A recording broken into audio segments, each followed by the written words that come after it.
In this unholy timeline, the night is as deep as ink blue, and the neon lights of the modern city shine brilliantly, their bustling scene rivaling that of the daytime. Suddenly, a golden figure falls rapidly from the top of a skyscraper like a shooting star, its speed so fast it resembles lightning, yet it is straighter than lightning, its graceful form is reminiscent of a meteor but even smaller. It sweeps past enormous billboards and giant screens suspended 100 meters high, ultimately crashing down hard onto the rooftop terrace of a low-rise 5-star hotel. Ouch, it hurts, it hurts, it hurts. The hard floor tiles are smashed into a shocking hole, yet the owner of that figure merely groans repeatedly, his body and clothes surprisingly unharmed. He is seen propping up a silver longsword with his right hand and slowly stands up, facing the cold night wind mixed with a hint of frost. The dust gradually settles, and the first thing that catches the eye is a pair of pitch black, bright eyes. He carries a round shield on his back, holds the longsword in hand, and has an expression of utter despair, with the corners of his mouth twitching slightly as he looks down at his current outfit. On his upper body, he wears a snug, small-sized golden armor that reveals his neck and shoulders, with a conspicuous bulge in the chest area clearly designed for a specific part. On the lower half, he wears a dark blue skirt that is one piece with the upper armor, more revealing than the most fashionable mini skirts and hot pants, forming an absolute domain with the golden knee guards. His wrists are adorned with a pair of silver wrist guards, and if one counts the silver starry crown on his forehead. Such an outfit, even on the most elite models, would induce a sense of shame, making them wish to pull down the scant fabric of the skirt. But now, this attire is worn by Xiyan, undoubtedly a male, and one who possesses that thing. What the hell am I doing?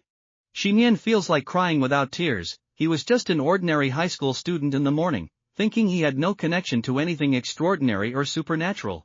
But unexpectedly, he has almost become the embodiment of the extraordinary. Before he can collect his thoughts, a loud buzzing sound fills the air. The atmosphere 100 meters above the city begins to tremble violently as a police helicopter approaches rapidly, its bright beam of light sweeping towards him like a sword. The fierce wind generated by the helicopter's rotor makes Xiyan feel increasingly chilly beneath him, and he instinctively wants to pull down his skirt. But at that moment, he can't afford to worry about that. If he is caught on camera in his current state, Xiyan feels he might have to flee the city overnight, or even this planet. Damn it! Xiyan grits his teeth, grips the retro longsword tightly again, and decides not to look at the terrifying ground below. With a sudden burst of force from his toes, he shatters the hotel rooftop beneath him due to improper control of his strength. Just before the illumination beam lands on him, Xiyan leaps high again, charging toward another building dozens of meters away. The origin of all this must go back to half a day ago. 12 hours earlier, in the residential area beside the main street in Washington, D.C., Xiyan yawns as he gets out of bed, faintly hearing the clear voice of a female host from the living room beyond the door. The current time in Washington is 7 a.m. The weather today is cloudy with light snow, and the outdoor temperature is between 5 and 3 degrees Celsius. We advise our viewers to bring snow jackets and rain gear when going out. Xiyan casually slaps the electronic alarm clock that was about to ring, glancing at the time, which is perfectly fixed at December 21, 2011, 7 a.m. Another Christmas is just around the corner.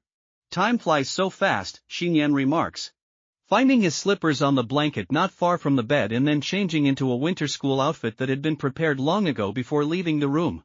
He pushes the door open and habitually shouts to the living room, "Auntie, good morning."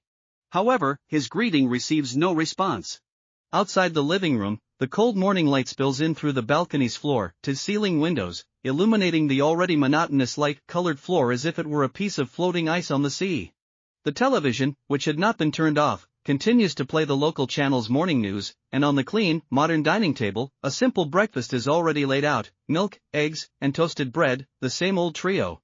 In the stagnant cold air of the living room, a faint hint of violet fragrance lingers, but the owner is nowhere to be seen. Did she go out so early? Xiyan mumbles, not bothering too much, and turns to enter the bathroom next to the room.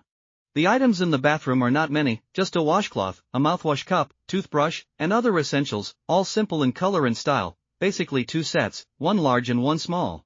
Naturally, Xiyan uses the smaller one. Despite his repeated strong requests to switch to the larger size, someone has refused him on the grounds of his being a minor. Xiyan begins to wash up, and the mirror above the sink reflects the face of a young boy.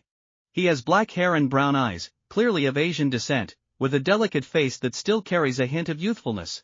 His skin is overly fair and delicate, clearly the type of student who often stays at home. He is dressed in a white gauzy sweatshirt and a plain long scarf, giving him a somewhat androgynous appearance. With foam at the corners of his mouth, Xiyan shrugs. He can't help it, as this is also the aesthetic style of the household owner. Fortunately, he is tall, currently in his growth period at 16, and has easily surpassed the height of 1.7 meters. Returning to the living room, Xiyan begins to tackle the American breakfast laid out on the table, but his attention is quickly drawn back to the morning news on the television. Yesterday afternoon, Iron Man appeared in Iraq and Iran, dealing devastating blows to local criminal organization bases within half an hour. That evening, Tony Stark attended a bar party in New York with his secretary Pepper Potts, proving to be a master of time management. According to data statistics, Gotham City has seen a significant decrease in crime rates in recent years. Investigative experts attribute this to Batman's strong and efficient crackdown on criminals in the area, as well as the establishment of Arkham Asylum, which can detain and handle a large number of dangerous criminals. Reporters have observed that there have been small-scale protests in Metropolis, with some citizens expressing dissatisfaction towards the superhero Superman who has settled in the city, with specific reasons yet to be determined. It seems that any news that does not involve superheroes cannot be considered popular today. This is the trend of the current era. Xiyan is no stranger to such news, but as he sips warm milk and feels the silky warmth flowing into his stomach, he can't help but sigh, what a strange world. Indeed, Xiyan is a reincarnator. The specific reasons for his death and reincarnation are no longer important. What matters is that he has been reborn into this world. This is an extremely ultra-modern and magical world. This is what Xiyan learned as a child by flipping through geography and history books. For example, in this world, the First World War had a real god of war involved, and it was ultimately a legendary goddess who ended the conflict. The subsequent Second World War was stirred up by the evil organization Hydra, which attempted to dominate the world in one fell swoop, but was ultimately halted by the superhero Captain America. All of the above are merely major events in the historical tide, and countless unknown conflicts, heroes with extraordinary powers, and evil villains engage in fierce battles almost every day in the shadows of the world. This world is somewhat similar to the American comic settings Xiyan heard his friends talk about in his previous life, but unfortunately, he was not interested at the time and did not learn much about it, so he cannot make comparisons now. In the current world, technology reigns, magic becomes divine, mutations dominate, and alien invasions occur. However, all of this has little to do with Xiyan. He is just an ordinary person who has lived in Washington for 16 years without being affected by supernatural events in his daily life. Except for the superpower he suddenly awakened last weekend on his 16th birthday. As long as there is physical contact with the opposite sex and an exchange of liquid levels, one can master the abilities of the other for a certain period of time. Simple, direct, and crude. Xiyan has named this ability, reminiscent of superpowers he only saw in comics in his past life, Master of Bonds. After all, this superpower seems tailor-made for villains. Its abilities are not inferior to the common powers of mind reading, time stopping, and so on.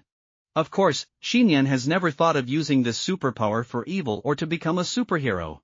To be honest, he considers this superpower to be quite useless, compared to Mr. Stark's iron armor, Mr. Superman's steel physique, and Captain America's super soldier physique. He certainly can't go find a girl for a buff before battling someone, right? Moreover, if that girl is just an ordinary human, it would only slightly enhance his combat power at most. More importantly, for Xiyan, who has been single in both lives, this so-called superpower is practically equivalent to none. Soon, Xiyan lost interest in the news that was gossiping about when Iron Man Tony Stark would go on a date with this month's fashion cover girl, and his gaze gradually shifted to the wooden rack beside the television. The rack is filled with his photos, from infancy to his current teenage years, all personal photos, with no trace of his aunt, not even a simple silhouette. His aunt does not love taking photos, especially selfies. Xiyan knows this. It's not that his aunt is ugly or doesn't photograph well. Xiyan would bet that his aunt is absolutely a top beauty, comparable even to the female stars and models on television shows. Ever since he was picked up by his aunt on Christmas in 1995, in his memory, her appearance has never changed with age, a true ageless goddess. I must get my aunt to take a photo with me next time. I'll be a bit more assertive. Maybe acting cute will work? Just as Xiyan was secretly making up his mind, the doorbell rang at the entrance. Who could it be? Xiyan furrows his brow. As far as he remembers, his aunt has never forgotten her keys when going out. As he walks from the living room to the door, just before looking through the peephole, a photo slips in through the gap under the door from outside. Seeing that photo, Xiyan's expression momentarily freezes, halting all his movements. The photo is surprisingly a rare black and white one, and its pixelation and natural yellowing indicated is an old product from the last century. In the photo, amidst a crowd of officers and soldiers, a figure resembling his aunt appears in the frame. He pushes the door open and habitually shouts to the living room, "Auntie, good morning." However, his greeting receives no response. Outside the living room, the cold morning light spills in through the balcony's floor-to-ceiling windows, illuminating the already monotonous light-colored floor as if it were a piece of floating ice on the sea. The television, which had not been turned off, continues to play the local channel's morning news, and on the clean, modern dining table, a simple breakfast is already laid out: milk, eggs, and toasted bread, the same old trio. In the stagnant cold air of the living room, a faint hint of violet fragrance lingers, but the owner is nowhere to be seen. Did she go out so early? Xiyan mumbles, not bothering too much, and turns to enter the bathroom next to the room. The items in the bathroom are not many, just a washcloth, a mouthwash cup, toothbrush, and other essentials, all simple in color and style, basically two sets, one large and one small. Naturally, Xiyan uses the smaller one. Despite his repeated strong requests to switch to the larger size, someone has refused him on the grounds of his being a minor. Xiyan begins to wash up, and the mirror above the sink reflects the face of a young boy. He has black hair and brown eyes, clearly of Asian descent, with a delicate face that still carries a hint of youthfulness. His skin is overly fair and delicate, clearly the type of student who often stays at home. He is dressed in a white gauzy sweatshirt and a plain long scarf, giving him a somewhat androgynous appearance. With foam at the corners of his mouth, Xiyan shrugs. He can't help it, as this is also the aesthetic style of the household owner. Fortunately, he is tall, currently in his growth period at 16, and has easily surpassed the height of 1.7 meters. Returning to the living room, Xiyan begins to tackle the American breakfast laid out on the table, but his attention is quickly drawn back to the morning news on the television. Yesterday afternoon, Iron Man appeared in Iraq and Iran, dealing devastating blows to local criminal organization bases within half an hour.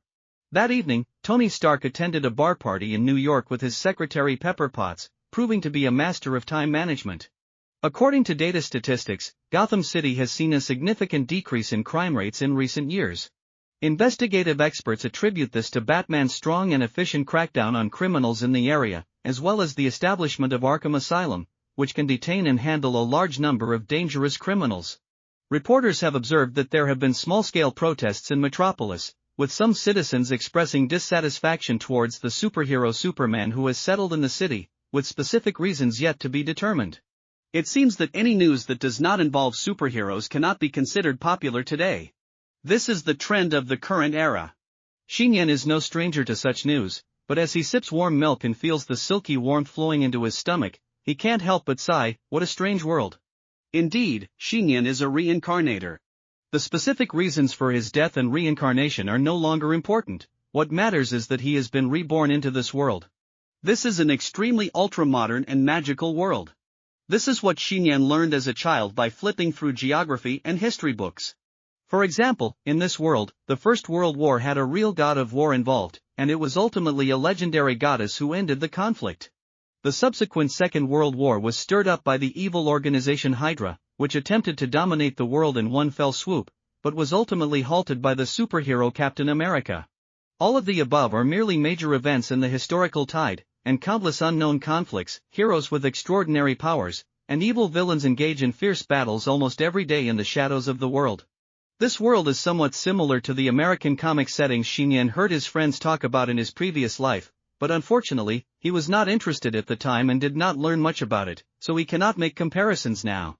In the current world, technology reigns, magic becomes divine, mutations dominate, and alien invasions occur. However, all of this has little to do with Xiyan.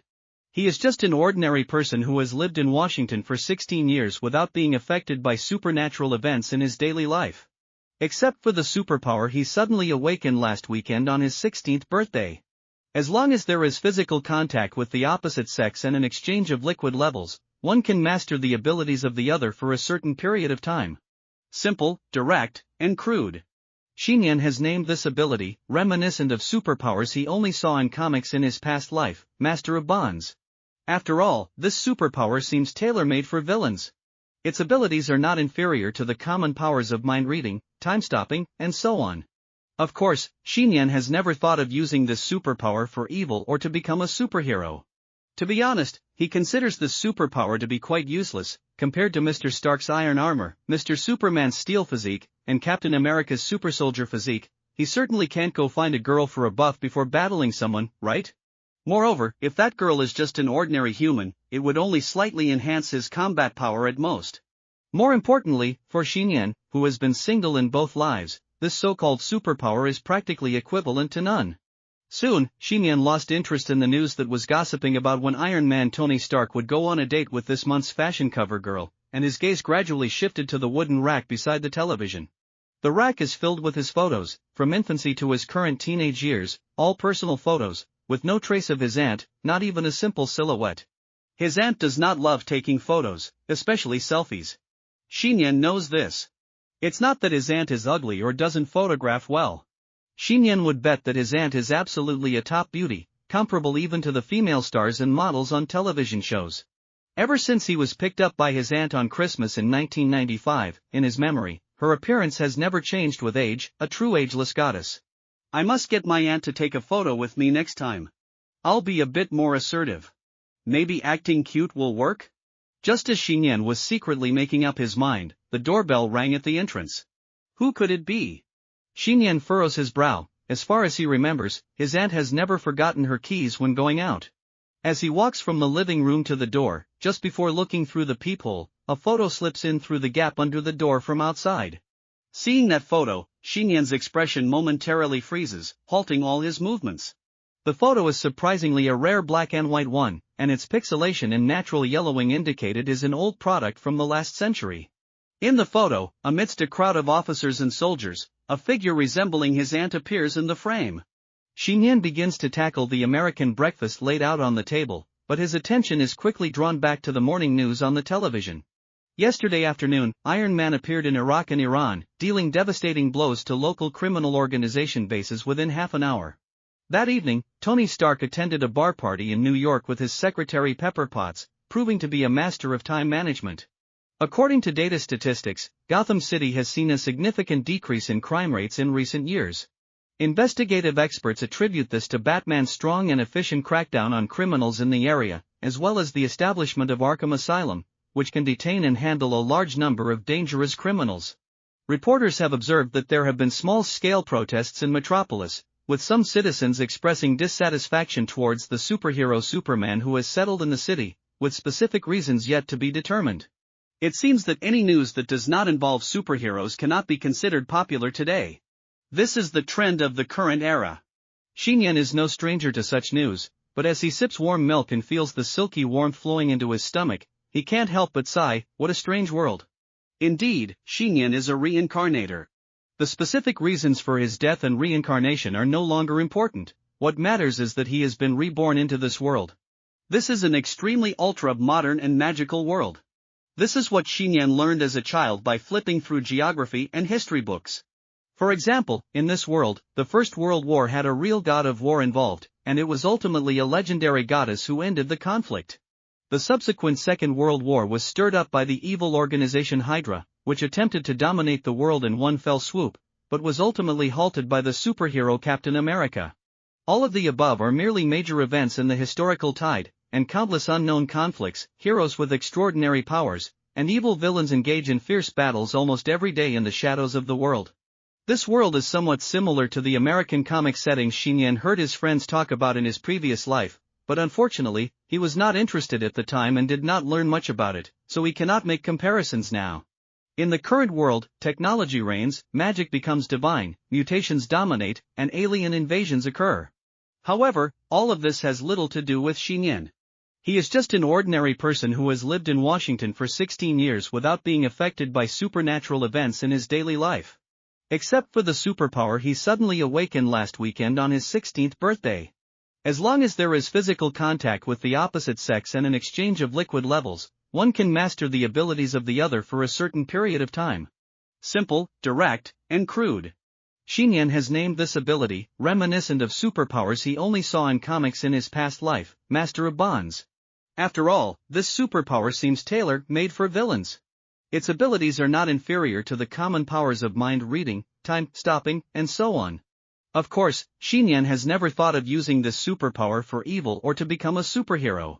To be honest, he considers this superpower to be quite useless, compared to Mr. Stark's iron armor, Mr. Superman's steel physique, and Captain America's super soldier physique. He certainly can't go find a girl for a buff before battling someone, right? Moreover, if that girl is just an ordinary human, it would only slightly enhance his combat power at most. More importantly, for Xiyan, who has been single in both lives, this so-called superpower is practically equivalent to none. Soon, Xiyan lost interest in the news that was gossiping about when Iron Man Tony Stark would go on a date with this month's fashion cover girl, and his gaze gradually shifted to the wooden rack beside the television. The rack is filled with his photos, from infancy to his current teenage years, all personal photos, with no trace of his aunt, not even a simple silhouette. His aunt does not love taking photos, especially selfies. Xiyan knows this. It's not that his aunt is ugly or doesn't photograph well. Xiyan would bet that his aunt is absolutely a top beauty, comparable even to the female stars and models on television shows. Ever since he was picked up by his aunt on Christmas in 1995, in his memory, her appearance has never changed with age, a true ageless goddess. I must get my aunt to take a photo with me next time. I'll be a bit more assertive. Maybe acting cute will work? Just as Xiyan was secretly making up his mind, the doorbell rang at the entrance. Who could it be? Xiyan furrows his brow. As far as he remembers, his aunt has never forgotten her keys when going out. As he walks from the living room to the door, just before looking through the peephole, a photo slips in through the gap under the door from outside. Seeing that photo, Xiyan's expression momentarily freezes, halting all his movements. The photo is surprisingly a rare black and white one, and its pixelation and natural yellowing indicated is an old product from the last century. In the photo, amidst a crowd of officers and soldiers, a figure resembling his aunt appears in the frame. As long as there is physical contact with the opposite sex and an exchange of liquid levels, one can master the abilities of the other for a certain period of time. Simple, direct, and crude. Xiyan has named this ability, reminiscent of superpowers he only saw in comics in his past life, Master of Bonds. After all, this superpower seems tailor-made for villains. Its abilities are not inferior to the common powers of mind reading, time stopping, and so on. Of course, Xiyan has never thought of using this superpower for evil or to become a superhero. To be honest, he considers this superpower to be quite useless. Compared to Mr. Stark's iron armor, Mr. Superman's steel physique, and Captain America's super soldier physique, he certainly can't go find a girl for a buff before battling someone, right? Moreover, if that girl is just an ordinary human, it would only slightly enhance his combat power at most. More importantly, for Xiyan, who has been single in both lives, this so-called superpower is practically equivalent to none.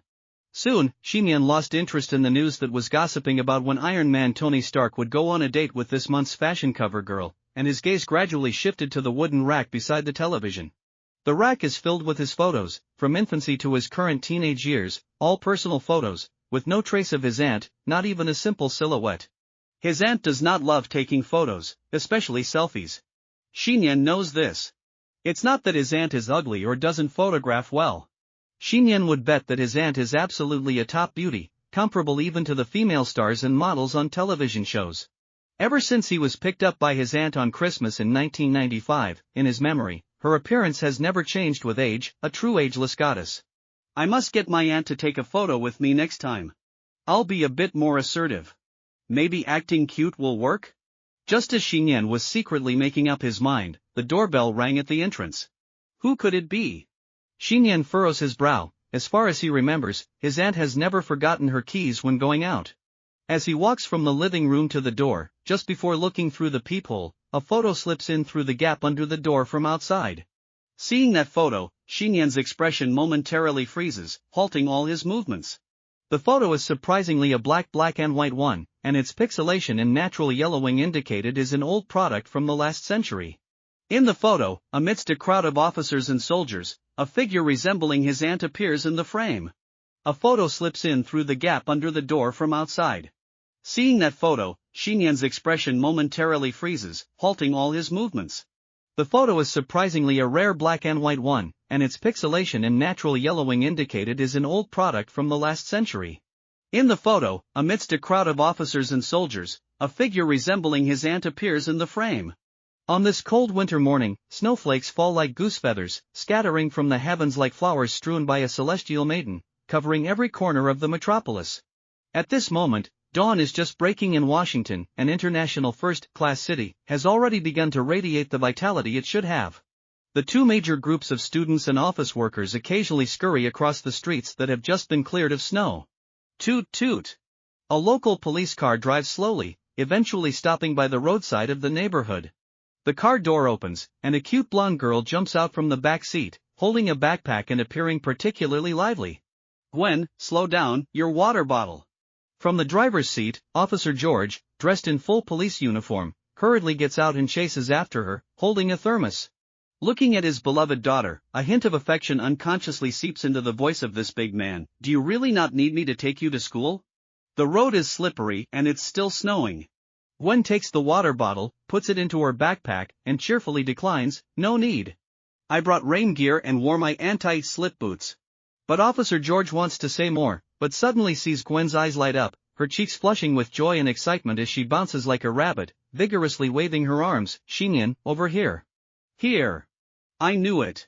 Officer George silently sighs in his heart. Turning back, he indeed sees a familiar teenage figure appearing at the street corner.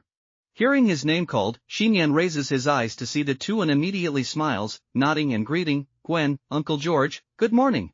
"What a coincidence running into you again." Xiyan is quite familiar with them. Gwen, full name Gwen Stacy, is a peer living in the nearby neighborhood. Since childhood, Xiyan and Gwen attended the same kindergarten, went through elementary school, middle school, and now they study in the same high school, fostering a deep bond that can be described as childhood sweethearts. Gwen's father is a somewhat distinguished and powerful local officer, overseeing the law enforcement in their city area, full name George Stacy. "Yeah, it really is a coincidence," Gwen says, her eyes crescent-shaped, brimming with uncontainable laughter. The surrounding snow is pure white and crystalline, yet Officer George's expression darkens slightly. How could this be a coincidence? Clearly, this girl deliberately timed her outing to create a chance encounter with this boy. Of course, Officer George chooses to maintain his daughter's little romantic thoughts and wouldn't dare to expose it on the spot. Moreover, he investigated Xiyan's family background 10 years ago and knows he is a kind-hearted, unfortunate child. "Ah! Xiyan, why aren't you wearing a hat or carrying an umbrella?" Gwen exclaims in surprise, quickly moving closer to Xiyan, not waiting for his response as her hands brush off the frost and snow from his hair and eyebrows. "I was in a hurry to leave and I forgot," Xiyan replies with a nonchalant smile, temporarily setting aside his chaotic thoughts. "Then you must remember to keep warm. What if you catch a cold?" Gwen pouts her cheeks in mild annoyance, adding a touch of playful cuteness to her demeanor. Without thinking too much, she places her fluffy hat on Xiyan's head, breathing warm air onto his slightly cold face with both hands. To others, this would be considered an intimate action, but for the two who grew up together, it is quite normal and carries no special meaning. "It's cold outside, let me drive you to school," Officer George says, unable to bear watching any longer. Gwen does not respond but looks up at Xiyan. "The school isn't far, Xiyan originally wanted to refuse, but upon sensing Officer George's sharp gaze, he nods and agrees. "Then I'll trouble Uncle George." Seeing this, Gwen also smiles and says, "Then we'll count on you to give us a ride, Dad." "Not at all," Officer George puffs out his chest. For his beloved daughter, he has clearly come to terms with being a supporting tool. After a moment, the police car starts up and drives onto the main road, heading toward the high school. Inside the warm car, Gwen and Xiyan sit together in the back seat. After getting in the car, Xiyan gazes out the window at the swiftly passing winter scenery, his face and eyes occasionally appearing a bit dazed and lost in thought. Suddenly, a gentle, soft hand grasps his, and Xiyan turns to see a worried-looking girl watching him. "Xiyan, how are you doing today? Are you feeling unwell? You look so troubled," Gwen asks with concern. Xiyan doesn't know how to begin. What has been weighing on his mind since he left home is, of course, that photo slipped under his door. Although he later opened the door to check, the mysterious person who left the photo had long disappeared, leaving behind a pile of strange mysteries. Was that photo really taken during World War I? Who is the woman in the photo, dressed in armor, who looks just like his aunt? His aunt's mother? No, World War I was almost a century ago, by generational standards, she would likely be his grandmother's mother. If he were to seek help from Gwen's father, perhaps he could find the person who slipped the photo? Xiyan hesitates for a moment, then says, "I'm fine, I just got a bit cold." "Then you won't be cold like this." Gwen wraps both arms around Xiyan's left arm. At this distance, they can clearly feel each other's body warmth. Officer George, driving, glances at the rearview mirror, nearly losing his composure. Watching his tender and fair daughter actively offer herself up to this boy, even if this boy is handsome, it is something any father would find intolerable. Wait a minute. As a father with experience, Officer George thinks, peering through the rearview mirror at the pair, he realizes that anyone can see his daughter's feelings. However, it seems this boy doesn't have that intention. As a father, his feelings are growing more complicated.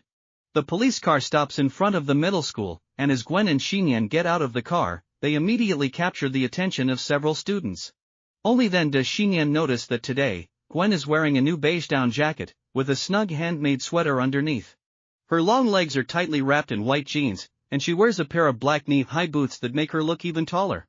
This 16-year-old girl radiates youthful vigor, and with her bright golden short hair and delicate facial features, she appears simply stunning to others, A-level gorgeous. Since they have grown up together, Xiyan is already used to it. It is only now, seeing the envious and jealous reactions of other students, that he suddenly realizes Gwen seems to have quite a high popularity at school. "Gwen, you can let go of my hand now," Xiyan says. "No way, this way it's warmer," Gwen pouts, squeezing her arms tighter so that Xiyan's right arm is completely enveloped in warmth. Compared to the ultimate softness of cotton candy, there's an indescribable resilience? Xiyan naturally doesn't think in that direction. However, students nearby are turning red with envy, internally screaming, "Damn it, let go of him, aw. If you don't let go, I might get killed by their stares." Xiyan chuckles bitterly. If looks could kill, he fears he would have died countless times already. "You dared to threaten a knife-wielding thug with your bare hands in elementary school, so are you scared now?" Gwen giggles with a tinkling laugh, finally releasing Xiyan's arm, but her cheeks are now noticeably flushed. "Stop bringing up my dark past." Xiyan's mouth twitches slightly. Back then, in his somewhat naive state, having just watched Captain America's historical documentary, he always thought he had the potential and ability to be a superhero. If the police hadn't arrived in time, he probably would have been reincarnated for the third time by now. Having lived as an ordinary person for 16 years, Xiyan, a reincarnator without any system or cheat, has completely let go of such fantasies. How many extraordinarily gifted superheroes could there possibly be? Nowadays, with a global population of 5 to 6 billion, only a handful have truly risen to the stage as superheroes: Captain America, Iron Man, Batman, Superman, and a few others. Among them, Superman is an alien. Not that I'm afraid of trouble. Xiyan ignores the angry students and walks into the relatively warmer corridor of the school building, teasing the girl beside him. "I don't mind, I just think this isn't good for you. Isn't your popularity quite high? I've heard you're almost running for #1 here." "Where did you hear that?" Gwen can't help but spit back. However, at that moment, Gwen suddenly realizes that the childhood sweetheart relationship isn't always a good thing. Sometimes, once a relationship has been long established, it becomes challenging to subtly change it. As Xiyan and Gwen walk past the corridor of the classroom, in a 10th grade classroom, a girl with glasses in the last row, sitting in the corner, stares a bit dazedly outside, her gaze subtly following Xiyan as he walks by. "Kara, what are you looking at?" A female classmate leans closer to her desk, asking curiously. "Nothing." Kara Danvers quickly retracts her gaze. On this cold winter morning, snowflakes fall like goose feathers, scattering from the heavens like flowers strewn by a celestial maiden, covering every corner of the metropolis. At this moment, dawn is just breaking in Washington. An international first-class city has already begun to radiate the vitality it should have. The two major groups of students and office workers occasionally scurry across the streets that have just been cleared of snow. Toot toot.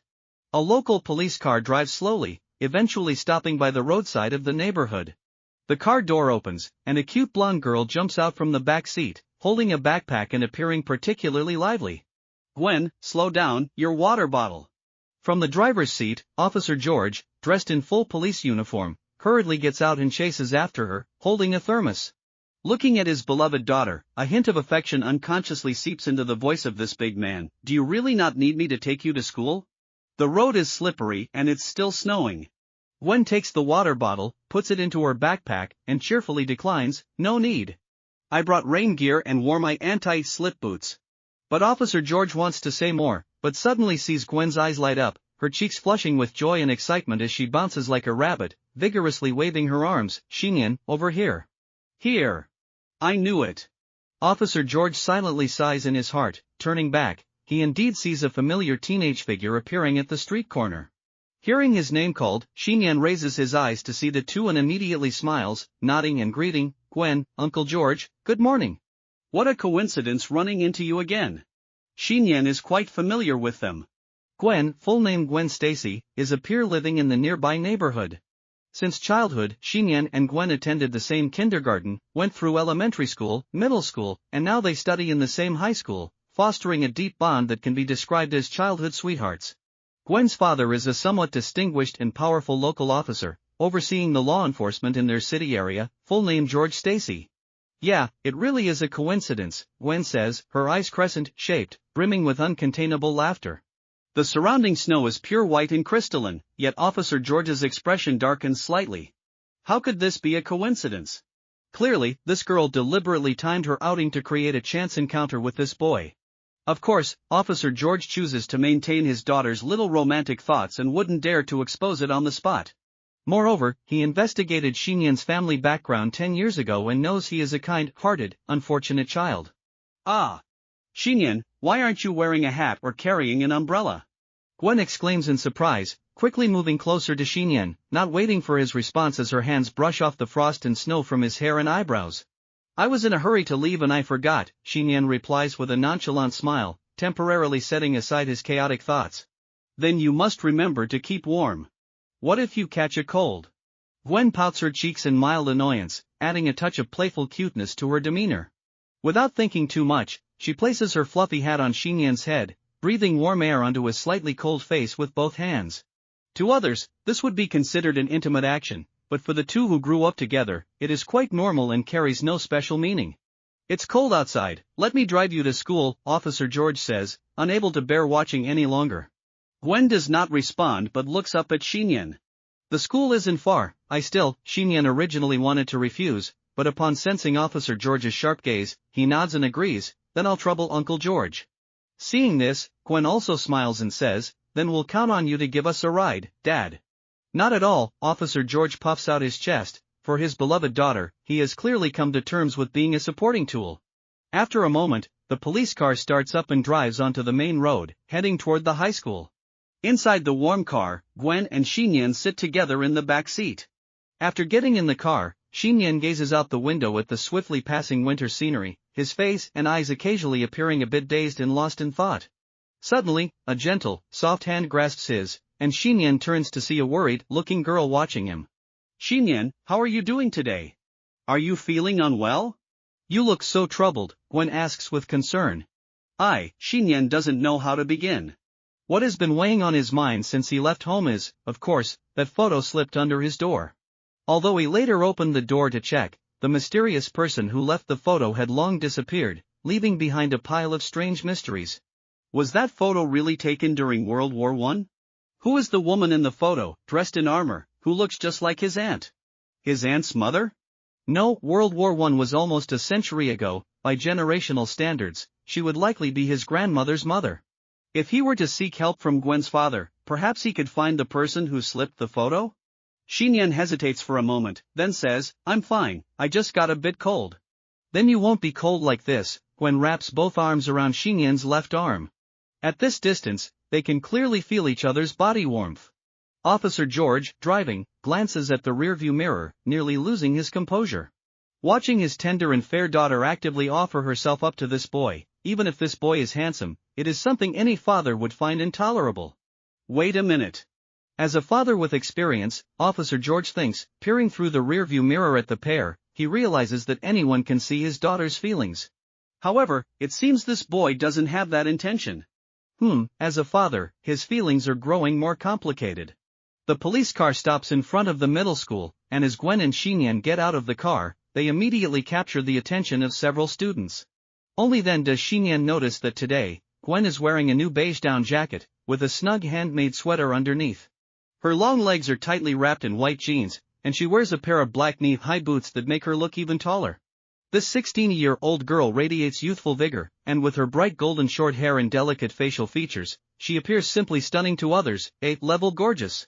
Since they have grown up together, Xiyan is already used to it.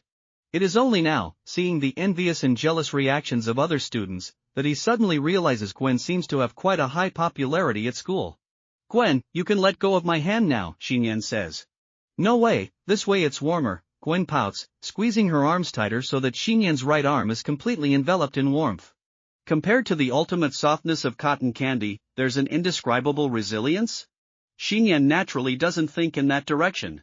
However, students nearby are turning red with envy, internally screaming, "Damn it, let go of him, aw. If you don't let go, I might get killed by their stares." Xiyan chuckles bitterly. If looks could kill, he fears he would have died countless times already.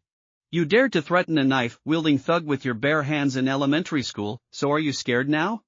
Gwen giggles with a tinkling laugh, finally releasing Xiyan's arm, but her cheeks are now noticeably flushed. "Stop bringing up my dark past." Xiyan's mouth twitches slightly. Back then, in his somewhat naive state, having just watched Captain America's historical documentary, he always thought he had the potential and ability to be a superhero. If the police hadn't arrived in time, he probably would have been reincarnated for the third time by now.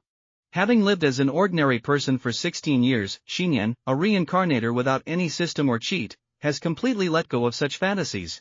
How many extraordinarily gifted superheroes could there possibly be?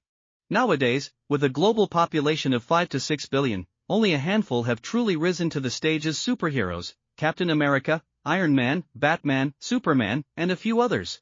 Among them, Superman is an alien. Not that I'm afraid of trouble. Xiyan ignores the angry students and walks into the relatively warmer corridor of the school building, teasing the girl beside him. "I don't mind, I just think this isn't good for you. Isn't your popularity quite high? I've heard you're almost running for #1 here." "Where did you hear that?" Gwen can't help but spit back. However, at that moment, Gwen suddenly realizes that the childhood sweetheart relationship isn't always a good thing.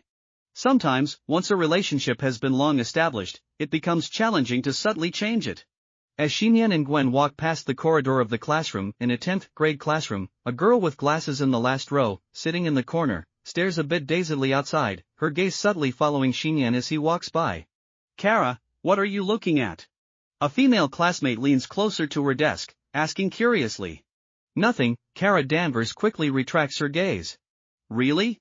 The classmate is half convinced, following Kara's earlier line of sight, but all she can see is a clean white wall. That thick wall blocks any view of the corridor outside, preventing her from seeing anything that passes by. Since they have grown up together, Xiyan is already used to it.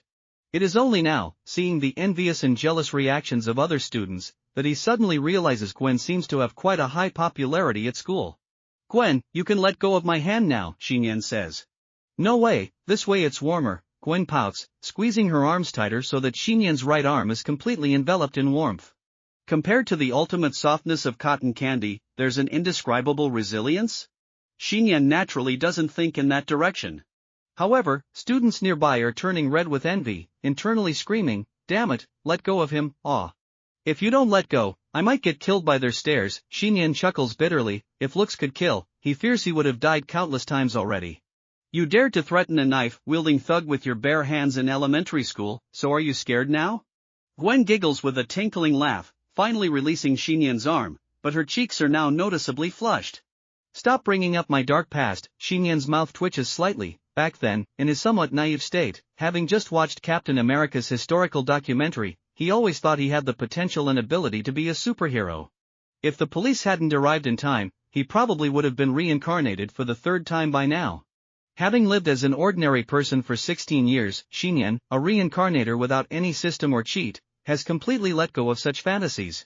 How many extraordinarily gifted superheroes could there possibly be? Nowadays, with a global population of 5 to 6 billion, only a handful have truly risen to the stage as superheroes: Captain America, Iron Man, Batman, Superman, and a few others. Among them, Superman is an alien. Not that I'm afraid of trouble. Xiyan ignores the angry students and walks into the relatively warmer corridor of the school building, teasing the girl beside him. "I don't mind, I just think this isn't good for you. Isn't your popularity quite high? I've heard you're almost running for number one here.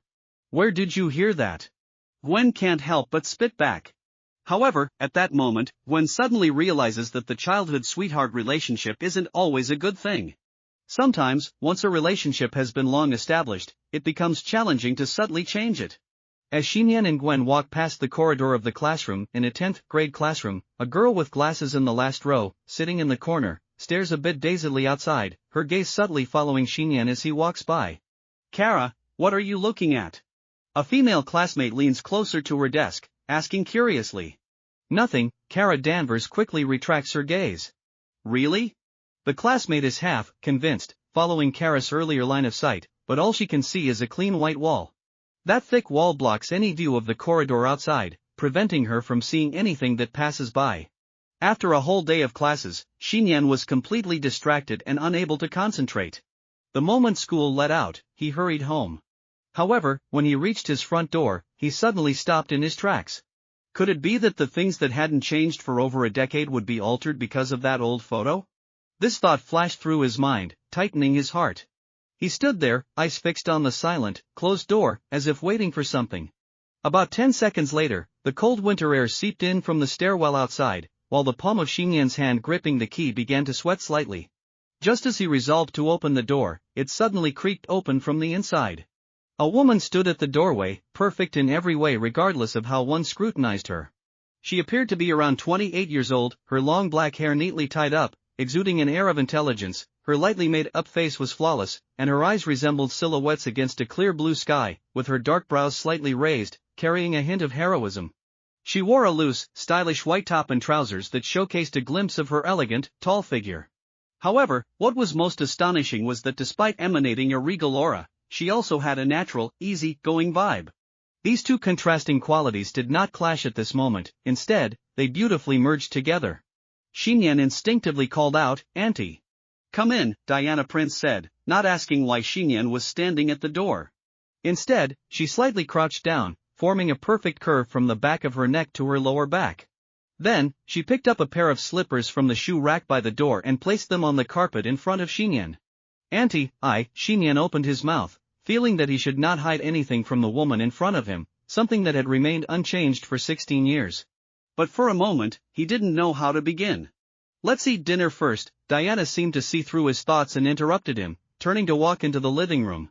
Xiyan felt a wave of relief wash over him.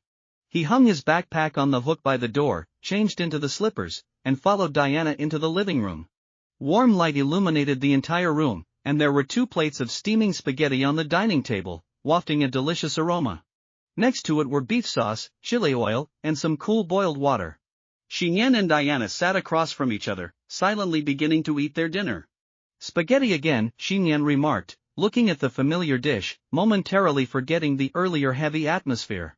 Unexpectedly, Diana, sitting opposite him, put on a stern face and replied, "Having food is good enough, don't complain." "Yes." Xiyan grimaced and quickly picked up his fork to tackle his colorful plate of spaghetti. Auntie was nearly perfect inside and out, except she had no talent for cooking, so the taste remained just as ordinary as before. However, eating this spaghetti now made Xiyan reminisce about his childhood. He remembered that back then, his aunt didn't know how to cook at all. Cough, cough. Xiyan ate too quickly and accidentally choked. Diana, sitting across from him, immediately stood up, approached him, gently patting his back, and handed him her water cup. Xiyan gulped down a mouthful of warm water, feeling much more comfortable in his chest. He then mustered the courage to say, "Auntie, someone slipped a photo under the door this morning." Saying this, he placed the photo from his pocket on the table and began recounting what had happened at home earlier. Diana didn't show any signs of surprise but quietly listened to his story. When she saw the black and white photo, a slight ripple passed through her eyes. Once Xiyan finished explaining the whole incident, Diana took the photo and returned to her seat, softly reassuring him, "I know who slipped the photo, I'll handle it, so you don't have to worry anymore." "Okay." Xiyan had no doubt that his aunt could manage everything. He simply asked with pure concern and curiosity, "Auntie, who is the woman in the photo wearing that strange armor?" "Since you want to know, I'll tell you." Diana's previously calm face turned serious as she took a moment to gather her thoughts before speaking earnestly. "Yes, she is actually my grandmother. She passed away a long time ago, and I've heard that during World War I, she helped the army fight against some mysterious forces. Mysterious forces? Could it be the legendary gods? Xiyan's eyes widened in surprise, as the cause of World War I was widely said to involve the intervention of a war god. Diana shook her head, saying, "Those events are too far in the past, I heard about them from my mother when I was a child." She paused and continued, "However, there are no real gods in this world." True, Xiyan breathed a sigh of relief. At most, there are aliens, and that still falls within the realm of scientific understanding. Diana felt relieved as well. "I have an appointment with a friend and will be out for a while, I might return late," Diana gently informed him, taking a sip from her water cup. Just then, she noticed Xiyan was staring intently at the cup in her hand. "What's wrong?" Diana asked curiously as she set down the cup. Nothing, Xiyan shook his head, suddenly reminded of a thought. Just now, he had used Auntie's cup, and now she had used it again. Wouldn't that mean an indirect kiss? There was nothing wrong with sharing an indirect kiss with his aunt. When they were little, Xiyan and his aunt often bathed together. This was also a significant reason why he found it challenging to notice other girls to this day. It felt as if he had been enchanted by a masterful piece of art, and upon seeing other works, they always seemed somewhat bland. But now, the question arose. Would this indirect kiss trigger the ability of Master of Bonds? Xiyan could not help but ponder this question. He had never tried using this superpower before and only knew that the activation of Master of Bonds required 3 preconditions: the opposite sex, physical contact, and an exchange of liquid medium. His aunt was, of course, the opposite sex, and a perfect one at that. As for intimate contact, he wasn't sure if the earlier back pats counted. The most critical aspect was the liquid exchange. Although there had been an exchange, it had all been neutralized by the water in the cup. So, it should be fine, right? Xiyan was lost in thought about this until dinner concluded. "Don't wait for me. Just go to bed early at home," Diana said in a tone that resembled soothing a child, which made Xiyan feel both amused and helpless. He replied, "Got it. Be careful outside, our city doesn't have any permanent superheroes. Currently, only the 3 major economic hubs, New York City, Gotham City, and Metropolis, had Iron Man, Batman, and Superman residing there because they lived locally. Don't worry, I've always been lucky. You take care of the house and don't run around." Diana winked, leaving him with a reassuring smile before she changed into her winter high-heeled boots and stepped out of the house. The room fell silent once again. Xiyan stared at the closed door, feeling an inexplicable emptiness inside as he began to reflect on the earlier conversation. Has the matter of the photo really passed just like that? Xiyan murmured to himself. If the meaning behind that photo was truly just about his aunt's grandmother, then what kind of thoughts did the person who slipped the photo into the house have? This matter doesn't seem that simple, Xiyan mused as he absent-mindedly tidied up his dishes when suddenly he heard a crisp sound, as if something had just burst. Startled, Xiyan snapped back to reality and looked down, his pupils suddenly contracting. The cup he was holding had completely shattered, as if it had endured a violent force beyond its capacity, glass shards scattering all over the place with a clatter. "This cup?" "No, it's my body." Xiyan's palm showed no signs of injury. Instead, he felt an unprecedented power surging through his hand, a feeling as if he could crush and obliterate everything. Was this an illusion or a delusion? Xiyan was stunned, and when he glanced at the metal fork and knife in his other hand, his fingers twitched slightly. He saw the metal utensils visibly bending and deforming before his eyes. A distinct fingerprint indentation appeared on the handle of the metal cutlery. With every move, extraordinary power was on full display. Ha! Xiyan was completely dumbfounded. After leaving the house, Diana turned at 2 or 3 corners and soon arrived at a retro-style cafe not far from home. Since it was dinner time, the cafe was not very crowded, and Diana quickly spotted the person she was meeting. In a secluded corner by the window sat a middle-aged woman in her 40s with slightly curled long hair and sunglasses. "Good evening, ma'am. What would you like to order?" The tall and fashionable Diana immediately became the focus of attention in the cafe, even causing the younger female staff to brighten up and politely approach with a notepad. "Just a hot coffee, please," Diana replied with a smile, then took a seat across from the woman in sunglasses. "Diana Prince, long time no see." The middle-aged woman removed her sunglasses, revealing eyes colder than winter's chill. Diana nodded slightly. "It's indeed been a long time, Barbara Minerva." Seeing this former colleague, friend, and even enemy again, her emotions became somewhat complex. 20 years have passed, and you still look exactly the same, not aging at all. I must say, you truly are a descendant of the gods, Barbara smirked, gazing at Diana's perfect and familiar face, and added self-deprecatingly, since I lost my cheetah powers and have reached a certain age, I've inevitably developed crow's feet, and my body is changing day by day, my skin is no longer as resilient and elastic as it once was. Are you still hung up on the past? Diana slightly furrowed her brow and asked directly, is that why you secretly slipped my old photos into my house? Barbara leaned back slightly, unable to suppress her laughter. We haven't even started reminiscing yet, and you're already getting to the point? It seems you care about that kid quite a bit. Diana didn't respond but said seriously, he's just an ordinary person. Exactly because he's an ordinary person that I slipped the photo in. Barbara's eyes held a hint of sarcasm. You are a goddess, able to fly and live forever. All these years, you've adopted an ordinary human child? What are you trying to do, fully integrate into our human world? Don't kid yourself. As she spoke, she slammed her hands on the table, standing up with agitation, her eyes filled with resentment and anger as they fixed on Diana. Diana remained composed, her long legs slightly crossed and pressed together. Even sitting quietly in the chair, her aura was undisturbed by Barbara's outburst. After a moment of silence, she softly said, I was once utterly disappointed in humanity, with no hope left. What are you talking about? Barbara looked puzzled and eventually sat back down. Diana glanced out the window at the snow-covered street and continued, until 16 years ago, on that Christmas Eve. What's happening to me? Xiyan looked at his hands in disbelief. He tried to stab his arm with the metal fork and knife, only to find his skin resilient beyond imagination, feeling only a slight trace of pain when he pressed hard. However, to his shock, the sharp end of the fork bent before it could even pierce his skin. He suddenly recalled that over the years, his aunt had never sustained any injuries. No way. In an instant, Xiyan seemed to understand everything. He looked up, and what greeted him first was the simple, empty ceiling of his living room. But what had always been an ordinary ceiling now had a silver longsword, a dark golden round shield, and a wild-looking female warrior's armor hanging in the center, which should not exist.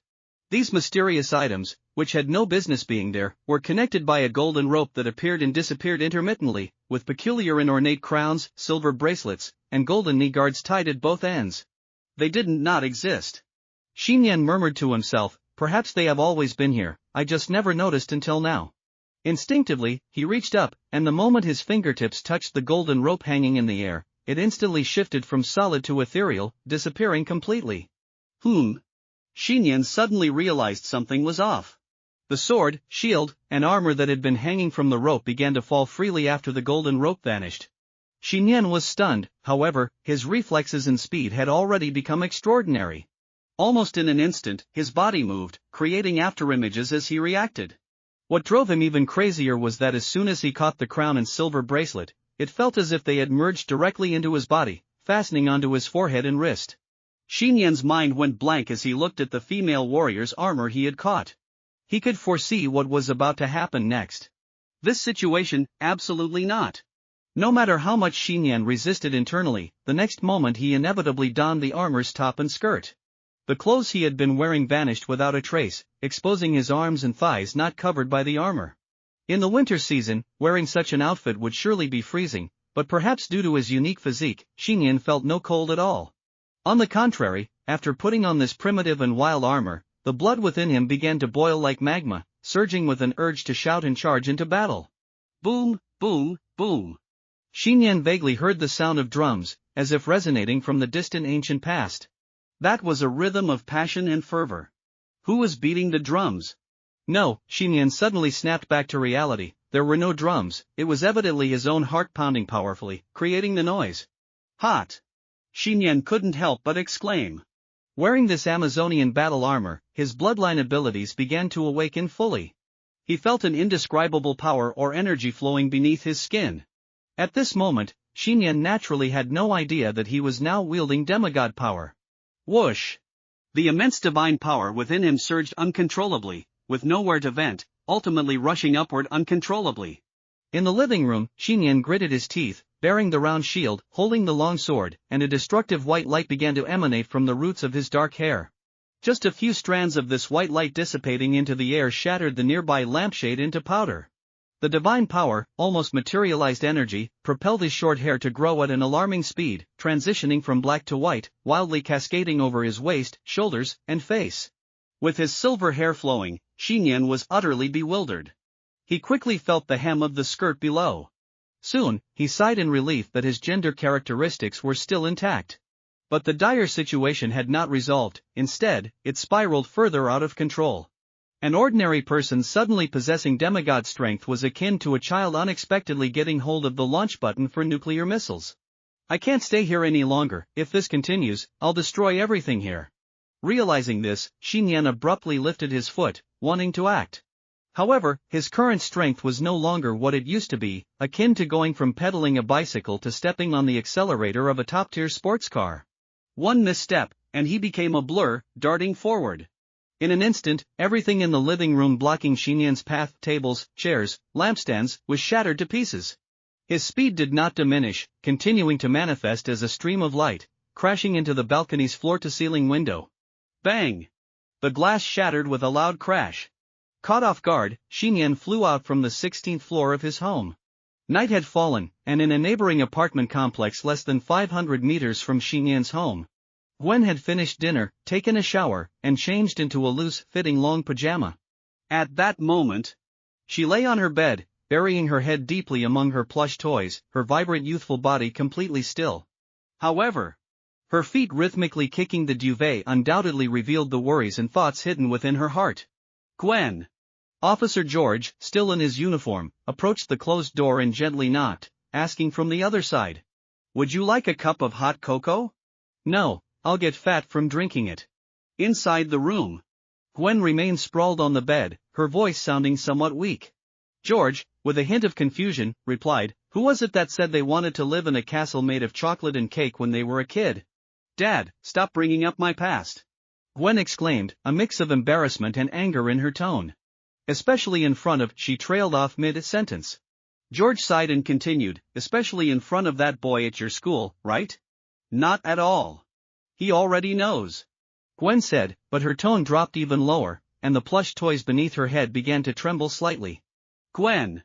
Officer George took a deep breath, as if making the most important decision of his life at that moment, and said firmly, "If you really like that boy, go tell him how you feel. I'll support you from behind." The plush toys that had been pressing down on the girl's head stopped trembling. After 3 seconds of silence, they were suddenly tossed off the bed. "Dad, what are you talking about?" Gwen jumped up from the bed. Sitting cross-legged on the blanket, her hands kneading her pillow into a distorted shape. Her face, pressed down for too long or perhaps hit by her hidden feelings, flushed intensely, making it clear that steam might burst forth from her face at any moment. Sweat beads emerged on her cheeks, and a few golden strands of hair clung to the perspiration. I don't like Xiyan," Gwen exclaimed, flustered. As a young girl, she instinctively wanted to argue, but after hesitating for a moment, her rebuttal seemed weak. Okay, I was just saying if, George, standing outside the door, understood the unspoken tension and was about to say more when suddenly the beeper on his sleeve went off. George quickly answered the beeper, "This is Chief George." "What's happening?" Upon learning of an emergency, Gwen quickly quieted down in the room. Listening to the report from the officer on the other end, George's already serious expression grew more solemn. "You're saying a strangely dressed woman has descended from the sky to rob an armored truck? I understand, that's not far from my location. I'll head there right away." George put down the beeper and called out hurriedly into the room. "Gwen, I have to go out for a bit. Stay safe at home." "Okay, Dad, be careful," Gwen replied. "I will." George nodded and rushed out of the house. Inside the room, Gwen felt the temperature of her face cool slightly as she recalled her father's words. Muttering to herself, a woman descending from the sky? Could it be a mutant or a superpowered being? Gwen frowned slightly, growing increasingly concerned for her father's safety. In this world, individuals with abilities beyond ordinary humans were quite rare, but they certainly existed. After all, she was one of them. Gwen quickly moved to her wardrobe, pushing all her clothes aside and opening a hidden compartment at the back, revealing what she had concealed behind it, an entire set of black and white skin-tight, peculiar uniform. The uniform was white from the neck to the chest, and black from the chest downward, covering the abdomen, hips, and legs. Besides a white hood that could cover her head, the uniform came with an additional bodysuit hood, featuring a black and red web-like pattern inside. In addition to the strange female spider uniform and hood, there were also a pair of green low-top specially designed shoes in the compartment. Without hesitation, Gwen took the hood, uniform, and shoes out, and while biting the edge of a band-aid, she tore it open. Moments later, as her home pajamas and the clothes underneath fell to the floor one by one, Gwen donned the entire female spider uniform.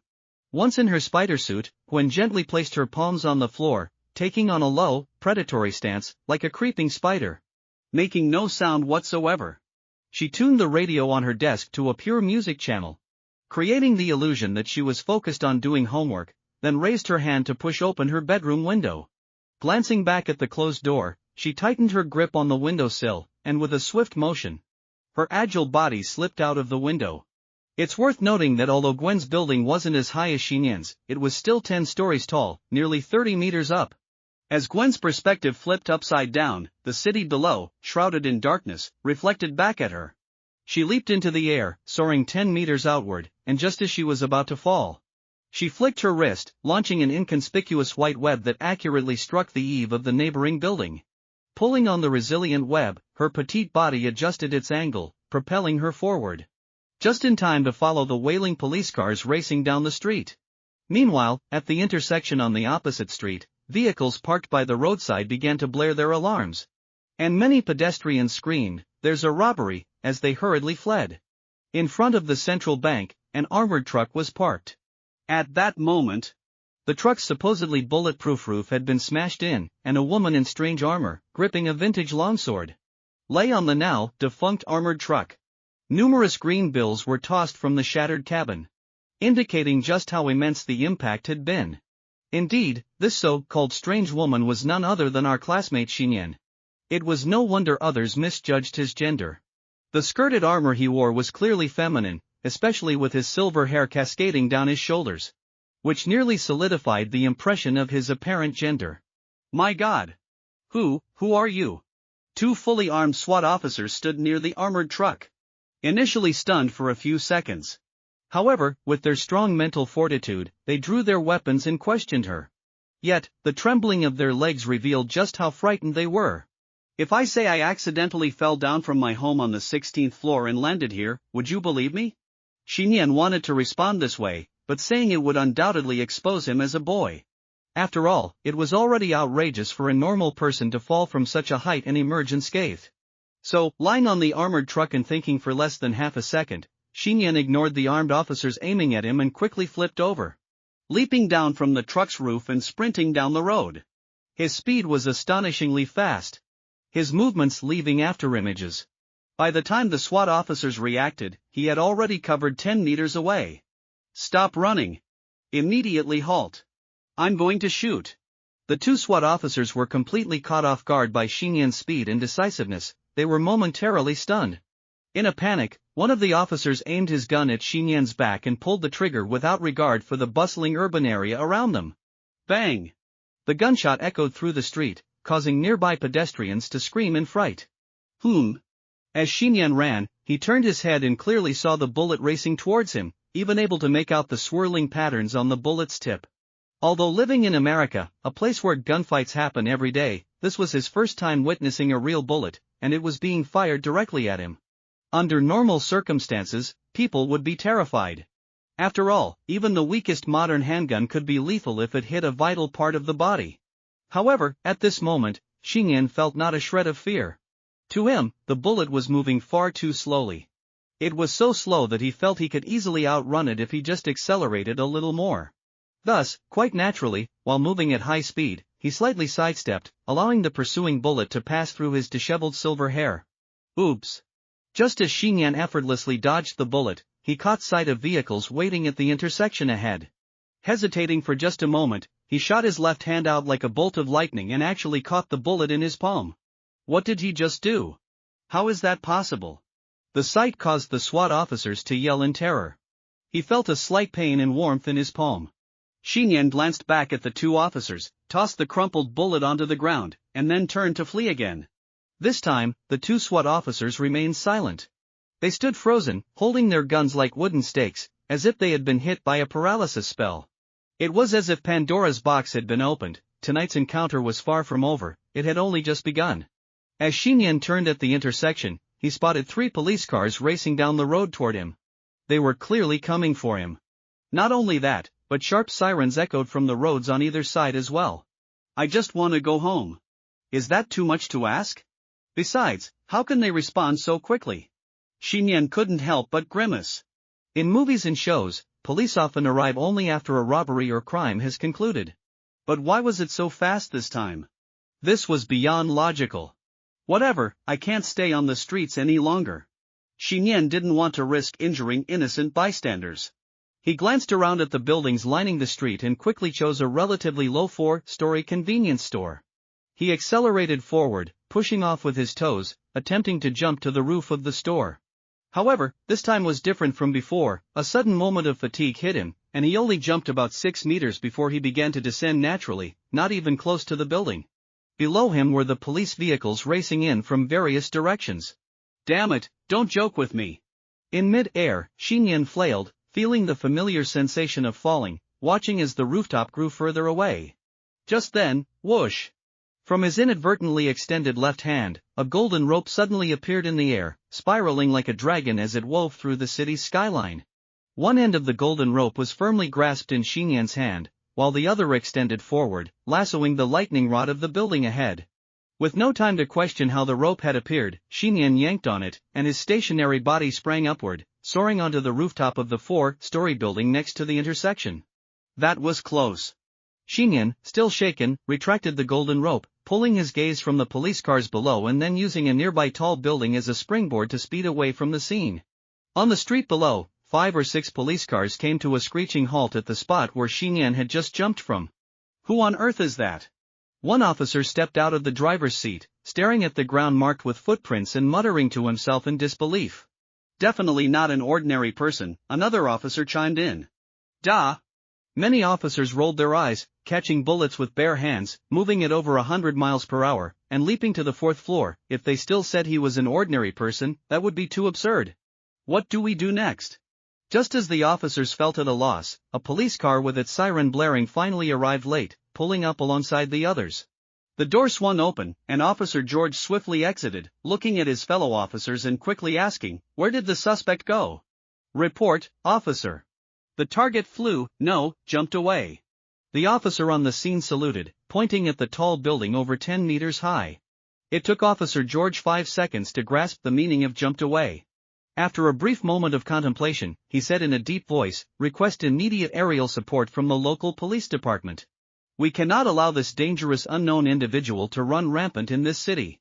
"Yes, officer." Xiyan moved rapidly between the towering buildings. Although he still couldn't fully control his extraordinary physique, he was gradually getting the hang of it during his escapades. So this is what flying feels like. With the assistance of the golden rope in his hand, Xiyan leaped back and forth between the tops of buildings ranging from several to dozens of stories high. When he exerted too much force or began to falter, he would use the lasso to pull himself toward another building, ensuring he wouldn't fall off the edge. He was astonished to discover that even non-tangible entities, like the wisps of smoke rising from a chimney, could be lassoed as if they were solid objects, enabling him to use them to propel himself. Xiyan even began to wonder if he could use it to capture clouds or even more abstract concepts like souls, assuming this world had a concept of the soul. Have I managed to shake them off? Xiyan reached the top of a skyscraper, standing near a railing that seemed to hang in mid-air, looking down at the small dots of vehicles and pedestrians below, feeling a deep-seated thrill in his heart. It's time to go home.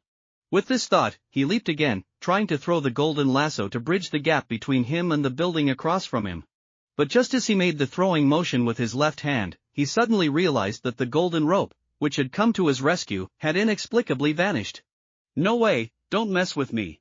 Xiyan's heart dropped. This was the 3rd time tonight that he felt the long sensation of falling. If Newton were to witness this scene, he would likely be overjoyed.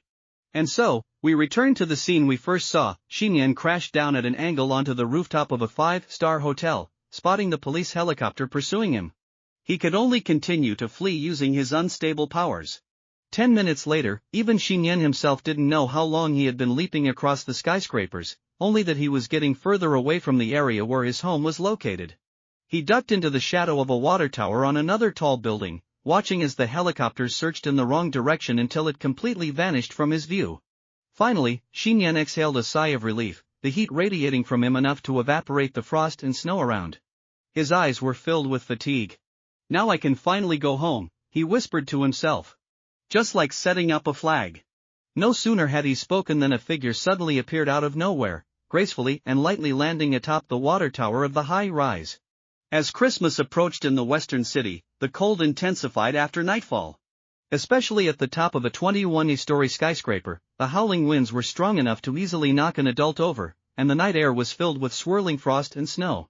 The entrance to the top floor had long been locked from inside the building, and typically few people would venture up there, even during the day. However, at this moment, a scene was unfolding on the rooftop. One person crouched low on the highest water tower, another leaned against the railing of the terrace, the two facing each other across the 10 meters of night. Who are you? Gwen widened her eyes, examining the figure before her through the spider mask. At first glance, she couldn't help but feel a sense of awe. The woman before her didn't appear particularly strong, her exposed skin was smooth and fair, lacking any visible muscle definition, making it hard to imagine where her exaggerated strength came from. The armor, weapons, crown, and boots she wore exuded an ancient wildness and noble aura. Standing on the floor covered with a thin layer of ice and snow, she faced the cold night wind with pride. The bright moonlight illuminated her wild, flowing silver hair, making her look as if she were coated in a silvery halo, like a deity stepped out from the annals of ancient Greek civilization. So beautiful, Gwen couldn't help but exclaim. Even though the woman was slightly turned away and her features were obscured by the swirling hair and the night, the word bubbled up from her heart. This compliment was genuine, Gwen couldn't think of any other word to describe her. While Gwen was assessing Xiyan, Xiyan was also observing her. Although Gwen was tightly wrapped from head to toe in a skin-tight suit, unlike his fake appearance, it was clear from her figure, attire, and movements that she was truly a woman. After all, compared to the feminine skirted armor he was wearing, this form-fitting suit made it much harder to conceal gender. No matter how tightly wrapped, a man in a skin-tight suit would always have a noticeable bulge, whereas the woman before him showed none, appearing completely flat. What caught Xiyan's attention was how the black and white spider suit perfectly accentuated her slender and delicate physique. She resembled a predator poised to pounce, the suit's streamlined curves showcasing just the right amount of muscle. Too much would appear overly strong, and too little would seem insufficiently resilient. It was just right. When he heard her question, Xiyan was momentarily taken aback. Her voice was a sharp, crisp tone, and although he couldn't recall where he had heard it before, it felt oddly familiar. This intense mix of strangeness and familiarity left him puzzled. Then, upon hearing her compliment him as beautiful, Xiyan felt an overwhelming sense of embarrassment, wishing he could just jump off the skyscraper. Who exactly are you? Are you not going to answer my question? Gwen leaned slightly forward, resting her hands on the water tower, looking down at Xiyan. Xiyan remained silent. I can sense that weapon in your hand is dangerous. If you were to attack, those police officers and even the helicopter wouldn't be able to stop you. So why do you keep running away? The curiosity in Gwen's voice deepened beneath her spider mask. Xiyan continued to keep quiet, merely glancing down at the vintage longsword in his hand. Despite his recent escape, he hadn't loosened his grip on the hilt. This sword was something his aunt had hidden at home, and he could never lose it. As for why he didn't use it, wasn't it obvious? He didn't know how to wield a sword. Gwen seemed to catch on to his thoughts. She determined, you don't want to hurt those police officers or ordinary people. Xiyan nodded. Suddenly, a thought struck him, and he pressed the sword's tip against the rooftop floor, dragging it forward. The sword, made from some unknown material, easily cleaved a noticeable line into the floor, as if it were made of tofu. Gwen looked at the mark between them and quickly understood his intent. You don't want me to cross the line? Xiyan nodded slightly, standing the sword upright in front of himself, signaling that if she continued to press, he would be forced to draw the sword. He hoped to intimidate her into retreating, not wanting to confront someone who might possess similar extraordinary powers. All right then. Gwen unexpectedly agreed, and just as Xiyan relaxed slightly, a glint of mischief flickered in her eyes as she quickly flipped her wrists forward. Whoosh! 2 strands of white web shot out from Gwen's wrists, one latched onto the vintage longsword in Xiyan's hand, while the other secured itself tightly to the railing behind her, surrounding Xiyan from both sides. "Let me see your true face." Gwen yanked on the web strands, attempting to pull the sword from Xiyan's grip. Although she couldn't wrench it free, the elasticity of the webs propelled her forward like a human cannonball, charging straight toward Xiyan. In that moment, embarrassment and awkwardness descended instantly. Realizing the precarious situation, Xiyan's survival instincts kicked in, and a flash of inspiration crossed his mind. He relinquished the sword and threw it in front of him. Whoosh! The sword sliced through the air, becoming a silver streak. Gwen's pupils dilated as she prepared to dodge, but the sword simply grazed past her, dragging the web connected to her wrist along with it. No! Gwen's mouth dropped open slightly as her agile, slender body momentarily hesitated in mid-air, then she was swiftly pulled backward by the web attached to the sword, which had embedded itself in the rooftop's iron door, burying itself to the hilt. At that moment, Gwen exhibited a response speed far beyond that of an ordinary human. Just before her body collided with the iron door, she pulled on the web connected to the railing, dissipating some of the momentum. She flipped in mid-air, adjusting her posture, and landed deftly with her feet against the iron door. Before Gwen could turn around, a shadow rapidly closed in behind her. "Get away from me!" Gwen kicked back sharply, but Xiyan seemed to have anticipated her move, firmly gripping her ankle with one hand while driving his knee into the center of her back, forcefully pressing her body against the iron door. Wary of her potential to use her web-slinging abilities, Xiyan simply dropped Gwen onto the floor, sitting firmly on her bent back while tightly holding her ankle, using his other hand to secure her wrists behind her.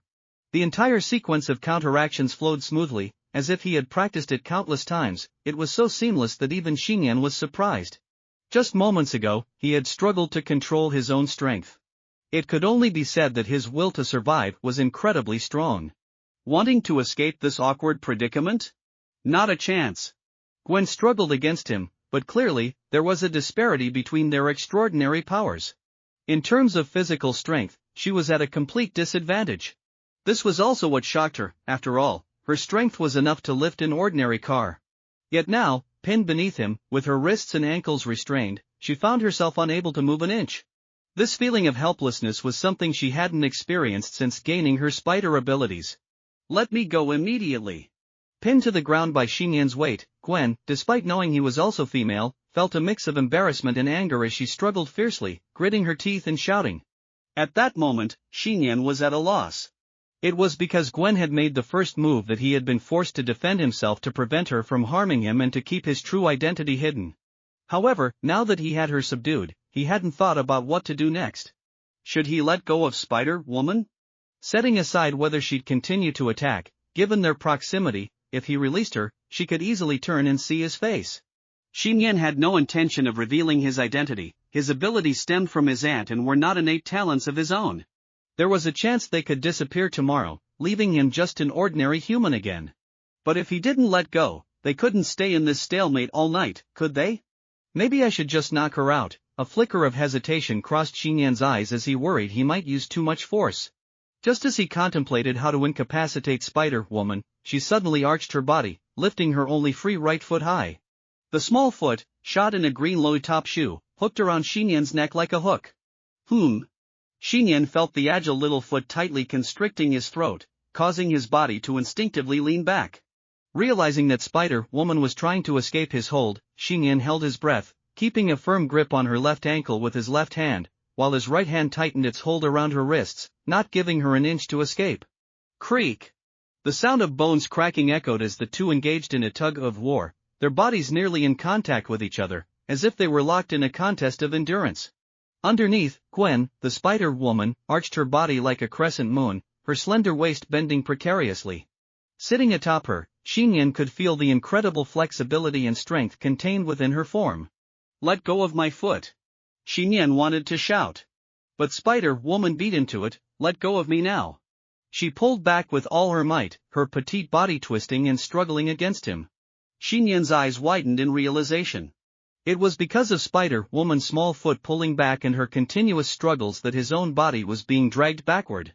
What started as him sitting firmly on her back was now becoming increasingly precarious. Xiyan was stunned. He was wearing a short skirt at that moment. Spider-Woman was completely unaware of the implications.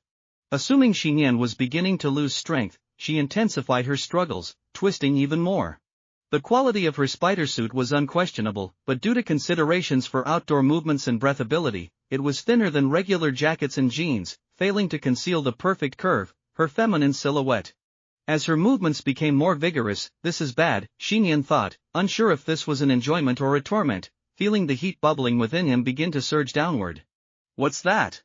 Spider-Woman finally sensed something was off when she felt an unknown object pressing against her through the fabric of her suit. Xiyan suddenly released his grip on her left ankle and grabbed the remaining white web nearby, wrapping it around her hands like a rope, also ensnaring the small foot that was on his neck. Completing this series of rapid motions, Xiyan jumped off Spider-Woman, retrieved the vintage longsword embedded in the iron door, and leaped toward the tall building across the street without looking back. Perhaps it was luck, or perhaps the series of encounters had given him some proficiency with his extraordinary abilities. This time, Xiyan perfectly controlled the force of his jump, soaring over 20 meters high and landing accurately on the water tower of the adjacent building. Following that, he took several running leaps, his figure with the round shield disappearing into the increasingly heavy snowfall of the city night. 10 seconds later, "Damn it! I'm going to kill you! Where are you? Come out!" Spider-Woman cleared away the webbing that had ensnared her, and beneath her mask, her face was filled with rage. The black and white suit she wore seemed to emanate flames as she frantically darted between the tall buildings. From a half-block away, Xiyan could still hear the girl's furious shouts. "This isn't my fault," Xiyan said with a wry smile, glancing down at the noticeably flared skirt, helplessly seeking refuge in a corner of the rooftop. After a while, Spider-Woman swung by on her webs, speeding away from his location. Finally, "I can go home," Xiyan exhaled a sigh of relief, letting out a breath that dissipated into the cold air. As the skirt settled, he walked out from the shadow of the building, sword in hand. He scanned his surroundings, quickly confirming that he was near the junction of Washington's inner and outer city, over 10 kilometers away from the city center where his home was. He had no idea how he had gotten here. "Do I have to jump back?" Xiyan felt a bit helpless but had no other option. Just as he prepared to head back in the direction of home, an unexpected event occurred. Boom! The building beneath him suddenly shook. "What's happening?" Xiyan initially thought it was just his imagination, but the next second, the building he stood on trembled again with a noticeable force. Quickly, he looked around at the surrounding buildings. Not only the building he stood on, but nearby structures were also vibrating. "Is this an earthquake?" As this thought crossed his mind, he quickly dismissed it. No! His senses and awareness had surpassed human comprehension, allowing him to perceive things beyond ordinary human detection. The source of the tremor didn't seem to come from below the city's surface, it appeared to originate from a specific point on the city's surface nearby. Boom! Boom! Boom! Every second or so, the ground and buildings around him trembled slightly, as if a massive hammer was striking the ground with ferocity. "It's not that far from here," Xiyan murmured to himself, standing atop the building and gazing toward a direction on the city street below. As if validating his extraordinary perception and judgment, boom! In Xiyan's line of sight, a building 2 or 3 kilometers away suddenly collapsed with a thunderous roar. The tranquility and peace that the city had immersed in during the winter night were shattered by some unknown horrific force. And this was just the beginning. Bang! Bang! Bang! The deafening sounds of gunfire and artillery followed in rapid succession, dense and relentless, like thunder during a summer storm, exploding from the center of the crumbling building. Flames erupted into the sky, quickly spreading in all directions, engulfing the surrounding bustling streets and lighting the city skyline ablaze. Roar! From the city battlefield, now turned into a hellscape, a chilling roar echoed, a sound that surely did not belong to any human or animal, drowning out the modern artillery bombardment. What is that? Xiyan's eyes widened as he stared toward the center of the flames and smoke, catching a fleeting glimpse of a massive yellow-green shadow, as if he were witnessing the true underside of this world. The back of the world is a realm hidden in shadows where sunlight rarely reaches, standing in stark contrast to the visible surface. It encompasses things that ordinary humans cannot truly comprehend. This backside of the world refers to the extraordinary, transcending human understanding and is closely related to the supernatural things born from the extraordinary. Superheroes are one of the typical products of this realm. Yet, despite having been reincarnated into this world for 16 years, Xiyan had learned about the birth and legendary journey of the first superhero, Captain America, from history books in elementary school. He had also heard people around him mention the Dark Knight of Gotham City, Batman, who vigilantly watched over evil for a decade. 3 years ago, a billionaire playboy inheriting Stark Industries created an Iron Man suit, becoming the technological king of New York. And a year and a half ago, the Kryptonian Superman, raised on Earth, forcefully repelled an invading Kryptonian warship, becoming a god among men. Even though news reports about superheroes flooded the media, and gossip about them surfaced daily, Xiyan always felt that these extraordinary phenomena were distant from him. This distance was akin to his previous life, where he lived in a peaceful superpower nation. Although he occasionally learned about modern wars occurring in distant small countries from the news, his understanding of such situations was vague and unreal, making it hard to empathize. The gap between ordinary humans and the backside of the world was far crueler than the class divide between slaves and nobles in ancient times. After all, even though the so-called rich rely on technology, and the poor rely on mutations, crossing the threshold of normal cognition to become extraordinary was an incredibly low probability among human beings. Years ago, Xiyan had given up on the idea of becoming extraordinary, settling into the mundane life of an ordinary person. Until tonight, when he unexpectedly gained unfathomable powers from his aunt, encountered a spider-woman with spider abilities, and now witnessed a green monster engaging in a fierce battle with an elite army. He had never before peered so deeply into, or rather, stepped halfway into the backside of this world. So there are so many extraordinary things hidden in the city I've always lived in? A bitter smile crossed Xiyan's lips as he felt his worldview shatter. However, the thought that the greatest extraordinary being was the aunt he had lived with for over a decade didn't seem to matter much, at least, that's what he told himself. Xiyan looked in shock at the fierce battle unfolding in the distance. Buildings of reinforced concrete collapsed one after another, gunfire spreading across every inch of the streets. The frost and snow falling from the night sky evaporated before it even touched the ground, replaced by shell casings and debris scattered like snowflakes. Yet, the human army remained at an absolute disadvantage. At the center of the urban battlefield, a specially designed military vehicle was equipped with a Gatling gun, its barrel glowing red hot as it unleashed a torrent of bullets into the heart of the flames and smoke. There stood a 3 to 4 meter tall green giant, its muscles like iron lumps, with a grotesque and terrifying white skeletal frame protruding, clad only in oversized shorts. It was the embodiment of terror and malice, sending shivers down one's spine, and it had a fitting name, Abomination.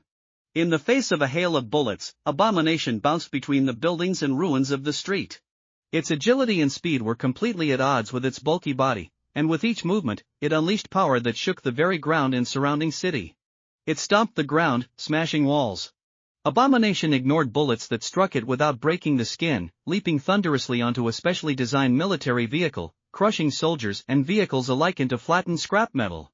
It casually picked up a taxi abandoned on the street and hurled it like a sandbag, sending it crashing 30 meters away into another military truck filled with soldiers.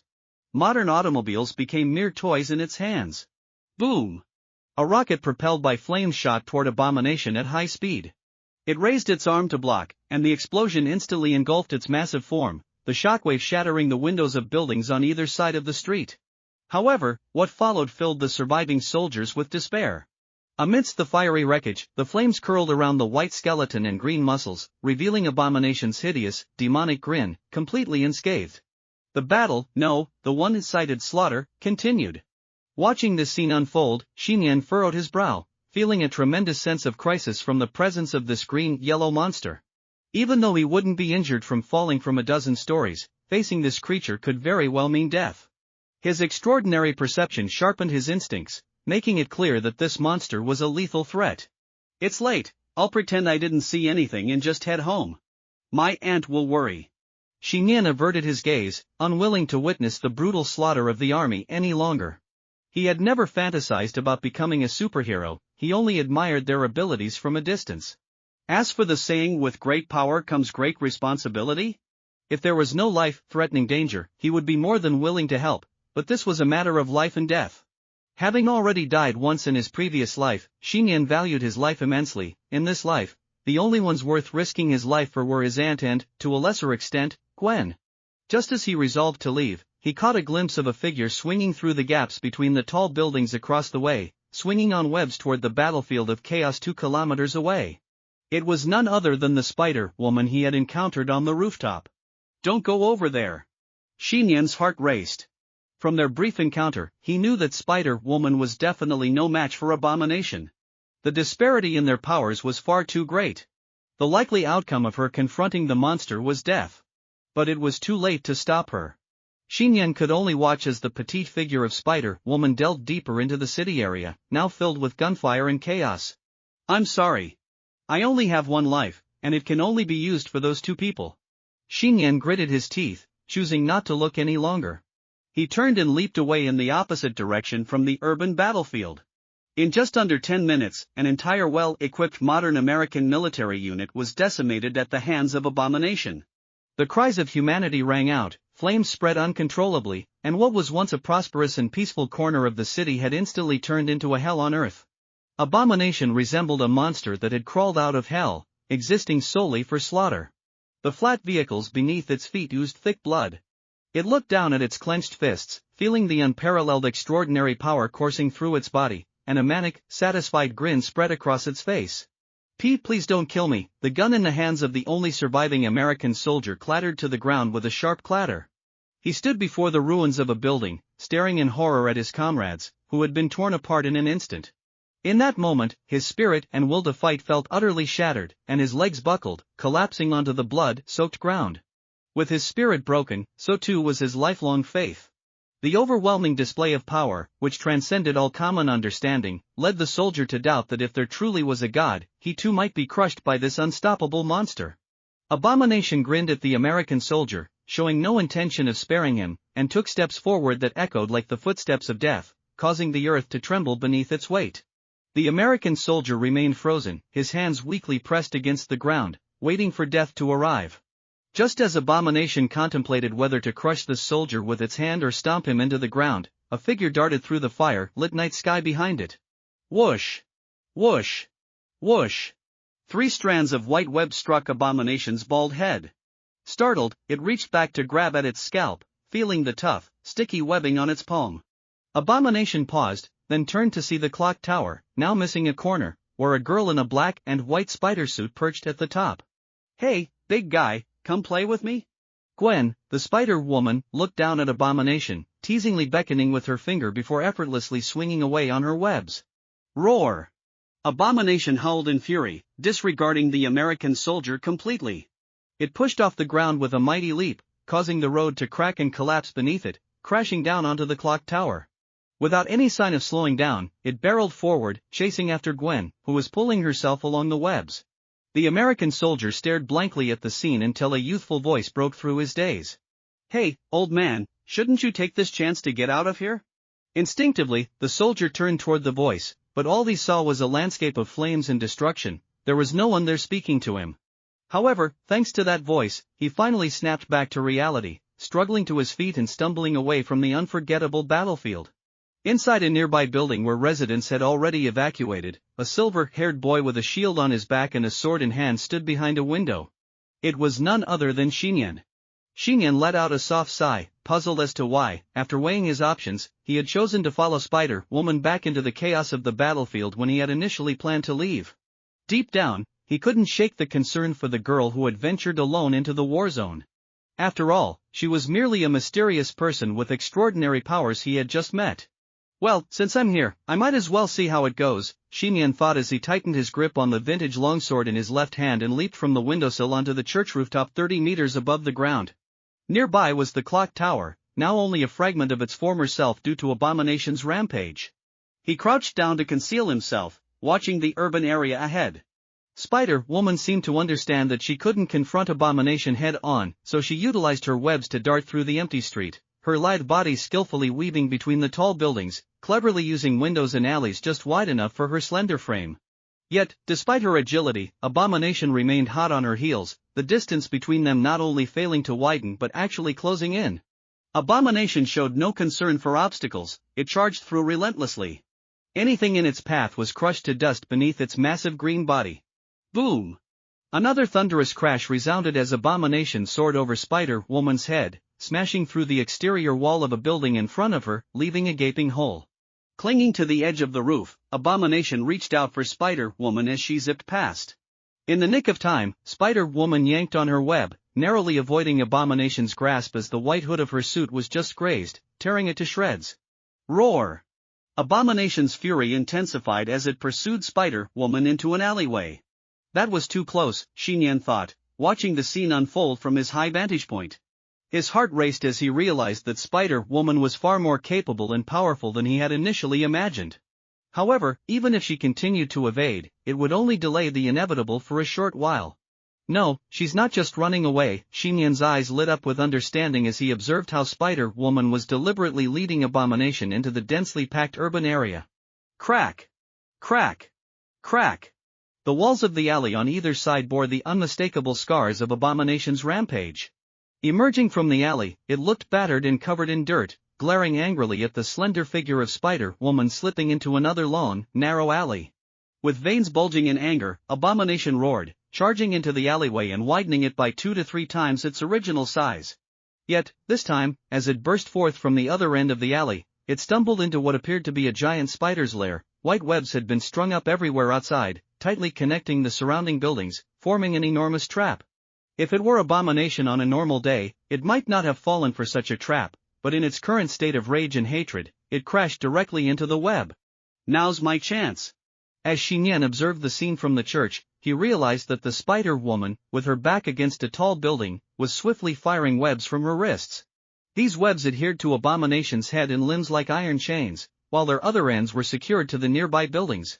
In about 5 seconds, Abomination was almost completely cocooned in webs, its mouth and nose sealed off, completely bound to the surrounding structures. Impressive, I really underestimated her, Xiyan couldn't help but admire as he watched from the shadows. Having nearly exhausted her supply of webs, Spider-Woman finally sighed in relief, sitting exhausted on the outer wall of the building high above. Perhaps due to the absence of onlookers, she pulled up the lower edge of her mask slightly, revealing her delicate chin, a mouth that was gasping for breath, and a cute, well-defined nose. No way! Xiyan suddenly froze. Even though only half of her face was visible, the sight of Spider-Woman felt incredibly familiar, resembling someone he knew. As midnight approached, more and more customers filled the coffee shop. Many patrons, regardless of gender, found their eyes drawn to the table in the corner where a stunning woman sat, yet they dared not sit too close due to her overwhelming presence. Diana was the first to rise from her chair, bidding farewell to Barbara across the table. That's all I have to say. If there's nothing else, I'll take my leave.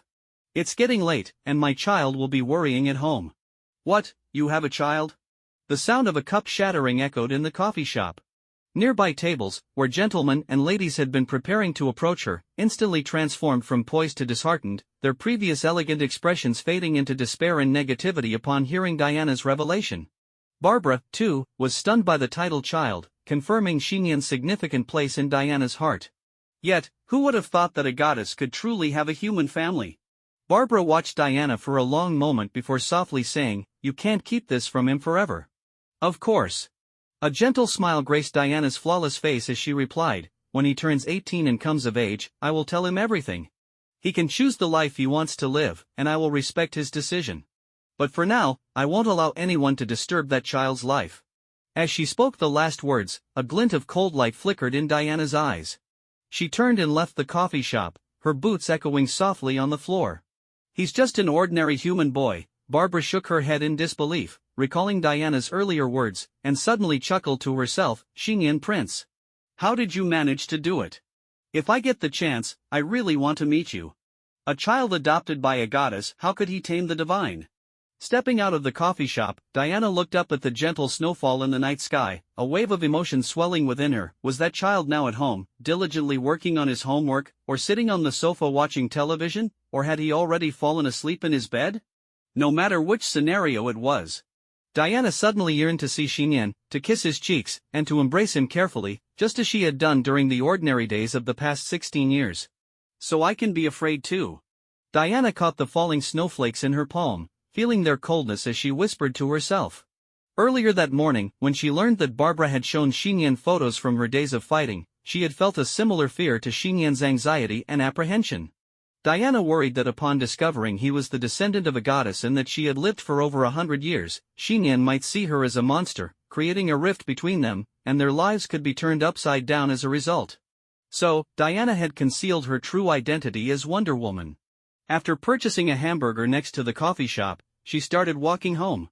When she saw police cars parked on the road below and several officers patrolling the area, an ominous premonition surged in her heart.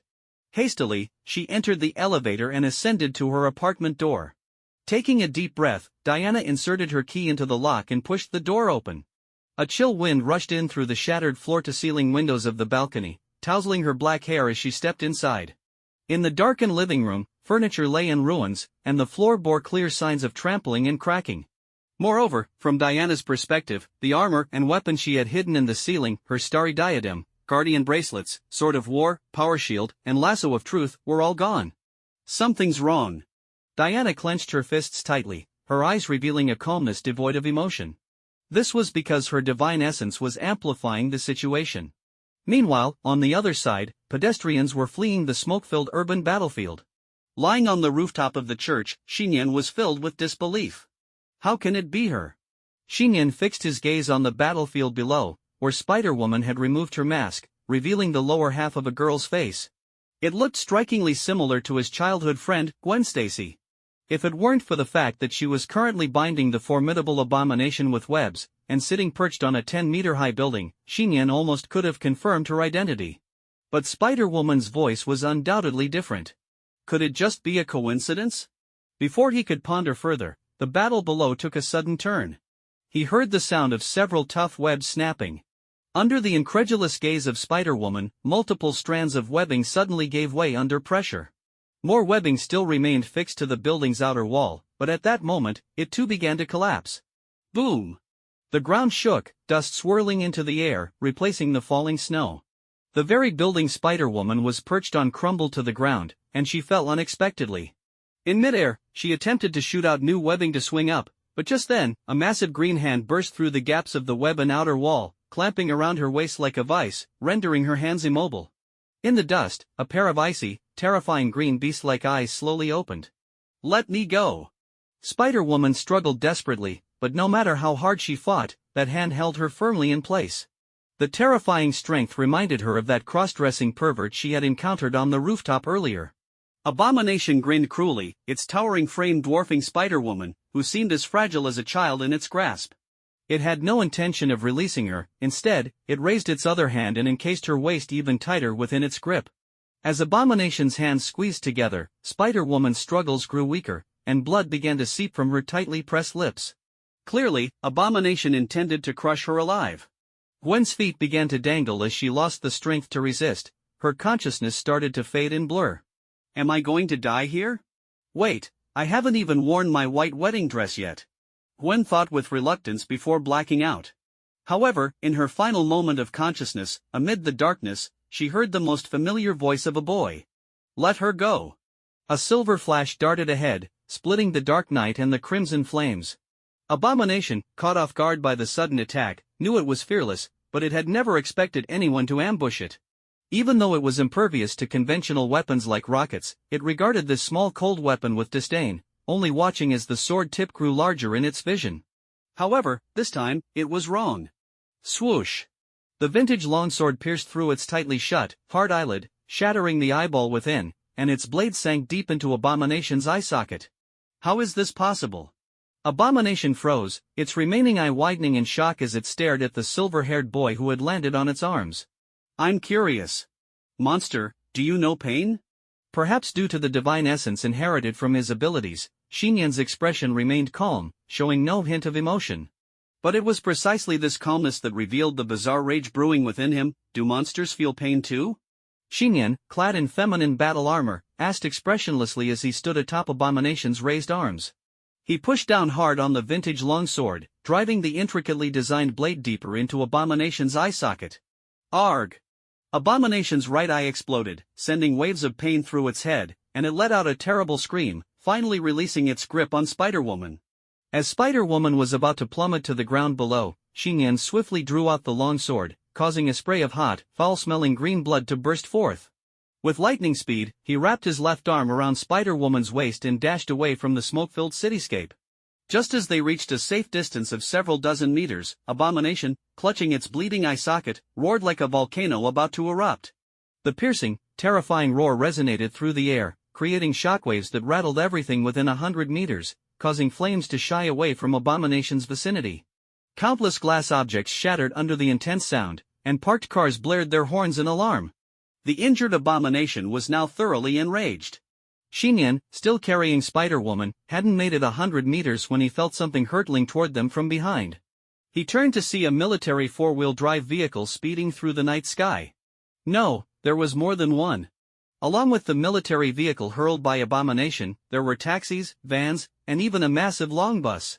4 or 5 vehicles crashed down like meteorites, carrying immense force. Holding Spider-Woman tightly, Xiyan wielded his long sword as he leaped forward, dodging one vehicle after another. The abandoned vehicles crashed to the ground, sparks flying, debris scattering, and ultimately exploding into roaring fireballs. Xiyan narrowly avoided a rolling van that passed by him, but the space to maneuver was becoming severely limited. Before he could catch his breath, a bus blaring its horn barreled toward them. The enormous shadow cast by the bus loomed over Xiyan and Spider-Woman, leaving them with no escape. In that split second, guided by divine instinct, Xiyan remained eerily calm. He stopped abruptly, leaving deep footprints in the ground while clutching Spider-Woman with one arm. He turned to face the oncoming bus, took a deep breath, and swung the vintage longsword forward with all his might. Swoosh! The air, smoke, dust, and flames before him were cleaved in half. At the same time, the bus was sliced cleanly in two, its metallic edges gleaming like mirrors. The severed halves of the bus continued rolling away from him, transforming into 2 fiery heaps of scrap metal. Ha! Xiyan's hand trembled slightly as he exhaled a breath of hot air. Just then, the giant green figure of Abomination landed behind him without warning, causing the ground to buckle under its weight. It was Abomination. Xiyan's silver eyes narrowed slightly, realizing that the earlier act of throwing vehicles was merely a ruse to disguise its movements. He had underestimated Abomination. Now, with an injured right eye and filled with rage, it had abandoned its earlier brutishness and employed tactics that few would expect. Abomination's face twisted in fury as it landed, delivering a powerful punch to Xiyan's back. The air exploded and pressure surged chaotically. Xiyan lost his grip on the vintage longsword, which flew from his hand, embedding itself into the ground. He and Spider-Woman were sent flying, crashing through the outer wall of a nearby building 20 to 30 meters away. Cough, cough. Xiyan coughed several times, struggling to rise from the ground. He held Spider-Woman tightly, having absorbed the brunt of the impact with his own body. He felt a turbulent rush of energy within him. Despite facing a punch strong enough to collapse a skyscraper, he realized he had not sustained any significant injuries. Suddenly, an idea struck him, and he reached behind his back to retrieve the vintage round shield he had been carrying. The dark gold shield shimmered faintly with a subtle ripple of energy, and soon its glow dimmed, showing no signs of damage whatsoever. This shield. Xiyan's eyes brightened slightly. He had nearly forgotten about the shield he had brought from home. If that ethereal golden lasso contained extraordinary power, capable of stretching and ensnaring any tangible or intangible object, and the vintage longsword was sharp enough to cut through metal, then this shield was undoubtedly special as well. It had absorbed and mitigated Abomination's punch, confirming its extraordinary nature. Additionally, the remaining battle boots and bracelets might also harbor hidden powers. Am I fully equipped? Xiyan chuckled to himself, finally grasping the situation. Now, escaping with someone was no longer realistic. To take down the current monster, this impersonator of a goddess had to unleash the full potential of the weapons and gear at his disposal. Stay away from me. At that moment, inside the building where Xiyan had crashed, a man in a military uniform crouched in a dark corner. Upon seeing Xiyan and Spider-Woman, he panicked. It's you? Xiyan recognized him immediately. He was the soldier who had almost been killed by Abomination.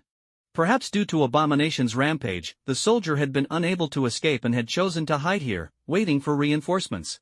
Without hesitating, Xiyan placed Spider-Woman gently on a nearby sofa and addressed the soldier, "Protect her." The soldier nodded frantically. Looking back at Xiyan, he saw the dark gold shield in Xiyan's grasp as Xiyan turned and leaped out of the second-floor window. The soldier steadied himself against the wall and peered out the window. As he followed Xiyan's form with his gaze toward Abomination, his mouth fell open in shock, his worldview continuing to crumble and reassemble. After a brief moment of silence, the soldier activated his communication device, his voice trembling as he reported, "This is Colonel at Zero Frontline. Our forces have been completely defeated. A mysterious figure is now fighting Abomination. I repeat, someone is battling abomination. Respond if you receive this.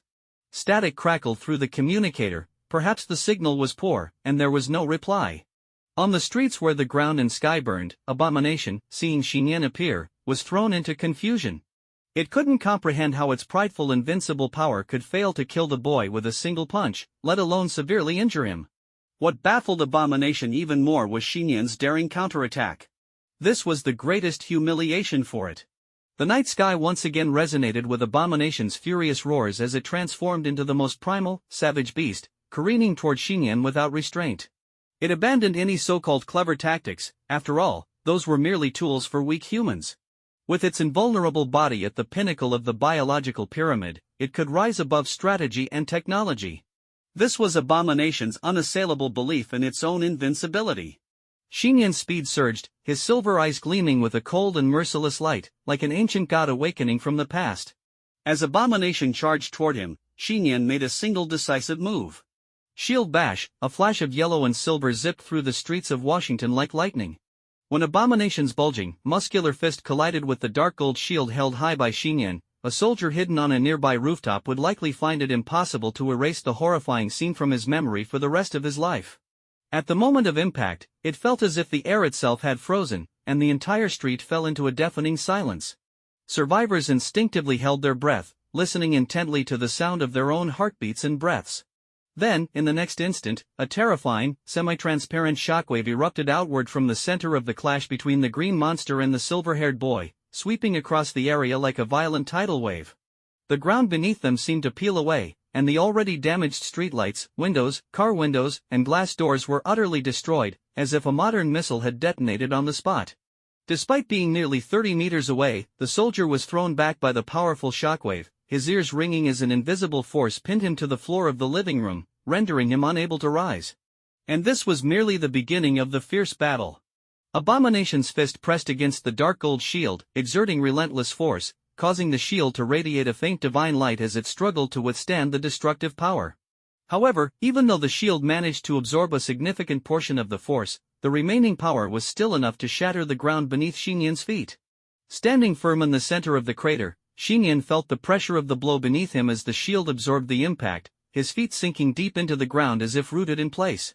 Despite the unprecedented crisis, he stood tall, his hands steady against the weight of the shield, resembling an unyielding mountain. It was hard to believe that during the day, he had been just an ordinary high school student leading a mundane life. Now, he remained remarkably calm, even to his own surprise. Perhaps it was the divine essence he had inherited from his aunt that rendered his emotions transparent, allowing him to maintain such composure in the face of overwhelming danger. Or maybe he had an innate talent for combat, enabling him to tap into extraordinary abilities at critical moments. As he firmly resisted abomination's onslaught with the shield, Xiyan's mind raced, strategizing his next move. Besides the vintage longsword, what other weapons did he have at his disposal? Just then, abomination suddenly released its fist to grasp the dark gold shield, swinging its other massive hand down like a giant axe toward Xiyan's head.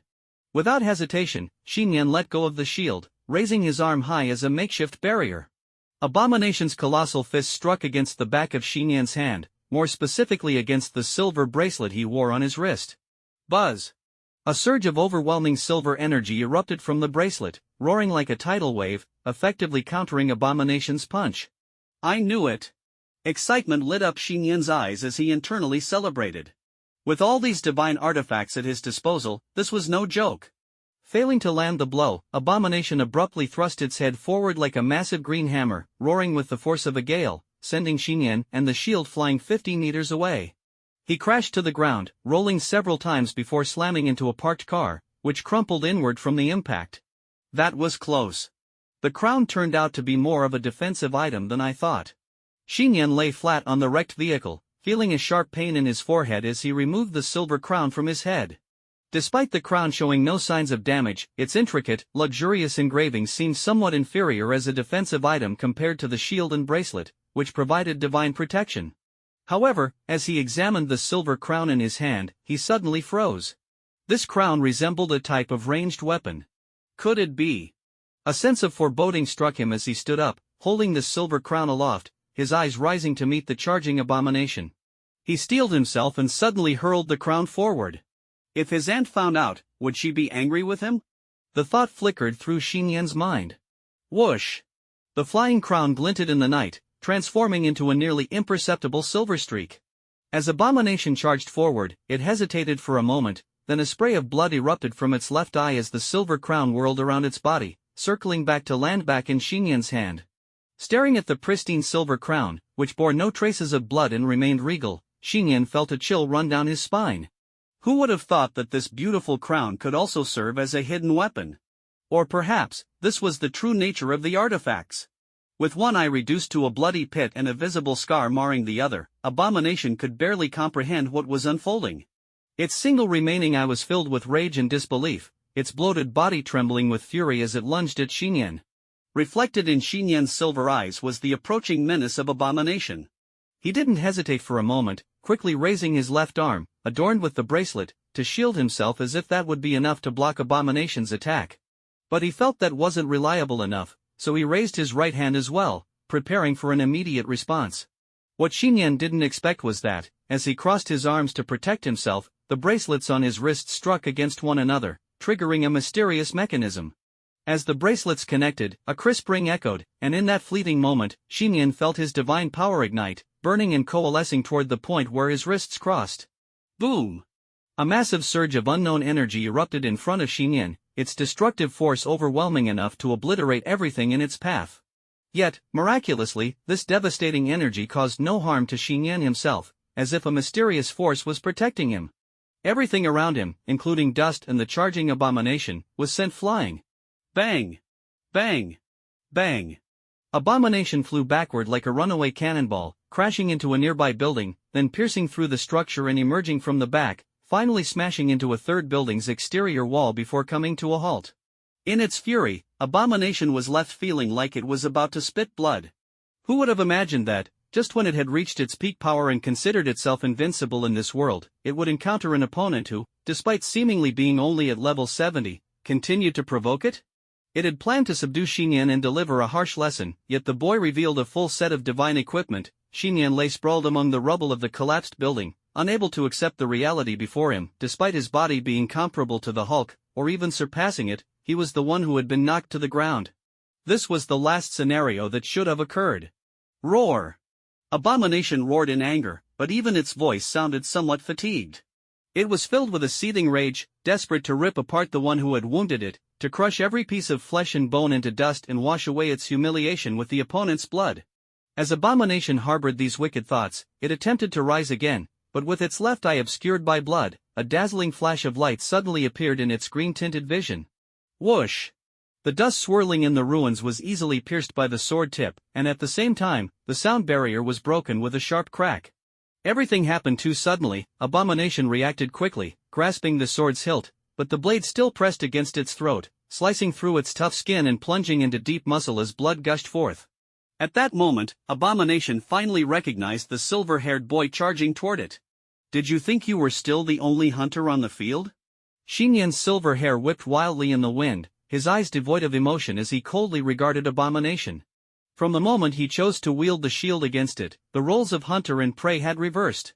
When he inadvertently triggered his power to send Abomination flying and reclaim the vintage longsword, he had seized control of the battle. Now, Xiyan, intent on pressing his advantage and going all out, aimed to turn this fleeting moment of superiority into a decisive victory. I've never killed a human, but you're just a monster, so it doesn't matter. Xiyan coldly declared, channeling the residual divine energy within him and all his remaining strength into his hands and feet as he pushed the longsword forward with all his might. Sizzle! Corrosive green blood spilled from Abomination's throat and palms as the vintage longsword dug deeper, relentlessly driving into its throat like a giant nail. Caught off guard, Abomination's remaining eye widened in disbelief as its expression shifted from shock to a crazed grin. A sense of foreboding struck Xiyan, but he could not afford to stop or retreat now. If he missed this opportunity and Abomination recovered, not only would he fail to defeat it, but he might not even be able to escape. Yes, he had also pushed himself into a corner. Suddenly, Abomination released its grip on the sword, allowing it to sink deeper into its body, an unexpected move that caught Xiyan by surprise. Next, Abomination extended its hands, gripping Xiyan's body and head tightly with all 10 fingers. In an instant, Xiyan felt as if two mountains were pressing against him, making it hard to breathe. So that's how it is, Xiyan realized in an instant. At this life and death moment, it had abandoned its defense to continue the assault. Crack! Crack! Xian's bones creaked under the immense pressure, every inch of his body feeling as if it would explode at any moment. Being enveloped by Abomination's massive hands, he could not even see its current condition. Could it be that even with its throat pierced, it still wouldn't die? If this continues, I might be the first to die. Xiyan understood this clearly, yet he also realized that Abomination was forcing him to stop. It must have reached its limit, otherwise, with its strength in close combat, he certainly wouldn't last 10 seconds. It had already been over 10 seconds, indicating that Abomination's strength was waning. If he stopped or gave up, he would truly lose. Gritting his teeth, Xiyan poured the last of his strength into the long sword, pushing it forward to its limit and then swinging to the left. But the sword felt stuck, wedged between muscle and bone. No matter how hard he tried, he couldn't move it an inch. In the dark building, Xiyan and Abomination faced off, Xiyan with the sword in its throat, while Abomination held tightly onto Xian's body. The duel was approaching its climax. Yet, until the last moment, it was impossible to determine who the loser or winner would be, or if they would both perish. My body can't hold on much longer. Xiyan felt himself nearing exhaustion, unable to wield the longsword any longer. Was this the end? Full of reluctance, he poured the last ounce of strength into the blade. Put! The longsword suddenly erupted, slicing a deep gash to the left, leaving Xiyan momentarily stunned as he felt the strength drain from his grip, the sword clattering to the ground. He opened his eyes to see Abomination's body nearly severed, its throat now barely connected by a strip of flesh, its single eye filled with a deep, unyielding rage. Did I win in the end? For a moment, Xiyan could hardly believe it, forgetting his own exhaustion as he collapsed, his feet unsteady. However, instead of hitting the ground, he fell into a familiar embrace. What do you think? A clear and melodious voice reached his ears. Xiyan opened his eyes wide to see the person he most wanted to see in that life or death moment. Aunt Diana, Aunt Diana. Even Xiyan didn't realize when he had called out that name so unconsciously. Look at the state you've gotten yourself into, Diana said, her tone laced with a hint of reproach. Aunt, I'm sorry. Just a moment ago, he had been gambling with his life against Abomination, and now he lay there, ears drooping and obediently accepting her scolding, which made Diana both amused and exasperated. But more than that, she felt relieved to have made it in time. We'll talk about it at home. Diana, towering over 1.8 meters tall and clad in shimmering golden armor like a knight, swiftly scooped Xiyan up in a princess carry. In Diana's mature and tall embrace, Xiyan appeared particularly small, his silver hair resting against the gold armor, creating an image of a knight and a princess.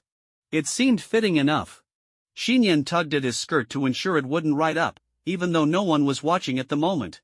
Diana glanced at the corpse of Abomination on the ground before pulling out the golden lasso from seemingly nowhere.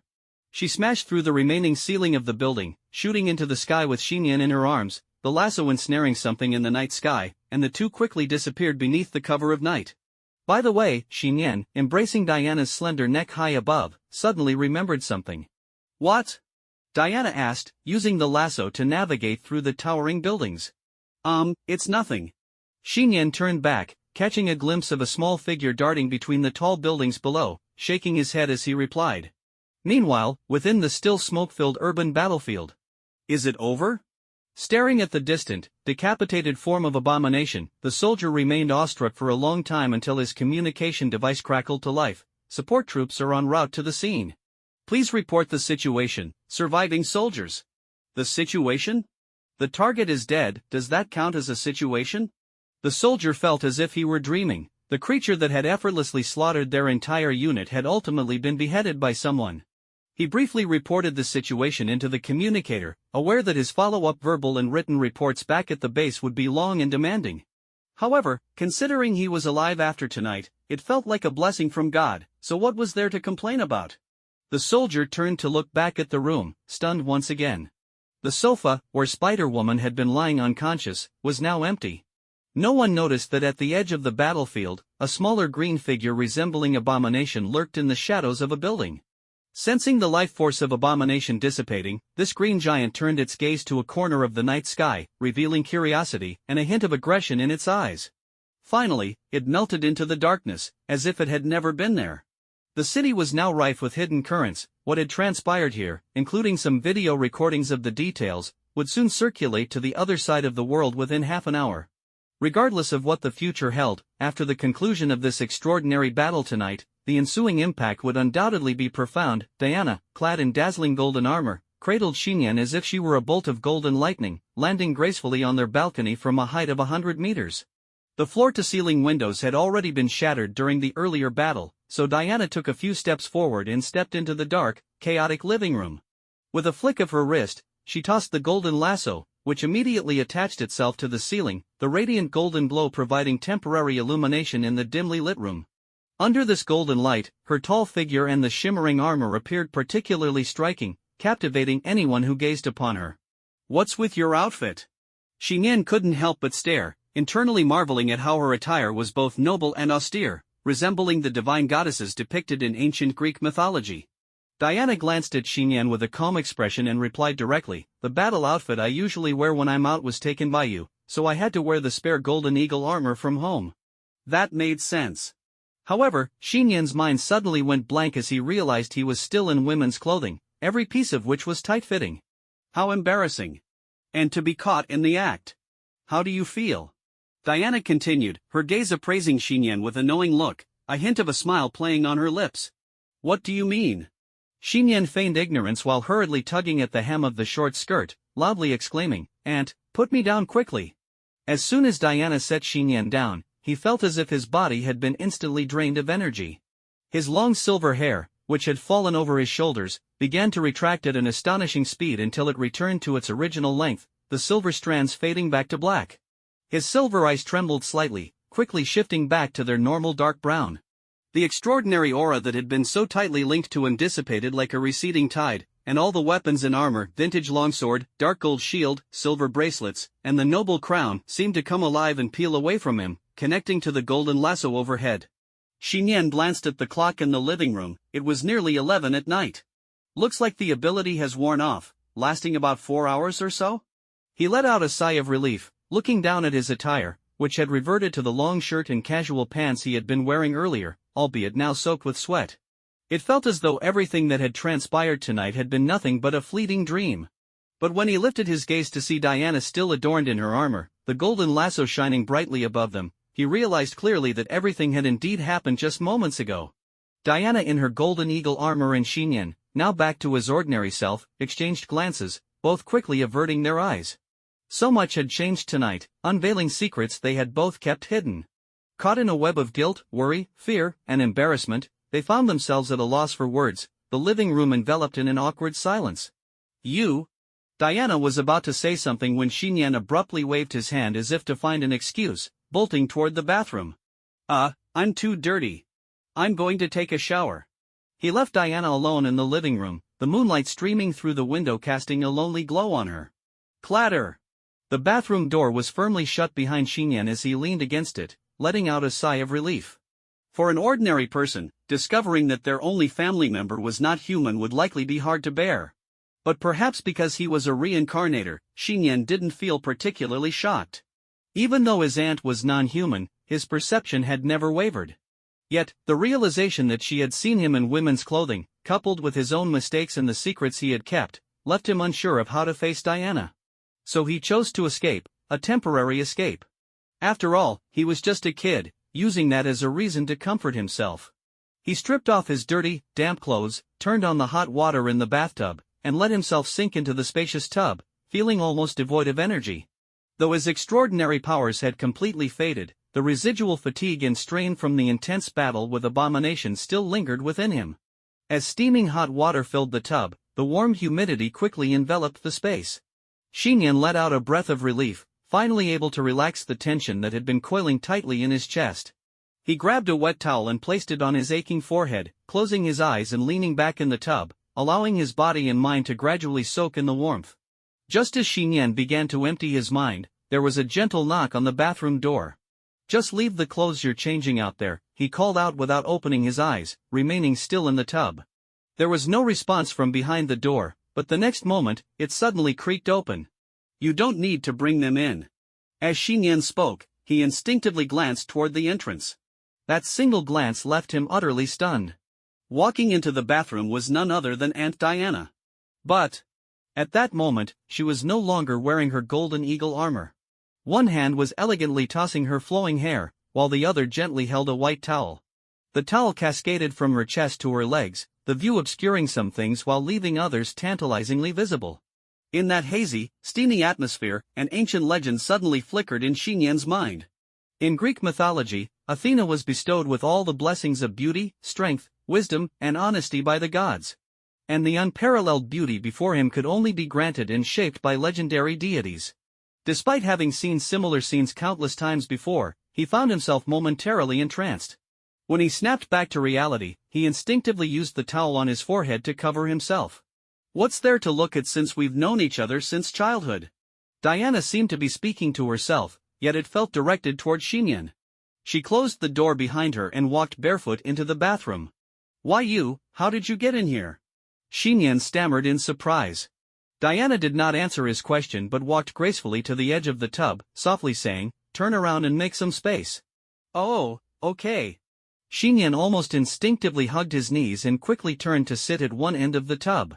Before he could process the situation, he heard a splash as the water in the tub overflowed, spilling out half a person's worth. In the bathroom, steam swirled around, filling the space with a quiet so profound that one could almost hear the faint sound of water droplets hitting the surface of the tub. Xiyan couldn't help but think, so our bathtub is this small? It feels like I can't stretch out my limbs in here. Diana, hearing his words from outside, chuckled softly. You've really grown up. It looks like I'll have to get you a bigger bathtub. Xiyan caught the teasing tone in Diana's voice and couldn't help but mutter, "Stop treating me like a little kid. I'm 16 now. According to Washington state law, I'm of legal age to get married." Yeah, it's been 16 years. Time really flies, Diana reflected softly. Xiyan fell silent for a moment, trying to clear his mind. Diana began reminiscing about the past. I suddenly remembered something from my childhood. My mentor, she was also my aunt. Mentor? Xiyan's eyes widened. This was the first time he had heard Diana talk about her childhood. Yes, my mentor. She lived with my mother on an island called Paradise Island. Diana continued, it was a place surrounded by a barrier left by Zeus, the king of the gods, and for millennia, we Amazons lived there isolated from the world. Her tone was calm and natural, as if she were recounting an ordinary event. Xiyan could hardly believe that he was hearing such astonishing secrets about the ancient Greek gods in what seemed like a casual home setting. Diana went on, I was originally a princess of the Amazons, cherished and cared for by my mother and my mentor. Until one day, a fighter jet crashed near the waters of Paradise Island. I left the island and entered this place, during World War I. Later, I discovered that the war among humanity was being manipulated by Ares, the god of war. So, I participated in that brutal war, which felt like a catastrophe for mankind. From that point on, Diana not only shared her origins and background but also recounted her experiences of entering the world as Wonder Woman, and her eventual decision to remain in the human world. From her initial fascination with humanity to her subsequent utter disappointment, and finally to her nearly century-long existence concealed among ordinary people as a demigod. She spoke with a natural demeanor, as if explaining common knowledge to family. Mythologies that were beyond human reach transformed into light conversations in this bathroom. Wonder Woman? A princess of a race? Daughter of Zeus? Xiyan was left dumbfounded, never realizing the depth of Diana's identity and background. He couldn't help but wonder if Zeus were alive, would he strike him down with a lightning bolt? After recounting her origins and experiences, Diana's gaze revealed a hint of complexity. You probably already figured it out. The woman in that old photo from World War I you saw this morning is indeed me. I had intended to tell you about my identity when you turned 18, I didn't mean to deceive you. I know. Xiyan let out a breath, speaking up, you've been protecting me for 16 years, ensuring that I haven't been harmed by extraordinary things. Diana fell silent for a moment before asking, do you feel angry or scared about this? Why would I be angry or scared? Xiyan shook his head and smiled. Even if you suddenly said I was a demon or something and were going to eat me, I would willingly accept it. Besides, you're actually a descendant of the legendary gods. With a beautiful goddess and superhero like you living with me for so long, what's there to be angry or scared about? Xiyan felt a bit carefree, flailing his arms and legs, causing water to splash everywhere. Stop with the goddess and superhero nonsense and calm down. Diana lightly tapped his head, feigning annoyance. Okay, okay. Xiyan rubbed his head slightly in pain, but soon, both he and Diana shared knowing smiles. The tension and barriers that had previously existed between them melted away in that moment, replaced by a sense of harmony and understanding for each other. Diana suddenly said, "By the way, about you wearing my battle outfit and running outside to fight monsters, you'd better come clean. Please spare me, I was just about to explain." Xiyan raised his hands in surrender, quickly organizing his words. "Actually, I accidentally awakened some kind of superpower a week ago." He didn't hide anything from Diana, honestly reporting his ability status. After hearing Xiyan's account, Diana furrowed her brow slightly, a look of realization crossing her face. "So that's how it is, you triggered this ability while we were having dinner." "Yes." Xiyan chuckled bitterly. "I didn't think that just using a water cup as a medium could trigger my power." Diana's eyes sparkled with intellect as she remarked in surprise, "This superpower seems to follow some law of causality. But the fact that it can even control divine bloodline abilities." She remembered the wishing stone she had encountered before, which had such extraordinary effects, only found among the relics of the gods. However, even though Xiyan's ability had a time limit, it came with no side effects, nor did it require any sacrifices. Diana's mind raced with thoughts, her beautiful eyes lighting up as she murmured, "I said I would give you the chance to choose your path in the future, but I didn't expect you to have such conditions available for selection." "What are you talking about? What conditions?" Xiyan was confused. "Nothing, I was just thinking about the awakening of your superpower."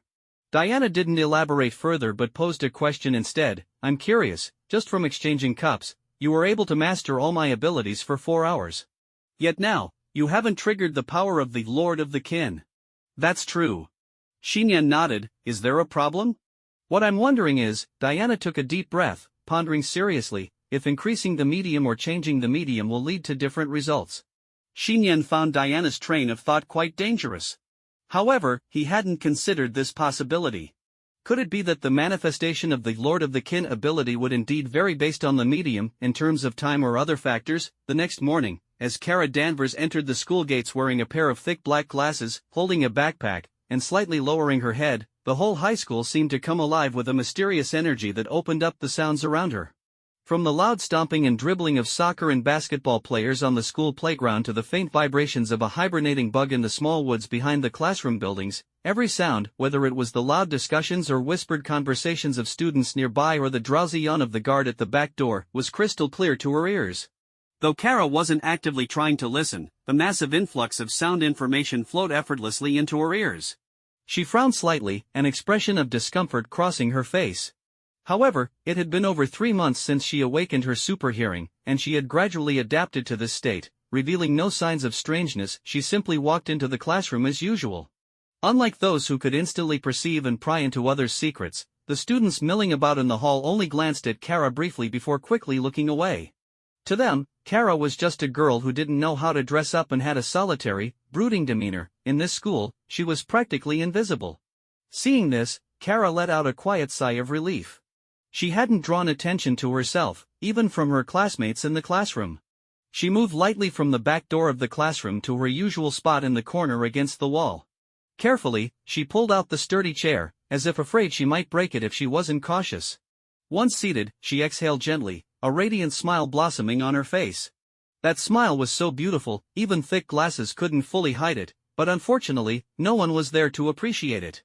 Yes, Kara was a Kryptonian hiding in the ordinary world, with the real name Kara Zor-El, the second-to-last Kryptonian in the universe. The first was, of course, the well-known superhero on Earth, Superman, her cousin, Kal-El. As for why Kara appeared younger than her cousin, looking like a 15-year-old girl, it all traced back to the moment Krypton was destroyed. When Krypton was on the brink of destruction, Kara's parents sent her to Earth with the original intention of protecting her baby cousin Kal. However, Kara encountered a wormhole while traversing the universe, causing her to lose over a decade in time. By the time her ship reached Earth, it had been 6 months ago. At that point, her cousin had fully grown into Superman and no longer needed her protection. Instead, he helped her find a foster family, the Danvers, allowing her to live like an ordinary person in the city. Kara glanced at the clock on the wall. There were about 5 minutes until class started. She took out her textbook early to begin reviewing, while the sounds within the school continued to bombard her ears. Today's topic of conversation among students was different from usual. Nearly 90% were discussing the morning news that had actually occurred the night before. A massive green-yellow monster had appeared in a suburban area of Washington, and armed forces were dispatched to suppress it but suffered heavy casualties instead. In the shaky, blurry footage of the news, the green-yellow monster could be seen wreaking havoc on the city and the military with terrifying strength. Following this, the news also reported the appearances of Spider-Woman, the silver-haired goddess, and the Golden Knight, with a short segment showing the confrontation between the silver-haired goddess and the green-yellow monster. The clash between Shield and Giant Fist sparked a worldwide sensation. Naturally, the most discussed topic was the silver-haired goddess who had defeated and beheaded the green monster. I hereby declare the silver-haired goddess as my superhero idol. PFF. Stop talking nonsense, you said your idol was Superman. Who says if your idol is Superman, you can't support the silver-haired goddess? I'm a Batman fan, but I love the silver-haired goddess, she's so cool. Not just among the students, but in a mere morning, the silver-haired goddess had become the hottest superhero in Washington. Even many teachers in the school, especially the male ones, were excitedly discussing it in the staff room, saying, "Does this mean the silver-haired goddess is a superhero living right here in Washington?" It's hard to say. For superheroes with extraordinary gifts, the distance between cities isn't as far as we think, one teacher rationally analyzed. Others nodded in agreement. Just like Superman and Iron Man, even though the public knew they resided in Metropolis and New York City, their extraordinary abilities meant that even if they appeared on the other side of the earth, it wouldn't be surprising. I don't care, she's my dream goddess from now on. I'm definitely buying any merchandise she comes out with, declared one male teacher with determination. However, what would he think if he knew the true identity of the silver-haired goddess? Silver-haired goddess, Spider-Woman, giant monster. Kara murmured softly, but there was no trace of interest on her face. Quite the opposite, she found herself only interested in ordinary human things. As for the so-called extraordinary, as a Kryptonian, she was the greatest extent of the extraordinary hidden within the city of Washington, so there was nothing to be concerned about. It's almost time for class. Kara paused slightly. In the cacophony of sounds at school, she carefully filtered through them but didn't hear the one gentle voice she most wanted to hear. That person didn't pass by her usual spot along the wall as they usually did. Ding! The school bell rang, signaling the start of class. Kara quickly glanced toward the upper floor of the building. To her eyes, the several walls seemed almost transparent, and she could clearly see a certain high-level classroom filled with students. In that classroom, 2 seats were conspicuously empty. The male teacher who had just been discussing buying superhero merchandise walked to the front of the classroom with a thermos cup and explained, "Today, Carla Prince and Gwen Stacy are both absent due to illness." Illness? But he looked perfectly fine yesterday. Kara furrowed her brow slightly, more concerned about the whispers that had begun among the students in that classroom. How coincidental, both of them are absent at the same time. Looks like my guess was right, they might really be a couple. Does that mean I have no chance? You never had a chance to begin with, sigh, my goddess Gwen. Hearing the heartfelt laments of the students, Kara felt a tremor in her heart. Kara lay quietly in bed, unable to sleep through the night. Her gaze was fixed on the window, watching as the dark night was gradually replaced by the cool morning light. After all, the events of last night had been overwhelmingly complex and thrilling, filled with more extraordinary mysteries than her 16 years of life combined. Then there were the experiences in the bathroom. When Aunt Diana mentioned his awakened superpower, Lord of the Kin, her attitude was neither disapproving nor dismissive of him using this strange ability.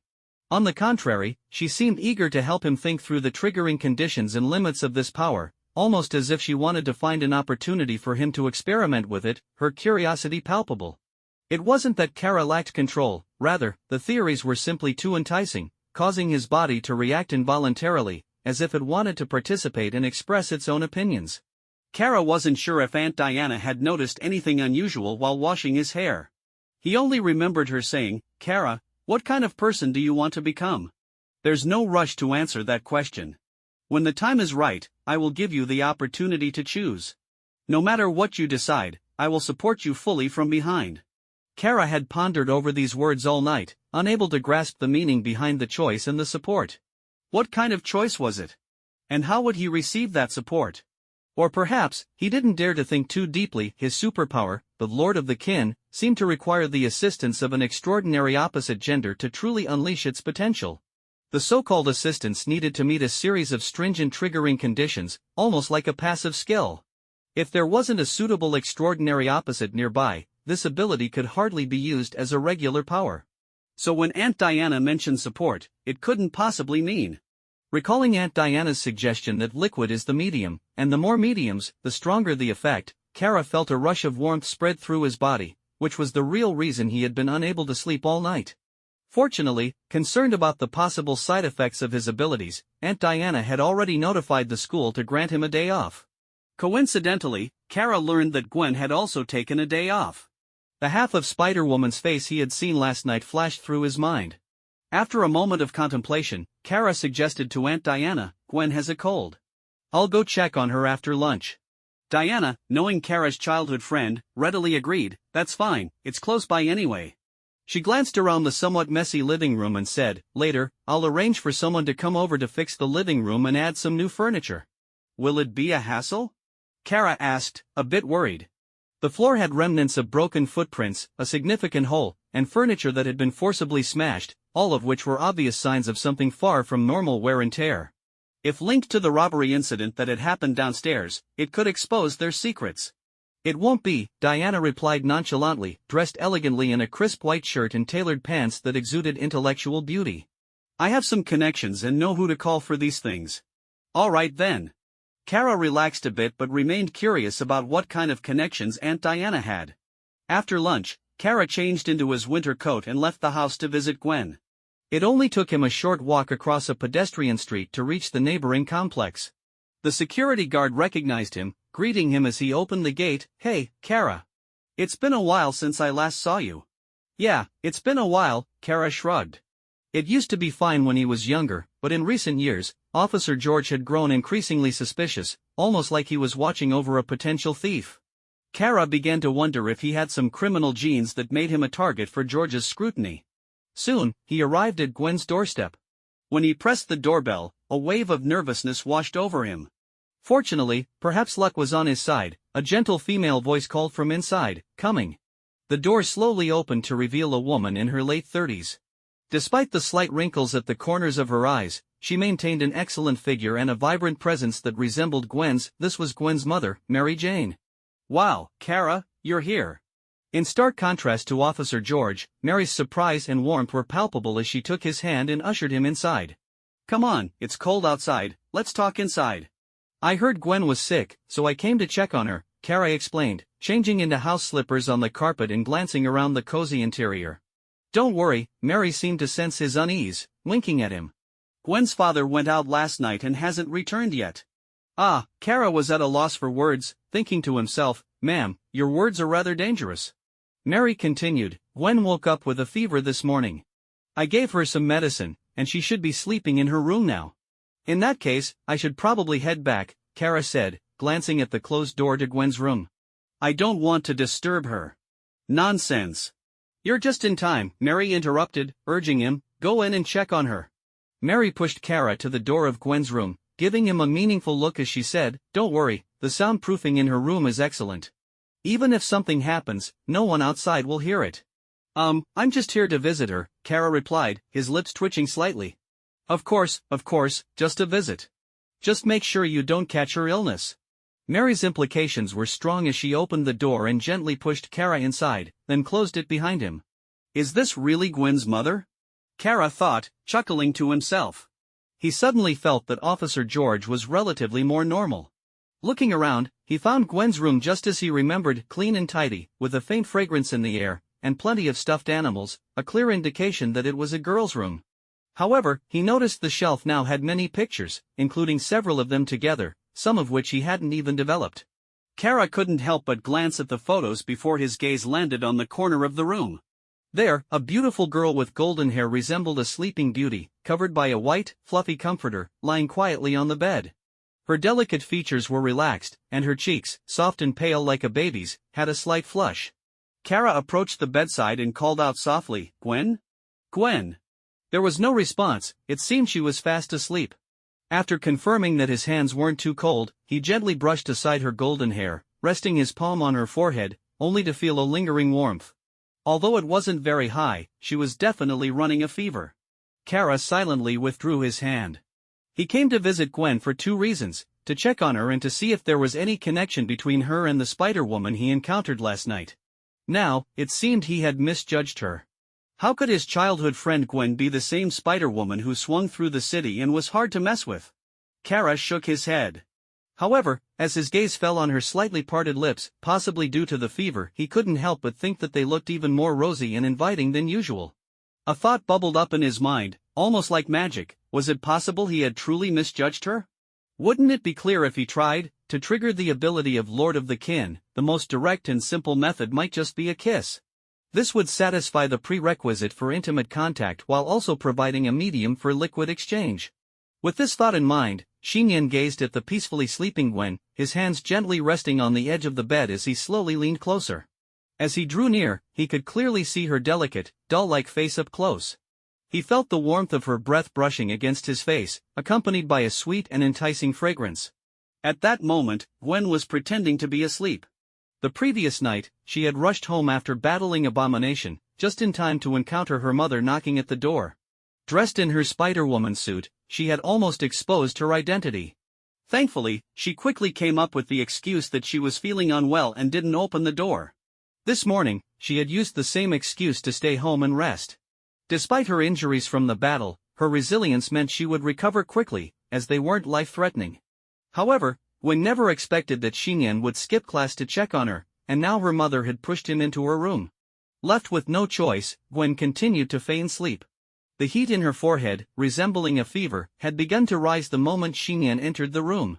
Although she couldn't open her eyes while pretending to be asleep, Gwen could still sense that Xiyan was sitting beside her bed, leaning closer. She could feel his gaze fixed on her face, specifically, her lips. What was happening? The girl felt a bit dazed but maintained her exterior calm, her hands gripping tightly under the covers. At the same time, Xiyan hesitated, his movements pausing for a moment before he fully lowered himself. Gwen's body stiffened slightly at the sudden shift. Then, a warm and subtle sensation brushed against her forehead, only to part immediately. Xiyan quickly straightened up, feeling a twinge of guilt. He glanced at the closed door, his fingers lightly touching his lips, where he could still feel a lingering warmth. What am I doing? He chuckled bitterly. Even though Gwen was his childhood friend and like a brother to him, she was still a girl, and kissing her lips was absolutely out of the question. However, considering the warmth rising from Gwen's forehead, there was no doubt that she was indeed running a fever. A sense of guilt washed over him as he reached out to pull the covers up for her. Just then, his attention was caught by something. It was 3 adhesive bandages that had fallen out from under the covers when he tugged at them. What's this? Xiyan picked up the bandages and noticed they showed signs of use, yet the wounds they covered were clean, without a trace of blood or dirt. A memory from their childhood suddenly flashed in his mind. Gwen had always loved sticking band-aids on herself, especially on her nose, pretending to have injuries while patting her chest, claiming she would protect him. Band-aids won't help with a cold, silly girl, he said with a light smile, pocketing the 3 band-aids before slowing his pace to open the door and step out of Gwen's room. Oh, you're done so soon? Outside the door, Mary looked surprised, as if she had been standing by, listening. Xiyan felt a bead of sweat on his forehead and emphasized, "Aunt, I really just came to check on her." Is that so? Mary sighed, her face showing clear disappointment. Inwardly, Xiyan thought, what exactly are you expecting, ma'am? He exchanged a few more pleasantries with Mary, politely declining her insistence to stay longer, and hurriedly made his escape from Gwen's house. Neither Xiyan nor Mary realized that inside the closed room, just as Xiyan closed the door behind him, the girl who had been pretending to sleep shot up in bed. Her face was flushed, and she was breathing heavily, her hands tightly covering her burning cheeks, steam practically rising from the spot Xiyan had touched on her forehead. Gwen's mind seemed to stall for a few seconds before she frantically threw off the covers, searching around. They're gone. The band-aids are gone. She felt on the verge of tears. The 3 band-aids were the ones she had peeled off when changing out of her Spider-Woman suit last night. When she was out in her tight suit, the sweat made it uncomfortable to wear regular undergarments. So, she always stuck band-aids on herself when wearing the spider suit. In her haste to change last night, she hadn't had time to discard them, leaving them behind in her room. Please tell me he didn't take them. The thought of those band-aids being in Xiyan's possession made Gwen bury her head under her pillow, steam billowing from the back of her head. She felt utterly embarrassed and wished she could disappear. On his way back home, Xiyan stepped out of the elevator and saw several workers in identical uniforms, without any specific company insignia, going in and out of his house.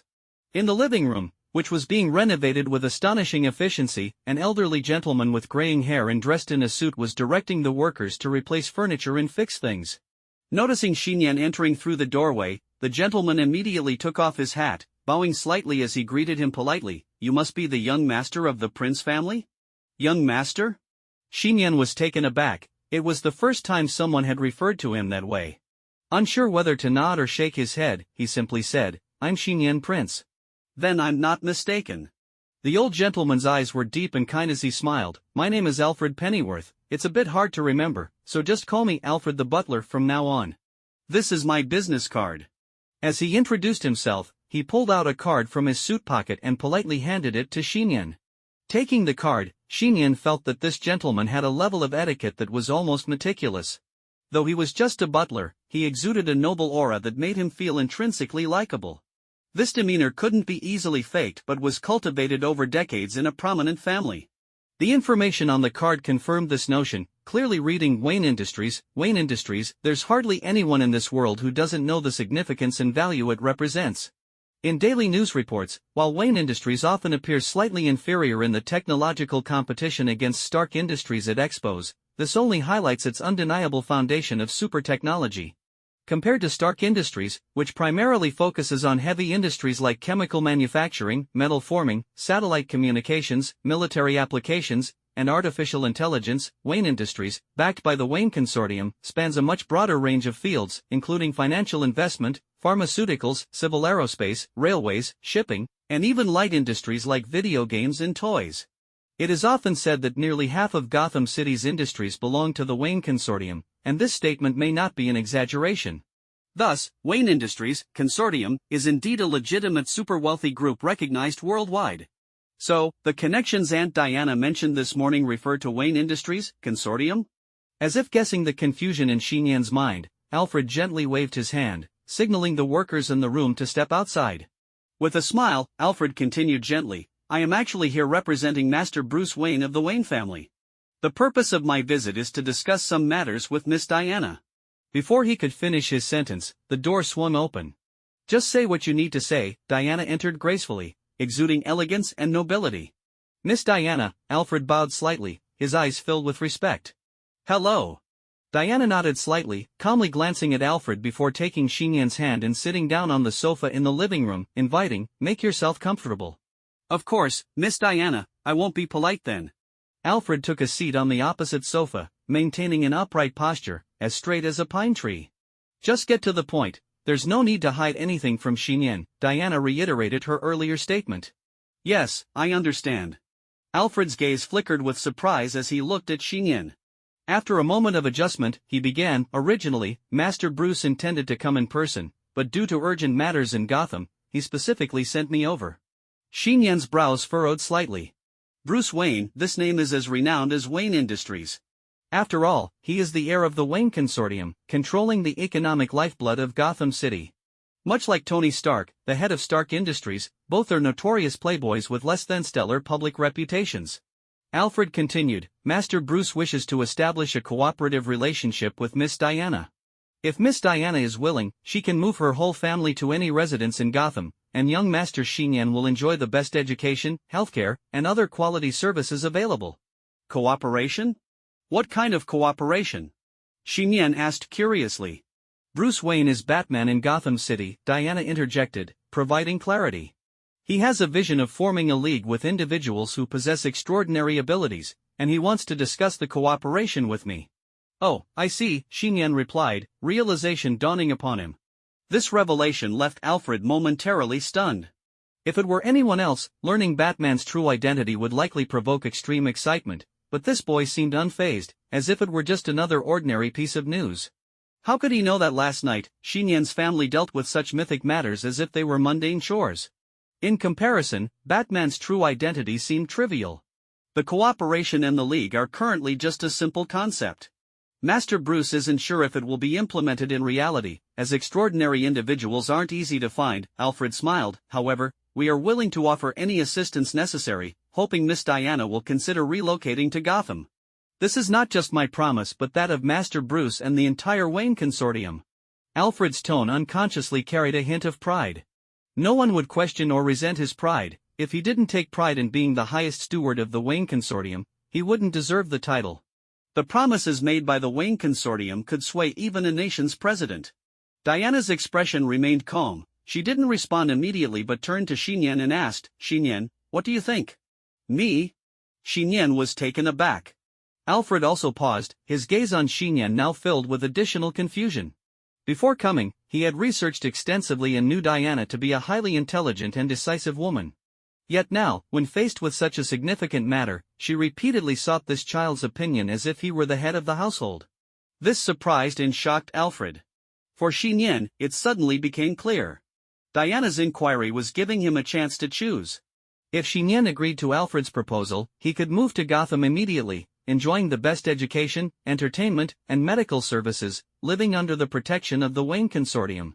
Even if he chose to be lazy for life, he could live a high-quality life as a wealthy elite.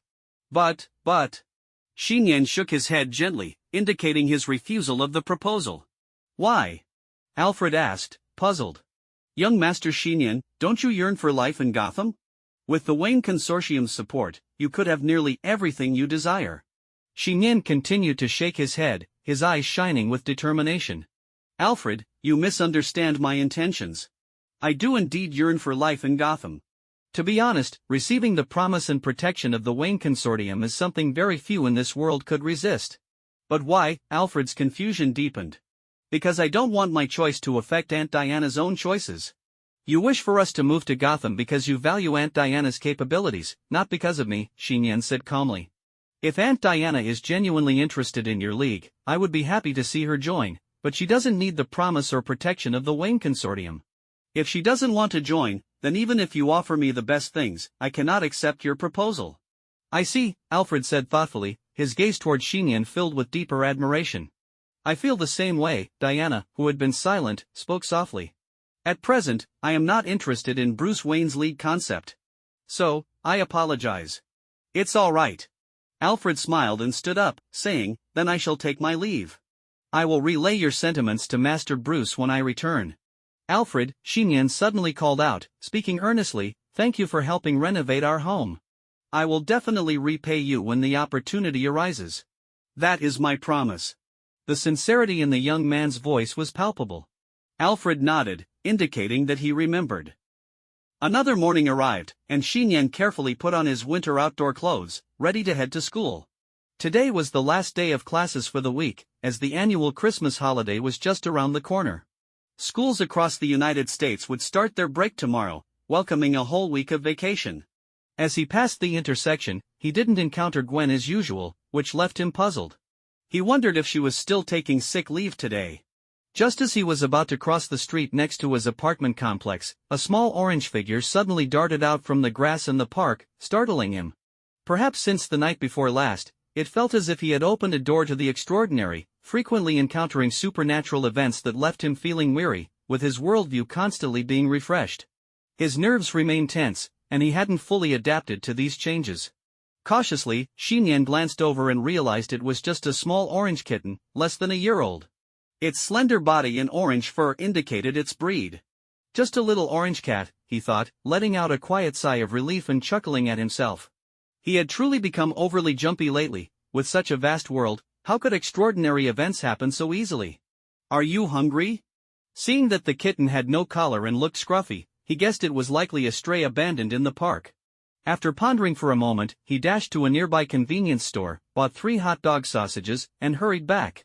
When the small orange cat saw him approaching, it quickly darted back into the bushes, revealing a pair of green, slitted eyes filled with deep wariness. "This is food, look," Xiyan said, opening one of the sausage packages in front of it and taking a hearty bite. He then placed the remaining 2 sausages on the ground in front of the bushes. With class time approaching, Xiyan didn't linger. After stepping out of the park, he glanced back and saw the bushes rustle violently, and the 2 sausages along with their packaging had vanished without a trace. He smiled knowingly and continued on his way to school. In the bushes, the pair of green, slitted eyes watched Xiyan leave, as the kitten licked its paw.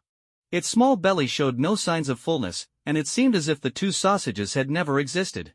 Upon arriving at the school entrance, Xiyan ran into Gwen, who had just arrived as well.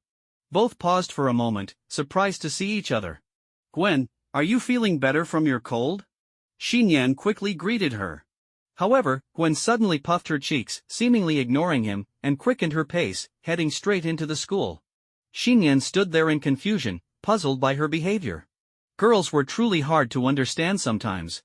He shook his head in resignation and decided to let it go, continuing into the school. But he also decided to catch up to her. So, Xiyan quickened his pace, following closely behind Gwen. Yet, the faster he ran, the faster she ran, and the two dashed into the building together. Just then, a girl called out to him from the hallway, "Excuse me, could you please stop?" Xiyan looked up to see a girl around 15 years old, a lower-class student. Her long golden hair was tied in a rather mature-looking single ponytail, with several strands messily falling across her forehead and face. Wearing thick black-framed glasses and keeping her head down, she looked like a shy homebody or someone easily overlooked in a crowd, possibly even a target for bullying. Xiyan didn't have any particular impression of this girl, but out of politeness, he asked gently, "What can I do for you?" The girl hesitated, biting her lip as she gathered her courage to speak. "I'm Kara Danvers. We met at the orientation party." "I remember now." Xiyan nodded, recalling how this girl had stood alone in a quiet corner during the orientation party. Perhaps remembering his own childhood encounters with Gwen made him feel sympathetic, so he had approached her and explained some school regulations and measures. That had been nearly half a year ago, though.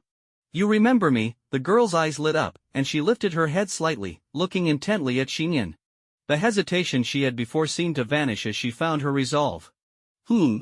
Unbeknownst to him, whether it was his spider sense being overly sensitive or a woman's intuition, Gwen, who had stopped in the hallway, felt an ominous premonition arise within her at the sight. She wanted to step in and interrupt whatever Kara was about to say. But seemingly anticipating Gwen's intent, Kara clenched her fists tightly, her tone suddenly accelerating. "Xiyan, I like you. Please go out with me." Her voice wasn't loud, but it echoed throughout the entire hallway. Xiyan's mouth fell open in shock. "What?" Gwen's eyes widened in disbelief, and after a few seconds, the hallway erupted in a whirlwind of whispers and discussions among the students. "Ah, youth is truly wonderful," remarked a passing teacher, shaking their head in amusement. As the class bell rang, the large high school campus immediately became noisy, with students pouring out of the classrooms. Aside from some discussing lessons and lunch, many were still talking about the silver-haired goddess and the morning confession incident. Childhood friends and sudden love confessions? The most popular student and the least popular? This was definitely going to make the school newspaper. Fortunately, after today, they would have a week-long break. As the male lead of this incident, Xiyan packed his things early and walked out of the school gates. Behind him, Gwen, carrying her bag with one hand, hurriedly caught up to him. All the embarrassment she had felt earlier suddenly flooded back to her, and she angrily asked, "Xiyan, you wouldn't really accept that girl's confession, would you?" "It's not the first time we've met," Xiyan corrected. "It's more like the second time." "Second time? That's still too much," Gwen exclaimed, her anxiety clear. "Don't worry, I didn't accept her." "But you didn't refuse either," she retorted. "That's because," Xiyan paused, looking earnestly at Gwen. "You know, when someone confesses publicly, it means they've mustered a lot of courage." "I haven't figured out how to respond to her courage and determination yet," he continued, apologetically adding, "I'm sorry, Gwen, I didn't mean to drag you into this. This whole thing isn't really about you." Gwen stared at Xiyan's retreating figure, her soft, supple lower lip unknowingly caught between her teeth. "It's not like that. How could this not be related to me?" Gwen silently thought. The evening sun gradually sank beneath the city, and as dusk descended, small snowflakes began to swirl in the sky. Xiyan walked home, glancing over at the park as he passed by. The little kitten he had seen lying there in the morning was nowhere to be found now. "Hope you're doing well out there in the cold, poor little thing," Xiyan murmured, gently exhaling as he felt the hot dog sausages in his pocket. He wrapped his jacket tighter around himself and left the park. However, when he arrived at the entrance of his residential building, he felt as if a bold line had appeared above his head with the words, "What are you doing here?" Xiyan was puzzled, his expression resembling a confused emoji. Inside the elevator, there was the little orange kitten, curled up in a corner, seemingly having been there for quite a while. When Xiyan appeared at the elevator entrance, the kitten seemed to sense his presence, yawned, and rubbed its sleepy eyes with its paw, displaying an innocently harmless expression. Xiyan was momentarily stunned, thinking to himself, how does this cat know where I live? No, this must just be a coincidence. He pretended not to see the kitten and entered the elevator, pressing the button for his floor. As the elevator ascended, more residents entered, and to prevent anyone from stepping on the kitten, Xiyan decided to stand in front of it. The elevator moved slowly upward, with people coming and going. Xiyan couldn't help but steal a glance back at the little kitten lying quietly on the floor, showing no signs of movement. When the elevator reached the 16th floor, Xiyan hadn't even had a chance to move. The little orange kitten, now awake, stood up first and squeezed between his feet to exit the elevator.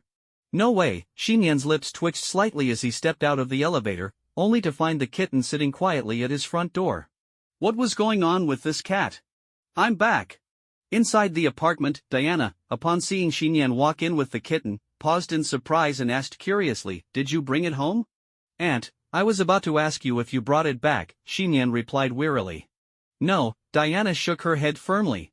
"Over the years, I've only picked you up once, I haven't taken in anything else." "That's true," Xiyan scratched his head, watching the overly familiar little orange kitten enter the house. He hesitated before asking, "Aunt, can we adopt it?" Since the cat had followed him home and it was a cold winter outside, he couldn't bear to send it away. "I have no objections," Diana nodded.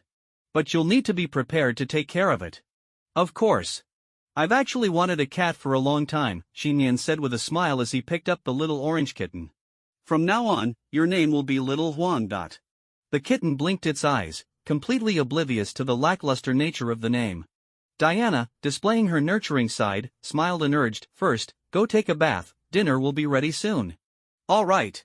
Let's wash up together, Little Huang," Xiyan decided, carrying the little orange kitten into the bathroom with him. In the tub filled with warm water, the little kitten surprisingly didn't seem afraid of the water. It lay lazily by the edge of the tub while Xiyan applied shower gel to its soft, light orange fur, soon covering it in white foam. As he washed its belly, Xiyan flipped the kitten over, rubbing its soft, pale underbelly. He couldn't help but murmur, "So, Little Huang, you're a girl." Meow. The sleepy kitten suddenly seemed annoyed, snapping at Xiyan's finger with a playful bite. The small, sharp little teeth pierced his skin, and a drop of blood fell onto the bathroom floor. "Little Huang." Xiyan yelped in pain, quickly retracting his finger. Realizing it had done something wrong, the kitten looked at Xiyan's bleeding finger with a human-like expression of guilt. "It's okay, it's not your fault. But be careful not to bite people." Xiyan comforted and scolded it gently. Looking at his bleeding finger, he intended to rinse it with water when suddenly, his body jolted. "Wait, what's this feeling?" Xiyan's eyes widened in shock as a familiar yet strange sensation rapidly washed over him. His previously ordinary brown pupils shifted to glowing, eerie slitted eyes. The ability of Lord of the Kin had activated. "Xiyan?" Hearing his voice from the bathroom, Diana quickly pulled open the door.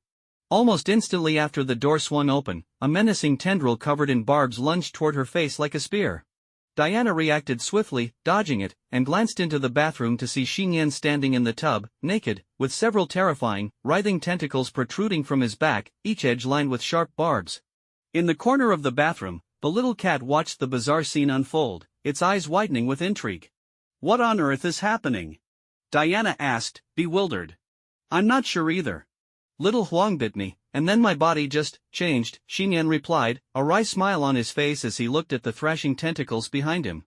"Is it the blood and saliva acting as the liquid medium that triggered the ability?"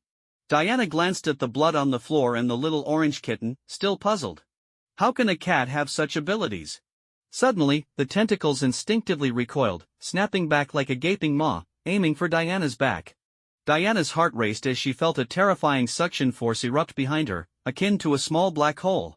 She struggled hard, managing to escape the grip of the tentacle's pull, but her clothing was torn to shreds in an instant, revealing her exquisitely sculpted body. Not just one tentacle, but 7 or 8 others twisted and writhed wildly, visibly devouring towels, shower gel, mirrors, and even the water in the tub, clearing everything from the bathroom in less than half a second. The little orange kitten promptly jumped into Xiyan's arms, narrowly escaping the chaos. One tentacle wrapped around Diana's slender waist, and Xiyan could distinctly feel the delightful sensation it brought. Wait, why is it a tongue? Xiyan was filled with confusion as he used one hand to hold the tentacle down, preventing himself from being swallowed by its black hole. Diana, hesitant to pull too hard for fear of hurting Xiyan, quickly assessed the situation and declared, if this is the cat's ability, then it should now belong to you as well. Xiyan, try to control it. I'm trying. Xiyan gritted his teeth and closed his eyes. In the darkness, the sensations from the tentacles became even more vivid and detailed. Soon, the tentacles extending from his back began to calm down, and the one coiling around Diana's waist slowly loosened its grip. At the dining table, the little orange kitten, blissfully unaware of the chaos it had caused, happily feasted on its portion of meat, behaving just like any ordinary kitten. Xiyan, wearing only pants and shirtless, sat on a nearby chair. Diana, now dressed in a fresh set of home clothes, stood behind him and gently asked, "So, how do you feel now?" Xiyan gazed at the food on the table and slowly replied, "I have this intense urge to devour everything." "Then go ahead and eat," Diana said, stepping back a bit. Taking a deep breath, Xiyan felt the change occur. Suddenly, the skin on his back ripped open, and 8 writhing tentacles twisted out from the gaping wound. These tentacles surged towards the table, and in the blink of an eye, not just the food but also the plates, cutlery, and tablecloth were completely consumed. The entire process took less than a second. As the tentacles retracted, Xiyan returned to his normal appearance, but his pupils shimmered with a chilling, soul-consuming green light. "How do you feel now?" Diana gently brushed her slender fingers across Xiyan's back, continuing her inquiry. Xiyan touched his stomach, feeling a bit helpless as he said, "I don't feel anything. It's as if everything those tentacles just swallowed hasn't entered my stomach at all." "Then it seems that's how it should be." Diana nodded, her gaze drifting towards the little orange kitten still happily eating, and she said softly, "It's a devourer beast." "Devourer beast?" Xiyan blinked, utterly confused. "Exactly," Diana replied solemnly. "It's a species from outer space that my mother once mentioned, but not in great detail. All I know is that the devourer beast resembles a cat on Earth but possesses frightening abilities, capable of consuming vast quantities of things into a dimension unique to their race. This species is incredibly dangerous," Diana said, narrowing her eyes thoughtfully. "I wonder why this extraterrestrial species has appeared on Earth." "Is that so?" "But I don't think little Huang is as dangerous as it sounds," Xiyan recalled. "If it were truly dangerous, it should have used its devouring ability to consume me when I first encountered it in the park. And just now in the bathroom, it only bit me like an ordinary cat, without using its devouring powers." Diana pondered for a moment before asking, "Are you suggesting you want to keep it?" Xiyan looked at the little orange kitten on the floor and said firmly, "Since it's an extraterrestrial species, leaving it outside would only be more dangerous. Keeping it with us means we can at least guide and teach it." "You make a good point." Diana nodded in agreement, considering another thought. If the devourer beast really developed an affinity for Xiyan or even became dependent on him, it could potentially protect him closely or serve as a catalyst for his abilities. "What do you plan to do tonight? Can you fully control those tentacles?" Diana posed a new question. Xiyan shrugged helplessly and said, "Probably not. As soon as I get near anything, the tentacles instinctively want to devour it, just like how a person naturally breathes. This devouring instinct is difficult to control. Just like when he first acquired Aunt Diana's demigod abilities, these powers had not been innate but had suddenly manifested, making mastery over them not as straightforward as he would like. I wonder how long this power will last, Xiyan said uncertainly. This time, unlike the previous indirect trigger of his ability, it was a direct liquid exchange with the devourer beast. If this state lasted all night, he wouldn't be able to sleep well lying in bed. The next moment, he might just devour the bed itself and send it into an unknown dimension. Who could withstand that? "I actually have a solution," Diana said suddenly. In the room next to Xiyan's, a unique violet scent filled the air. Xiyan lay on an ice blue down comforter, his upper body still bare, with a faint golden glow shimmering around him. A golden lasso bound him tightly, wrapping around his arms and encircling his entire upper body. Diana, now in a sleeveless nightgown, leaned against the bed next to him, flipping through an archaeology book under the dim yellow light of the bedside lamp. "I say, Aunt, is this your idea of a solution?" Xiyan, tightly bound and unable to move, felt a wave of frustration washing over him. He momentarily didn't know what to say. "Just try to sleep," Diana urged. "All right then." Xiyan closed his eyes, attempting to relax. It had been a long time since he had slept in the same room as his aunt, and the feeling was, well, how to put it, somewhat warm yet slightly awkward. In the dim, warm glow, Diana wore a thin sleeveless nightgown, her graceful curves fully visible, her long, pale legs crossed elegantly. Who could possibly fall asleep in such a scene? What's wrong? Diana noticed Xiyan's unusual silence and paused her reading. Nothing. Xiyan was about to find an excuse to deflect her question when he suddenly blurted out something that left even him startled. "Aunt, you're really beautiful, In an instant, the air in the room seemed to freeze, plunging into silence. Diana's hand, flipping through the pages, froze mid-motion, her stunning face slightly flushed, surprise flickering in her eyes. Xiyan's mind went blank. He was genuinely dumbfounded by what he had just said. Diana's voice trembled slightly as she said, "Don't mind it.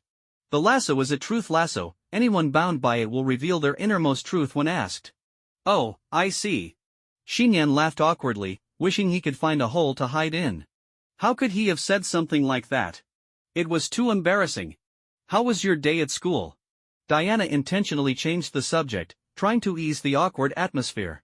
Under the constraints of the truth lasso, Xiyan candidly replied, "Not much happened. Gwen got upset for some reason. And there was a younger girl, named Kara, who confessed to me in front of everyone."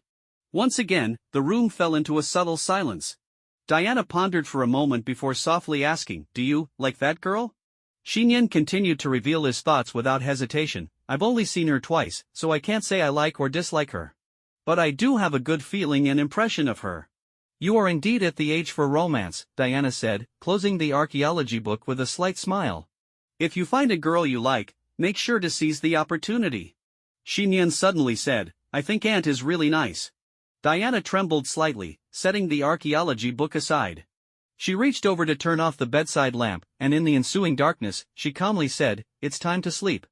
Xiyan fell silent, unsure whether that last statement had been compelled by the truth lasso or if it was something he could express in light of their relationship. All he knew was that it was what he most wanted to convey to his aunt at that moment. At 7:30 in the morning, Xiyan stood quietly in front of the mirror, watching as his pupils gradually transformed from feline slits back to ordinary human brown. He tentatively picked up a bar of brand new soap, relieved to find that the tentacle-devouring phenomenon from last night did not occur. The devouring ability had finally vanished. Letting out a sigh of relief, Xiyan reflected on the recent incident that deepened his understanding of his power as the Lord of the Kin. Just through direct liquid exchange with a female, he could hold the ability of the other for a remarkable 12 hours, 3 times longer than the previous 4 hours. Beside him, the sleepy little devourer beast, Little Huang, stared at Xiyan in the mirror, displaying a curious expression. In its unique perception, the newly transformed Kin Xiyan had reverted back to his original form, leaving it a bit disappointed. It pondered whether another bite would revert him back to its kind. Little Huang seemed ready to take action again. Noticing Little Huang's intention, Xiyan sternly warned, "Little Huang, you can't bite me again. Otherwise, you won't get anything to eat all day."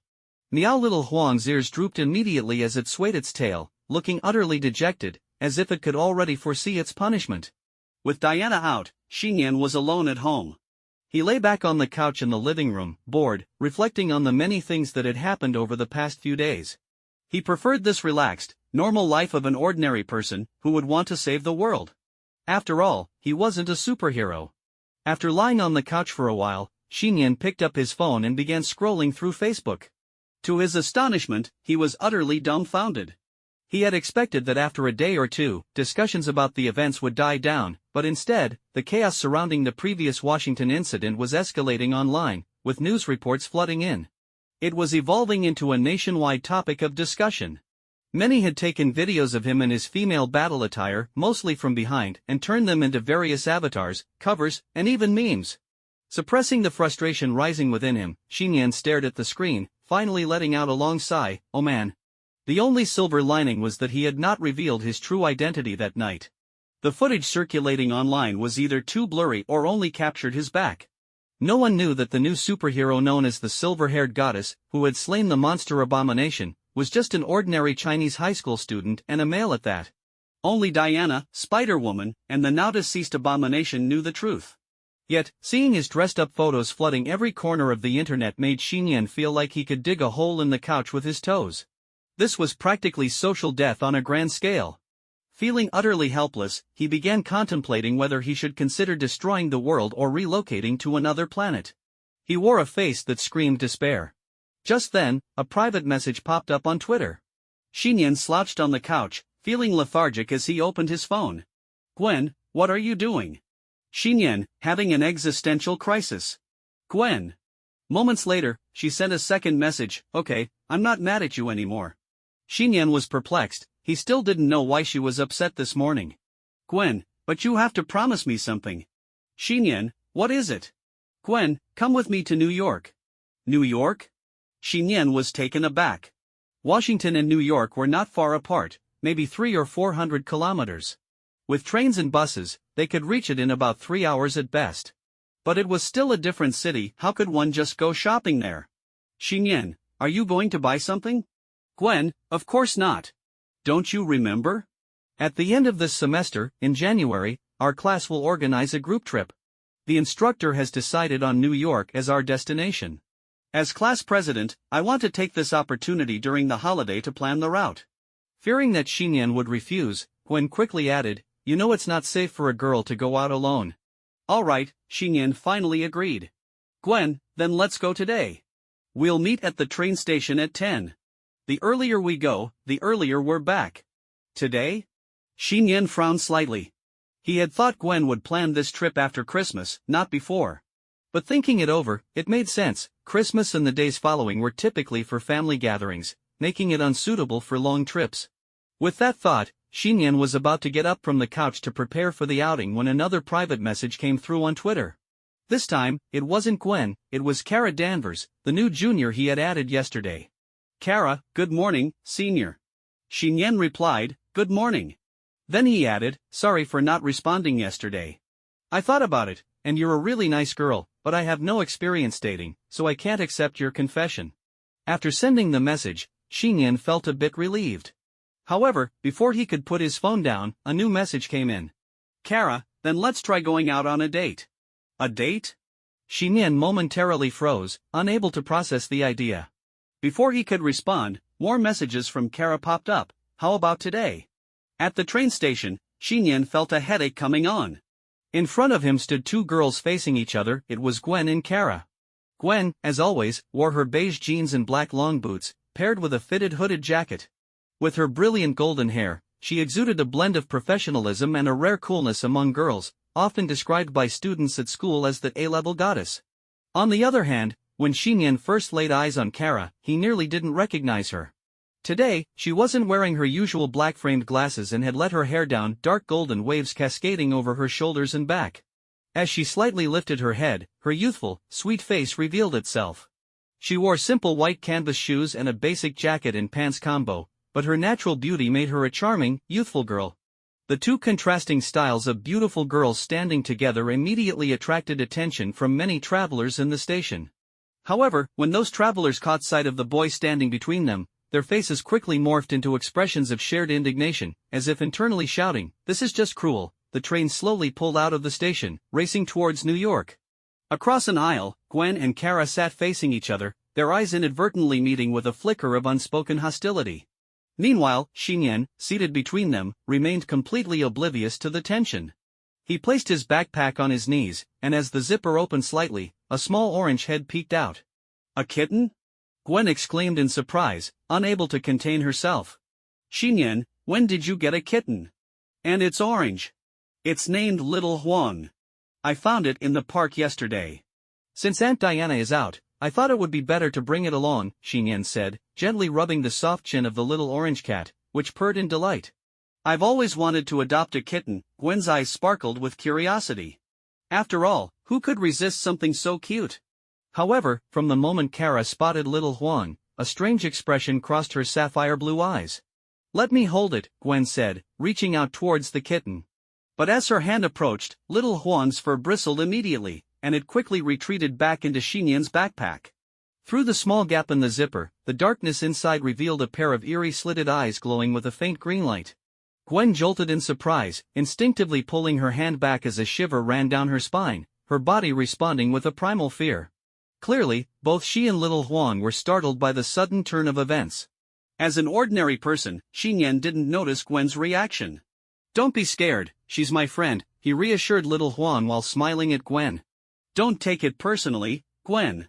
This little one is quite wary." She won't let anyone touch her except me, not even Aunt Diana. I'm fine, really. Gwen shook her head, but her eyes couldn't help but focus on Xiyan's backpack, her gaze reflecting a mix of wariness and astonishment. Her spider sense had alerted her, providing a clear feeling that she was on the verge of being devoured. Was it truly just an illusion? Alright, I'm going to take little Huang to the restroom for some water. She gets a bit restless when she's thirsty, Xiyan said, standing up with the backpack. As he walked towards the train's restroom, Gwen's attention shifted from the kitten to the quiet girl beside her. So, tell me, what's your agenda? Agenda? What do you mean? Kara asked, her bright golden hair catching the sunlight streaming through the window, giving it a platinum-like sheen. She appeared genuinely curious.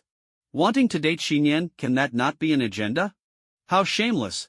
Gwen felt her cheeks flush with a mix of embarrassment and anger, quickly lowering her voice. You might fool others, but you can't fool me. You clearly. Gwen, Kara interrupted, her eyes narrowing slightly as she spoke without hesitation. You're not an ordinary person either, are you? And what if I am? Since the other party had laid her cards on the table, Gwen decided to be straightforward. She had felt an unprecedented sense of danger when she first laid eyes on Kara at school. This sense of danger didn't stem from a rivalry, but from something deeper, something that made her heart race even more than facing the monstrous abomination.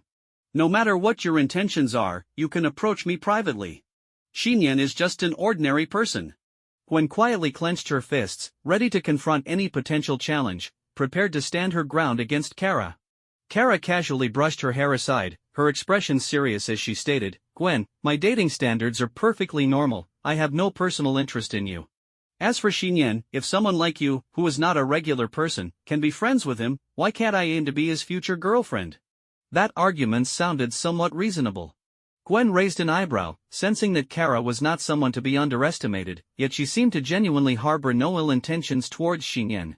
Recalling the earlier incident, Gwen asked, what do you think about that kitten? That's not an ordinary cat, Kara replied earnestly. Or rather, it just has the appearance of a cat. In reality, it's completely different from Earth's species of cat, both internally and in terms of its lineage. Kara propped her cheek thoughtfully, continuing, this is my first time encountering such a creature. Its bones and internal structure are incredibly unique, like a movable miniature black hole. Wait. If Xiyan is alone with it, isn't that dangerous? Gwen sprang to her feet, concern evident in her eyes as she glanced towards the motionless restroom. Don't worry, Gwen. Kara blinked, looking at the metal wall of the restroom. I've been watching since earlier. That creature is very docile around him, just like an ordinary kitten. You can see through things? Gwen reacted, turning to Kara in shock. Remembering Kara's earlier analysis of the kitten, she realized that without some form of vision, it would be impossible to know about the kitten's internal structure. She understood that her own identity as not being an ordinary person might have been perceived by Kara. Of course, Kara replied nonchalantly, then pointed towards the restroom.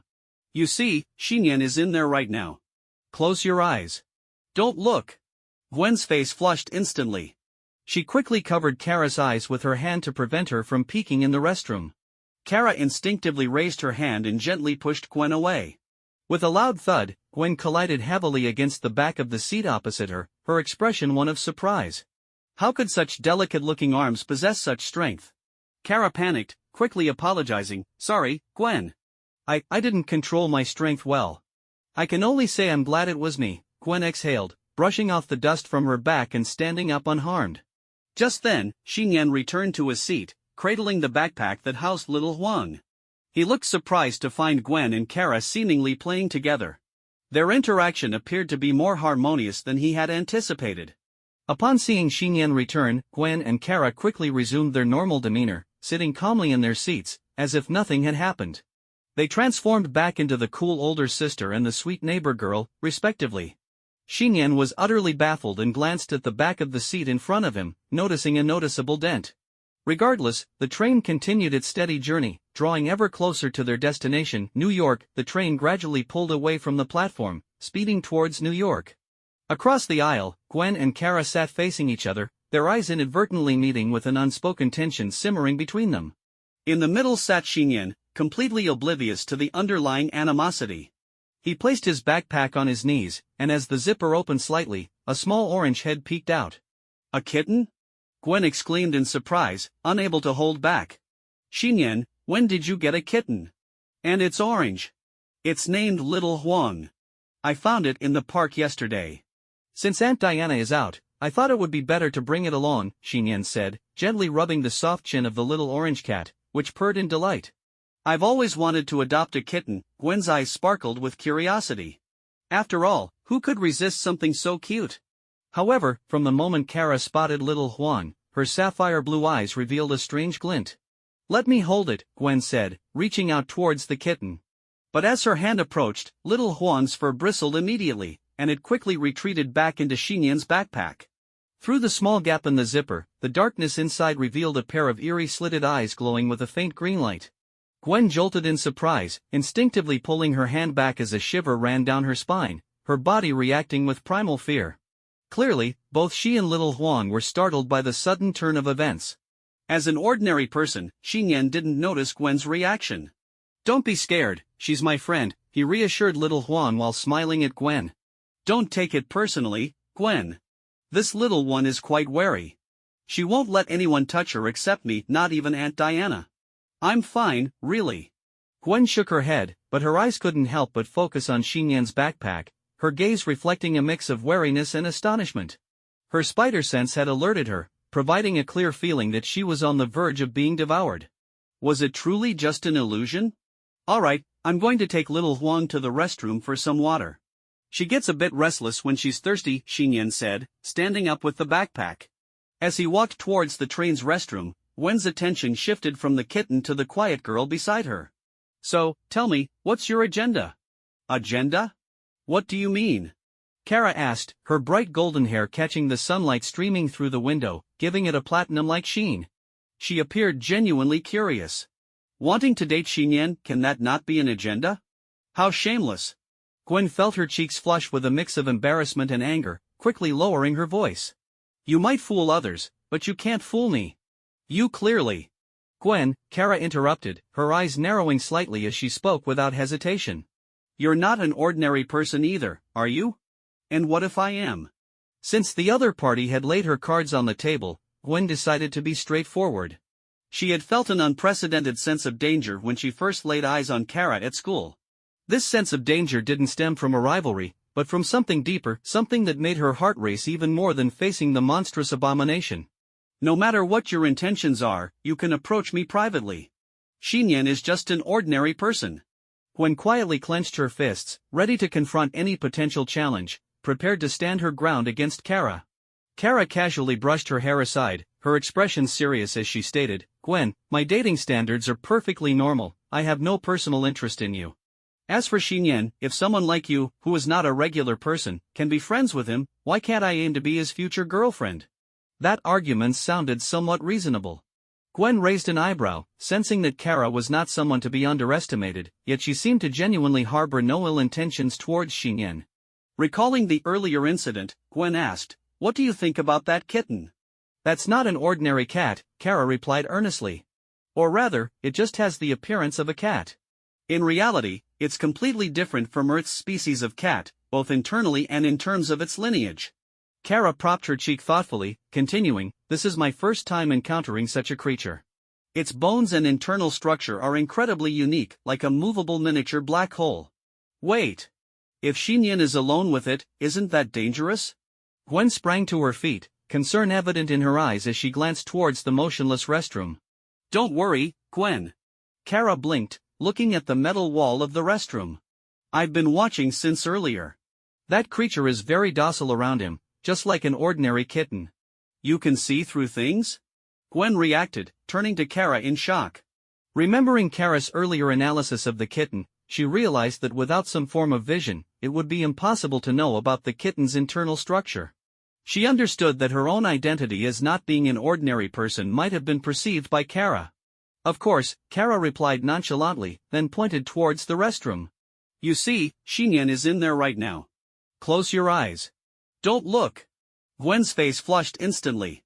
She quickly covered Kara's eyes with her hand to prevent her from peeking in the restroom. Kara instinctively raised her hand and gently pushed Gwen away.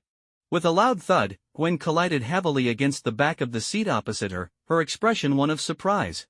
How could such delicate-looking arms possess such strength? Kara panicked, quickly apologizing. Sorry, Gwen. I didn't control my strength well. I can only say I'm glad it was me, Gwen exhaled, brushing off the dust from her back and standing up unharmed. Just then, Xiyan returned to his seat, cradling the backpack that housed little Huang. He looked surprised to find Gwen and Kara seemingly playing together. Their interaction appeared to be more harmonious than he had anticipated. Upon seeing Xiyan return, Gwen and Kara quickly resumed their normal demeanor, sitting calmly in their seats, as if nothing had happened. They transformed back into the cool older sister and the sweet neighbor girl, respectively. Xiyan was utterly baffled and glanced at the back of the seat in front of him, noticing a noticeable dent. Regardless, the train continued its steady journey, drawing ever closer to their destination, New York. In the Park of New York, the surface of the central lake was covered with a layer of transparent ice, shimmering brilliantly under the sunlight. On a wooden bench by the lake, a white young man and a Chinese boy sat side by side. Captain America, Steve Rogers, turned his head and teased Xiyan, saying, "Thanks for not shouting just now, otherwise, we might have been swarmed by people." Xiyan shrugged and curiously asked, "Captain, I thought you were dead?" "I just got dug out of an iceberg in the North Atlantic not long ago," Steve replied with a helpless gesture. Perhaps it was because both Steve and Xiyan felt that neither of them was particularly special. Their conversation flowed naturally and comfortably. "You mentioned that you don't like drawing too much attention," Steve reflected. "In my time, everyone craved the spotlight. Has this generation of young people changed?" "The times have changed, Captain." Xiyan wanted to make a snarky remark but opted for a more diplomatic answer instead. "In fact, people today go to extreme lengths to seek attention, far more exaggerated than in your era. I don't want to attract attention, I just prefer a peaceful, ordinary life." Hearing Xiyan's words, Steve's youthful and handsome face showed a moment of surprise. "Captain, I actually want to ask you a question," Xiyan said with curiosity. "If given another chance, would you want to be an ordinary person or continue being a superhero?" Steve paused, seemingly caught off guard by Xiyan's question. After a moment, he quietly replied, "I think I would like to be an ordinary person after fulfilling the mission of a hero." Unfortunately, it's too late for that now. Though he appeared to be just in his 20s, the helplessness and loneliness on his face resembled that of a 100-year-old man. However, calling him a 100-year-old man didn't seem inappropriate either. Xiyan vaguely understood what Steve was trying to express. Being a superhero was mostly for the world, being an ordinary person was certainly for someone special. When that person is gone while the world remains, many things lose their purpose. "Why are you asking such questions?" Steve looked at Xiyan with curiosity. "Nothing, just something that came to mind." Xiyan shook his head. This question would become the greatest challenge he needed to face in his future life. The choice Aunt Diana spoke of stemmed from this. The distinction between the extraordinary and the ordinary was merely a matter of thought. "Xiyan! Senior!" Suddenly, two voices called out from behind. Xiyan turned around to see Gwen and Kara approaching. How did they find this place? Xiyan was filled with confusion. "Kid," Steve suddenly patted Xiyan on the shoulder and said meaningfully, "as someone who's been through it, I want to remind you to cherish the present time. Also, take care of your health." "Captain, you misunderstood." Xiyan's lips twitched slightly, thinking to himself how Captain America always spoke in ways that were hard to comprehend.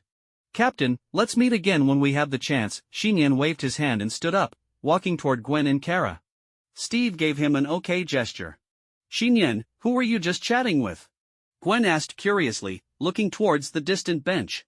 Xiyan glanced back, only to find that Captain America was no longer there.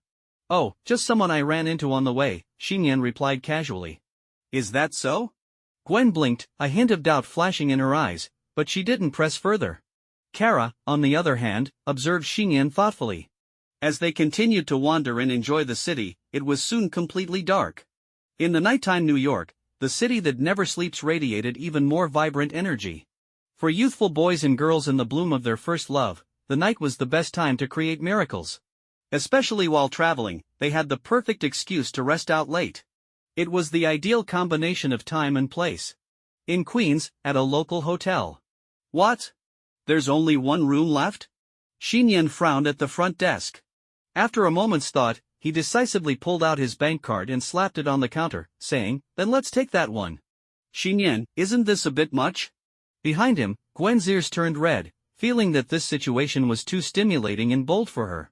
Senior, Kara also fidgeted, clasping her hands and looking like she wanted to say something but hesitated. What are you two thinking? Xiyan scratched his head and arranged, you two can stay here tonight. I'll find another hotel nearby to rest. The unexpected situation left the two beautiful girls astounded once again. The hotel staff stared with their mouths agape, unsure of what to say. Please, just be a decent person. After settling Gwen and Kara into their accommodation, Xiyan finally let out a sigh of relief. With his backpack, where little Huang's head occasionally peeked out, he strolled down the street outside the hotel in search of another place to stay. The night had fallen, and the neon lights flickered, while the bustling street life continued. Blending into the crowd, Xiyan walked slowly. Meanwhile, in a shadowy corner of the same street, a different scene unfolded. Here, there was no light, and a damp, foul odor filled the air. A puddle of unknown stagnant water on the ground suddenly began to writhe. The viscous black liquid seemed to come to life, slithering quietly towards a dark corner of the wall, lurking and watching passers-by from the street. Is there a suitable human body for parasitism? I can't hold on any longer. The unknown creature murmured in a rasping voice, restless and agitated. It had no actual limbs or a brain, merely a blob of black liquid, and the words seemed to come from nowhere. Just then, the boy with the backpack walked past the alley. The black liquid creature suddenly surged forward, darting along the alley walls like a flash of lightning, pursuing Xiyan. Thud! As Xiyan strolled down the street, he stumbled slightly, glancing back in surprise, sensing a gentle push against his back. However, there was no one behind him. Was that just my imagination? Xiyan murmured to himself, unaware that a pair of feline eyes inside his backpack were fixated intently on a specific part of his body. Before long, Xiyan found a second hotel not far from where Gwen and the others were staying. The hotel had a revolving door design. Xiyan approached, pushing the revolving door, but as he stepped into one of the inner sections, his body suddenly trembled violently. An unusual sensation surged from within him, filling his heart with confusion. What's happening? Xiyan widened his eyes in shock, staring at his hands. To his horror, his body and the clothes he wore began to melt away like a snowman in summer. Countless drops of black liquid dripped down, sticky and stringy, linking back to his core. With a squelching sound, Xiyan dissolved into a puddle of black liquid, along with his backpack, landing on the ground in the compartment of the revolving door that separated the hotel from the bustling street outside. A dark black liquid began to move slowly across the ground. A suffocating sense of oppression washed over Xiyan, making it hard for him to breathe. No, to be precise, he felt utterly unable to breathe. At that moment, he had the unsettling impression that he might not be suited to survive on this planet. Undoubtedly, the ability of the Lord of the Kin had been triggered, and his body was being transformed by some transcendent force. Am I going to die like this? Xiyan thought, feeling as if he were boiling over, lying on the ground with his body restlessly writhing. Meow. Suddenly, a cat's meow caught Xiyan's attention. From his backpack that had fallen to the ground, little Huang poked its head out. Xiyan's body jolted as if driven by instinct. The black liquid that was him surged forward, enveloping the little orange cat, then quickly merged with and adhered to its body. At the hotel front desk, the receptionist greeted, "Welcome." As she saw the revolving door open, she instinctively looked up, only to be met with the sight of a completely black kitten. "Where did this stray cat come from?" she exclaimed, rushing forward to shoo it away. The black kitten paused for a moment, then quickly reacted, grabbing the fallen backpack in its mouth and darting out through the still rotating door, disappearing onto the street.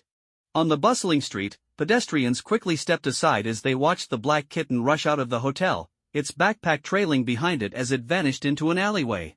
After a while, on the rooftop of a 5-story building, the backpack was set aside while the black kitten stood on the railing, staring down at the neon-lit modern streets below.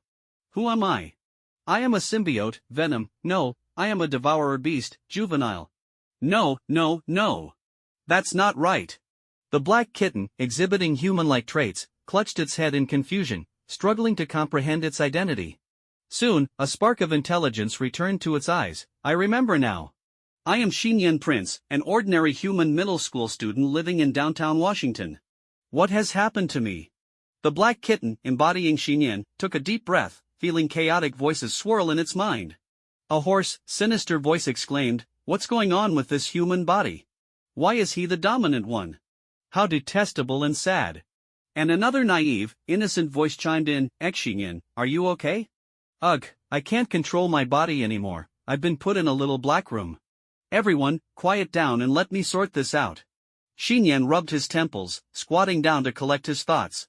Due to the shared cognitive information, Xiyan quickly understood what had happened to his body.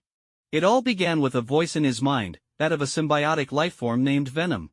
Venom came from an extraterrestrial planet and accidentally arrived on Earth via a spacecraft from a biological research company in New York. As symbiotes, they could not survive independently and could only parasitize other living beings. During its search, Venom found that certain human traits were highly suitable for symbiosis and ultimately chose Xiyan as its host. Next, more complex issues arose. Symbiotes lack male or female distinctions, but in some ways, they can be considered both. When the symbiote established a parasitic relationship with Xiyan, they naturally achieved the conditions for intimate contact. Coupled with the merging of the liquid symbiote with Xiyan's being, their internal fluids exchanged, triggering Xiyan's ability as the Lord of the Kin. He inherited the characteristics and abilities of the Venom symbiote, which led to the earlier scene where his body melted into black liquid. From there, the situation became clearer. Driven by its parasitic instincts, Xiyan parasitized little Huang and coexisted with it. Simply put, Venom had parasitized Xiyan, and Xiyan had parasitized little Huang. Three different species, the symbiote, the human, and the devourer beast, accidentally merged into one. Among them, Xiyan was the dominant force, but the thoughts of both Venom and little Huang could be shared. A human possesses such extraordinary abilities. Venom, through their shared consciousness, grasped the current situation and asked with curiosity, since you become a symbiote, why can I still parasitize you? Perhaps I understand the reason, Xiyan sighed. He had indeed gained the abilities and characteristics of the symbiote, but fundamentally, he was still human, resulting in the current state of the symbiote parasitizing Xiyan, who in turn parasitizes the devourer beast. I've never encountered a situation where three species coexist like this, Venom's raspy voice echoed in Xiyan's mind. Suddenly, it exclaimed, wait, although I can't fully control this, I can feel that this body we've formed through symbiosis is exceptionally powerful. Powerful? I suppose so, Xiyan said, his lips twitching as he looked at the pudding-sized kitten paws, unsure how to describe his current physical condition. His body felt as though it was wrapped in a dark exterior, with white lightning-like streaks across his lower abdomen. Exactly. This is perfect. Venom exclaimed excitedly.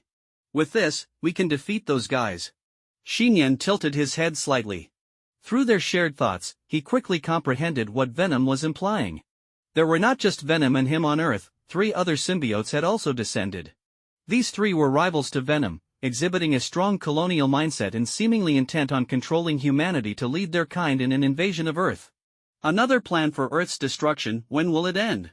Did humans eat your rice? Xiyan rolled his eyes, unable to hold back his sarcasm. However, at that moment, the black kitten's body trembled slightly, as if sensing something. It turned to look behind. On the other side of the building, a model was climbing up the exterior wall from several meters high. The model moved stiffly, like a marionette, with vacant eyes and brown spines covering her bare hands. It's one of my kind. We symbiotes can sense each other's locations. Venom shouted out in alarm in Xiyan's mind. Why didn't you say that earlier? Xiyan's limbs moved as he transformed into a streak of black lightning, fleeing backward.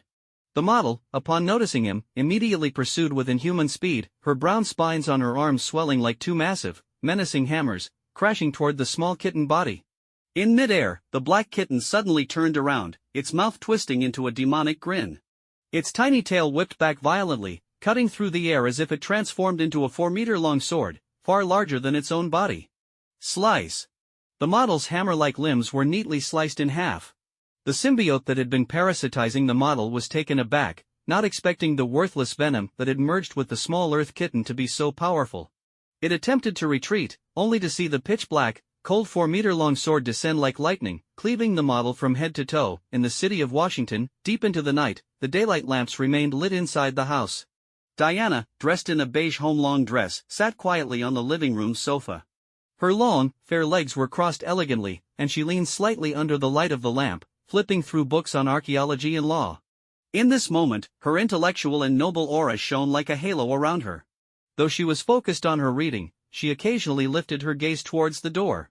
She knew very well that Xiyan was staying in New York tonight and wouldn't be back, yet she found herself instinctively looking towards the entrance repeatedly, which puzzled her greatly. Was it because she had grown accustomed to it? Accustomed to Xiyan coming home every day, excitedly calling her aunt and walking around her, sharing his joyful or sorrowful stories?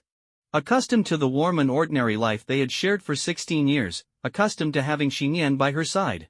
Am I feeling lonely? A trace of surprise flickered in Diana's eyes as she stared blankly at the quiet living room, a surge of inexplicable emotions welling up inside her. Before meeting that boy, she had lived alone in the human world for decades.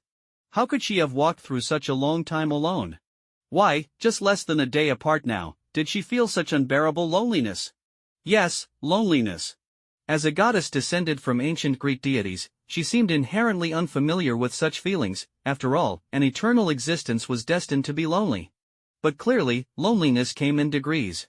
Diana placed the book back on the shelf and walked gracefully toward Xian's room. The lights inside were off, and in the quiet darkness, she sat on the edge of the bed and slowly lay down. Her gently curled hair spread out like petals on the bed, and her slender hands lightly wrapped around the down comforter, as if embracing the familiar scent of the boy. Under her elegant white dress, her ivory-like legs first tightened slightly, then relaxed completely. What is that boy doing now? Diana's face flushed slightly as she naturally closed her eyes and gradually drifted into sleep on Xian's bed. In Queens, New York, Venom, a being formed from the fusion of Xiyan, Venom, and the devourer beast, opened its eyes wide, its beastly pupils shimmering with an unusual light in the darkness. It hovered momentarily in the air above the rooftop, gazing at the model girl who had been cleaved in two by a sword formed from its own tail. The situation was different from before. Previously, Xiyan had only unilaterally gained the abilities of his aunt or the devourer beast. Now, in this unique scenario of parasitism upon parasitism, Xiyan simultaneously possessed the powers of both Venom and the devourer beast. The internal control of the symbiote Venom, combined with the external manipulation of the devourer beast's host body, had significantly heightened the complexity of mastering his current form. Fortunately, Xiyan was not alone in his chaotic exploration of his abilities. The consciousness of Venom and the devourer beast acted like a secondary system to the main host, providing appropriate reminders of his racial abilities and suggesting the best course of action. Yes, this was the true 3-in-1 mode. This was also why Xiyan had been able to respond accurately and skillfully utilize the symbiote's transformation ability, turning his tail into a weaponized sword. The first strike was Xian's own decision, while the second was guided by Venom. "She's not going to die so easily," Venom's voice echoed in Xian's mind. Following Venom's words, reflected in Xian's slitted cat eyes, the model girl's bisected body, including her severed wrists, did not bleed a single drop. Instead, strands of thick brown liquid poured from the cut of the model's body, merging together rapidly to reconstruct her severed form. In about 2 seconds, the model girl stood up, seemingly unharmed. Venom's raspy voice echoed again, "This human woman is beyond saving." Judging by her current appearance and behavioral patterns, it's obvious that her symbiote is the one in complete control. In this state, her brain and body have been largely destroyed, making her akin to a vegetative state, showing only the last flicker of life, unable to resist consciously. Given her injuries, it's also the symbiote maintaining her life. Once the symbiote dies or leaves her body, she will immediately perish. Is that so? Then I don't have anything to worry about. Xiyan suddenly revealed a sinister smile. His small mouth stretched into a wide grin, displaying sharp teeth that filled half of his kitten face. The once cute and adorable black kitten now resembled a little demon from hell. The ruthless savagery of the symbiote and the feral nature of the devourer beast continuously influenced Xian's rationality, causing even him, the dominant force in this 3-in-1 existence, to exhibit unfathomable monstrous behavior. The symbiote within the model girl sensed that escape was impossible. Its entire surface suddenly displayed a layer of hard brown spines as a defense mechanism. Almost the instant it formed this protective outer layer, the black kitten moved. The model girl felt a blur before her, and before she could prepare any attack or defense, she sluggishly looked down, only to see a gaping hole in her chest, revealing the objects behind her. What just happened? The symbiote within the model girl was stunned. The resilient symbiote armor, her flesh, bones, and even her organs had been pierced through in an instant. The speed was too fast to comprehend. No, relying solely on astonishing speed couldn't have done this. The model girl pressed her hands against the gaping hole in her chest, feeling her internal symbiote surge, attempting to repair her body. Useless. You can't kill it like that.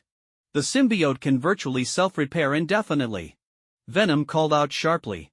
The black kitten, seemingly ignoring Venom's warning, continued to dart forward like lightning, its small body resembling a supersonic missile.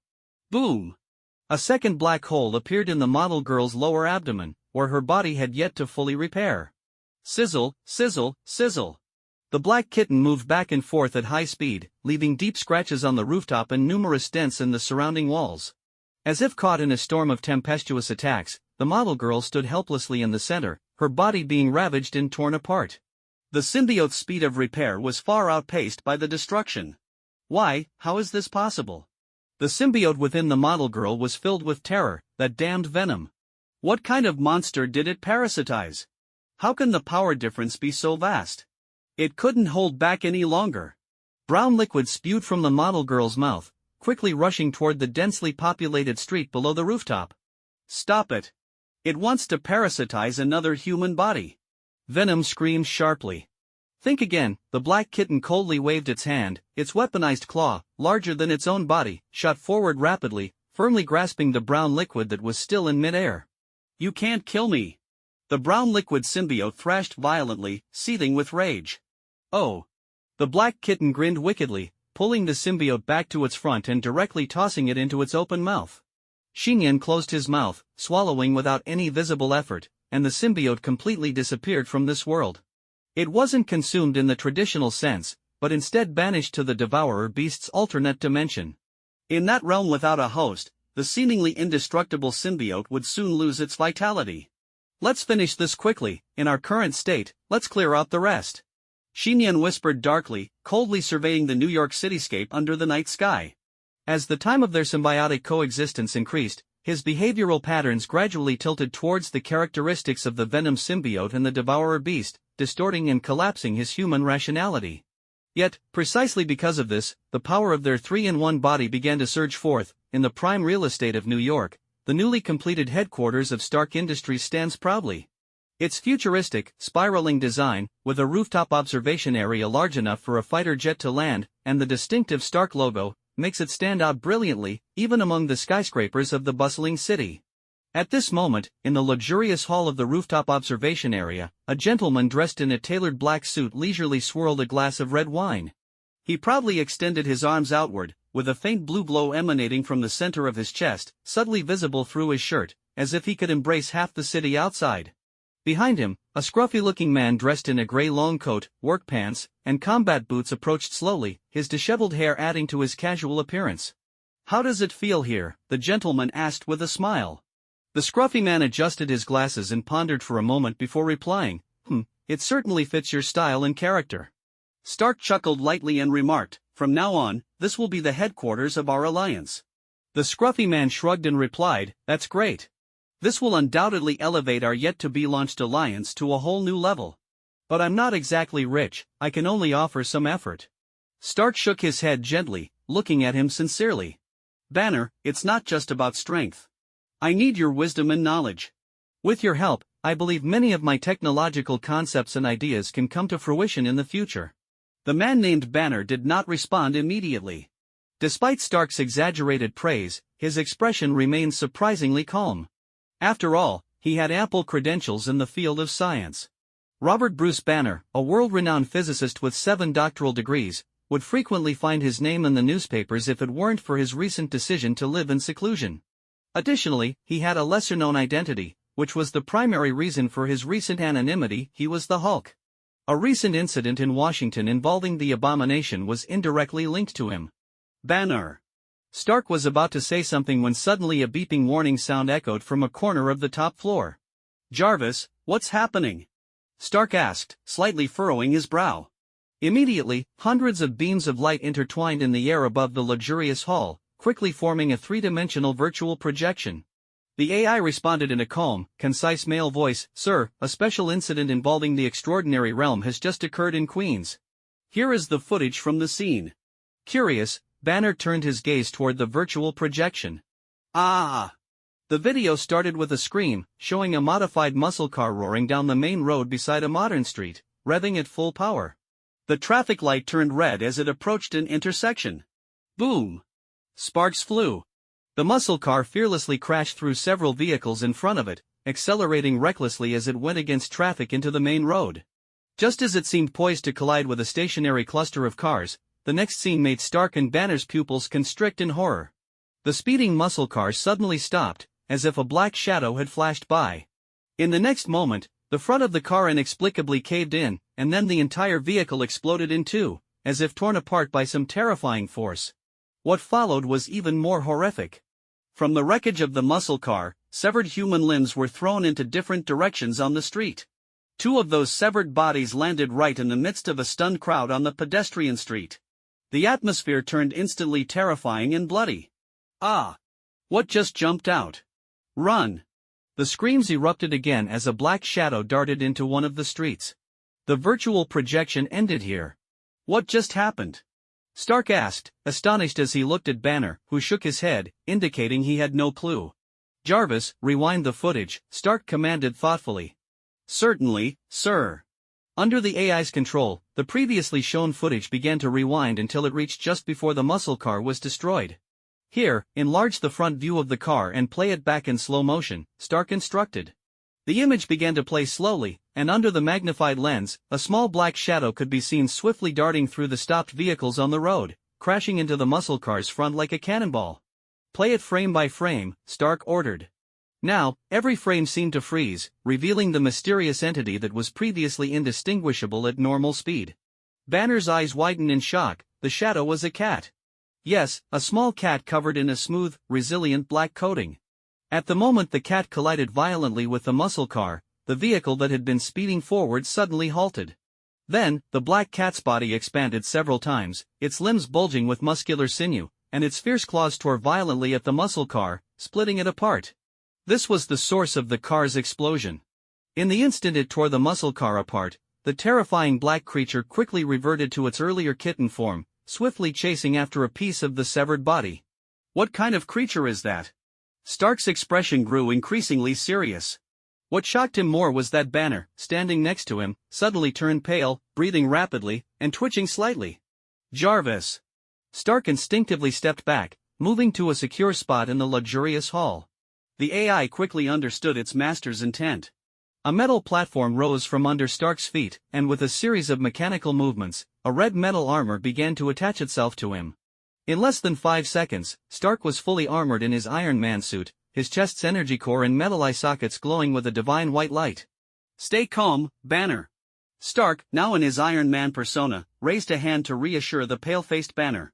I'm fine. Banner clenched his fists tightly, breathing rapidly as he attempted to calm his heightened emotions. His color fluctuated between pale and white, and finally, he leaned against the table, the bulging veins in his neck subsiding. Seeing this, Stark let out a sigh of relief and instructed, "Stay here and don't move. I'll handle things outside."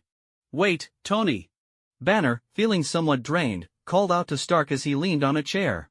He pointed at the shadow on the virtual screen, uneasily saying, "That creature is extremely dangerous. Seeing it makes me want to pull the trigger on my own mouth. It triggers my instinct to transform into the Hulk." On the neon-lit pedestrian street, a decaying human corpse lay quietly on the pavement, instantly provoking terrified screams from onlookers, who scattered like startled birds. Whoosh! A black shadow darted through like a wraith, and Xiyan landed gracefully beside the corpse. His slit pupils seemed to burn with a pale blue flame, and the dark exterior of his body revealed lines of muscular definition, exuding a palpable sense of power. Venom rasped in Xiyan's mind. It has successfully parasitized another human nearby. Clearly, this symbiote is far stronger than the first one and can choose nearly any human as its host. Which human is it? Xiyan, now resembling a top-tier terrifying predator, scanned the fleeing crowd with his cold cat-like eyes. However, among those scattering people, there were no obvious signs of parasitism. He quickly realized that the second symbiote was trying to escape amid the chaos. Where is the symbiote? Xiyan's lips curled into a slight grin, feeling increasingly agitated, urging the symbiote within him. The instincts of both the symbiote and the devourer beast intertwined and spread freely, pushing his human rationality to the brink of collapse. The violent, feral, and coldly evil emotions assaulted his mind and body, causing his actions to become increasingly reckless and insane. Just like before, Xiyan, along with the symbiote, had mercilessly torn apart the parasitized human host. Even though he was fully aware that the person was beyond saving and that delaying would only cause more innocent bystanders to be harmed, his unhesitatingly brutal behavior had diverged far from his previous human thoughts. Venom continued, I can only sense within a 30-meter radius, but there are too many humans nearby, over 100. I can't determine which one has been parasitized. Its voice grew harsher and sharper, like a demon whispering, suggesting, I believe the optimal solution right now is to kill all the humans at the scene. Otherwise, if the other symbiote escapes, more people will die. Stop hesitating. Hurry up and make a choice, it's about to blend in with the crowd and escape. Shut up. Xiyan growled hoarsely, a fierce glint flashing in his eyes. He watched the humans fleeing every which way and suddenly plunged one of his claws into the ground beneath him. With a loud rumble, the entire pedestrian street shook violently. From the center where the black kitten form of Xiyan stood, dozens of terrifying cracks rapidly spread across the smooth pavement, resembling a spider web. Then, within a 30-meter radius, black gooey tendrils appeared as if alive, bursting forth from the ground, shooting straight up into the city night sky. These dozens of hardened tendrils intertwined to form a dense barrier, trapping all the people within that 30-meter range. In an instant, the scene fell into silence. Countless horrified faces turned upward, filled with immense fear, as if they had been ensnared by the power of a demon. At the same time, they involuntarily recalled the humiliating scene of being caged in a birdcage, the image resurfacing before them, sending chills down their spines. Find it. Xiyan kept one claw embedded in the ground, remaining perfectly still, while his other claw quickly transformed into a probing tentacle, reaching out toward the encircled people. Monster, don't come any closer. Many screamed in terror, stumbling and falling to the ground. However, they soon realized that the extending tentacle was soft, resembling the pads of an ordinary cat's paw. The tentacle merely brushed against their shoulders or chests before swiftly moving on, checking each person trapped behind the tendril barrier. Xiyan was using this method of touch to carefully search for the second symbiote's human host. After all, a symbiote could complete its parasitism silently, and often the host themselves wouldn't even realize they had been parasitized until it was too late. As Xiyan had checked over half of the crowd, a middle-aged man standing at the back furrowed his brow, feeling an inexplicable unease. He unconsciously touched his chest, only to find beads of cold sweat forming on his skin, soaking through his undershirt, making him feel chilly. Even though he had realized that the tentacles wouldn't harm anyone, his fear had already diminished significantly. Fear, a profound sense of dread spread through him. The second symbiote, parasitizing within the man, clearly sensed that Venom's host was about to find it, causing it to tremble involuntarily with the terror of being discovered. Previously, it had been unaware of the first symbiote's existence, but it knew that the first symbiote had been killed. After being discovered by Xiyan, it had continuously switched hosts in a frantic attempt to flee. During this escape, it had increasingly felt the immense power of Venom's host. The disparity between their strengths was overwhelming.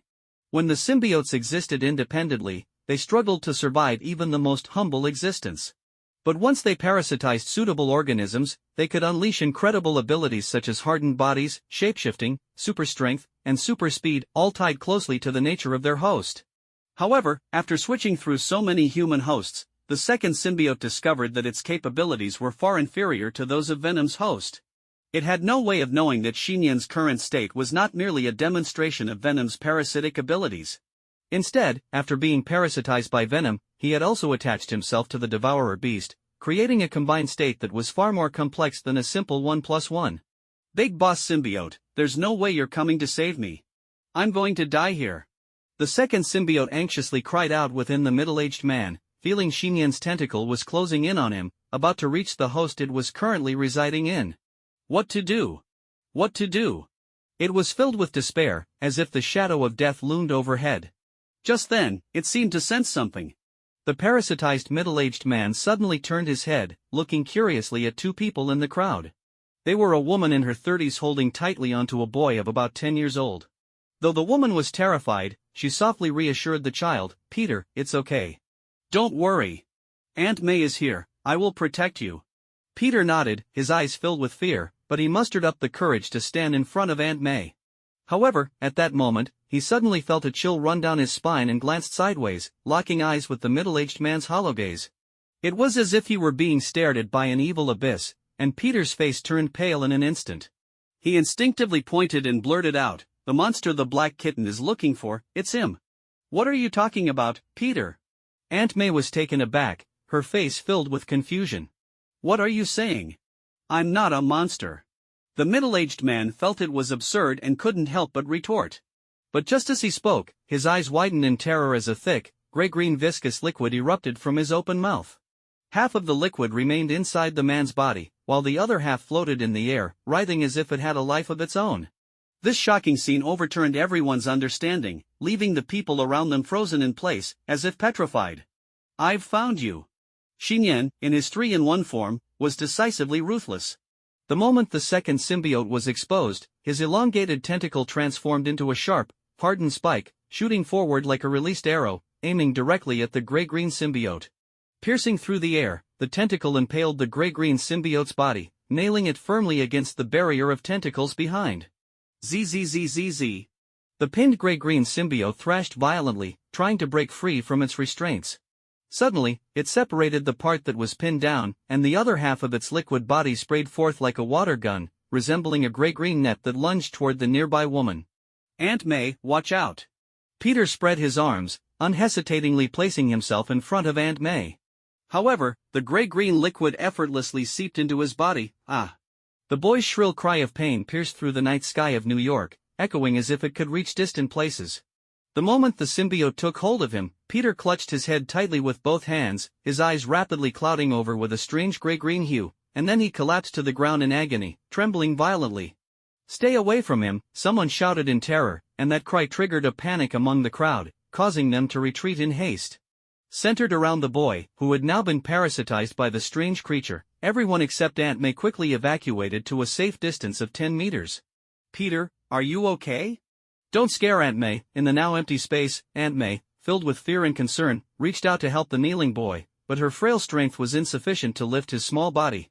At that moment, the boy on the ground, whose face was obscured, pressed his hands against the pavement, and his cries of pain became increasingly faint, his struggles gradually settling into stillness.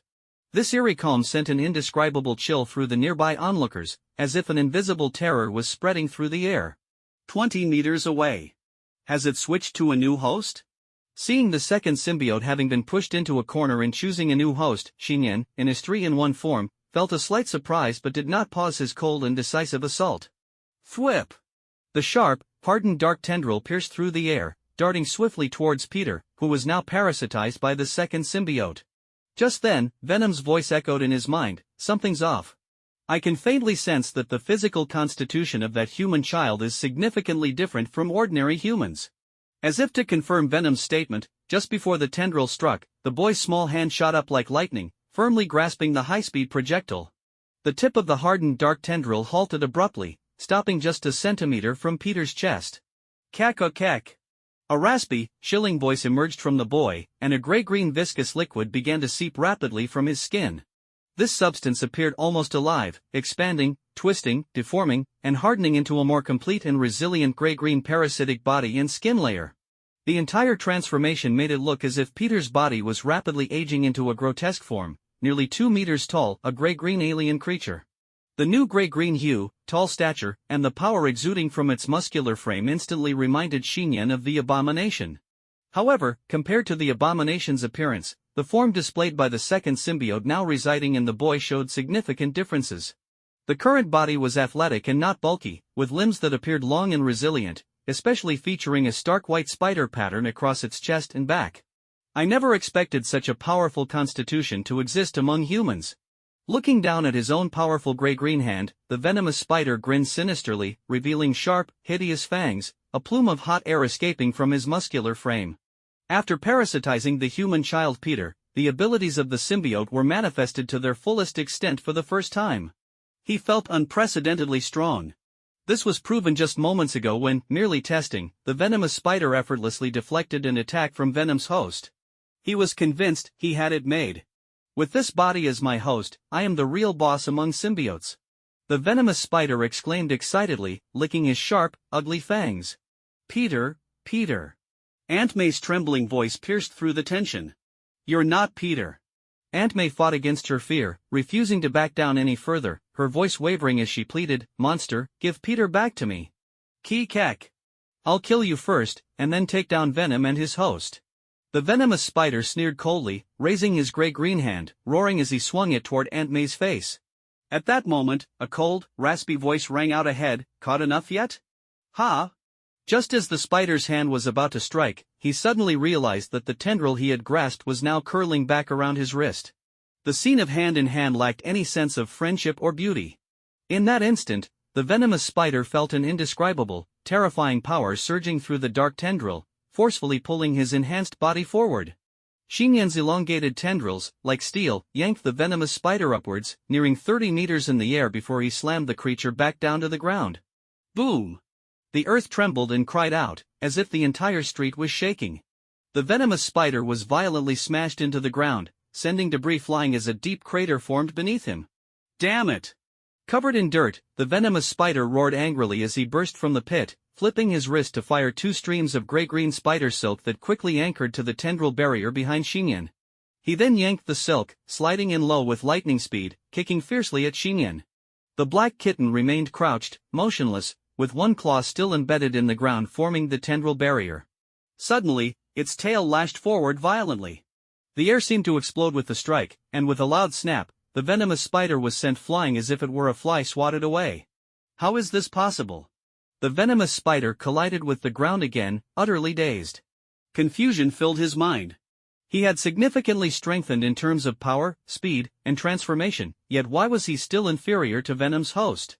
Or rather, in the symbiotic form of the human boy possessing spider-like abilities, the second symbiote could truly grasp the terrifying power of Xiyan's 3-in-1 form. Who was the real monster? The venomous spider leaped into the air, shooting spider silk toward a distant skyscraper. Knowing he couldn't defeat Xiyan, he aimed to continue his escape strategy run. However, the dark tendrils moved faster than he had anticipated. The tendrils coiled around the venomous spider's feet like an agile python. Growing increasingly impatient and furious, Xiyan relentlessly pulled the creature between the night sky and the ground, tossing and smashing it again and again. Boom! Boom! Boom! After countless tosses, the venomous spider was battered and bruised. Only then did Xiyan slightly calm down, releasing the tendrils. Before him, the ground was pockmarked and cratered, dust slowly settling around the venomous spider, who lay in one of the craters, much of his armored body melted away, resembling a damaged vehicle leaking green oil, unable to maintain a complete combat stance. The scene could only be described with one word: devastating. Is there any hope for the host it parasitized? Xiyan barely held onto a sliver of rationality as he coldly asked. Venom's devilish whisper echoed in his mind, "It's hard to say. That boy's constitution is indeed special, but he's too young. It all depends on whether he can reclaim control of his body." Venom grinned wickedly. "My suggestion is, don't drag it out, just eliminate both the symbiote and its host." Xiyan said nothing. The tendrils began to slowly morph into a massive scythe, hovering above the venomous spider's head. At this moment, his human rationality was nearly extinguished. The 3-in-1 entity had become increasingly bloodthirsty and cold. The tiny cat, seemingly possessing invincible and terrifying power, now loomed above the venomous spider with a black scythe raised like an incarnation of death. During his previous fierce confrontation with the first symbiote, Xiyan had clearly proven a fact: even though the symbiote had the miraculous ability to rapidly heal its host's injuries, this ability had its limits. If the damage inflicted on the parasitized host vastly exceeded its capacity for self-repair in a short time, the symbiote would no longer be able to sustain the host's life and would be forced to leave. However, this would undoubtedly result in the host's death. "Please, don't kill him," Aunt May cried out in desperation, rushing in front of the venomous spider and spreading her arms wide, trying to shield the creature from the impending blow of the scythe. However, Xiyan, whose rationality was crumbling, could no longer heed Aunt May's pleas. He was determined to carry out what he believed was the right course of action, even if it meant acting like a villain. At that critical moment, a booming sound echoed as 2 powerful beams of laser pierced through one side of the tendril barrier, causing an explosion. The trapped onlookers gasped in surprise as a figure clad in golden red armor descended from above like a god. Clang! The dull metallic sound resonated as he landed, his left knee and right fist firmly planted on the ground, slowly rising like a constructed steel deity. The palm he raised was charged with dazzling white light, capable of intimidating everyone present. "Wow, it's quite lively here tonight," Iron Man quipped, unfazed by the tense and terrifying atmosphere. "It's Iron Man. Iron Man is here. We're saved. Thank goodness." The moment the crowd saw Iron Man, it was as if the fear and despair that had enveloped them dissipated instantly. He quickly became the anchor of hope for those trapped in the chaos. In the bustling city of New York, perhaps only Iron Man held such influence and capability. "This isn't a fan meet and greet," Iron Man continued teasingly. "Ladies and gentlemen, could you please move away from here?" Guided by his words, people began to react, orderly retreating from the breached tendril barrier behind Iron Man. From Iron Man's entrance until now, he had maintained a relaxed demeanor, as if he had full control over the situation. However, what no one knew was that inside the armor, Stark's expression was unusually grave and tense. He fixed his gaze on the seemingly harmless black kitten, quietly asking, "Jarvis, can you determine what that creature is?" "Sorry, sir. There is currently no information regarding that creature in our database. Our scans cannot detect anything within its body. We can only preliminarily identify it as an extraterrestrial organism," Jarvis replied in Stark's mind. "Two unknown extraterrestrial beings are fighting each other?" Stark held his hands in a combat stance, glancing at the venomous spider lying behind the woman. From the traces left at the scene, he easily deduced this conclusion. Just then, the black kitten's claw, still embedded in the ground, twitched slightly. Stark's heart leaped. He mistakenly believed the creature was about to attack the retreating civilians. Without a second thought, he fired a laser beam. The blinding light of the laser illuminated the entire street, striking the kitten's head in an instant. Boom! The searing energy and flames washed over the small cat's body, but Xiyan simply retracted his claw from the ground. Now that the symbiote had been found, the tendril barrier had lost its purpose. However, Stark's sudden attack without warning ignited an inexplicable anger within Xiyan. His emotions began to escalate. Under normal circumstances, Xiyan might have dismissed this as a misunderstanding. But now, in his 3-in-1 state, his human rationality had nearly vanished, replaced by brutality, bloodlust, ferocity, and a tendency toward evil. Thus, as the destructive wave of laser energy swept over his black form, Xiyan transformed into a streak of black light, breaking the sound barrier as he charged forward and collided violently with Iron Man's abdomen. Boom!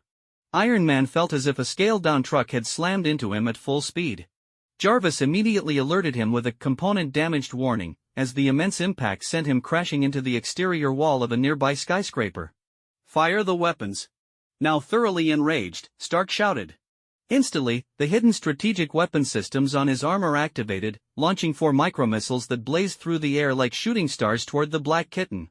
Xiyan hovered in midair, watching the incoming missiles with fury. He opened his mouth wide, expanding to 3 or 4 times his size, resembling a gaping maw, and swallowed the approaching missiles whole as if they were mere candies. The missiles detonated inside his mouth, causing his face to swell slightly before quickly returning to normal, as if it were nothing significant. He burped, releasing a cloud of gunpowder smoke. Stark's expression turned to one of disbelief. He finally understood why Dr. Banner had instinctively wanted to transform into the Hulk earlier. This cat was a true monster, defying all logic and science. Gritting his teeth, Stark propelled himself into the air using the engine power of his armor, unleashing all firepower and energy to launch more missiles and laser beams. In that moment, it was as if the most spectacular fireworks display erupted in the night sky. Hovering several dozen meters above, Iron Man transformed into a humanoid artillery, radiating brilliant light from every inch of his body. Under Jarvis's prompt execution of orders, the air was filled with a dense web of micromissiles and laser beams, all converging toward Xiyan below.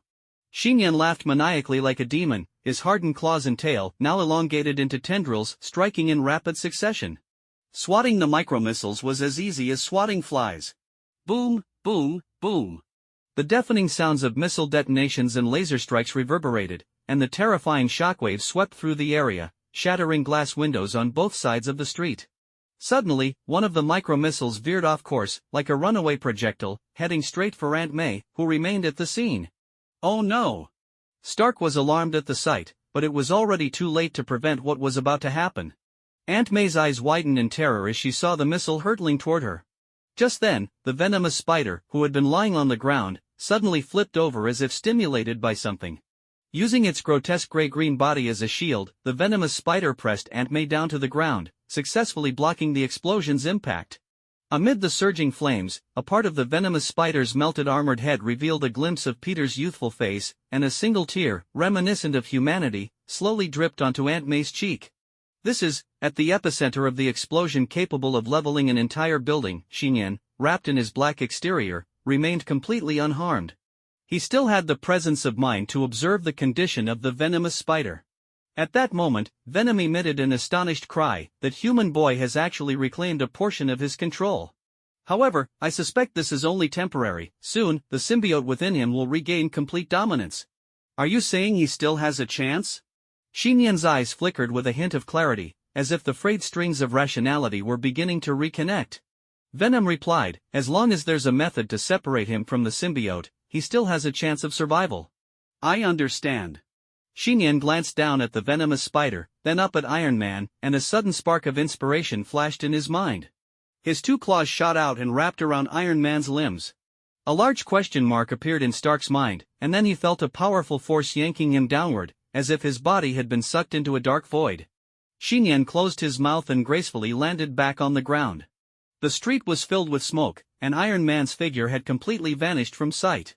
It was as if this action had come from the devourer beast that Xiyan had merged with. A proposal filled with mystery and danger. Silence and eerie silence descended upon the streets of Queens. As the crowd witnessed the 3-in-1 Xiyan land alone on the ground, onlookers filming on their phones and media reporters broadcasting live seemed to turn to stone, frozen in shock. Their mouths agape, a chill colder than the winter frost crept up their spines. The man who had risen to prominence as New York's top superhero in just a year and a half, the invincible Iron Man Tony Stark, had now been swallowed whole by this unknown monster? It felt as if they were witnessing a god being slain, and a sense of faith collapsing enveloped their hearts. Tonight would go down as a night of despair for countless people in New York City. The culprit of the scene, Xiyan, was not concerned with such thoughts. He simply found Iron Man's presence too obstructive, severely hindering his quest to hunt the symbiote, so he decided to ban him from this game altogether. After landing back on the ground, Xiyan slowly stepped forward, approaching the venomous spider, which was using its body to shield Aunt May. Although he appeared to be just a little larger than an adult hand, seemingly harmless and even cute, the venomous spider, with Peter's consciousness in control, understood just how terrifying and unresolvable this black kitten-shaped creature truly was. When the venomous spider sensed Xiyan approaching, its great green hands pressed firmly against the ground, knees on the pavement, revealing a distorted glimpse of Peter's anguished face. It let out a broken plea, "Kill me. Please, just kill me." "I can't hold on much longer." As it spoke, the gray-green viscous liquid on its body began to writhe restlessly, akin to rotting, evil sludge, slowly creeping over the exposed portions of the boy's face. "No, Peter!" Aunt May cried, tears streaming down her face as she desperately reached out to peel away the gray-green liquid from the spider's face, but it was futile. Before their eyes, Peter was about to be completely enveloped once again by the symbiote's parasitic armor. Xiyan nodded indifferently and raised his paw, saying, "Then, as you wish." Crack! The sound of bones echoed as Xiyan's elongated claws gripped the venomous spider's arms from behind, lifting its body as if it were a heavy object. His dark tail lashed forward, binding the spider's feet like tendrils. He paid no attention to Aunt May, who was crying out beside him. The corners of the black kitten's mouth stretched grotesquely, far exceeding the contours of its face, transforming into a great maw filled with sharp fangs. Venom chuckled in Xiyan's mind, "It's about time, just swallow it whole." Ignoring Venom's words, Xiyan muttered, "Just hang in there for a moment." "Ha!"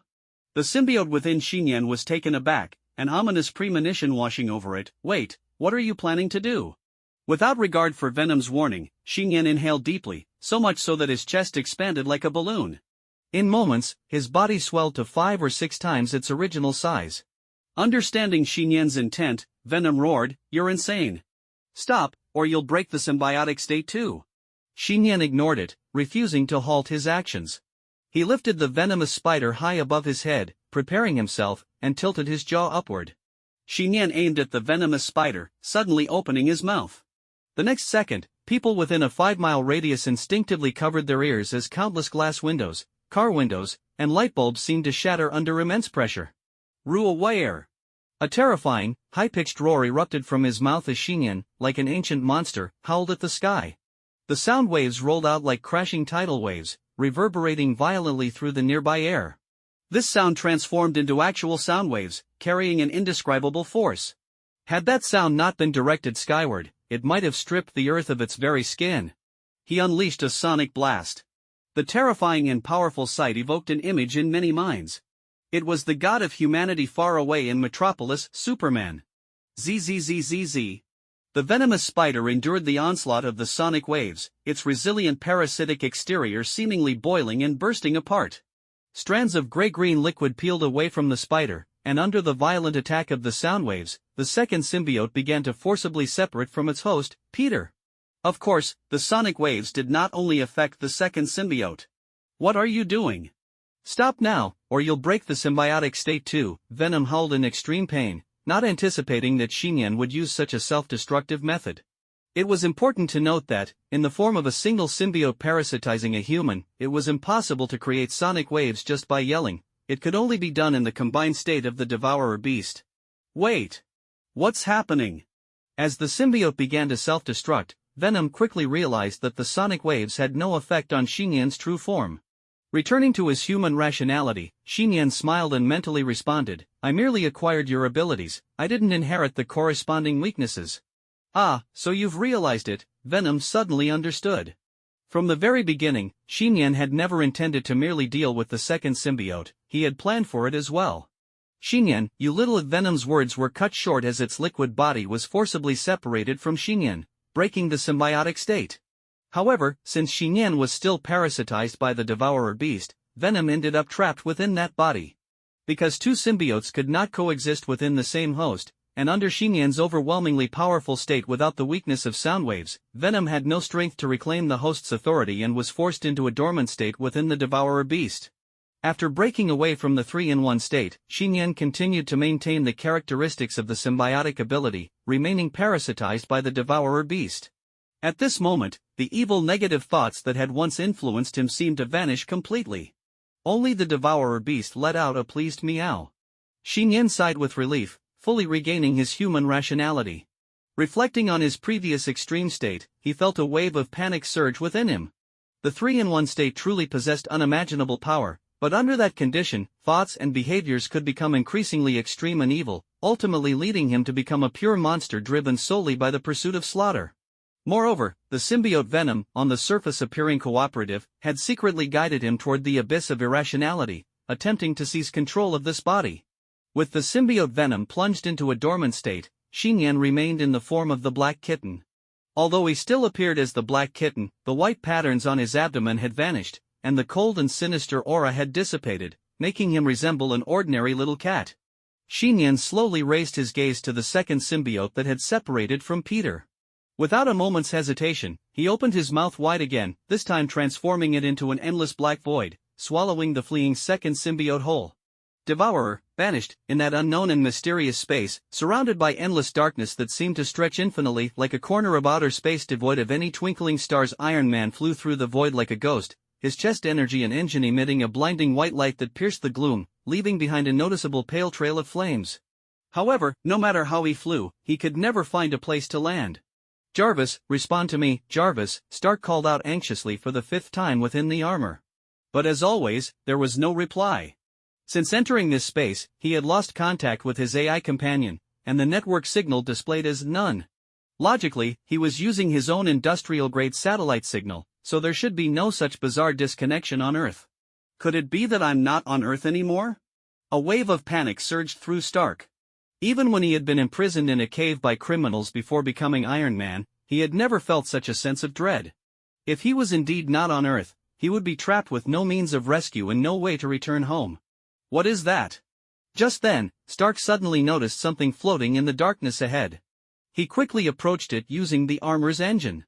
As he drew near, he was stunned. There were several corpses. These bodies had presumably existed in this space for a long time, their human forms had long decayed, exposing white bones, and they were dressed in spacesuits from an unknown civilization, with peculiar laser weapons pinned to their chests. Moreover, some of these corpses had tails or wings. Stark's eyelids twitched, and a storm of thoughts surged in his mind. These were alien corpses. In a hotel room, the lights had been turned off, and the room was enveloped in darkness, with only a few silvery rays of light streaming onto the windowsill. Kara, lying on the bed, suddenly opened her eyes and turned slightly to look outside the window. Was it her imagination? She thought she had just heard a low growl from an unknown creature coming from the other side of New York City, a growl that carried a heavy sense of evil. The Kryptonian superhearing sometimes caused her troubles, as unwanted sounds would flood her ears, making her doubt whether she was experiencing hallucinations in her dreams. If that growl was real. Senior, I hope nothing has happened, Kara thought, just as she was about to get up. At that moment, a girl's hand and foot from the side of the bed suddenly landed on her body. Kara froze instantly, turning to see that it was Gwen, who had fallen asleep and had rolled over, hugging Kara like a plush toy. Gwen's sleeping posture was far from the graceful intelligence she displayed when awake. She looked somewhat casual, her blanket tossed aside, her dress slightly disheveled, exposing her fair belly. Kara let out an involuntary sigh and reached out to cover Gwen with the blanket. Unaware of what dream she was having, Gwen held Kara as if she were her own doll, smiling sweetly as she murmured, "Xiyan. Senior, you're the truly shameless one." Kara frowned, unable to hold back her words. She glanced at the windowsill and ultimately chose to close her eyes. After all, even if that growl was real, it was too far from the current streets of Queens. There was no way it could be related to Senior Xiyan, right? After dealing with the second symbiote, Xiyan placed the unconscious Peter on the ground. Aunt May, still buzzing in her ears, immediately rushed forward to embrace Peter tightly. "He's fine." Xiyan dropped this brief statement, his black cat form leaping forward like an arrow, landing on lampposts and building walls. With a series of agile jumps, his speed, while not as fast as in the previous 3-in-1 state, still allowed him to quickly vanish from the street. There was still one last symbiote to deal with, the boss of the symbiotes. Until it was resolved, this operation would not be complete. From Venom earlier, Xiyan had already learned the location of the last symbiote. Tonight, that symbiote had remained fixed in one place without moving. 5 minutes later, they arrived at the Drake Biological Company research facility in the Bronx. As Xiyan, in the symbiotic state with the devourer beast, reached the entrance of the factory, he felt the ground tremble violently beneath him. He raised his glowing green slit pupils, and deep within the closed factory, accompanied by flames at the tail end like a volcano erupting, a spacecraft was preparing for launch. The third symbiote, the boss among them, was attempting to escape. Inside the spacecraft, Dr. Drake, the founder of Drake Biological Company, was alone at the command console. His eyes and neck were shrouded in darkness, clearly indicating that he was the host for the last symbiote. Why he was piloting the spacecraft to leave Earth at this moment was evident. He had sensed the demise of the first and second symbiotes under his command and had seen the powerful display of Xiyan's strength in news reports. No matter how arrogant the symbiote boss was, it knew it could not defeat Xiyan, and understood that it was the next target in the hunt, so it had no choice but to flee Earth. What kind of monster is Venom parasitizing that it's so strong? Dr. Drake's expression twisted in fear, the idea of fleeing the planet becoming a lifelong humiliation. "Wait for me, I will return."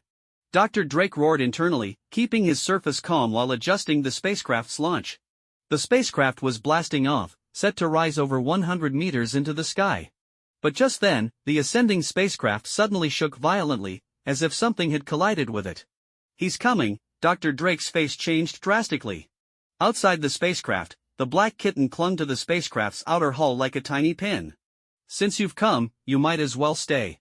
Xiyan opened his mouth wide, extending 8 jagged tendrils filled with tiny teeth. Under the protection and armor of the symbiote's dark layers, these tendrils had become even more resilient and powerful, akin to the 8 claws of the legendary Kraken. Crack, crack, crack. The tendril claws began to thrash violently, smashing against the spacecraft, causing the metal exterior to buckle and break, sparking with electric flashes. "No! Stop!" Inside the spacecraft, Dr. Drake felt the despair of being thwarted before even making his debut, screaming frantically. If the third symbiote knew that Xiyan was no longer in the 3-in-1 state but merely coexisting with the devourer beast, it might have considered a direct confrontation, and the outcome would have been uncertain. But that was merely hypothetical. What awaited the third symbiote was the surging flames sweeping through the closed cabin. Boom, boom, boom. The spacecraft, now rising to 500 meters, exploded in various locations, transforming into a massive fireball, the thunderous explosion drowning out the piercing screams of the symbiote known as Riot. Inside the locked and sealed office building of the biological research facility, a man was urgently flipping through documents in the dark archive room, aided only by the dim light of his flashlight.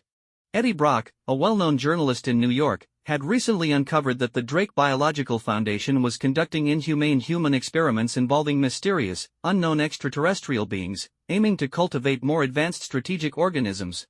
Eddie intended to expose this massive conspiracy to the public but was instead fired by his media company. Left with no choice, he stealthily infiltrated the research facility to search for evidence regarding the human experiments and the extraterrestrial life forms. Got it, this is it. Eddie suddenly perked up, pulling a document from the safe. He then clamped the flashlight between his teeth, bringing the file closer to the light to read carefully. The document detailed the extraterrestrial symbiote's venom, riot, a liquid life form, capable of exhibiting extraordinary powers when parasitized by a suitable human host, along with 5 human test subjects, only one of whom successfully bonded with the symbiote. The more he read, the more horrified he became. He hurriedly folded the documents and stuffed them into the inner pocket of his jacket. Just as he prepared to leave the archive room, the entire office building suddenly trembled violently. The lights, tables, and cabinets began to shake, and dust fell from the ceiling. What's happening? Eddie wondered, filled with confusion. He turned to look out the office window and saw the factory's spacecraft initiating launch. Booming sounds echoed. Moments later, the spacecraft, about to pierce the night sky and escape Earth, erupted in a catastrophic explosion at hundreds of meters in the air, the orange flames illuminating the vast factory below. Stunned, Eddie watched the spectacle unfold, instinctively pulling out his small camera to capture the magnificent scene. Countless fragments of the spacecraft, engulfed in flames and smoke, fell from the sky like a meteor shower upon the city. In the viewfinder, amidst the wreckage, a small black beast silhouette flashed by, illuminated by the firelight. In that mysterious dimensional space, the light from Iron Man's chest and eye sockets gradually dimmed. He could only keep the armor's engine running at a very low power level to remain suspended in the space filled with alien corpses. The solitary white light flickered, threatening to sink into the endless darkness. Am I really going to die in this unknown hellhole? Stark thought with a bitter smile.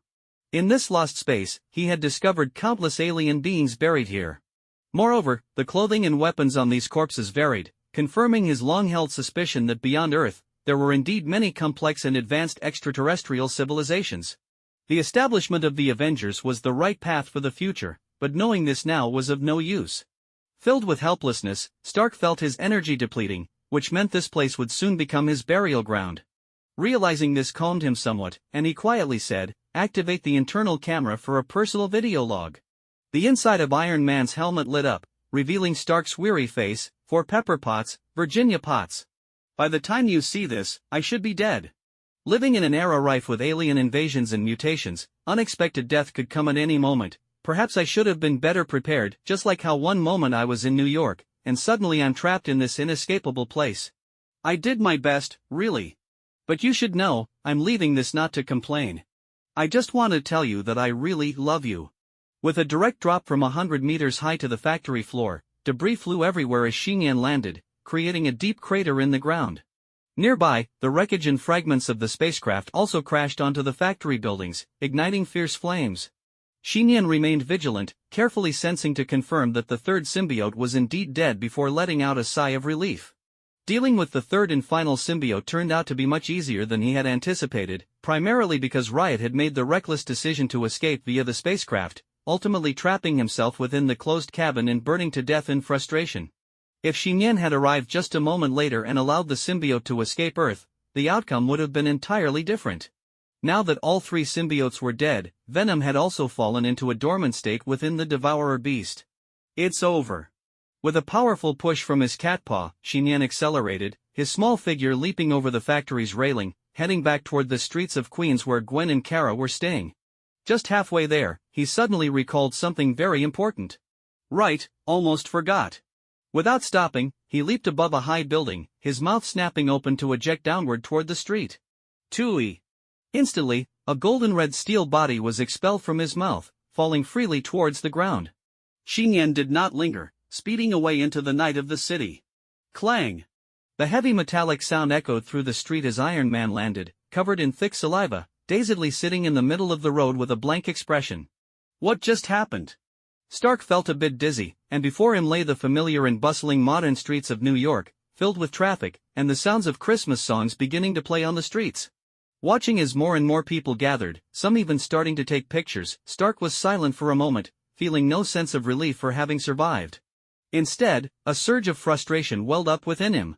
WTF? Was that last message, a farewell, recorded in vain? Not long after Xiyan had left, inside the biological base factory's office building, Eddie stared at the flames that had spread throughout most of the factory, panic rising in his chest. He hurriedly tried to escape. However, in his rush, he accidentally kicked a chair, tumbling heavily onto the office floor. The scraped palm burned with pain as Eddie struggled to get back up. Just then, a chilling sensation spread from the end of his palm as if something was seeping into his wound. Eddie stood up instinctively looking at his palm, but found nothing unusual about it, nor any sign of injury, just as if the scrape had never happened. The fire was rapidly approaching the office building, and without further thought, Eddie pushed open the door and fled the dangerous place. In the early morning, delicate snowflakes began to fall softly from the sky in New York, dancing like little fairies and adding a romantic touch to the bustling metropolis. Today marked another annual Christmas celebration, with beautifully decorated Christmas trees lining the streets, their colorful lights and charming ornaments glowing brightly. The joyous songs of the holiday floated through the air, as if narrating tales of festivity and warmth. Xiyan, Merry Christmas. Good morning, Senior. Two youthful and vibrant girls appeared on the pedestrian street, one wearing a red reindeer hat, resembling a whimsical sprite from a fairy tale, while the other jingled delicate Christmas bells on her wrist, producing sweet, melodious sounds. They walked side by side, stepping on the thick layer of snow, their graceful figures and radiant smiles undoubtedly becoming the most striking sight along the street. Merry Christmas, good morning. Xiyan, with his backpack slung over one shoulder, waved back at the two girls' greetings while suppressing a big yawn. Inside his bag, the devourer beast, little Huang, lay lazily among the clothes, emitting soft snores as if lost in sweet dreams. Xiyan, where were you last night? Gwen asked, noticing the noticeable dark circles under Xiyan's eyes, a glint of curiosity in her gaze. Xiyan rubbed his slightly messy black hair, responding weakly, I was forced to save the world. Liar. Gwen scoffed, her eyes flashing with skepticism. Xiyan shrugged. He had anticipated that Gwen would take his words as a joke. Did you not sleep well? Kara asked with concern, her eyes radiating warmth. Yeah, Xiyan nodded, echoing Kara's sentiment, I'm not used to hotel beds. He was indeed quite sensitive to beds, and if he suddenly switched to a new one, it often led to sleepless nights. However, that did not apply to his aunt's bed. After all, he hadn't actually slept in a bed last night, he had curled up like a stray cat in a tree, so it was no wonder he felt tired. Fortunately, the symbiotic ability had released after his set time, otherwise, he wouldn't have been able to meet up with Gwen and Kara in his human form. Xiyan sighed inwardly, feeling quite the burden. After gathering with Gwen and Kara, the three of them strolled through the morning market, sampling some simple delicacies and enjoying a delightful morning together. Then, they set off on their journey back to Washington. Inside the train departing from New York, Gwen and Kara were engrossed in their phones and newspapers, catching up on the scattered news from the previous night in the city. Iron Man was literally eaten alive? How terrifying. What was that gray-green liquid monster? So gross. Their discussions began relatively normally, but soon veered into a different topic. Wow, that little black cat is so cute. I want to hug it. It's so powerful. Watching as Gwen and Kara not only expressed no fear but instead developed a fondness for the little black cat, Xiyan blinked and chuckled, saying, that cat kinda looks like little Huang. Ha! Gwen and Kara both turned to look at the orange little cat sleeping on Xiyan's lap. In truth, when they first saw the black cat, they had felt a vague resemblance to the little Huang he carried around. However, upon hearing Xiyan's comment, they felt that little Huang and the black cat were distinctly different. From appearance to fur color, and even the unique aura they exuded, there were clear disparities. Especially for Kara, the image of the black cat from the news carried a subtle sense of threat, while little Huang, even as an unusual extraterrestrial creature, posed no threat in her eyes. Seeing Kara shake her head, Gwen retorted with a smile, little Huang and that black cat are not the same. True, Xiyan nodded in agreement, internally relieved. It seemed he had passed this hurdle smoothly. However, looking at that black cat, I can't shake this strange feeling of familiarity, Gwen murmured, a hint of confusion flashing in her eyes. Me too, Kara said, brushing her platinum hair in the sunlight, uncertainty flickering in her beautiful eyes. It feels like I've seen it somewhere. Is this what they call a woman's sixth sense? Xiyan chuckled to himself, quickly diverting the topic elsewhere. Regardless, after the topic about the superhero silver-haired goddess exploded across the internet, the mysterious black cat would soon become a nightmare for many. For instance, a certain billionaire playboy would occasionally awaken in a cold sweat, dreaming of being swallowed into an unknown space again. This would lead Stark Industries to work overnight to produce a strategic weapon, ultimately dubbed Anti-Black Flash, Black Cat, armor. Washington. After parting ways with Gwen and Kara at the station, especially after Officer George came to pick up Gwen, giving Xiyan a meaningful look as he drove away, he pretended not to see it but felt a bit uneasy inside. After continuing to see Kara off in a taxi, the sky outside had gradually darkened. The myriad of neon lights shimmered beautifully under the covering of snowflakes. Christmas Eve was approaching. Xiyan pondered for a moment, deciding not to head back home but instead setting off toward another part of the city. He arrived at the Potomac River in Washington, where the commercial streets were bustling with festive cheer, while the snow-covered trees by the riverside appeared somewhat desolate. Upon arriving, he spotted a perfect figure sitting on a wooden bench by the riverbank, causing his heart to tighten as he quickened his pace. "Auntie, back already?" The elegant woman sitting on the bench turned around, her exquisitely beautiful face radiating a cool yet gentle aura, her gem-like clear eyes reflecting the image of the young man. Xiyan's heart raced, And he nodded with a smile, saying, "I'm back, sorry to keep you waiting." There was an unspoken understanding between them, no need for agreements or contact, they naturally arrived here. After all, this was the place where they had first met, exactly 16 years ago on Christmas night. 16 years ago today, a demigod utterly disillusioned with the human world and a reincarnated being who had just arrived in this world crossed paths on that fateful night, becoming family to share their lives together from then on. "Let's sit and talk." Diana blinked, a hint of tenderness in her eyes. Xiyan set down his backpack, preparing to sit beside her on the bench. However, Diana suddenly opened her arms, saying, "The bench outside is cold." "Are you treating me like a child again?" Xiyan muttered, but his body obediently settled onto Diana's long, elastic legs. Who could resist such a delicious invitation? Diana softly asked, "The black cat that appeared in New York, is it you?" "Yes."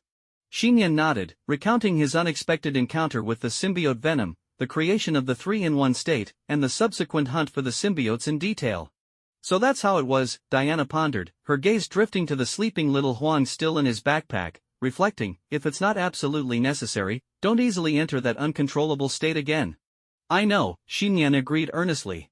He vividly recalled the chaotic thoughts and extreme emotions that emerged in the 3-in-1 state, far more twisted and terrifying than when Venom was simply parasitizing him. However, this also meant he could no longer rely on the power of the symbiote Venom for future revivals. After all, if Venom were to possess him again, he would be forced back into the 3-in-1 mode. Until this issue was resolved, he could no longer coexist with Venom. Currently, Venom was in a dormant state within the Devourer beast. Although they had begun to circulate their fluids again, it meant that Xiyan could not independently acquire the physical abilities of the Devourer beast through the powers of the host. "I have an idea." Diana's voice suddenly came from behind him, carrying a hint of mystery. "You can say it," Xiyan nodded, a glimmer of anticipation in his eyes. "Come home with me," Diana said gently, her eyes sparkling with hope. "Auntie, what do you mean?" "Of course, I can only go home with you," Xiyan replied, puzzled, looking at her. "On Christmas, where else could I go? I'm not talking about home here in Washington." Diana took a deep breath, a look of determination crossing her face as she said seriously, "Come back with me to my hometown." "Hometown?" Xiyan froze, a wave of inexplicable excitement and anticipation swelling within him. Diana's hometown, which Xiyan had heard about that night in the bathtub, was not a bustling metropolis like New York nor a specific town, but a mysterious place known as Paradise Island. This was a sacred land left behind by the old gods, home to the Amazon warriors who had inherited their lineage from the Age of the Gods. Xiyan could feel the smoothness and flexibility of her legs next to him through the fabric, stirring a sense of curiosity within him as he asked, "Auntie, didn't you say you were exiled from Paradise Island?" Paradise Island, created by Zeus, the king of the Olympian gods, was surrounded by a powerful magical protective field. Not only could human high-tech devices not detect the island's existence, but anyone leaving the island would instantly forget its exact location. Because of this, while Paradise Island truly existed on Earth, it seemed completely isolated from the human world. Diana had forgotten the coordinates of the island when she left after the Great War, essentially banishing her forever, with no way to return to her hometown. "That's right," Diana nodded gently, a glimmer of wisdom in her eyes. "However, recently, thanks to your help, I've thought of a way to return to Paradise Island." "My help?" Xiyan was even more confused, unable to recall when he had assisted his aunt. Diana spoke softly, finding the way back to Paradise Island isn't what matters, what's important is whether you are willing to come back with me. At that moment, across the river, the modern streets were bustling with activity, and the night breeze blew, breaking the thin layer of ice on the water's surface. Xiyan suddenly realized this was indeed a significant choice, whether to stay in the human world, living a familiar life and holding on to everything he had for the past 16 years, or to follow his aunt and embark on an unknown journey home. He smiled without hesitation and said, "I'm willing." Diana's eyes flickered with a hint of doubt as she asked, "Even if it means you may never see your friends again?" "That would naturally be a sad thing," Xiyan paused, speaking sincerely. "But if I can't see you again, I wouldn't be able to live." Throughout history, there have been countless heroes who perished for women, and now, he wasn't a hero but was sitting under her skirt. "Alright, if you want to stay on Paradise Island long-term, my mother will probably not approve." Diana lightly tapped the back of Xiyan's head with her finger, a smile playing on her lips. "I haven't seen my people in a long time, we're just going back for a visit. Before your holiday ends, we'll be back together." "When are we leaving?" Xiyan asked curiously, feeling this would be a brief trip to Paradise Island, almost like visiting his aunt's family. Diana didn't ponder as he did. She opened her lips and said, "Now, we set off immediately." The next morning, above the Aegean Sea, a large 3-deck sightseeing cruise ship lay quietly anchored. Thanks to the Mediterranean climate in Greece, it didn't feel cold even in winter. Under the bright, radiant sunlight, tourists flocked to the open deck to enjoy the refreshing sea breeze and the vast ocean scenery, savoring the unique romance of the moment. Tourists from all over the world, while enjoying entertainment and relaxation, seemed to carry a shared expectation for beautiful encounters. The gentlemen dressed as dapper British gentlemen, while the ladies donned gorgeous, flowing dresses. Many were enjoying the sea view while engaging in lively conversations.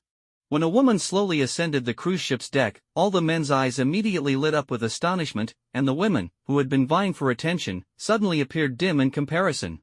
The black-haired woman wore a white dress with a slanted shoulder and a high slit. Her exquisitely beautiful face looked as if sculpted by the gods themselves. Her tall and mature figure, complemented by the long dress, accentuated her enchanting curves. Every movement exuded nobility and elegance, her softly curled hair shining in the sunlight.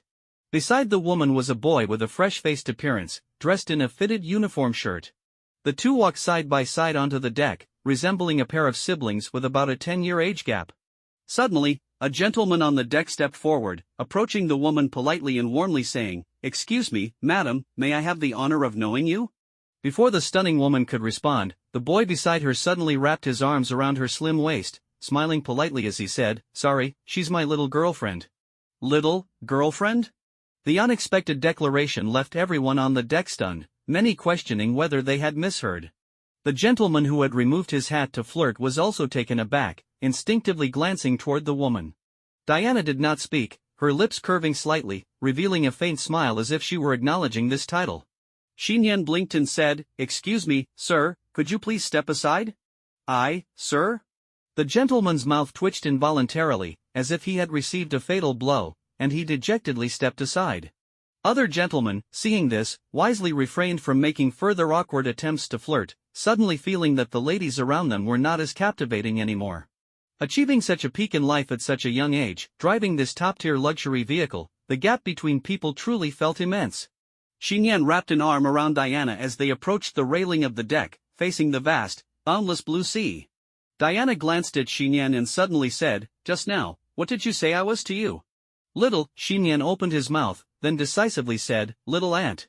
"Really?" Diana looked at him expressionlessly. "Of course," Xiyan replied firmly. "Then you should let go of my hand," Diana said.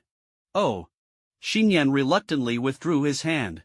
Diana seemed to realize her tone had been a bit harsh and softly added, "Outside, don't hold me like that." Xiyan's heart inexplicably raced. He seemed to understand his aunt's meaning. Did this imply that in private, at home, he could freely hug her? What an incredible understanding! "What if I want to hug you tonight?" Xiyan couldn't help but ask, hoping to gain his aunt's explicit approval. Diana turned her face away, gazing intently at the sea ahead, as if she hadn't heard his words. It seemed there was no hope for tonight. Although Xiyan felt a bit disappointed, he didn't mind too much. After all, if it did come to hugging her, he would probably be the one feeling uncomfortable in the end. Suddenly, Diana spoke up, "I've remembered some things about the location of Paradise Island." That's great. Think about it more carefully. Xiyan's eyes gleamed with excitement. He fell silent, allowing his aunt to concentrate. He silently prayed that if they could tap into divine power, perhaps they could pinpoint the location of Paradise Island. At that moment, Diana tightly gripped the golden lasso in her right hand, the other end bound to her left wrist. This golden lasso possessed magical powers, able to bind others and compel them to speak the truth. Moreover, it had a hidden rule that even memories buried deeply within could be forcibly recalled.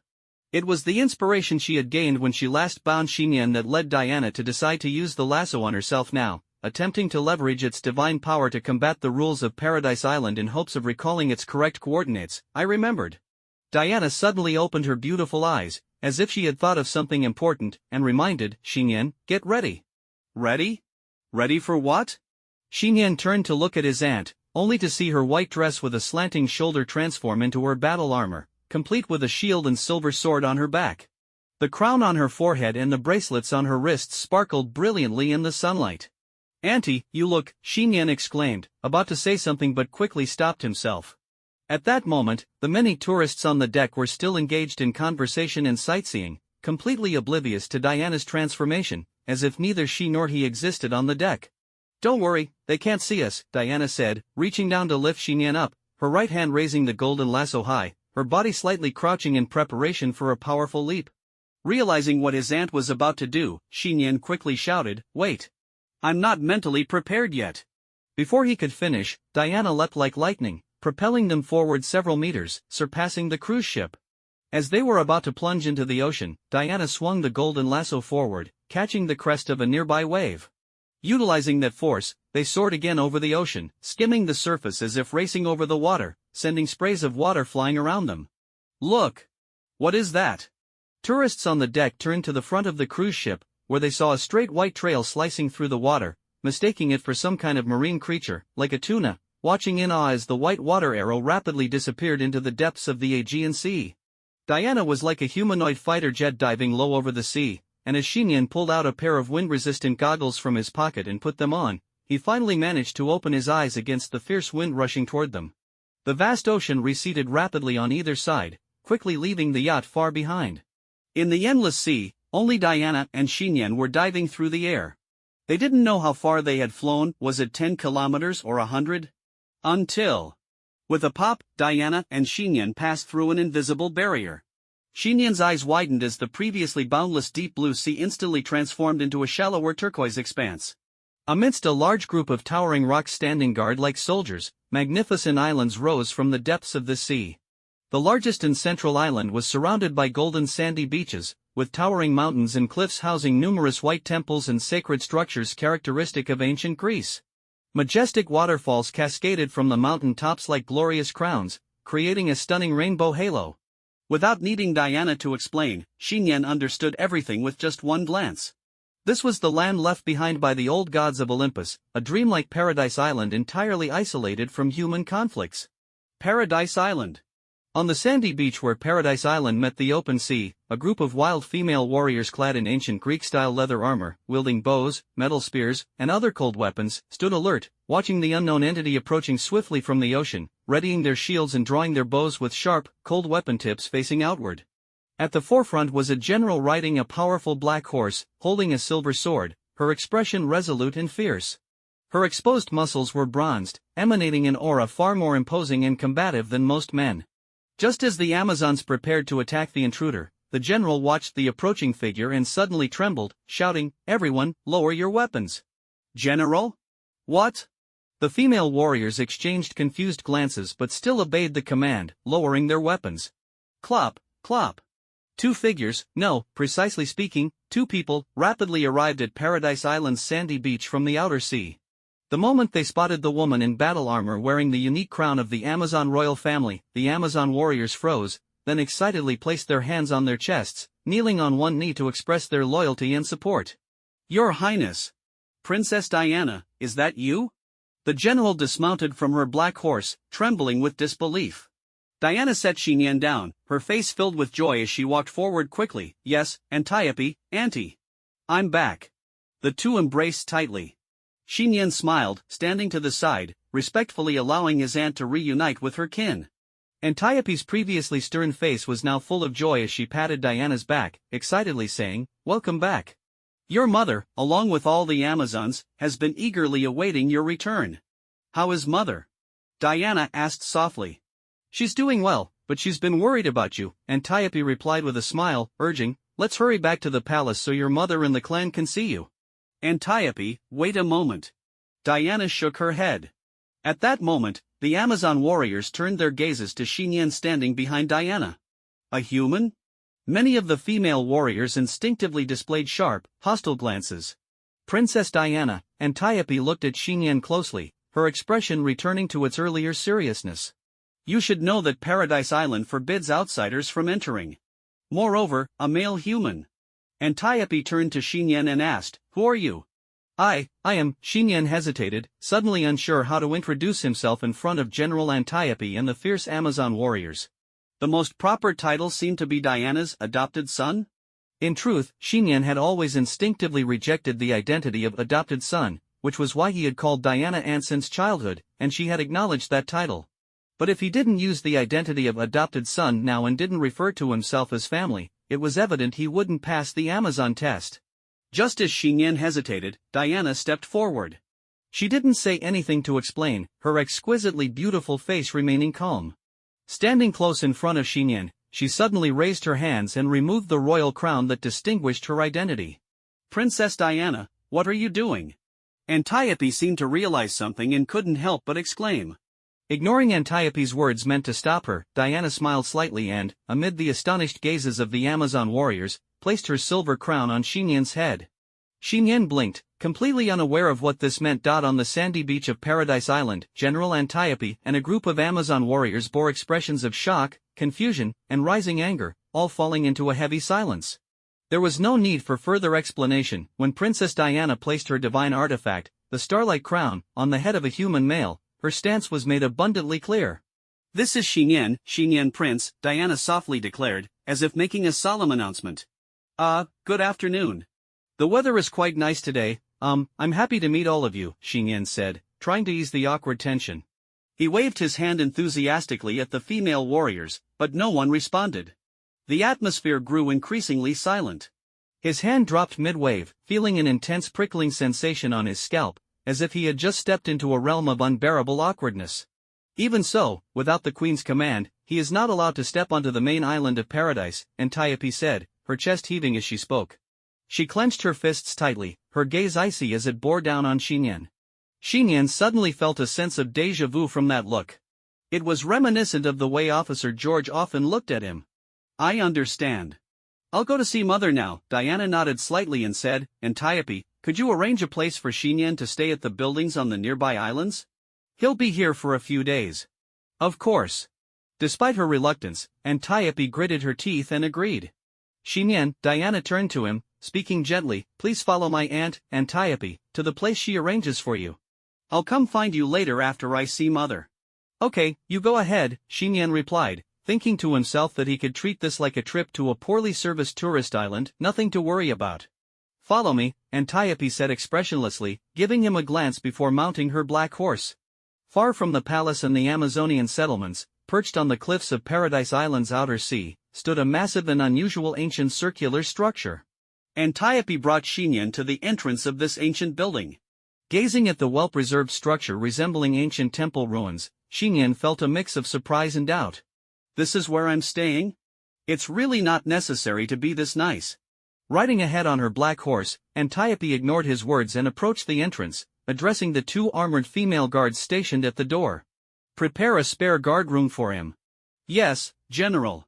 The two female guards quickly complied, their curiosity piqued as they glanced at the first human boy to arrive. When they spotted the familiar crown on his head, their eyes mirrored the astonished expressions of the warriors from before.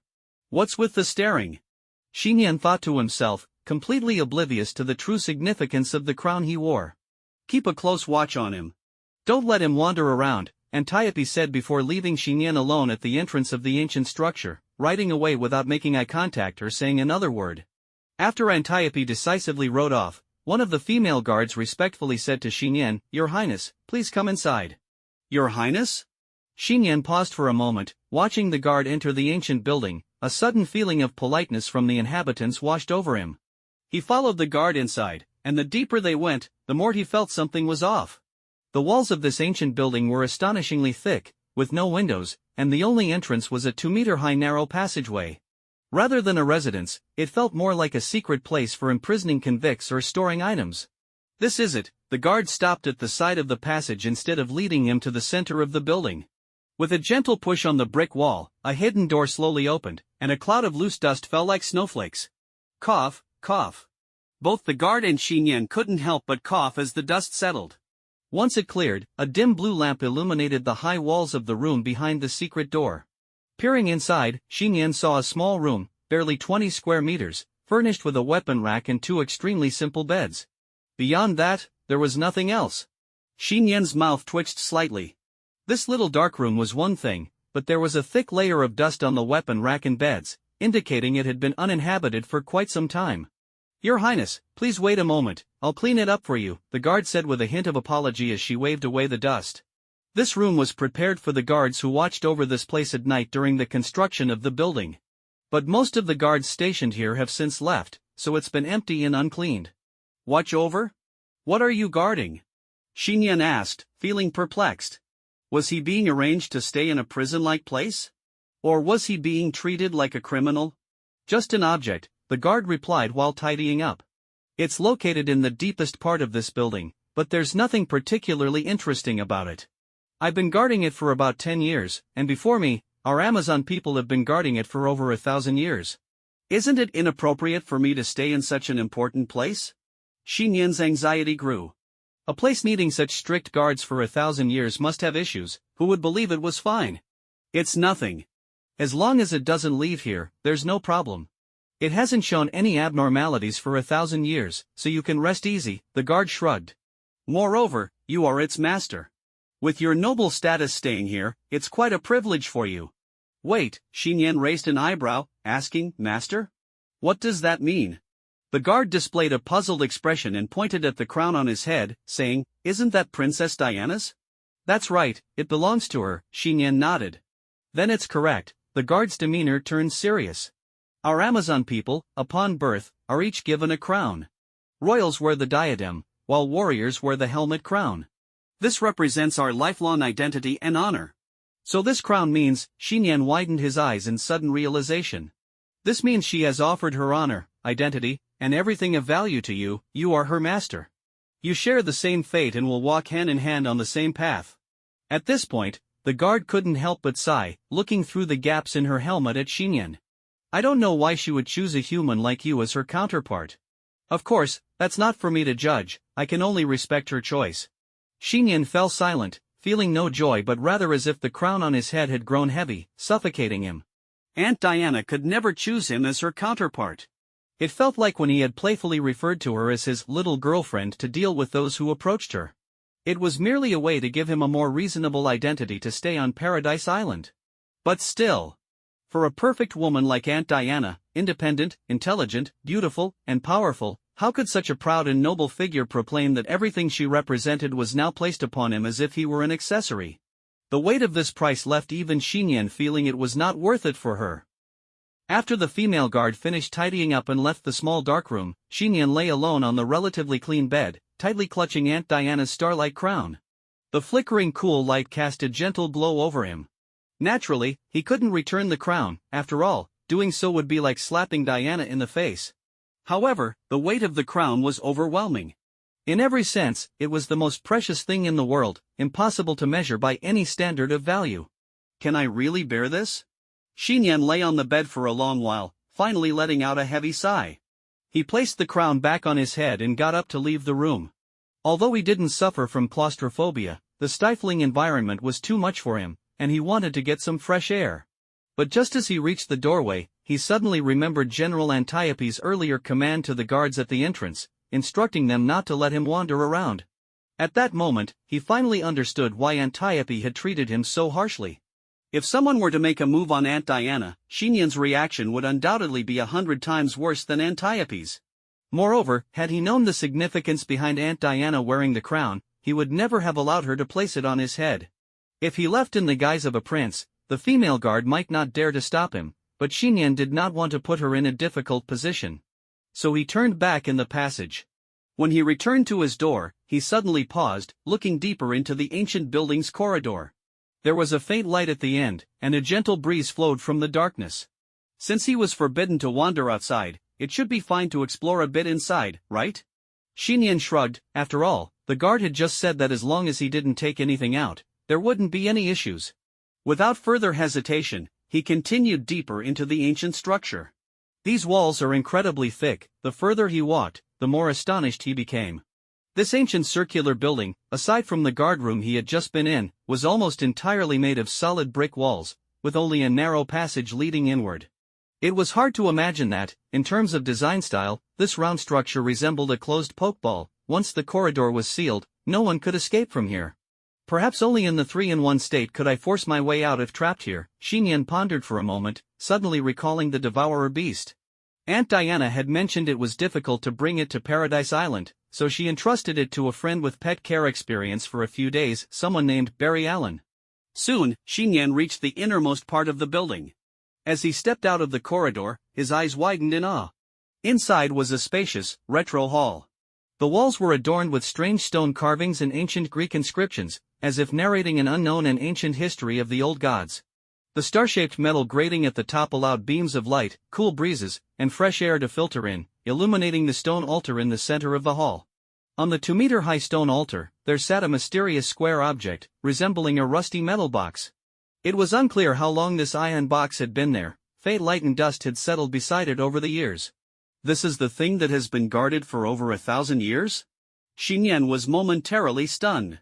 He finally understood why no one had been able to disturb it for millennia. Excluding the Zeus barrier surrounding Paradise Island and the Amazons guarding it in turns, just the pathetic appearance of this box, who would want it? Of course, it could possibly be a hidden artifact. Xiyan had no intention of investigating it. He stood before the altar and began to perform some chest-expanding exercises.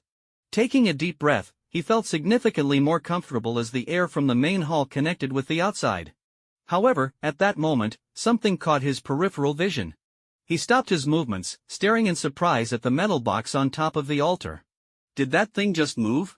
In the Amazon Palace on Paradise Island, the interior sparkled with gold and jewels, with every decorative item, including the golden thrones and beaded curtains, coveted treasures in the outside world.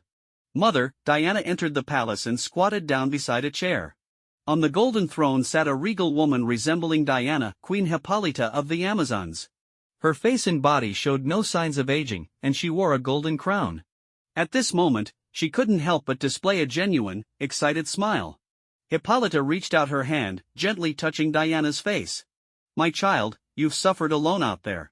"No, Mother." Diana shook her head gently, firmly grasping her mother's hand as she said, "I'm fine, I can take care of myself."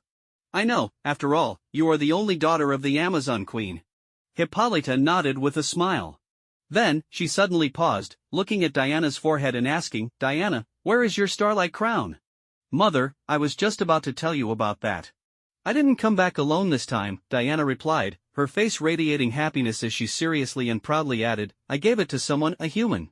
In the main hall of the ancient building, Xiyan was slightly dazed, staring at the metal box. Hadn't the female guard said that it hadn't moved in 1,000 years? Why did he just see the box tremble slightly? Had he imagined it? It was possible, after all, he had only caught a glimpse out of the corner of his eye, and it could easily have been an illusion caused by the interplay of light and shadow. To confirm, Xiyan held his breath and moved closer to the altar. As he approached within 3 meters, he could see the box more clearly. It had strange patterns on it, resembling stars and suns, and a thick layer of dust covered its surface. The beams of light from the dome above cast down upon him, and he instinctively reached out toward the box to wipe away the dust. His fingers drew closer, and just as his fingertips were about to touch the box, he quickly pulled back. What was he doing? Touching someone else's belongings wasn't a good habit. However, looking at the thick layer of dust on the box, Xiyan confirmed that he had indeed seen it incorrectly. If the box had really moved, some of the dust would surely have fallen off. Forget it, I'll head back. Xiyan abandoned the thought of investigating the old box and turned to leave the main hall. Xiyan was unaware that just as he stepped out of the main hall and into the corridor, the iron box resting on the altar trembled slightly, shaking off a significant amount of dust. The dust that fell hadn't even touched the ground before it mysteriously vanished into the space of the hall. The box seemed to possess a life of its own, quivering slightly as if fearing something or recalling something. But this shudder soon fell back into the calmness it had maintained for 1,000 years, continuing to lie in wait, anticipating the arrival of a moment. Inside the Amazon palace, Diana's beautiful eyes glimmered with a fierce light as she faced Queen Hippolyta. She resembled a radiant knight, no longer the princess who had been so carefully protected and cherished by all the Amazons. She spoke slowly. "Mother, when I was a child, didn't you say that humans were created by the gods, that they are the most miraculous, powerful beings with limitless potential?" After a brief pause, she continued sincerely, "When I first entered the human world, I was filled with hope, but I quickly became utterly disappointed. So, in reality, I exiled myself, choosing to remain in that world in search of an answer for my heart." "Did you find it?" Hippolyta's furrowed brows gradually relaxed, her eyes filled with calm as she gazed intently at her only daughter. "Yes, I understand what you meant," Diana smiled slightly, her expression confident. "Xiyan is the miracle I chose, and he is the answer I have been searching for." Hippolyta fell silent for a moment and then gently asked, "Are you so confident in him?" Diana's brows, sharp and commanding, spread like the edge of a sword as she replied earnestly, "I have confidence in myself, which is why I made this decision." She then gently held her mother's hand, speaking softly, "Mother, you won't blame me, will you?" "Of course not." Hippolyta shook her head gently, her eyes filled with affection as she looked at her daughter. "You are my child, and no matter what decisions you make, I will support you." Just then, General Antiope stormed into the palace. The moment she stepped through the door, she declared in a deep voice, "I disagree." "Antiope," Hippolyta lifted her gaze to her. "Your Majesty." Antiope knelt on one knee in the palace hall, then firmly stated, "I disagree with Princess Diana's choice. She is our Amazon princess. How can she place everything she is on a weak and young human being?" Her face was filled with confusion and indignation. "Antiope," Diana was about to explain, but Hippolyta gently patted her hand, looking at Antiope. "You still have that fiery temper. Do you remember what Diana was like as a child?" Antiope frowned, puzzled about what the queen was going to say. Hippolyta softly reminisced, "When Diana was young, she loved to sneak off and watch you and the Amazon warriors during training. Out of love for her, I didn't want her to become a warrior, so I scolded her harshly and publicly forbade her from touching any weapons." "But in the end, didn't she sneak away to train with you anyway?" Antiope opened her mouth, wanting to respond, but didn't know where to start. "I think you know in your heart," Hippolyta reflected. "Neither you nor I could control Diana when she was a child. How could we possibly control her choices as an adult? You say she is exceptional, and now this is her decision. What reason do you have to question her?" Antiope fell silent. She clenched her fists tightly, then slowly released them, reluctantly stating, I respect Princess Diana's decision." From that moment on, with Queen Hippolyta and General Antiope no longer opposing her, no one on Paradise Island could question Diana's choice. This also meant that Xinyan's identity and status on Paradise Island would rise to the same level as that of Princess Diana. Diana suddenly said, "Antiope, I have one more thing I want to ask of you regarding Xiyan." Queen Hippolyta briefly paused, wondering if it was truly wise to entrust something concerning Xiyan to Antiope. Antiope raised an eyebrow, saying, "Princess Diana, please go ahead." Diana spoke softly, "I want Xiyan too." Back in the ancient building, Xiyan lay in the small dark room, feeling weak from hunger. Suddenly, he heard clear footsteps coming from the corridor outside. His heart lifted. Finally, someone was coming. He bolted upright and saw the female guard hurriedly entering, holding a set of clothes. The guard said, "Your Highness, quickly change into this. General Antiope wishes to see you." "Is it time to eat?" Xiyan took the clothes from the guard and, without a second thought, stripped off his shirt, startling the guard, who hurriedly ran out. "What's the big deal?" "It's not like I'm not a man," Xiyan muttered to himself, quickly changing into the clothes the guard provided before heading outside. As he stepped out of the long, dark corridor and into the light, he felt a rush of relief. He glanced down at the clothes he had just put on. Finally, he was dressed in proper male attire, a brown linen short-sleeved top and fitted trousers, typical of ancient Greek clothing. However, when he looked at the trousers, he felt they seemed newly tailored, with threads that appeared fresh. Before he could ponder further, the sound of hooves and neighing echoed ahead. A cavalry unit of female riders appeared at the edge of the cliff near the ancient building. Leading them was none other than General Antiope. Antiope glanced at Xiyan at the entrance and quietly instructed the female guard on a few matters, then called to the cavalry behind her, "Bring him a horse." "A horse?" Xiyan watched as a female rider led a strong, handsome white horse toward him, and he couldn't help but twitch his lips. Seriously, this is the age of modernization. Can't I get a more contemporary mode of transportation? Seeing Antiope and the female riders staring at him, Xiyan had no choice but to awkwardly face the white horse. The guard seemed to sense his embarrassment and stepped forward to ask, "Your Highness, do you need help mounting?" "That would be great, thank you."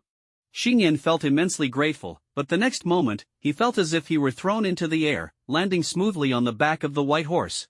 Startled, the horse bolted forward, galloping madly as if shot from a bow.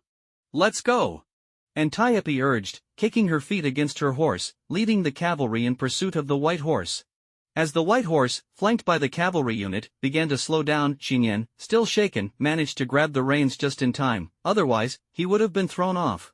Once he regained his composure, he noticed that the cavalry had slowed not for his sake, but because they had entered the town area of Paradise Island. The wide, white stone-paved road wound through the mountains, lined with countless white buildings. As the cavalry guided Xiyan through the town, hundreds, if not thousands, of local residents dressed in white long dresses, along with armed warriors stationed at various posts, gathered along the roadside, quietly watching Xiyan in the center of the procession, their eyes revealing a peculiar expression. Xiyan suddenly felt as if he had just arrived at his partner's family home, surrounded by relatives scrutinizing him. This was beyond just a group of relatives, it felt like an entire tribe, an entire race. More importantly, everyone present was female. There wasn't a single male in sight, nor were there any aging elders. Xiyan finally understood why his male attire seemed newly sewn. In this place, there was no need for male clothing. Paradise Island? It might as well be renamed the Land of Daughters. Antiope led the cavalry unit as they climbed slowly up a peak with Xiyan on the white horse. As they reached the top, Xiyan's eyes lit up. The peak seemed to have been sheared off by some powerful force, forming a natural, open training ground. The ground was covered in soft grass that extended like a carpet, reaching out towards the endless sky and ocean. On this natural training field, dozens of tall female warriors, bare-chested and clad in battle skirts, were engaged in vigorous sparring with one another. Each warrior exhibited physical prowess far beyond that of ordinary humans, wielding real swords and weapons. The clash of blades created sparks, and the sound of metal ringing filled the air. These were the Amazon warriors. If a modern army of equal numbers were to face them, there was no doubt they would be crushed into paste. When facing invaders, they would charge forward without hesitation, engaging in fierce combat. As Antiope rode her black horse into the training area, the warriors all paused their actions and respectfully saluted her, calling out, "General."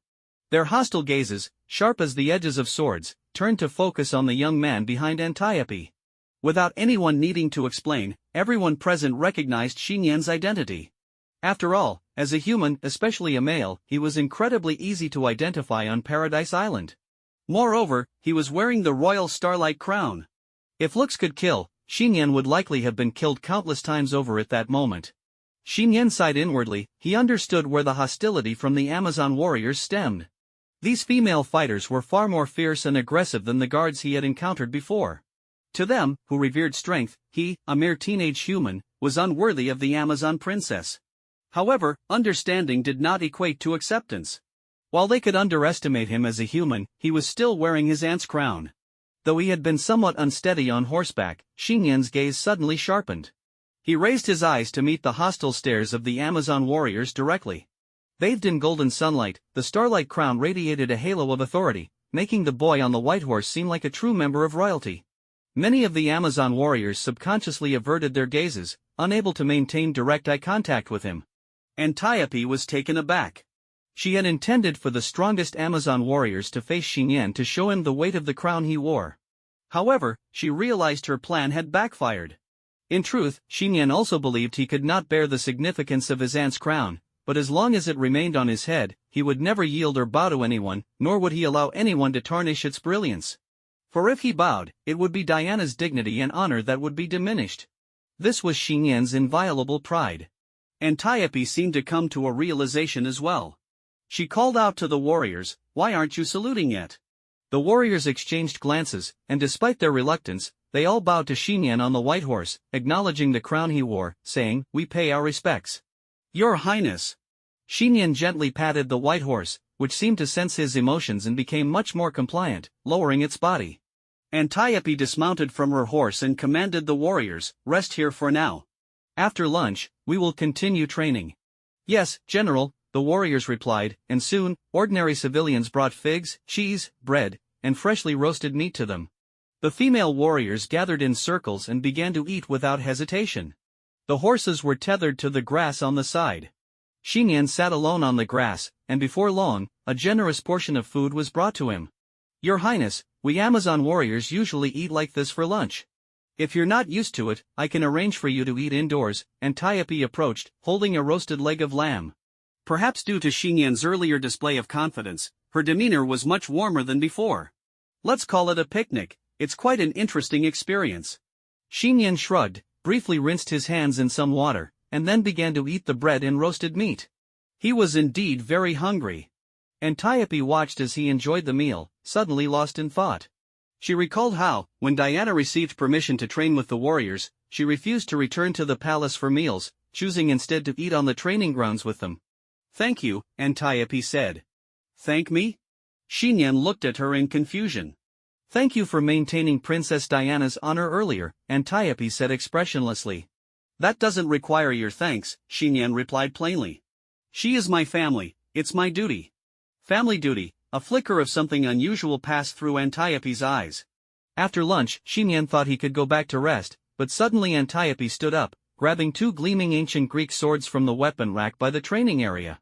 With a swift motion, she held one sword in her hand while the other was thrust into the grass in front of Xiyan. "Come on. What are we doing?" Xiyan frowned slightly, looking at the sword. This caught the attention of all the female warriors, who turned to watch the unfolding scene. "I invite you to fight, it is my duty," Antiope said coldly. "Now, it's time for you to fulfill your duty, pick up the sword and fight me." "I don't know how to use a sword," Xiyan started to protest, but before he could finish, Antiope rushed forward with a swift dash, the sound of wind whooshing by as she swung the Greek sword toward him.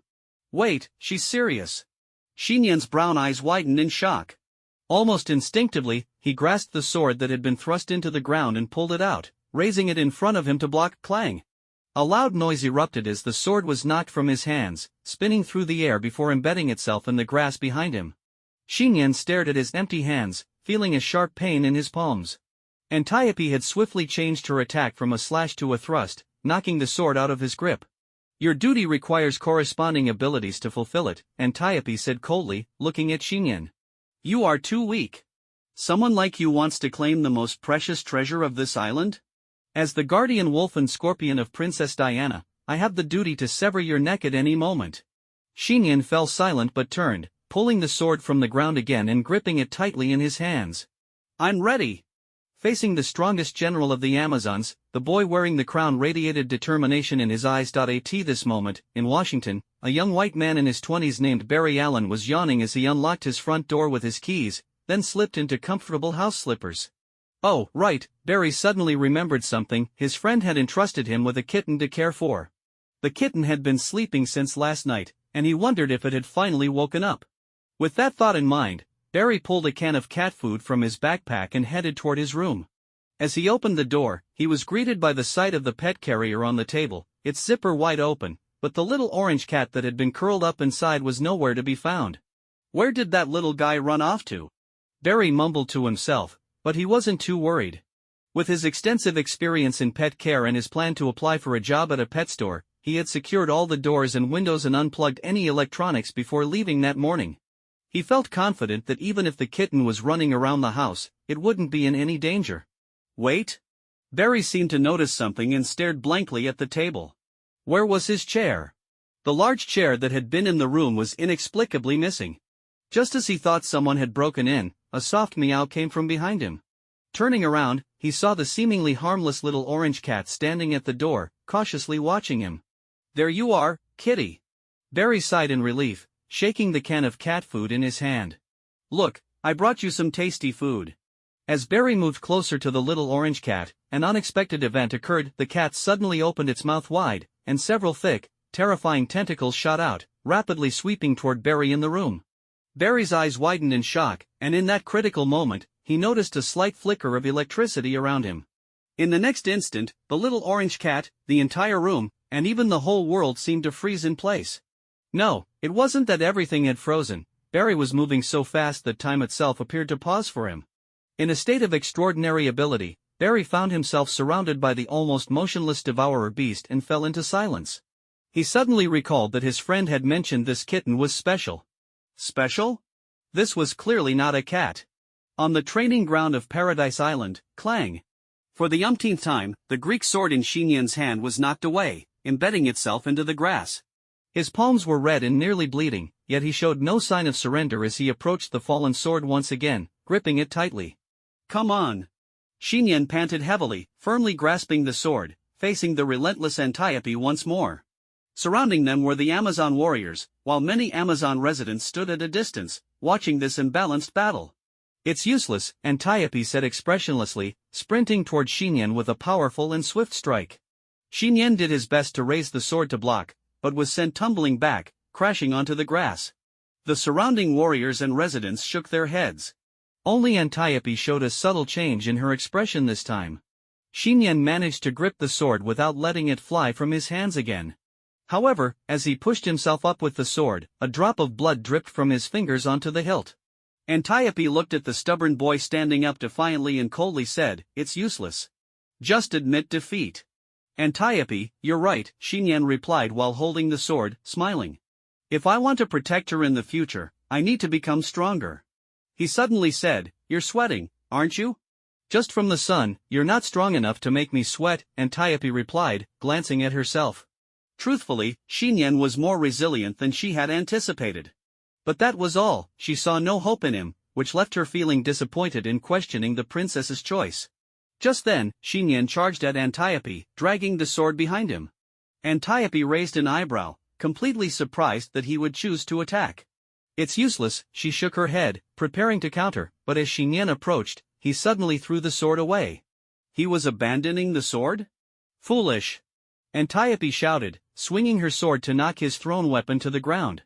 But at that moment, Xiyan closed the distance to Antiope, his fist tightening as he struck her exposed shoulder with all his might.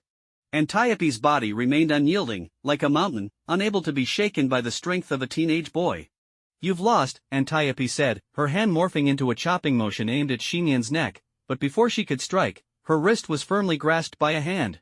It was Xiyan's hand. "Now's my chance." A glint flashed in Xiyan's eyes as he swiftly twisted his waist, using all his strength to lift Antiope's entire body and throw her forcefully into an open space nearby. The sword in Antiope's hand fell away, and Xiyan caught it mid-air. Thud!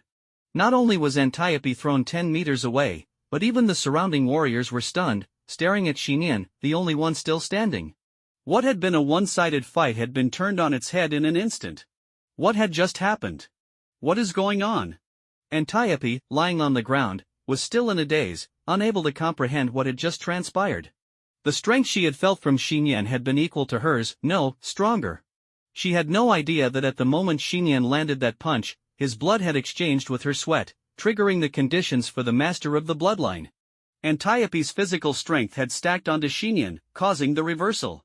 Did the general get pushed back? How is that possible? So strong. After a moment of shocked murmurs, applause erupted on the training ground. The Amazon warriors, regardless of the stubbornness and courage shown by the boy or the spectacular reversal, felt a newfound respect, feeling shame for their earlier rudeness. Looking at the boy, crowned and wielding the sword, Antiope revealed an expression of defeat. "Princess Diana, is this what you meant by miracle?" That night, the sky over Paradise Island was adorned with a breathtaking array of stars. Inside the ancient circular building, the cool, silvery moonlight streamed through the gaps in the star-shaped iron windows, flowing in like a delicate veil. In the dark and silent corridor, a young figure slowly emerged, dragging a heavy object as he stepped into the main hall. At this moment, the mysterious mother box seemed to blink in curiosity, silently pondering, "What is this?" Xiyan let out a sigh of relief as he moved the mattress from the small darkroom to a corner of the open main hall. Exhausted, he lay down on it. The small room felt too enclosed and oppressive, while this space was well ventilated, and aside from the mysterious iron box, there was nothing else around, making it much more comfortable to sleep here. "I'm sleeping here." You don't mind, do you, box neighbor? Xiyan glanced at the iron box resting on the stone altar nearby, asking earnestly. The mother box remained completely still, as if it were deep in thought or shocked into silence, unable to respond. If you don't say anything, I'll take that as a yes, Xiyan said, blinking his eyes contentedly as he snuggled under the covers. Mother box. How could it dare to move? How could it dare to object? This was a place filled with mystery and uncertainty, and it certainly didn't want to voice any opinions. I wonder how Aunt Diana is doing right now, Xiyan thought as he drifted off to sleep, still clutching the starlight crown tightly. He had met many people on Paradise Island today, but he hadn't seen Diana at all. Then again, she hasn't seen her mother in such a long time. She's probably been in the palace this whole time, Xiyan mused, and before long, he fell into a deep and distant slumber. In the middle of the night, the temperature in the main hall seemed to drop a few degrees. Xiyan suddenly felt a chill and, before he could fully open his eyes, he caught a whiff of a familiar fragrance. It was as if a bouquet of violets had blossomed beside him, refreshing and uplifting. Ha! Xiyan jolted awake, his eyes widening in surprise as he turned to look beside him. He saw a stunning, mature woman lying on the mattress next to him. Her dark, slightly curled hair cascaded casually over the bed, and her thick eyebrows and eyelashes framed exquisite features that glowed softly under the moonlight. Her tall, graceful figure was perfectly proportioned, and her proud chest rose and fell gently with each breath. Her slender waist led down to long legs that nearly extended off the bed if they weren't crossed. She wore an opulent golden royal dress, the moonlight draping over her like a silver veil, giving her an otherworldly beauty as if she had stepped out of a fairy tale.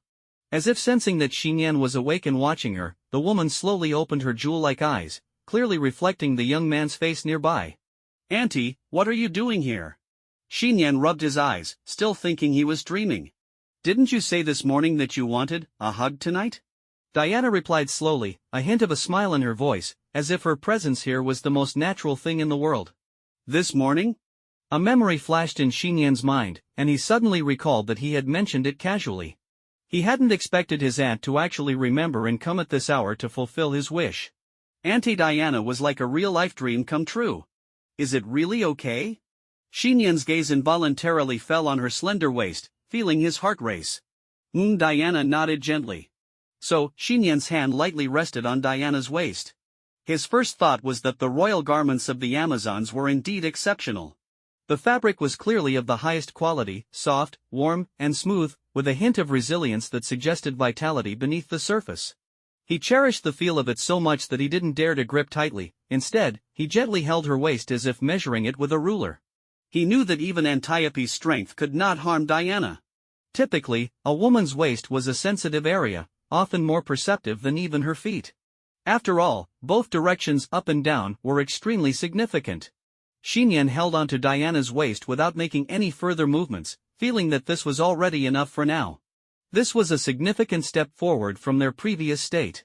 He could feel Diana's body subtly tremble, and warmth surged through him, realizing that he wasn't the only one feeling nervous and cautious. Auntie, about the crown, Xiyan suddenly remembered something important and pulled the starlight crown from his chest. Just leave it with you for now, Diana said softly. You need it now. Okay, I'll take good care of it. Xiyan nodded seriously. After the afternoon's battle, he no longer resisted the crown as he had before. If he believed he couldn't bear the weight of it, how could he convince the Amazons of Paradise Island that he had the ability to wield and protect both the crown and Diana's future? This afternoon, I actually asked Antiope to specially train you, Diana said, lightly tapping Xiyan's forehead with her cool fingers. Before I awakened my powers, I also trained with Antiope. So, I wanted her to give you some special training. I didn't expect you to hold your own, you didn't hold back at all. Xiyan let out a wry smile, realizing that Antiope had been going easy on him during their sparring session. The afternoon battle had felt less like a true fight and more like a special training session. Otherwise, with Antiope's strength, he wouldn't have lasted even 2 rounds. For the next few days, you'll train with Antiope, Diana arranged. You need to learn more combat techniques. That way, when you trigger your bloodline master ability, you can better adapt and control others' abilities, so you don't accidentally break windows or lose control of your own body like before. Alright, Xiyan sighed reluctantly. It seemed that this leisurely vacation was completely ruined. If you perform well, Diana pondered for a moment, suddenly taking Xiyan's hand and standing up from the mattress, walking toward the corridor while leaving a parting remark, "I'll let you hug me again tonight." Xiyan's eyes instantly brightened, and his motivation reignited within him. To better adapt to his abilities, to earn limited-time hugs from Auntie, square root. Thus, the next morning, when Xiyan appeared at the training ground, full of energy and enthusiasm, and eagerly requested Antiope to train him, the general herself was taken aback. Confused as she was, Antiope quickly composed herself and began to train Xiyan seriously. Swordsmanship, spear throwing, archery, shield striking, horseback riding. Even with basic training by human standards, Xiyan was left utterly exhausted by the end of each day. Only at night could he hold onto the comforting pillow, healing his weary body and mind. And so, 3 days swiftly passed. The final day for Diana and Xiyan on Paradise Island had finally arrived. On the third day of training on Paradise Island, Xiyan finally reached the end of his training session. Half of the sun had slowly sunk below the horizon, casting a magnificent glow over the sea, as if it were ablaze with fire. Tomorrow would be the day when Diana and Xiyan would leave Paradise Island and return to the human world. At the same time, it would also be the annual Amazon Warrior Competition Day on Paradise Island. In this land that revered strength, this was an ancient tradition, a contest that included events such as individual cross-country races, swimming, horseback riding, archery, and spear throwing, all aimed at selecting the strongest warrior. The entire Amazon tribe would come together to witness and celebrate this grand event. From every angle, this night on Paradise Island was destined to be different, marking a departure from the usual tranquility. General Antiope descended slowly from the peak where the training ground was located and soon spotted Diana, who was not wearing the crown and had her black hair down, waiting at the corner on her way home. Princess Diana. Antiope was about to salute, but Diana stepped forward first.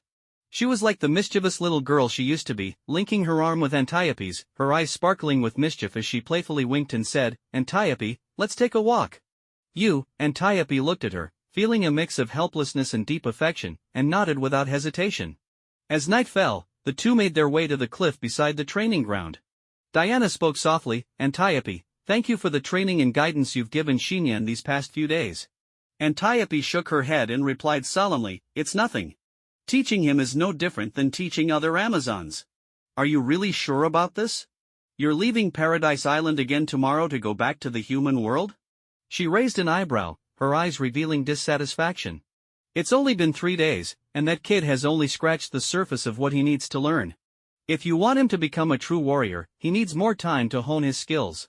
Diana suddenly chuckled, "Antiope, weren't you reluctant to teach him at first?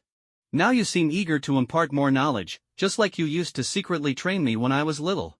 Antiope could only smile lightly at this without saying more. After a moment of contemplation, she looked at Diana and asked, "Are you still not planning to summon your mother?" Compared to a few days ago, some Amazons are starting to recognize him.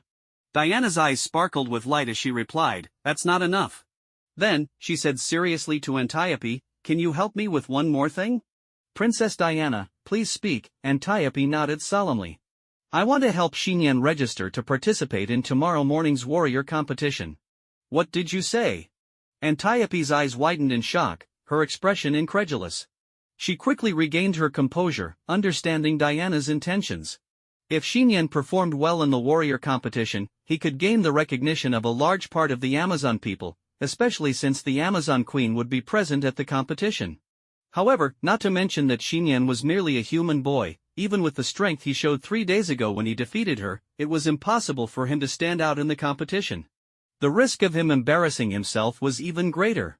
After all, tomorrow's competition would test not just combat skills but overall capabilities. "Your Highness, this could ruin you." Antiope couldn't help but exclaim. She was not just worried about Xiyan, she was also concerned about the connection between Diana and Xiyan. Their fates were intertwined. If one prospered, the other would too, and vice versa. Allowing a human boy who had only trained for 3 days to compete against the mightiest Amazon warriors was a scenario she could hardly imagine. "It's decided," Diana said softly yet firmly as she turned to leave, leaving Antiope standing there, astonished. Inside the ancient circular building, Xiyan sat on the bed placed in the main hall, quietly waiting for Aunt Diana's arrival. The reward from his aunt every night was what motivated him to endure the rigorous training over the past few days. After all, who could resist an enchanting goddess-like embrace? Moreover, each night's reward was different, filling him with anticipation. On the first day, when his aunt had come, she wore golden royal attire, appearing like a noble and elegant deity, making Xiyan feel that even moving a finger would be a sacrilege against her. On the second day, she appeared in a knee-length white gauzy dress reminiscent of ancient Greece, looking pure and beautiful, like a white peony. The fabric was thin and soft, completely different from the luxurious royal garments of the first day. As for the third night, last night, his aunt wore the tight-fitting training top and leather skirt she often used. The snug top covered only half of her upper body, revealing a beautifully sculpted, healthy waist. So, although the embraces were simple over the past 3 nights, each one carried an indescribable sensation. Xiyan was filled with eager anticipation when he suddenly heard familiar footsteps echoing in the corridor. He looked up to see Diana, dressed in battle-ready crimson armor, the very attire she wore when she transformed into a superhero, with a longsword and round shield strapped to her back. "Auntie, are we leaving Paradise Island?" Xiyan quickly stood up, curiosity gleaming in his eyes. "No, we'll leave tomorrow morning," Diana replied, looking directly at him with determined eyes. "Tomorrow morning, you will participate in the Amazon Warrior competition." "All right," Xiyan nodded without hesitation. "Do you know what the warrior competition is?" Diana raised a confident eyebrow. Xiyan shrugged helplessly, saying, "I vaguely heard some of the female warriors mention it, but I'm not clear on the details." "You don't know the content, and yet you agreed?" Diana stepped closer to Xiyan, gently cupping his face with her left hand, her eyes sparkling with mischief as she asked. Xiyan smiled and replied, "If Auntie arranged it, there must be a good reason behind it." "It's settled then," Diana said confidently. "Tomorrow, not only will you participate, but you also need to find a way to secure first place." "That might be a bit difficult," Xiyan said, lacking confidence. Although he didn't know much about the competition, he understood that it involved fierce competition among the female warriors. "What if I do this?" Diana said, suddenly lowering her proud head. "Ha!" Xianyan's pupils constricted as if the universe were collapsing. He clearly sensed the familiar scent of violets nearby, and an exquisite warmth radiated from his slightly dry lips. Xianyan's eyes widened as he gazed at the stunning face so close to him, his gaze shifting to a silvery hue. His hands instinctively found their way to her familiar waist, and his black hair began to shimmer into an unreal silver, rapidly cascading onto his shoulders. In that moment, it felt as if Xiyan was experiencing some mysterious awakening, an overwhelming semi-divine power surging from within him, shaking off some dust from the nearby mother box. His ability, the Bloodline Master, had finally been triggered, as the first golden rays of sunlight gently illuminated Paradise Island on the morning of the competition. The main island area became a hub of activity. The female warriors who had been diligently training in the training ground or standing guard were now fully armed, walking alongside beautiful civilian women clad in white dresses, forming a vast crowd that flowed toward the large ancient structure on the coast. This ancient building resembled an open-air coliseum, with a spacious and flat central plaza. The Amazons filled the stone steps surrounding the plaza, creating a sea of faces. "Silence! Her Majesty the Queen is here!" With Antiope's authoritative shout, the previously noisy crowd fell silent in an instant. Under the countless gazes filled with admiration, respect, and love, the highest ruler of the Amazons, Queen Hippolyta, appeared slowly on an elevated platform to one side of the Colosseum, adorned with the crown symbolizing supreme power. She sat gracefully on her golden throne, exuding both authority and elegance. "Princess Diana is here!" Antiope called out again from the platform. As Diana appeared behind the queen in her golden royal attire, all the Amazons instinctively looked up at her. However, instead of the silver crown she usually wore, she had replaced it with a vibrant flower crown atop her dark hair. The princess really gave her crown to that human. That's the sacred artifact of the Amazon royal family, the Starlight Crown. The queen actually agreed to this.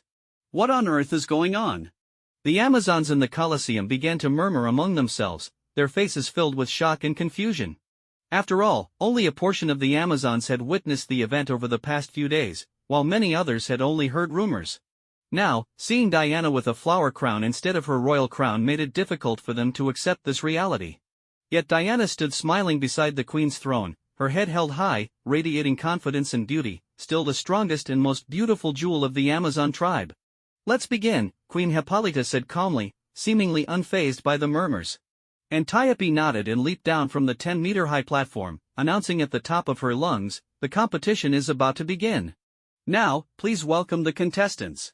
Tall and robust female warriors clad in light leather armor began to stride into the plaza from the Colosseum's entrance, basking in the attention and applause from the Amazons. 8 participating female warriors lined up in the center of the plaza, ready for action. Antiope glanced behind them, surprised not to see Xiyan among the contestants.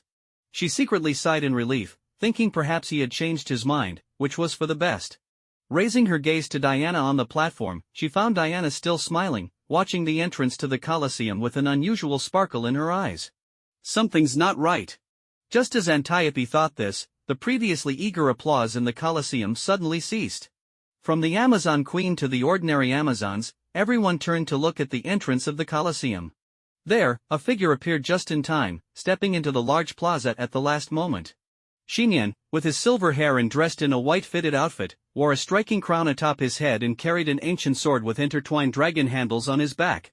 Every Amazon recognized that sword. It was the sword of the god of fire, forged by Hephaestus himself, a powerful artifact capable of slaying gods. The significance of this sword far surpassed that of the starlight crown. The former symbolized Diana's power, while the latter represented her identity and honor. At this moment, both exclusive artifacts adorned a human boy. In this competition, there would be no true battles, so the weapons he carried would largely be unnecessary. But this also meant that he represented Princess Diana. Queen Hippolyta looked at Xiyan, the last contestant to enter, and a glimmer of surprise crossed her eyes. She hadn't expected to meet him in this context. In the Colosseum, Antiope glanced over the contestants, including Xiyan, and said, "Since everyone is here, the competition is about to." Wait. Xiyan suddenly raised his hand and curiously asked, "Can you explain the competition's content and rules first?"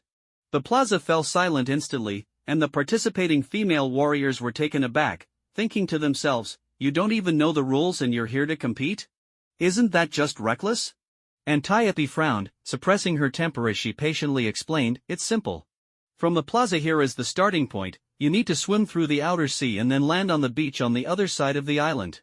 There, horses will be prepared for you, and you must use bows to hit 3 targets set along the way. Finally, the first person to return through the Colosseum's entrance and throw a spear through the circular ring on the Colosseum will be the winner."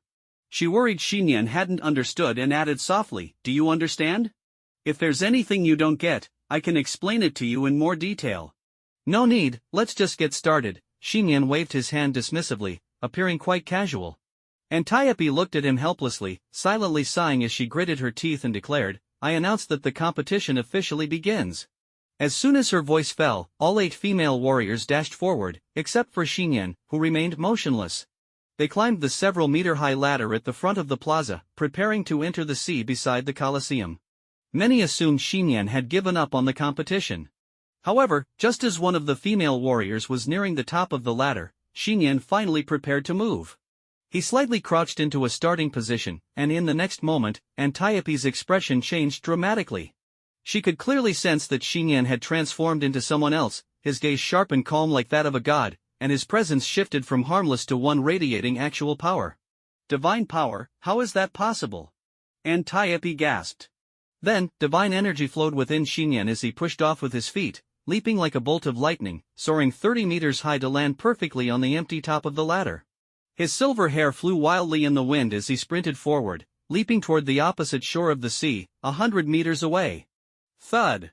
Xiyan landed in the shallow waters, and with a powerful push, the water exploded around him. He swiftly made his way to the area where the horses and bows were prepared. However, he didn't choose to ride a horse or pick up a longbow. After all, with his current abilities, he didn't need such aids. He grabbed 3 arrows and dashed up the mountain path at lightning speed, moving faster than a horse. Along the way, he spotted the first target and, without hesitation, threw an arrow with his bare hands. It flew like a cutting arrow, hitting the target dead center. A blue smoke representing him slowly rose into the sky like a signaling flare. Unlike the first time he had obtained his aunt's power, perhaps it was because this was the second time he had accessed this strength, or perhaps it was the results of his rigorous training over the past few days. Additionally, this time the medium exchange was more direct and abundant, allowing him to master this power of the medium's owner more perfectly. At that moment, Xiyan felt as if he had been a demigod since birth. He continued running along the mountain path, effortlessly passing through the remaining obstacles with his superior speed and physical ability. In the Colosseum, although Xinyan's figure was not visible, everyone could clearly see 3 blue smokes rising in different locations across the islands, each appearing within 10 seconds of one another. The Amazons in the arena were stunned, as if witnessing a miracle. Finally, a second color of smoke appeared in the sky. At the same time, at the entrance of the Colosseum, Xinyan, now imbued with demigod-like power, charged into the plaza in a swirl of dust, leaving a blur behind him. From start to finish, the entire process took less than a minute. Finally, I just need to finish this. Xinyan reached Antiope, who was still in shock, and took the spear that was not yet ready from her hand, throwing it toward the golden ring ahead. Wait, the ceremony isn't complete yet, Antiope exclaimed, realizing too late. But it was too late, the spear flew like a shooting star, piercing through the air. Thunk! At that moment, a golden statue of a goddess rose slowly from the center of the plaza, and Xinyan's thrown spear struck her chest, piercing through her back, and the deflected spear hit a corner of the metal ring, sending sparks flying before disappearing into the distant sky. Did I just mess something up? Xinyan looked at the hollow in the goddess statue, awkwardly scratching the back of his head. Queen Hippolyta. Diana. All the Amazons, at noon, the sun hung high in the azure sky like a blazing fireball. Outside Paradise Island, on a giant cruise ship that had just concluded a 5-day voyage, a stunning woman in a slanted-shoulder white dress and a youthful boy who had changed back into his modern uniform quietly returned to the third deck of the ship, unnoticed by other tourists, while being greeted by a refreshing sea breeze. "Auntie, I'm really sorry, I messed everything up." Xinyan drooped his ears, looking like a little emperor who had made a mistake. This morning, he had even seen the Amazon Queen's pale and furious face. After all, it was an unprecedented loss for Paradise Island in 1,000 years. "It's all right, just be more careful next time," Diana comforted him softly, with no hint of reproach in her eyes. "I promise. But will I really have another chance to go back to Paradise Island?" Xinyan's lips twitched slightly, and memories of Antiope's barely contained anger and the stunned expressions of the female warriors and civilians flashed in his mind. He secretly worried that if he returned to Paradise Island, he might be surrounded and beaten up by them. "Of course you will." Diana smiled slightly, gazing at the distant sea, and said softly, "In fact, they have already accepted you and will warmly welcome your next visit. Next time, I'll take you to the palace to meet my mother." Xinyan gazed at Diana's profile, his heart racing involuntarily. His aunt was already breathtakingly beautiful, and when she smiled, she became even more enchanting, her alluring lips reminding him of the indescribable moments from the night before. A warm current surged from his lips, gradually spreading to every corner of his body. A gentle kiss felt like stepping into a transcendent realm. In his demigod state, Xinyan's eyes widened as he stared at the calm and natural face of the Wonder Woman nearby. "This can be considered a reward to replace tonight's hug," Wonder Woman said softly, raising her head slightly, her tone a bit unsteady, revealing that her seemingly calm demeanor belied the turmoil within. It was as if she was reassuring herself while explaining to Xinyan, "But this is also to help you inherit my power." That's right, just that. No matter whether her words were self-deceiving or not, at least in that moment, it provided her with a justifiable reason to briefly cross that boundary. "So that's how it is," Xinyan murmured, his divine silver eyes gradually concealing the intense emotions within. Suddenly, he said, "It's not enough." "What?" Wonder Woman looked at him, puzzled. "The medium, it's still not enough," Xinyan replied calmly, then, in a swift motion, he rose onto his toes and captured the softness that had slightly parted from her shock. The lack of medium is indeed a problem." Wonder Woman's eyes flickered with a hint of helplessness. She exhaled a warm breath but did not stop Xinyan's actions. Instead, she leaned down slightly, offering a softer, sweeter response. The silvery moonlight filtered through the windows of the main hall, illuminating the ancient mother box that had stood silently for a millennium on the stone altar, as if it had never stirred. After returning to Washington, Xinyan quickly tidied up his home before heading out to work. In fact, Diana changed her job every few years. When he was younger, Xinyan hadn't understood why, but now it was clear.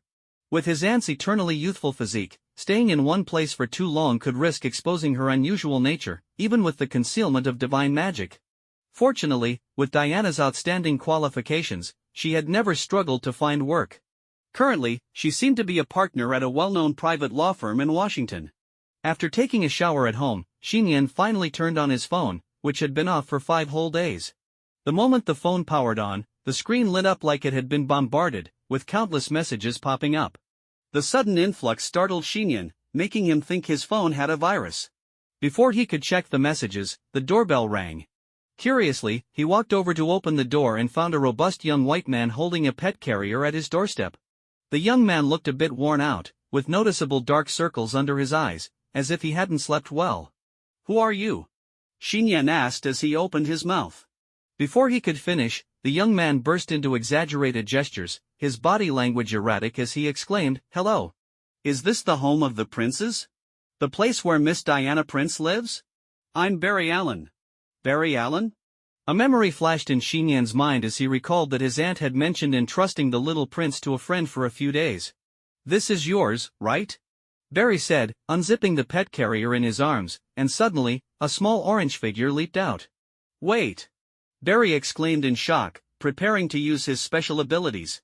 However, he quickly realized that the orange creature had no malice. Instead, it rubbed its little head against his arm like an ordinary kitten, letting out a plaintive meow.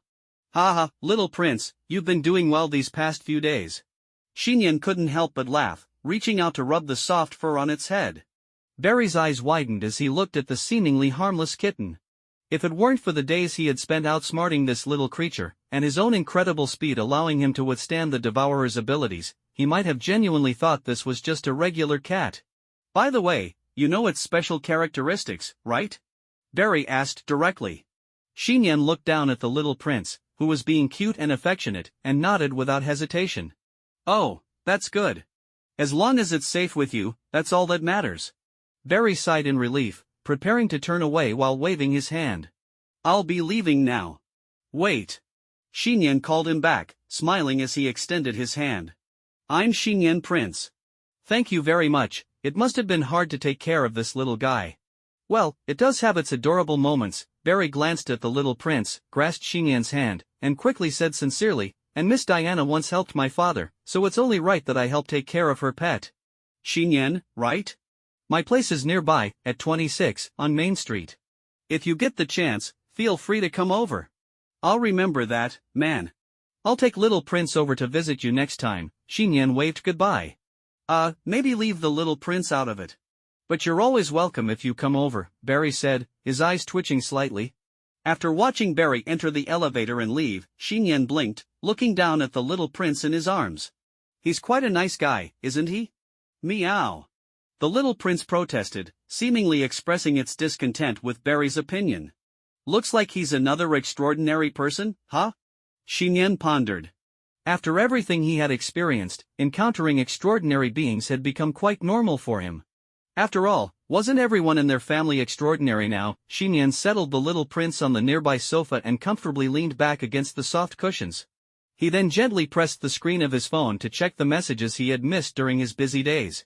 The moment the phone powered on, a flood of notifications appeared on the screen, as if it had been bombarded. Most of the messages were from social media, particularly Twitter, along with a few text messages. In truth, Xiyan wasn't particularly popular at school, and the only person who would go out of her way to send him such a large volume of messages was his childhood friend Gwen. Quickly scrolling through the messages from Gwen, Xiyan noticed that the first few were Christmas greetings, including family and personal holiday photos. His finger glided over the photos, and suddenly, he was captivated by a picture of Gwen in a pink bunny pajama set, looking quite adorable. He didn't hesitate to hit the save button. As he browsed, Gwen noticed he hadn't replied and began to act a bit out of character.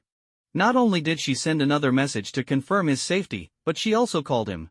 By the third day, Gwen even feared he had gone missing, prompting her father, Officer George, to conduct a search, eventually discovering that Xiyan's family had gone abroad.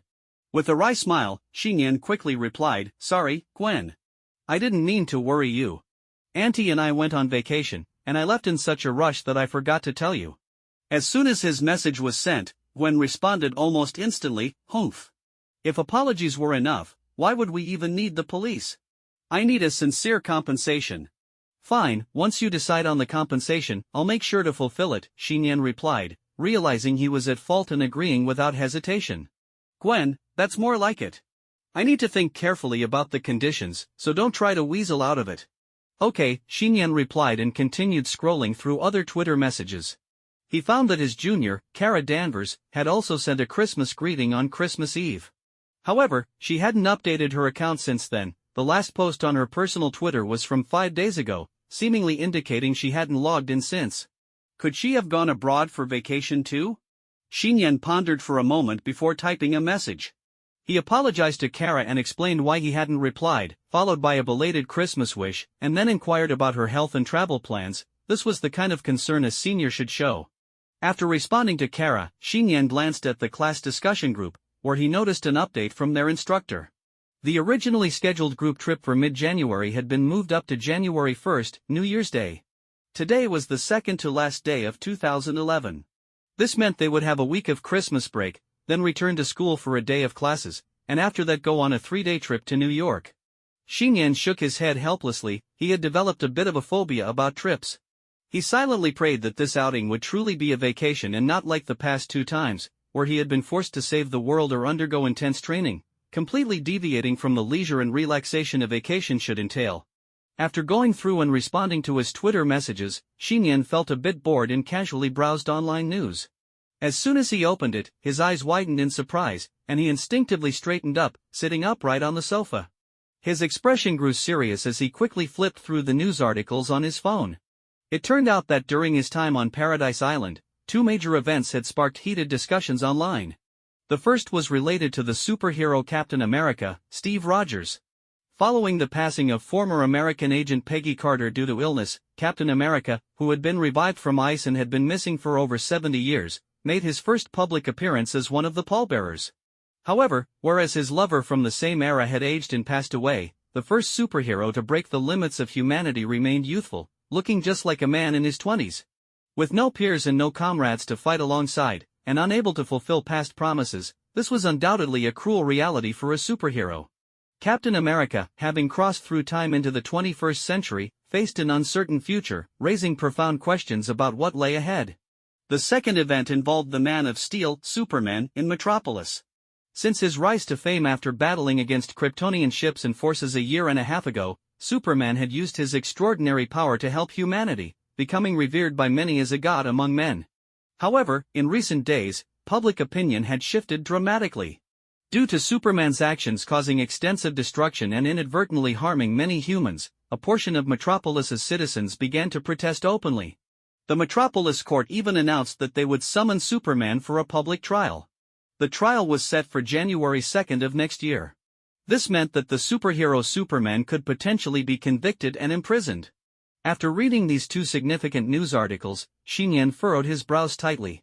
As extraordinary powers continued to emerge in the world, it seemed that extraordinary powers could only confront each other, yet those powers were often met with skepticism and fear from ordinary people. It appeared that Earth was facing an internal and external crisis, much like an invisible trend of the times. It looks like it's time to prepare some preventive measures, Xiyan murmured to himself, glancing at the little prince who was sprawled on the sofa beside him, fast asleep. The young devourer and the dormant venom. If not counting his aunt, it was clear that his current strength was still not solid enough. Xiyan fell into deep contemplation. No matter what, he had to do everything in his power to protect the people around him. Under this premise, he would fearlessly face old gods, aliens, extraordinary beings, or even monsters. 2 days later, on January 1st, 2012, New Year's Day. The weather was exceptionally clear, and the sun was shining brightly. Typically, January is the coldest time of the year, but this year, the global climate seemed out of balance. Just as the new year began, the temperature started to rise, making the outdoor temperature feel like autumn. Many students shed their heavy coats and thick winter jackets.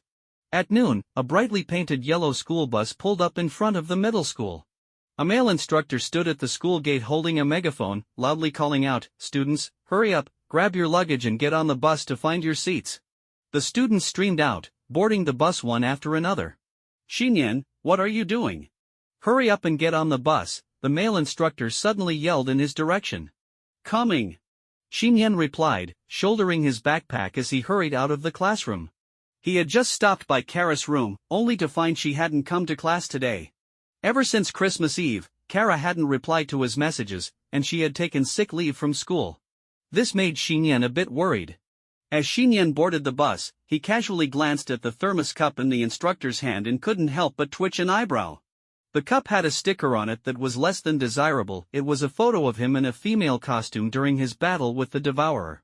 Xiyan sighed helplessly. As he stepped into the bus, he saw Gwen waving at him from a seat further back. The seat next to her, which made all the boys and girls in class envious, was currently occupied by Xiyan's backpack. Xiyan immediately waved back and walked toward the seat beside Gwen. "Everyone sit tight, we're about to depart." With the instructor's deep and powerful announcement, Xiyan's trip to New York officially began. The bus horn let out a clear beep as the school bus slowly began to move, merging onto the main road leading to New York City. Inside the bus, students gazed out the windows at the rapidly passing cityscape, their excitement and joy bubbling over as they started chatting animatedly with one another. "Silence, please. Everyone, quiet down for a moment." The instructor stood at the bus platform next to the driver, accompanied by a young teacher. He gently set down the thermos cup adorned with a photo of the silver-haired goddess and picked up the megaphone, raising his voice to address the noisy bus. The students immediately quieted down, their curiosity piqued as they looked at the unfamiliar young teacher. Gwen, as the class president, clearly knew more details and whispered to Xiyan, "That's the new assistant instructor." At this moment, the somewhat muscular instructor smiled broadly and introduced himself. "Hello, everyone. I'm sure you already know who I am, but let me introduce myself again. I'm your instructor, Rod Harrington. You can call me Mr. Harrington, or just instructor." With an enthusiastic clap of his hands, Mr. Harrington continued, "I'm responsible for organizing all the activities for this class trip. I'm not just your teacher, I'm also your tour guide. If you have any questions or need anything, feel free to come to me. Don't be shy. And here's a little secret I'll let you in on, I'm a huge fan of the silver-haired goddess," Mr. Harrington said with a chuckle. Everyone saw him stick the photo right on the thermos, so who didn't know that secret? However, his last joke sparked laughter among the students, breaking the ice and closing the gap between him and many of them. In the back, Xiyan facepalmed in resignation, his expression one of exasperation. This was entirely unnecessary, there was no need for such theatrics.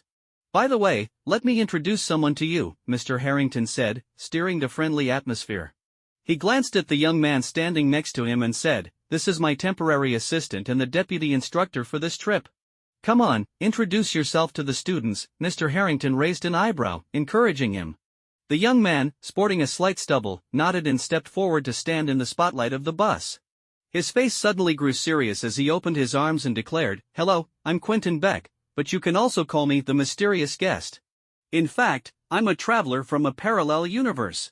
The students on the bus were stunned, their eyes wide as they stared at the young man.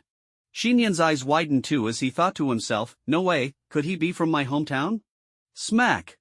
Mr. Harrington gently tapped Quentin Beck on the head, a look of exasperation on his face as he explained, "Students, please forgive your deputy instructor, he's a bit, how should I put it, has a bit of a second childhood syndrome."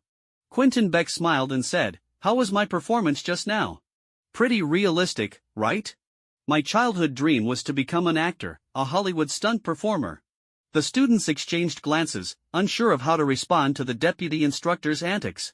"Don't let his appearance fool you," Mr. Harrington interjected, trying to ease the mood. "He's currently applying for a position at Stark Industries. It's possible that after serving as your deputy instructor, he'll join Stark Industries as a technician." Stark Industries? Technician? Upon hearing this, admiration and envy appeared on the faces of the students as they erupted into applause. At Stark Industries, any position was among the top tier in the world. Most importantly, the salaries were undoubtedly high, and a technician's position was more prestigious than that of a university professor. Xiyan instinctively rubbed his nose, suddenly recalling that he had once sent a certain big shot from Stark Industries to another dimension. Although at that time, it had been while he was in a combined form.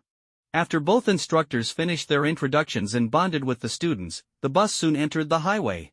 The bus gradually quieted down. After all, it couldn't match the speed of planes or trains, and it would take at least 3 to 4 hours to reach New York. The curtains on both sides of the bus were drawn, dimming the light inside, while many students closed their eyes to sleep or played on their phones. The only sound was the bus rolling along the road. Xiyan had initially planned to lean back and take a short nap. Just then, Gwen leaned closer from her seat and whispered in his ear, "Remember what we talked about the day before yesterday?" Day before yesterday? Xiyan paused for a moment before recalling that Gwen had mentioned wanting compensation. "You said you needed to make it up to me, go ahead and say it," Xiyan readily agreed, knowing that Gwen was like a childhood sister to him. "Well, I think I might have twisted my ankle when I got on the bus," and it hurts a bit," Gwen said, her face slightly flushed and her voice low. "Is that all? That's not really a compensation." "Just put your foot up here, and I'll help you massage it," Xiyan said without thinking much. Gwen hesitated for a moment, then bit her lip, her resolve firming up. The blonde girl sat in the window seat, turning slightly to face away from the curtain, and gently reached down to remove her black ankle boots. She pulled at the hem of her denim shorts and lifted her feet, bending them slightly, and placed them on Xiyan's lap. Xiyan froze. In truth, the moment Gwen took off her boots, he sensed something was off. Perhaps it was because the weather was gradually warming up. Today, she wore a blouse and denim shorts, paired with warm black tights. So, when Xiyan looked down, he could clearly see the delicate legs wrapped in thin tights. Xiyan wasn't a foot fetishist, but at that moment, his heart began to race, and a hint of awe flashed across his eyes. Gwen's legs were already long, and upon closer inspection, her calves were straight and slender, showcasing a beautifully flexible curve from her legs to her ankles. The most beautiful aspect of her legs, which Xiyan had never seen before, was her petite and exquisite feet. Wrapped in high-quality black tights, her toes glimmered like jewels, with every curve perfectly formed, resembling an exquisite piece of craftsmanship. "This is where I twisted it," Gwen pointed to her right ankle. "I understand." Xiyan took a deep breath, trying to steady his emotions. Gwen was like a sister to him. Gwen was like a sister to him. He chanted this in his mind and then unhesitatingly reached out to grasp Gwen's right foot. Her foot was quite small, fitting entirely in his hand, like holding a cool and smooth jade. With a deep breath, Xiyan began to gently massage the petite foot. Gwen's face turned beet red. She felt that her request had been too bold, leaving her feeling quite embarrassed. As soon as Xiyan's hands grasped her foot and began to massage, a jolt of electric-like sensations coursed through her body from her ankle. Wait, Gwen bit her lip, nearly jumping out of her seat. For a bit of animal knowledge, a spider's feet are the most sensitive. On a spider's thighs, there are sensitive vibration receptors that allow it to detect even the slightest movements on its silk. Clunk! The bus suddenly jolted violently, waking up several students. The driver's apologetic voice came through. "Sorry, students, I might have been going a bit too fast." In the speeding yellow school bus, Xiyan carefully held Gwen's exquisitely soft little foot while asking curiously, "So, Gwen, have you been exercising regularly lately? Like yoga or something?" The delicate foot in his hand felt almost as if it had no bones. However, through the sheer black tights, he could distinctly feel the subtle resilience of her foot each time he applied pressure, as if it instinctively resisted his intrusion. Yeah." Gwen bit her lip tightly, responding with a voice as faint as a whisper. "When did you start doing that?" Xiyan continued, his fingers gently massaging her perfectly slender ankle. Although he spent most of his time with Gwen at school, he had never seen her participate in any sports activities. Gwen murmured, "On the rooftop, no, just occasionally at home in my bedroom doing some aerobics." "Oh, I see," Xiyan said, not thinking much of it as his attention was primarily focused on Gwen's perfect little left foot. He found the sensation far more enjoyable than when he had previously held the little prince. In a daze, his gentle rubbing transformed into a light caress without him realizing it. His relatively large hand enveloped her tender, white foot, slowly gliding along the high-quality fabric of her tights. His fingers greedily spread out, savoring the delicacy and smoothness that his fingertips encountered. Ah! The sudden rush of sensation overwhelmed Gwen, sending shockwaves through her body. Her eyes sparkled with unshed tears, and her small mouth, revealing sharp canines, instinctively bit down on Xiyan's shoulder. Xiyan jolted back to reality with a sharp pain, quickly releasing Gwen's little foot. Ugh! Gwen bit down harder on Xiyan, stifling the cry that threatened to escape her lips. With a helpless smile, Xiyan allowed her to nibble on his shoulder. Inside the steadily moving bus, the atmosphere remained tranquil, and no one noticed this awkward yet adrenaline-pumping moment. After what felt like an eternity, Gwen finally let go of her bite and quietly lowered her legs, her face flushed with embarrassment as she pretended everything was normal, busying herself with straightening her clothes. "I'm sorry, Gwen, I didn't mean to do that," Xiyan said, gazing at her apologetically, but he refrained from over-explaining. After all, he couldn't exactly say he accidentally treated her like the little prince. Gwen didn't respond or look at him. Instead, she calmly extended a finger, making a gesture. Understanding her meaning instantly, Xiyan sighed inwardly in relief. "Don't worry, I owe you a compensation, and I'll make sure to fulfill it." He vowed in his mind that as long as it didn't involve massaging legs again, he was open to any compensation. He felt that if he continued, he might really awaken some strange preferences. Is your shoulder okay? Gwen, anger dissipating in 3 seconds, glanced worriedly at Xiyan's shoulder and hastily pulled out a tissue to dab at the damp spot. It's fine, I'm tough-skinned. Xiyan glanced at his shoulder. In truth, Gwen hadn't bitten down too hard, the jacket only bore a faint imprint from her teeth, and she hadn't bitten deeply enough to break the skin. If it had been any deeper, who knew what strange abilities might trigger? But then again, Gwen was just an ordinary person. Even if something did trigger, it shouldn't cause any major issues. Xiyan, what's that on your left hand? Gwen seemed to have forgotten the earlier embarrassment, returning to her composed and intelligent demeanor as she looked down at his left hand. Oh, you mean this? Xiyan finally noticed that his sleeve had rolled up slightly, revealing the silver bracelet on his wrist. That was the Guardian Silver Bracelet, an artifact. The bracelet was made from fragments of Zeus's shield, capable of withstanding all forms of attacks, both physical and magical. When his arms were crossed, it could create powerful shield barriers and shockwaves. Even his Aunt Diana, clad in her full divine gear, considered it second only to the Sword of Fire. However, since he only had one, its power was significantly diminished. But this also meant that even in his human form, he could barely harness the basic abilities of this half-artifact.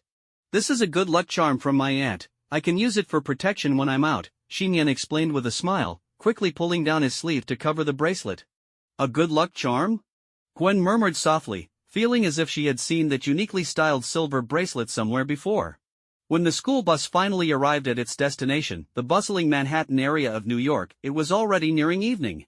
The warm glow of the setting sun bathed the towering buildings, and the neon lights below started to flicker on, making the entire city seem as though it had come to life. Instructor Rot and his mysterious assistant had carefully arranged for a group dinner at a restaurant, and then led the students to check in at an apartment in a nearby residential area. As Xiyan walked into his designated small room with his backpack, the sun had completely disappeared, and the dark night had begun to envelop the city that never sleeps like a giant curtain. The first day in New York had nearly come to an unnoticed end. That evening was free time for the students. They could go out but were limited to the nearby streets and had to return to the apartment by 10 p.m., when the instructors would check in. The next day, the instructors would formally organize group activities. Sitting on his single bed in the room, Xiyan had just pulled out his phone to send a message to his aunt, letting her know he had arrived safely in New York, when he heard a series of urgent knocks at the door.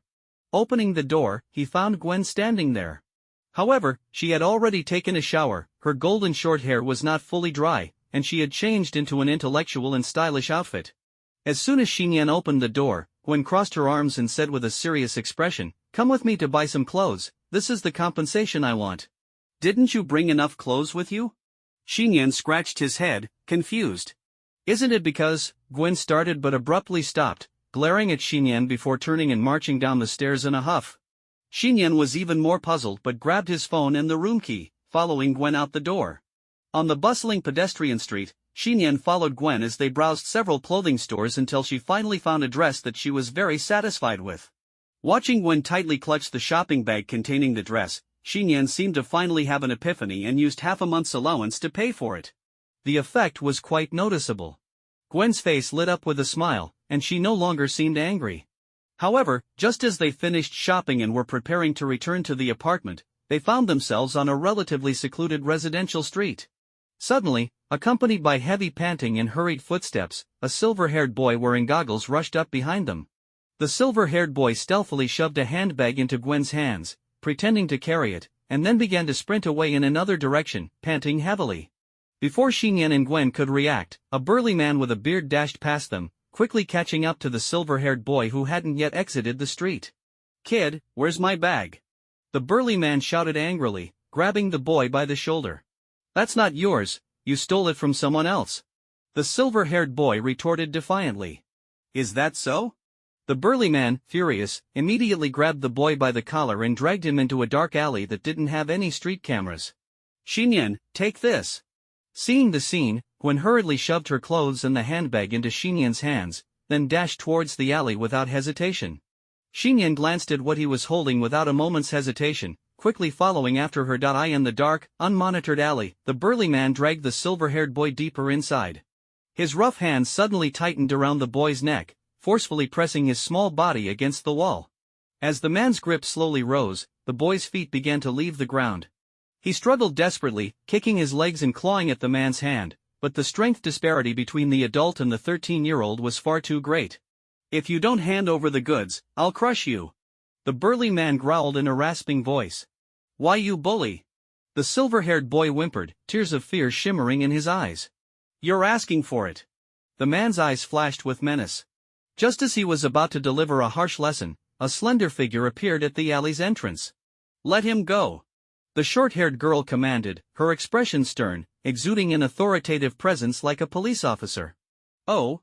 Another girl, the burly man's gaze shifted, taking in the girl's pretty face and youthful figure, an intense desire flickering in his eyes. But before he could linger, a black-haired boy stepped into the alley, intentionally blocking the man's line of sight. "You want this, right? Here, let him go." Xiyan slowly displayed the handbag he was holding. "That's more like it," the burly man growled, releasing his grip, allowing the gasping silver-haired boy to slump to the ground. "Xiyan, you came too?" Gwen leaned slightly behind Xiyan, a warm aura radiating from her despite the tension. "How could I let you face this alone?" Xiyan replied softly, glancing back to give her a reassuring look. "Give it to me." The burly man approached Xiyan, casting a casual glance at the handbag before his eyes drifted back to Gwen behind him. "Take it," Xiyan said calmly, holding the handbag firmly against his chest. Standing behind Xiyan, Gwen squinted, her wrists slightly raised, silently vowing that no matter what, she wouldn't allow anyone to harm Xiyan. The burly man stepped closer to Xiyan, instinctively reaching for the handbag. However, Xiyan suddenly let go. The man's focus dropped along with the handbag. In that instant, Xiyan sprang into action. He delivered a swift kick to the man's abdomen, striking like lightning. It was clear that the training he had undergone on Paradise Island was finally paying off. The man let out a grunt of pain, clutching his stomach as he stumbled backward and fell to the ground. Xiyan didn't hold back, he wouldn't stop until the man was unable to fight back. Xiyan decisively stomped down on the burly man's hands, causing enough pain that he couldn't even tighten his fists. Then, he delivered another kick to the man's abdomen, making him feel as if he would vomit his bile. Having completed this series of brutal actions, Xiyan quickly crouched down, rummaging through the man's pockets to ensure he wasn't carrying any weapons. Once he confirmed the man was unarmed, he crossed over the groaning figure and grabbed the silver-haired boy's hand. "Let's get out of here." The silver-haired boy was dazed, his eyes wide with astonishment, but he quickly nodded and replied, "Okay, big brother." "Gwen, let's go." Xiyan pulled the silver-haired boy along, picked up the handbag from the ground, and prepared to leave with Gwen. However, just as they reached the alley's exit, they were forced to retreat. Outside the alley, a group of over a dozen tall, dyed-haired youths and tattooed men stood in a row. They looked like the kind of people you wouldn't want to mess with, forming a human wall as they moved into the narrow alley. "Hey, isn't that Jackson? Haven't seen you in a while, how did you end up getting taken down by a couple of kids?" One of the dyed-haired youths mocked, looking down at the burly man on the ground. "Ugh. That kid is tough. Don't let him get away, ah." The burly man began to complain, but before he could finish, Xiyan stomped on his hand once more. 1, 2, 3, 11 of them, huh?" Xiyan shielded Gwen and the silver-haired boy as they retreated to the dead end of the alley, pressing against the wall. He quickly scanned the surroundings, his gaze landing on a long wooden plank on the ground. He swiftly bent down and grabbed it, holding it like a sword. With the plank in hand, Xiyan felt a bit more confident. However, relying solely on the sword techniques learned on Paradise Island, facing 11 tough characters still felt daunting. Should I use the artifact? A hint of hesitation crossed Xiyan's mind as he thought of the guardian silver bracelet on his left arm. It contained a portion of his aunt's divine power, which could undoubtedly resolve this crisis easily. However, using an artifact against humans could easily lead to fatal consequences, and he didn't want to resort to that unless absolutely necessary. Unbeknownst to him, he was already on the edge of danger. The 11 tough characters began to close in. Just as Gwen was about to reveal her secret abilities and use her Spider-Woman powers, Xiyan suddenly whispered, "Gwen, kiss me." What? Gwen was taken aback, her face filled with confusion. "Quickly. Otherwise, I'll kiss you myself," Xiyan said firmly. He thought that even though Gwen was just an ordinary person, increasing her stamina and strength, even slightly, would be beneficial. Gwen's face flushed as she felt conflicted. Just as she resolved to lean in and kiss Xiyan, an unexpected turn of events unfolded. The boss is coming. Someone suddenly shouted, causing all 11 thugs, along with the groaning burly man, to align neatly against the walls, creating a clear path. They all wore expressions of admiration and frenzy as they lowered their heads, murmuring, "Boss." The boss? Xiyan furrowed his brows, and he, the silver-haired boy, and Gwen all turned to look towards the alley entrance, quickly becoming stunned. At the entrance stood a girl with green hair, seemingly around 12 or 13 years old, walking in leisurely. She could be described as a lowly, her natural or dyed green hair cascading casually over her shoulders, and her doll-like face adorned with heavy eye makeup, making her appear much older than her actual age. The petite girl wore a tank top and super short shorts, accentuating her still-developing figure, with her slender legs clad in colorful tights. The green-haired girl exuded an aura of authority as she stepped boldly in front of Xiyan and the others. "Boss, the burly man attempted to speak again. "Shut up." The green-haired girl shot him a cold glance, her voice sharp and clear. The burly man, who was at least twice her size, immediately fell silent, covering his mouth. Without pausing, the green-haired girl walked further into the alley until she stood before Xiyan and the others. Her large eyes held a layer of icy indifference as she scanned the trio. Her gaze lingered slightly on the silver-haired boy before quickly shifting away, finally resting on Xiyan, who was protectively standing in front of the boy and Gwen. With a swift motion, the green-haired girl lifted one leg high, almost performing a split kick, but due to her height, she could only manage to press her foot against the wall beside Xiyan's elbow.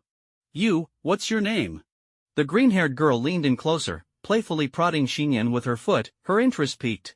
"Xiyan," he replied, meeting her gaze without a hint of fear. "Remember that."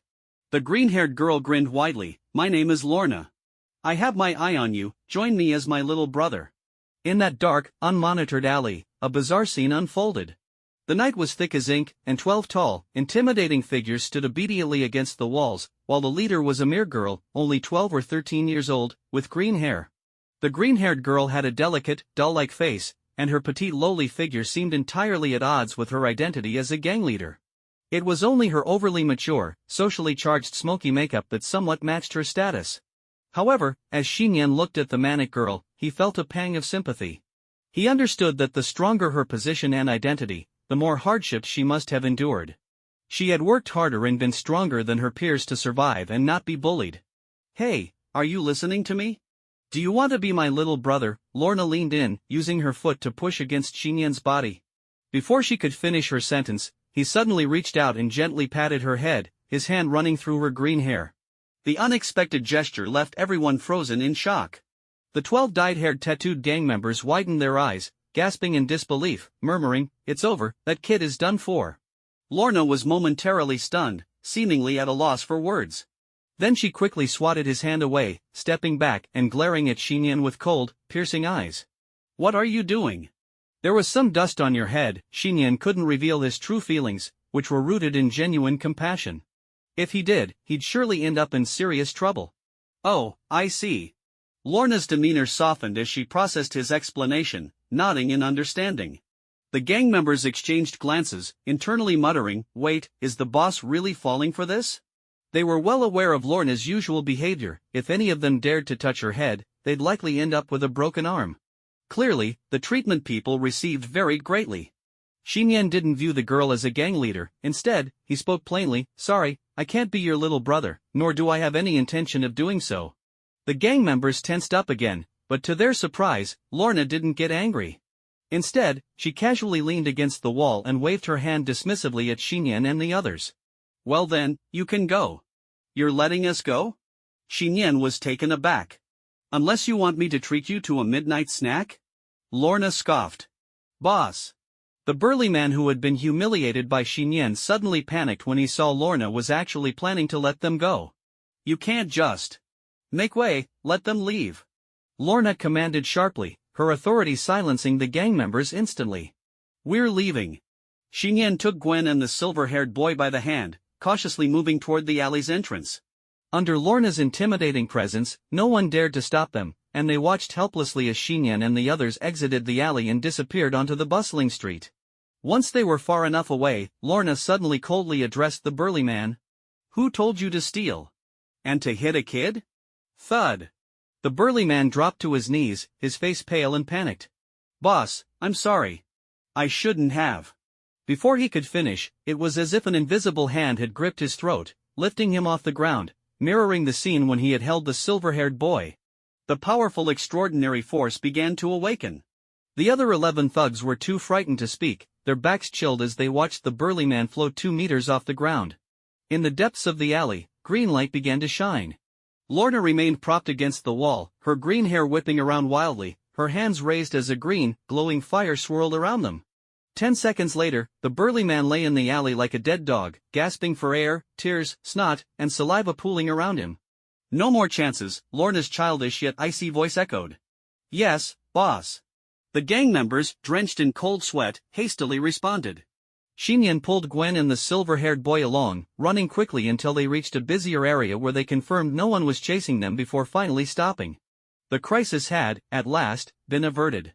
Just as Xiyan was about to say something, he noticed the silver-haired boy looking at him with admiration, exclaiming, "Big brother, you were amazing. You took down that bad guy in no time." Amazing? I nearly got myself in trouble, Xiyan replied with a wry smile. You're really something for taking on such a big guy. Gwen chimed in, adopting a sisterly tone. Oomph, I was just running too slowly. Otherwise, he definitely wouldn't have caught me, the silver-haired boy retorted defiantly. And besides, he was stealing from someone else. I was just helping to get it back. He adjusted his goggles and glanced at the handbag with a happy smile. Nice job. Once you get a bit older, you'll definitely be able to outrun him, Gwen encouraged. Of course. The silver-haired boy puffed out his chest with confidence, then looked at Xiyan and suddenly remembered something, introducing himself. Big brother, my name is Peter Django Maximoff. Peter, got it. Xiyan nodded, patting his fluffy silver hair. It's getting late, so you shouldn't be out alone. Head home, and I'll turn the handbag over to the local police. Okay. Peter handed over the handbag but suddenly pulled Xiyan aside, slipping him a piece of paper while whispering mysteriously, "Big brother, I'll introduce you to my sister. She's way better than the girl next to you." This, Xiyan was taken aback. Ah! Peter exclaimed as Gwen approached with a smirk, pinching his ear and glaring at him. What are you saying, little kid? And no, nothing. Peter stammered, quickly breaking free from Gwen's grip and sprinting down the street. Midway, he turned back to wave, shouting, "Big brother, remember. My sister is awesome. Are kids really this mature these days?" Gwen grumbled, grinding her teeth a bit. I should have just left him there. He's just a kid, Xiyan couldn't help but laugh, glancing at the paper in his hand. It contained a detailed address and phone number. Gwen felt an ominous premonition, reminiscent of when she first saw Kara, and couldn't help but say, "Xiyan, you're not really thinking of meeting his sister, are you?" "Of course not." Xiyan shook his head, casually putting Peter's note into his pocket. Under the vibrant neon lights, a girl of about 13 stood gracefully at the street corner, quietly waiting. If Xiyan were present at that moment, he would be surprised to find that this girl bore a slight resemblance to the green-haired gang leader he had encountered earlier. However, the girl waiting at the corner had stunning waist-length red hair. Her face was exquisitely beautiful, resembling a doll, yet devoid of any smoky makeup. Not even a hint of lipstick or eyeshadow adorned her features, which appeared as fresh and clean as a newly peeled fruit. Dressed in a simple school uniform, she exuded an air of elegance and composure, already hinting at the beauty she was destined to become. "Wanda!" Just then, a distant voice called out. Peter, with his silver hair, waved his arms and hurriedly ran up to the red-haired girl. Wanda merely looked at Peter calmly and said nothing. The boy, who had previously shown no fear in confronting gangsters, immediately wilted under his sister's gaze, his head drooping like a frostbitten eggplant. It was as if, at that moment, he truly felt like the younger sibling even though he had been born 12 minutes earlier. Peter internally protested, preparing to puff out his chest and display his manly demeanor. "What trouble have you gotten into this time?" Wanda asked quietly. Peter quickly shook his head vigorously, stammering, "And no trouble. Let's just go home." Wanda turned and walked down the street. Peter hurriedly followed, recounting all that had happened earlier, though he conveniently omitted the part about wanting to introduce his sister to Xiyan. After a moment of contemplation, Wanda replied thoughtfully, "I see next time, we should thank him in person. After all, they took quite a risk to save you." "There will be a chance," Peter grinned. "I gave him our address." Good, Wanda nodded lightly, and together they returned to their 3-story home, which was warmly lit. The twin siblings were unaware that just around the corner, a green figure leaned quietly against the wall. As they closed the door behind them, the shadows in the window faintly revealed the warm scene of a family of four reuniting inside. The green figure lingered for a moment longer before turning and quietly disappearing into the night. After Xiyan and Gwen visited the police station to hand over the handbag, they returned to their apartment just in time for the instructor's bed check. Xiyan couldn't help but let out a sigh of relief. The events of the night had passed without too much danger. With 2 days of vacation left, he hoped there wouldn't be any more unexpected incidents. He thought to himself, surely things couldn't go wrong every time. However, he had no idea that at the same time, a massive upheaval was occurring on the other side of New York City. Inside the Grand Cathedral, adorned with colorful stained glass, the atmosphere felt particularly magnificent. The interior was brightly lit, and the peaceful strains of a cello flowed through the air. Many social elites had gathered in the main hall, enjoying the sacred and serene ambience. Yet, this tranquility was soon to be shattered. Crash. A dark-haired youth with an alluring charm hoisted a sturdy, well-dressed man with one hand, disregarding everyone in the hall. With a brutal motion, he slammed the suited man onto a table in the center of the hall, then produced an unknown advanced technological device, stealing the man's eyes in an instant. Chaos erupted in the hall as screams filled the air. The charming youth remained unfazed, casually holding a metallic scepter that glimmered with blue light as he walked toward the entrance of the cathedral. With each step, dazzling golden light enveloped him, transforming his suit into a golden armor adorned with imposing horns, complemented by a dark green cape that flowed behind him. Armed with the scepter and clad in divine armor, the enchanting youth stepped out into the gaze of the hundreds gathered outside the cathedral. Seemingly disturbed by the noise, he raised his metallic scepter, firing a blinding energy projectile that sent a honking police car flying. Everyone kneel. Bow to the soon-to-be ruler of you all. The charming youth spread his arms wide, his sinister smile announcing his declaration. The next morning, the day after New Year's Day, marked the day of Superman's trial at the Metropolis Court. The weather in New York remained bright and warm, and the city was still at peace.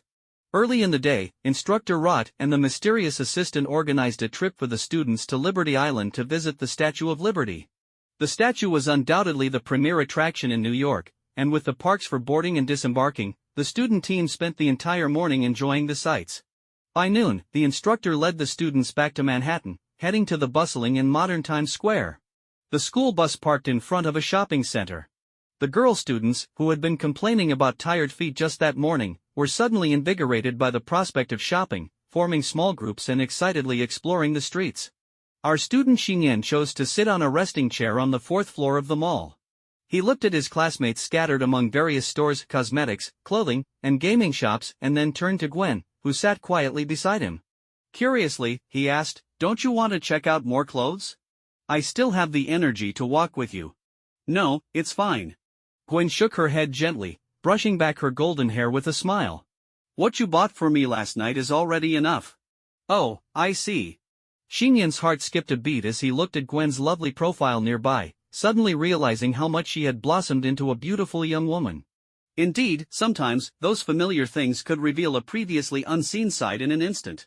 In that moment, Xiyan understood why Officer George had harbored such hostility toward him. However, after realizing this, could he still see Gwen merely as a close friend? Lost in his thoughts, Xiyan suddenly noticed Gwen shiver. Gwen's hair stood on end, her pupils narrowing slightly, a look of inexplicable fear crossing her face as she instinctively looked out the shopping mall's windows.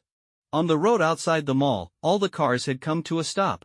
Drivers and pedestrians alike raised their heads in unison, staring at the sky, their faces blank and shrouded in boundless fear. "What is that?" Many students and customers standing by the windows peered curiously at the sky, pointing at something above. Xiyan and Gwen exchanged glances, quickly rising to the large glass window. What came into view was a massive blue beam of light. This beam shot straight up from the iconic Stark Industries headquarters several miles away, extending majestically into the sky. It reached up to the 10,000-meter mark over New York City, tearing a terrifying dark rift in the clear blue sky. From the abyss opened by the blue beam, countless indistinguishable black dots surged forth like a tide, descending densely into the city below. Among them, dozens of flying black dots were rapidly headed toward Times Square. In the bustling and vibrant heart of New York City, a massive blue pillar of light shot skyward like a celestial column, seemingly imbued with limitless power, tearing the sky open to reveal a gaping black hole resembling an abyss. From within this dark void, which seemed to lead to the depths of the universe, countless flying objects spewed forth, as if demons from another world, descending unexpectedly into this once peaceful metropolis. Boom! Boom! Boom! The explosive sounds echoed through every corner of the city like the thunderous roar before a storm, the unknown terror descending upon everyone without warning, plunging the once lively city into chaos and fear. Buzz! Dozens of mysterious black dots raced toward Times Square, and one of them was headed straight for the shopping mall where Xiyan was. Xiyan's eyes widened in terror as the mysterious dot grew larger in his sight, taking on the form of an incoming demon. As it approached within half a kilometer, Xiyan finally discerned that it was a flying vehicle resembling a jet ski. Though he could not see the full figure of the towering pilot, it was clear they were not human. The surface of the craft glinted with a cold metallic sheen under the sunlight, giving it the appearance of a steel monster from outer space. Before the unknown flying vehicle could completely hover over the pedestrian street, a blinding, fiery red flame erupted from its front, trailing an ominous tail like an enraged fire dragon, hurtling straight toward the shopping mall. Watch out! Xiyan reacted quickly, instinctively wrapping his arms around Gwen beside him and using all his strength to pull her down to the ground just as the flames shot forth. At that moment, a powerful and terrifying shockwave erupted between the third and fourth floors of the building. The windows shattered like broken crystals, scattering shards everywhere, and the seemingly indestructible concrete facade crumbled under the force, with the floor at the edge of the fourth level collapsing with a rumble, as if the entire building were trembling. Boom! The shockwave carried debris like a violent flood, sweeping through the mall, while flames began to rage through the gaping hole in the front of the building. Thick black smoke rapidly filled the interior of the mall, plunging it into darkness and chaos. Cough, cough. Gwen, are you okay? Xiyan, his ears ringing, coughed violently as he lay on the ground. The floor in front of him had completely caved in, making him feel as if he were on the edge of a cliff, about to fall at any moment. But he couldn't afford to think about that now. At the moment when he pulled Gwen down, she made a shocking move, twisting her body to shield his back with her soft form, as if she meant to protect him from all harm. As a result, Xiyan was unharmed. He scrambled to his feet, looking around, but the heavy smoke obscured his vision to just 2 meters, and within that range, he couldn't see Gwen at all. No way! A chill ran down Xiyan's spine as an ominous feeling washed over him. Thud! At that moment, a tall figure leaped into the mall from outside, landing heavily on the fourth-floor flooring with a metallic clang. Amid the thick smoke, 2 emotionless red eyes glinted, and out of the haze emerged a nearly 2-meter-tall mechanical creature constructed of metal. It wielded an energy weapon that bore no resemblance to anything from Earth, its eyes scanning the area like a killing machine, locking onto the humans inside the mall. You monster! Xiyan's eyes turned crimson with rage as he charged at the alien robot. His left hand formed a tight fist, and the artifact Guardian's silver bracelet concealed beneath his sleeve glowed hot, as if responding to its young master's anger, beginning to awaken with shimmering light. However, just as Xiyan was about to collide with the alien robot, a figure moved even faster. Golden hair danced in the smoke as the girl, like lightning, forced her way between Xiyan and the alien robot, gripping its metallic arm with strength that made Xiyan's eyes widen in astonishment. Then, with a powerful throw, she sent the alien robot crashing to the ground, creating visible cracks in the floor beneath her. She leaped 2 meters high, and as she descended, her delicate fist struck the alien robot's head with the force of thunder, creating a series of cracking sounds. The robot's head, composed of circuits, parts, and chips, exploded in a flash of erratic electricity and sparks, as if a bomb had gone off. Gwen! Xiyan stared, astonished, at the girl before him. The power behind that punch was easily in the ton range. Was this really Gwen? The same girl who usually needed his help to open drink bottle caps? This felt like a dream, and he could hardly believe his eyes. While Xiyan was still in shock, Gwen, having taken down the alien robot, grabbed his hand without hesitation, pulling him into the smoke-filled mall. At that moment, outside and inside the mall, screams and wails filled the air. The once bustling shopping center had turned into a hellscape, invaded by numerous extraterrestrial entities, with dozens, if not hundreds, already flooding the area around the square. Gwen led Xiyan into an empty clothing store, quickly finding a changing room. She pulled open her bag, revealing something that Xiyan had anticipated, a familiar black and white spider suit. So, the girl who fought the alien robot on the rooftop that night was actually Gwen. Xiyan immediately understood everything, but before he could speak, Gwen suddenly grabbed the hem of her outfit and lifted it off, revealing her upper body's perfect curve. From her fair, tender neck to her defined abdominal muscles, her physique was a work of art. Most shockingly, she wore nothing underneath, her pale and delicate form almost fully exposed except for two ordinary band-aids that, instead of covering anything, accentuated her developed figure in a way he had never seen before. Turn around. Just as she was about to remove her remaining skirt, Gwen suddenly reacted, her face flushing as she shot Xiyan an angry glare, biting her lip. This scene made Xian's heart race uncontrollably, and without hesitation, he turned away. This was not the time to enjoy the view. Sounds of rustling followed, and soon Gwen signaled that she was ready. When Xiyan turned back, he was met with the sight of the spider suit she had worn during their rooftop encounter. I'll explain everything later. Right now, we need to get you and everyone else out of here. Gwen's voice had changed, becoming more assertive and direct, instilling a sense of reliability and trust. Okay. Xiyan had no objections, fully aware of the urgent situation. They needed to leave this dangerous place as soon as possible. Students, gather together and don't run off. In a corner of the mall, Instructor Rot and the mysterious assistant were similarly terrified, but their sense of responsibility drove them to lead and protect the majority of the students. Thud. Crimson electronic eyes flickered through the smoke as an alien robot locked onto their position, charging toward them. Before it could get close, it opened fire, shooting beams of blinding light that shattered the stone pillars and railings in front of it, as if intent on destroying everything in its path. The students screamed and retreated until they found themselves backed against a wall, trapped in a dire situation. The mysterious assistant gritted his teeth, standing firm alongside Instructor Rot, creating a last line of defense for the children. At that critical moment, two white webs shot from behind the alien robot, ensnaring its metallic arms. With immense force, the alien robot was yanked and hurled out of the building, crashing with a dull thud. Whoosh! Spider-Woman landed gracefully in front of the instructor and the students, waving her hand and calling out, "Follow me." Xiyan picked up the energy weapon discarded by the alien robot without hesitation and joined the group of students. Let's go, we need to get out of here quickly. Instructor Rot, who had thought he was done for, felt as if he had awakened from a nightmare upon hearing Spider-Woman's voice, joyfully shouting in response. Under the careful protection of Spider-Woman, Instructor Rot and the students managed to escape the ravaged shopping mall, stepping out onto the pedestrian street outside. As Xiyan looked around, he realized that the state of the city streets was even worse than that of the mall. The school bus that had been parked at the entrance was now a twisted heap of scrap iron, crushed beyond recognition by the collapsed buildings. Vehicles involved in a chain collision were piled high like obstacles, blocking the main road completely. Everywhere in the streets, alien mechanical entities had invaded, ruthlessly carrying out killings and bombings.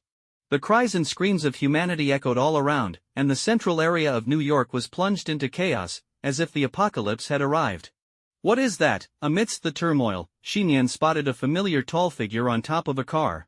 The young man wore a distinctive blue suit, his posture strong, with a star-emblazoned shield on his left arm. Unlike the toys commonly found on the market, the shield appeared to be made of genuine metal, reflecting light and displaying the ability to return after being thrown, proving it to be a historically significant artifact. Captain. Xiyan's heart stirred. He knew that in this moment, New York was not without its superheroes. Captain Steve Rogers noticed Xiyan and quickly leaped down from the car, rushing toward him and the group of students. This place is extremely dangerous. You need to get out of here. Where is safe now? Instructor Rot asked anxiously. Captain America's half-exposed face, visible under his helmet, bore a serious expression. There is no place that is absolutely safe in New York right now. Head toward the outskirts. The relevant departments should be arranging for citizens to evacuate the city. Could things be that dire? Xiyan's brow furrowed tightly as he listened to Captain America's words, realizing that the entire city of New York could potentially fall. But this was also expected. Xiyan raised his gaze toward the blue pillar of light piercing the sky. The dark abyss above it was widening, and the area around Stark Industries was almost completely enveloped by alien forces. Thunderous booms echoed from that direction, and bolts of lightning crashed down like a raging dragon, taking down several flying alien crafts above, indicating that there were other unknown superheroes fiercely battling against the invasion. For now, the invading alien mechanical forces could still be dealt with by the station's superheroes, but as long as that portal remained open, the number of alien entities would continue to multiply. This was the second, and by far the largest, alien invasion event in modern human history. Xiyan handed the energy weapon he had picked up to Instructor Rot. On one hand, he had never learned shooting skills, on the other, he had the artifact, the Guardian Silver Bracelet, which was far more effective than the alien energy weapon. With the superheroes of New York fighting fiercely against the alien forces, and with Spider-Woman providing cover, Xiyan, his classmates, and the instructor managed to escape from the center of the intense battle unscathed. As they moved 10 kilometers away, the area showed no signs of alien invasion yet. A large number of police officers struggled to maintain traffic order on the roadside, as vehicles and pedestrians filled the main road, all carrying luggage as they evacuated toward the outskirts of New York. Instructor Rot, with the energy weapon slung across his chest, instructed his assistant and the students, "Beck, you take the students and continue evacuating out of the city." Rot, are you staying behind? The mysterious assistant, Beck, asked in surprise. Instructor Rot replied firmly, "Some students got separated from the main group. As their instructor, I must stay here to find them and get them out." "All right." Beck sighed, seeing Rot's determined expression and not pressing further. "Wait, where's Xiyan?" Beck scanned the area and looked puzzled. "I don't know, he was just here." The students exchanged confused glances. In the outskirts, not far from the main road, Xiyan entered a secluded alley alone. As shadows danced along the walls, he saw Spider-Woman descending slowly on a white web, her body upside down and dropping to a height of 2 meters. "You want to go back into the battle, don't you?" Xiyan asked softly, looking at Spider-Woman. She nodded, speaking earnestly, "There are still many people who haven't evacuated. I can't just leave them." "I knew it." Xiyan was not surprised. After all, Gwen had a nature similar to Officer George's, fiercely opposing evil. When faced with danger, she had never hesitated to fight back as Spider-Woman, and she certainly wouldn't retreat now. "Then go ahead, do what you feel you must," Xiyan encouraged after a moment of thought. But Spider-Woman, who had been decisive and calm until now, suddenly appeared hesitant. "You're worried about me, aren't you?" Xiyan smiled helplessly. Normally, Gwen would proudly deny it, but now, as Spider-Woman, she firmly said, "Yes." "Then let me share a secret with you." Xiyan smiled and stepped forward, gently grasping the edge of Spider-Woman's mask and slowly pulling it down, revealing half of her face. One side was the girl he knew, the other shrouded in her spider mask. "What secret?" Spider-Woman asked curiously. Before she could finish, Xiyan leaned in slightly and gently kissed the corner of her lips. However, it seemed insufficient to trigger the conditions for awakening some ability, as there was no suitable medium. Xiyan hesitated for a moment, but just then, Spider-Woman's lips slightly parted, almost inviting him to taste. With nothing left to ponder, Xiyan adjusted his mouth position, covering her soft lips and seeking the medium required for the ability. It must be said that Gwen, as Spider-Woman, possessed not only external flexibility but also an inner resilience beyond imagination. Xiyan felt as if he were tasting the most exquisite, fragrant jelly, and at the same time, subtle changes began to occur within his body. His pupils slightly constricted, and the hair on his body stood on end, as if he could finally perceive everything around him. The once difficult to achieve muscular definition of his biceps and abs now manifested clearly.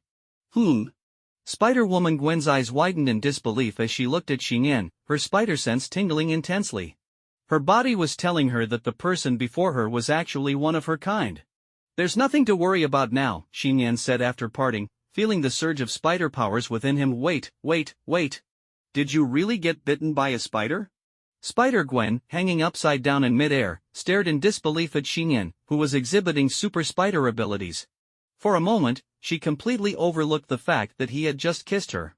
Xiyan shrugged, his palms open in a gesture of helplessness. "This is the ability I've been hiding. Through my contact with you just now, I briefly acquired your powers."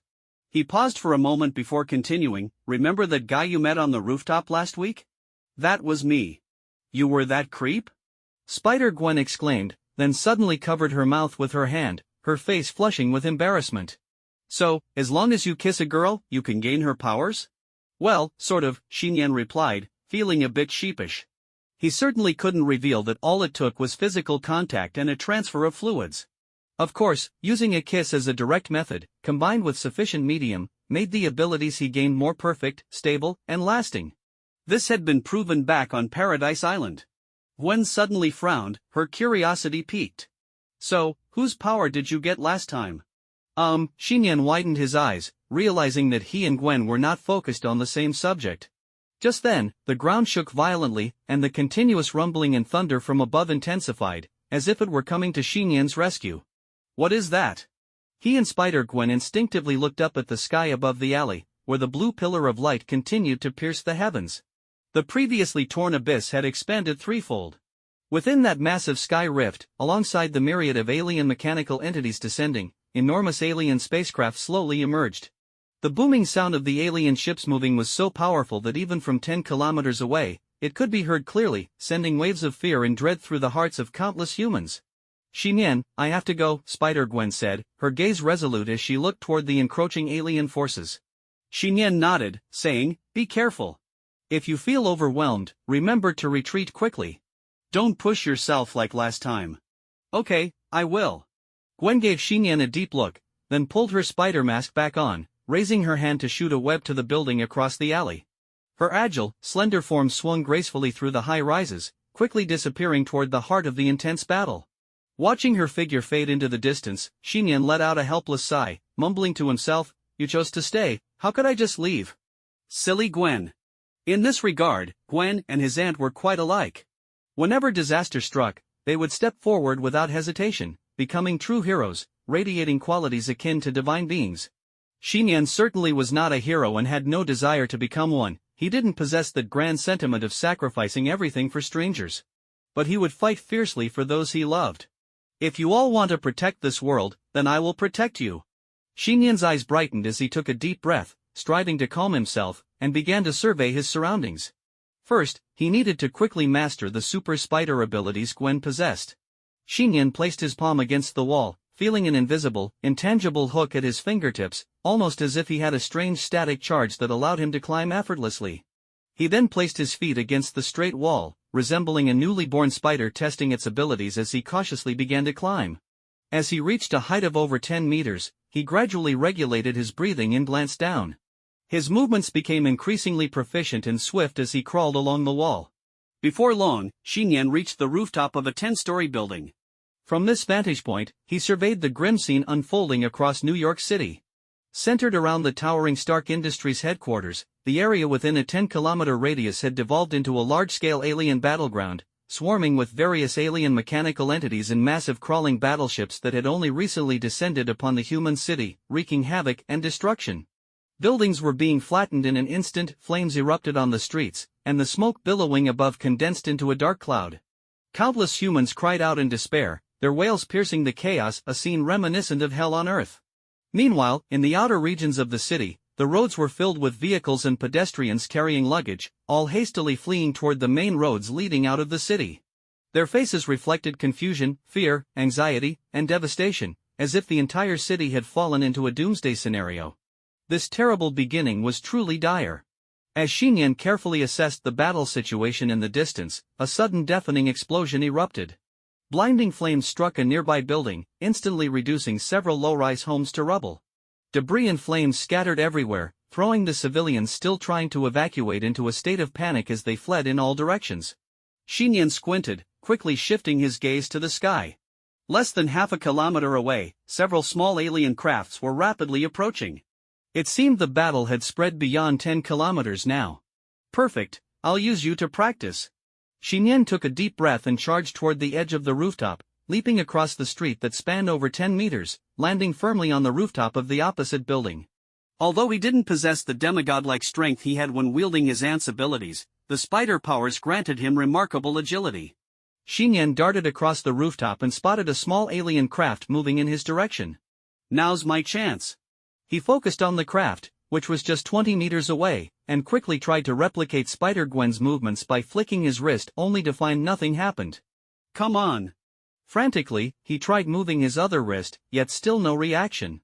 As the alien craft was about to pass by, Xiyan gritted his teeth, no longer hesitating, and leaped forward toward the vessel. The alien pilot spotted the blur of movement and was startled, hurriedly maneuvering the craft to evade him. But Xiyan managed to grab the edge of the craft's landing gear. Get down! Xiyan gripped the alien pilot's metal ankle tightly, yanking with all his strength, sending the alien hurtling out of the craft and slamming against the exterior wall of a nearby building with tremendous force. However, there was still another alien inside the craft. Upon seeing Xiyan, its eyes flared bright red, and it pointed its energy weapon at him, repeatedly pulling the trigger. In that split second, Xinyan's extraordinary senses sharpened like never before. It felt as if an invisible, dense web had radiated outward from him, allowing him to perceive everything around him clearly. In this heightened state, he was also able to discern the direction of the weapon aimed at him, and as the alien fired, he swiftly evaded. Swoosh! Swoosh! Swoosh! While tightly holding onto the rapidly moving craft, Xinyan twisted his body with incredible flexibility, narrowly dodging the beams directed at him. Then, he grabbed the other side of the craft's landing gear, giving a powerful kick that flipped him over the craft, sending the alien flying out. The now uncontrolled alien craft began accelerating toward a building. Forced to jump away, Xinyan instinctively twisted his wrist in midair. This time, a white web successfully shot forth from his wrist. Yet before he could celebrate, the other end of the web attached to the exterior wall of a tall building, pulling him up high into the air. As he took off, the alien craft collided with the building and exploded in a fiery burst. In New York, the alien invasion was continuously expanding. In less than half an hour, even 10 kilometers away from the epicenter, alien robots could frequently be seen. One could only imagine how intense the battle was at the heart of the conflict. In the outskirts of the battle zone, bang. A loud noise echoed as a boy wearing a cap that obscured half his face and a jacket descended rapidly using a web.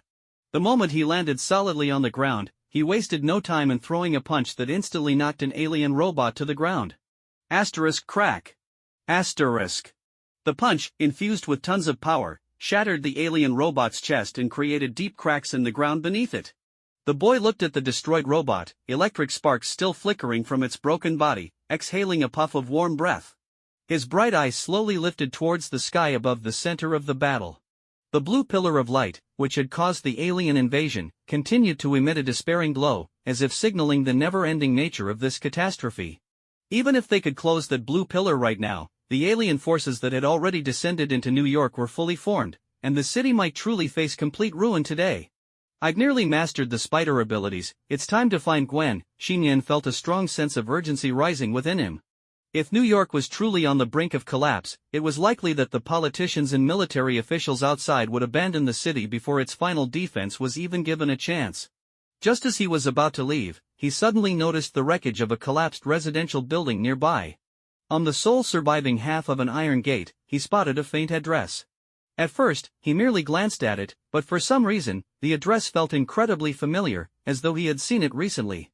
Xinyan's heart jolted. He quickly pulled out a piece of paper from his jacket pocket and, upon examining it closely, realized the address matched the one he had just seen. A silver-haired figure flashed through his mind. Peter! Xinyan's heart tightened, and he dashed to the ruins, calling out loudly, "I'm here."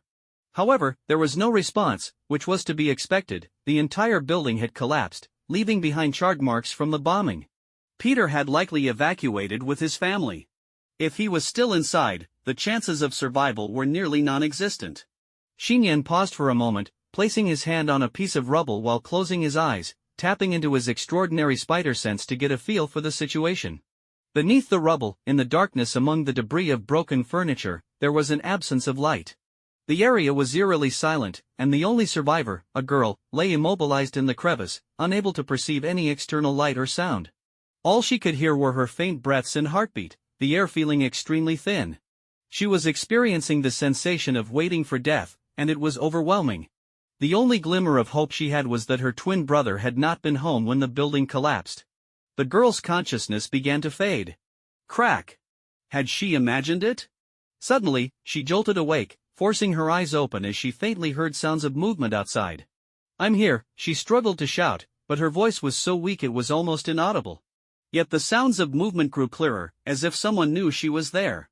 Then, a beam of bright light shone through the debris, and the girl's eyes widened as she saw a gentle young face before her. Xinyan strained to push aside the rubble, revealing a red-haired girl trapped in the crevice. It was more fitting to describe her as a little girl. She looked around 13, dressed in a winter dress, covered in dirt and grime. Xinyan didn't care about that. He carefully lifted her up and asked softly, "What's your name?" "Wanda," the red-haired girl replied weakly. "You must be Peter's sister," Xinyan realized. "Brother?" Little Wanda paused for a moment, looking like a wounded rabbit in Xinyan's arms. Finally, she timidly nodded and asked in a small voice, "Who are you?" "I'm Xiyan Prince," I met Peter last night, I don't know if he mentioned me, Xiyan said. He did. Little Wanda stared at Xiyan in disbelief, never expecting that the person her brother had mentioned the night before would save her life today. Peter isn't at home, right? Xiyan asked again to confirm. Not here. Little Wanda shook her head weakly, then suddenly realized something. She looked intently at Xiyan, struggling to check her surroundings. My parents, I'm sorry. Xiyan felt it was best not to hide the truth from her. Meeting her gaze, he said plainly, when I was searching, they were the first to be found. They have already lost their life signs. Wanda's body trembled violently. Although she hadn't heard anything while trapped in the rubble, she had a lingering feeling about this. Now that it was confirmed, her will finally broke. She closed her eyes and fainted. Xiyan looked down at the unconscious Wanda, gripping her a bit tighter. He understood that a girl her age would find it unbearable to suddenly lose her parents. Today, it wasn't just Wanda's family that was shattered, countless families in New York would inevitably suffer the same fate. With a soft sigh, Xiyan prepared to carry Wanda away to a relatively safer place outside the city. However, an unexpected turn of events occurred. Asterisk thud. Thud. Thud. Thud. Thud. Thud, asterisk. 6 alien robots descended, surrounding Xiyan and the girl in the wreckage. Above them, several small alien crafts hovered, watching Xiyan intently. Are you coming for me? Xiyan's eyes sharpened. These alien robots were clearly communicating with each other. After he took down several of their comrades, they had evidently sent in reinforcements to surround him. With enemies above and below, it would be challenging to rely solely on his spider powers, especially since he was carrying an unconscious girl. It would be risky to act recklessly. I'll have to break through, Xiyan determined, ready to fight his way out. But he quickly sensed something was amiss. The alien robots on the ground, along with the hovering crafts, seemed to freeze in place, as if they were suddenly unable to move. No, it was as if an unseen, powerful force was controlling their bodies, rendering them immobile. Asterisk crack. Crack, asterisk. The first alien robot's head began to rotate 360 degrees on its own, electric currents buzzing from its neck. Soon, the rest of the alien robots followed suit, their heads twisting in unison. Not just the robots, but the small alien crafts in the air began to tear apart as well, with a cacophony of clanging noises. The alien mechanical forces that could have posed a threat to Xiyan had begun to self-destruct in a silence that fell over the area, reducing themselves to piles of scrap metal on the ground. Spider sense blaring with intensity. Xiyan quickly turned around while holding Wanda, and saw a green-haired girl with smoky makeup striding toward him, stepping on the scattered metal parts. Hi, little bro, Lorna greeted him with the same manic energy she had shown when they first met, her delicate hands surrounded by a green glow. On the outskirts of the city battle, Xiyan stared, slightly dazed, at the green-haired girl who had stepped onto a pile of alien mechanical parts. This was Lorna, the gang leader he had encountered the night before. At that moment, Lorna was surrounded by a mysterious and unknown green glow, her petite figure exuding a palpable sense of overwhelming power. The alien mechanical forces that had disintegrated before her and the intense warning from his spider sense clearly indicated one fact: this girl possessed terrifying abilities that were entirely disproportionate to her youthful appearance and petite frame. Xiyan blinked and cleverly said, "Hello, boss." Tisk. Lorna seemed slightly surprised, waving her hand to dissipate the green energy, revealing a manic smile as she responded, "What, now you want to join my crew?" No, Xiyan pondered for a moment before giving a vague answer. But to me, you are the boss, the brightest star in the night sky, Polaris. From now on, I'll call you Boss Polaris. Polaris? I quite like that name, Lorna mused, but soon her expression shifted to a flat stare as she looked at Xiyan. Are you trying to pull my leg? The boss in your heart? Does that mean you still don't plan to be my subordinate? Before Xiyan could explain himself, Lorna waved her hand again and said, "Forget it, do as you like." "Thanks, Boss Polaris." Xiyan felt a sense of relief and, out of curiosity, asked, "How did you end up here?" Instead of answering his question right away, Lorna turned her head to glance at the lifeless bodies of a middle-aged couple amidst the rubble. Her small, smoky-eyed face remained expressionless. After a moment, Lorna mysteriously said, "Peter was taken away." "By whom?" Xiyan frowned, asking urgently. "I'm not sure. It was seen by my men. Just a short while ago, someone took advantage of the chaos to grab Peter and put him into a modified black sedan. He's probably no longer in New York City, Lorna stated calmly, looking at Xiyan. My men and I are preparing to evacuate outside the city. Xiyan nodded. Then you should leave quickly. This city could face destruction at any moment. He didn't suggest that Lorna, with her powerful abilities, should save the city. In the face of the alien invasion, everyone had their own choices. Even if a person was strong enough, opting to retreat was reasonable, as long as they didn't take advantage of the crisis to cause trouble. Do you want to leave with us? I can ensure you get out of New York safely, Lorna offered confidently, and she indeed had the confidence to back it up. No, my friend is still in the center of the city. I have to go find her, Xiyan replied without hesitation. He indicated Wanda in his arms and added, if possible, please take her to a safe place. Lorna's gaze fell on Wanda, and a fleeting ripple of emotion passed through her eyes. She then stepped closer to Xiyan. You're too tall, crouch down a bit, the green-haired girl frowned slightly, dissatisfied. Yes, boss. Xiyan didn't know how to respond. This was the first time someone had told him he was too tall. Of course, no one dared to say that the current boss Polaris was too short, otherwise, they'd be asking for trouble. With Wanda in his arms, Xiyan shifted his stance, leaning forward slightly so that their eyes were at the same level. Their gaze locked closely. Suddenly, Xiyan saw something striking in Lorna's eyes. He hadn't noticed the night before in the alley, but now he realized that her eyes were a pale green, cold and captivating, like sparkling emeralds.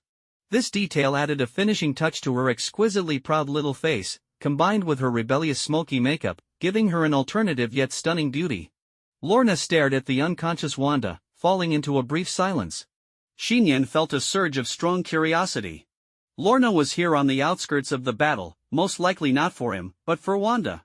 After all, she was still concerned about Peter, who had been taken by a mysterious force. Wait.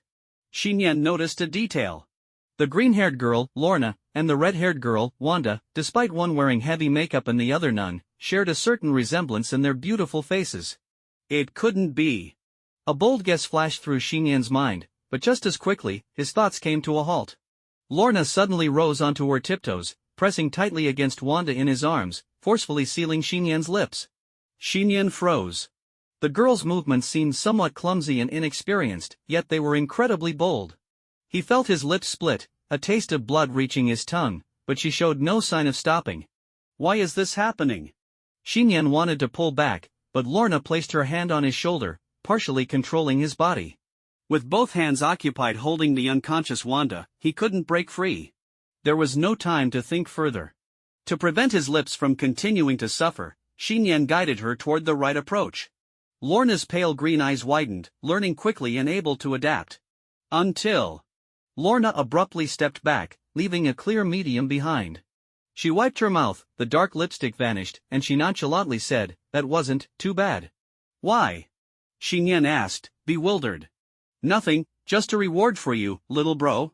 Now, go ahead and use my powers well, Lorna said, reaching out to take the unconscious Wanda from him before turning and stepping away from the rubble. Xiyan's gaze remained locked on Lorna's retreating figure. Why did she know about his abilities? Or rather, when had he revealed them? The most likely moment would have been when he separated from Spider-Woman. Snap! Suddenly, Xiyan's knees gave way, and he dropped to the ground, his left hand supporting himself while his right hand clutched his chest over his heart. An unbearable heat surged through his body, as if a furnace were burning inside him, making his blood feel like it was boiling. Xiyan gasped for breath, cold sweat beading on his forehead, his pupils dilating and contracting erratically, his eyes flickering between black and green, appearing unstable. This was the first time he had simultaneously possessed two extraordinary powers through his bond. Unlike the previous symbiotic relationship, which was merely parasitic and separable, this time, the mutated super spider ability and the unique extraordinary power from his mutation. The two extraordinary powers, with vastly different affinities and compatibilities, began to forcibly merge within Xiyan's body. With one super gene emerging in his body, it was destined to consume the other, unable to coexist. However, due to Xiyan's ordinary constitution akin to a universal charger, the DNA strands of these two genes began to fracture and, under the influence of his bond's powers, temporarily overlapped and repaired into one. Xiyan slowly raised his gaze. His hair had not changed, but the color in his eyes had settled into a striking ice blue. In the outskirts of New York City, where the war had not completely engulfed the area, a factory warehouse was bustling with activity. 5 or 6 vehicles were parked neatly outside, ranging from luxury cars to RVs. Inside and outside the vehicles, a mix of gang members with various hair colors and tattoos gathered anxiously, pacing back and forth. They were eager to leave but hesitated for some reason, forced to endure their waiting in torment. At that moment, Lorna entered the warehouse, carrying the unconscious Wanda on her back. The boss is back. The boss lady has finally arrived. The aliens are about to reach us. It's time to get out of this hellhole. The gang members, a mix of men and women, cheered excitedly. One tattooed young man hurried forward, filled with reverence. He reported to Lorna, "Boss, all the vehicles are ready. The tanks are full of gas, and we have guns and cash prepared. The license plates are official police ones, no one will dare stop us from leaving the city." Lorna simply nodded calmly. She gently laid Wanda on a bed inside the RV, then stepped out and leaned against the door, her arms crossed. Outside, the gang members watched her in silence, their faces filled with confusion as they wondered why she would suddenly make such a decision. Taking out a pack of cigarettes and a metal lighter from her pocket, Lorna lit a cigarette and exhaled white smoke, saying slowly, "We're not leaving." "What did you say, boss?" Everyone was stunned, disbelief written all over their faces. "Let's wait a bit longer, there's no rush to leave," Lorna said, lifting her pale green eyes to gaze toward the city, exhaling the smoke. In the heart of New York's conflict zone, there stood a retro building that looked much like an ordinary church. On the rooftop, a bald woman clad in a pristine yellow robe stood quietly. Her expression was calm, one hand resting on her waist while the other held a palm with a faint golden circular mark. She silently observed the alien mechanical entities, resembling swarming locusts, as they attempted to invade the building. With a casual wave of her right hand, adorned with golden seals, the approaching alien machines were smashed apart by an invisible force, scattering into countless metallic shavings that fell to the ground. With her alone, she effortlessly defended the church building. Even as she watched the city of New York on the brink of collapse, her brow remained unwrinkled. For her, there were far more terrifying potential enemies to guard against than the current alien invasion. However, at that moment, it seemed she sensed something. A subtle shift appeared on her face as she raised her eyes to a direction near the outskirts of the city battle, murmuring softly, "Abnormality. A variable." Amidst the ruins, Xiyan slowly stood up, feeling the two extraordinary gene abilities coursing through him. His ice blue eyes lowered to his hands, a strange, unprecedented sensation bubbling within him, one that filled him with excitement and confusion. He looked toward the central battle zone of the city, contemplating if he could indeed reverse the impending downfall of New York with his current state. With that thought, he resolutely stepped forward toward the heart of the conflict. As he entered the urban battlefield within 10 kilometers, at the boundary between the inner and outer zones, he found the area completely plunged into darkness, with humanity long gone, leaving behind shattered buildings, abandoned vehicles, and scattered personal items on the ground. The streets were in ruins, thick smoke rising everywhere. Click, click, click. In addition to the alien robots piloting small crafts, there were also crawling alien mechanical creatures roaming the area, searching for hidden survivors. Suddenly, those searching within the crumbling buildings paused, sensing something, as they all raised their metallic heads in unison, their crimson electronic eyes darting toward the empty streets.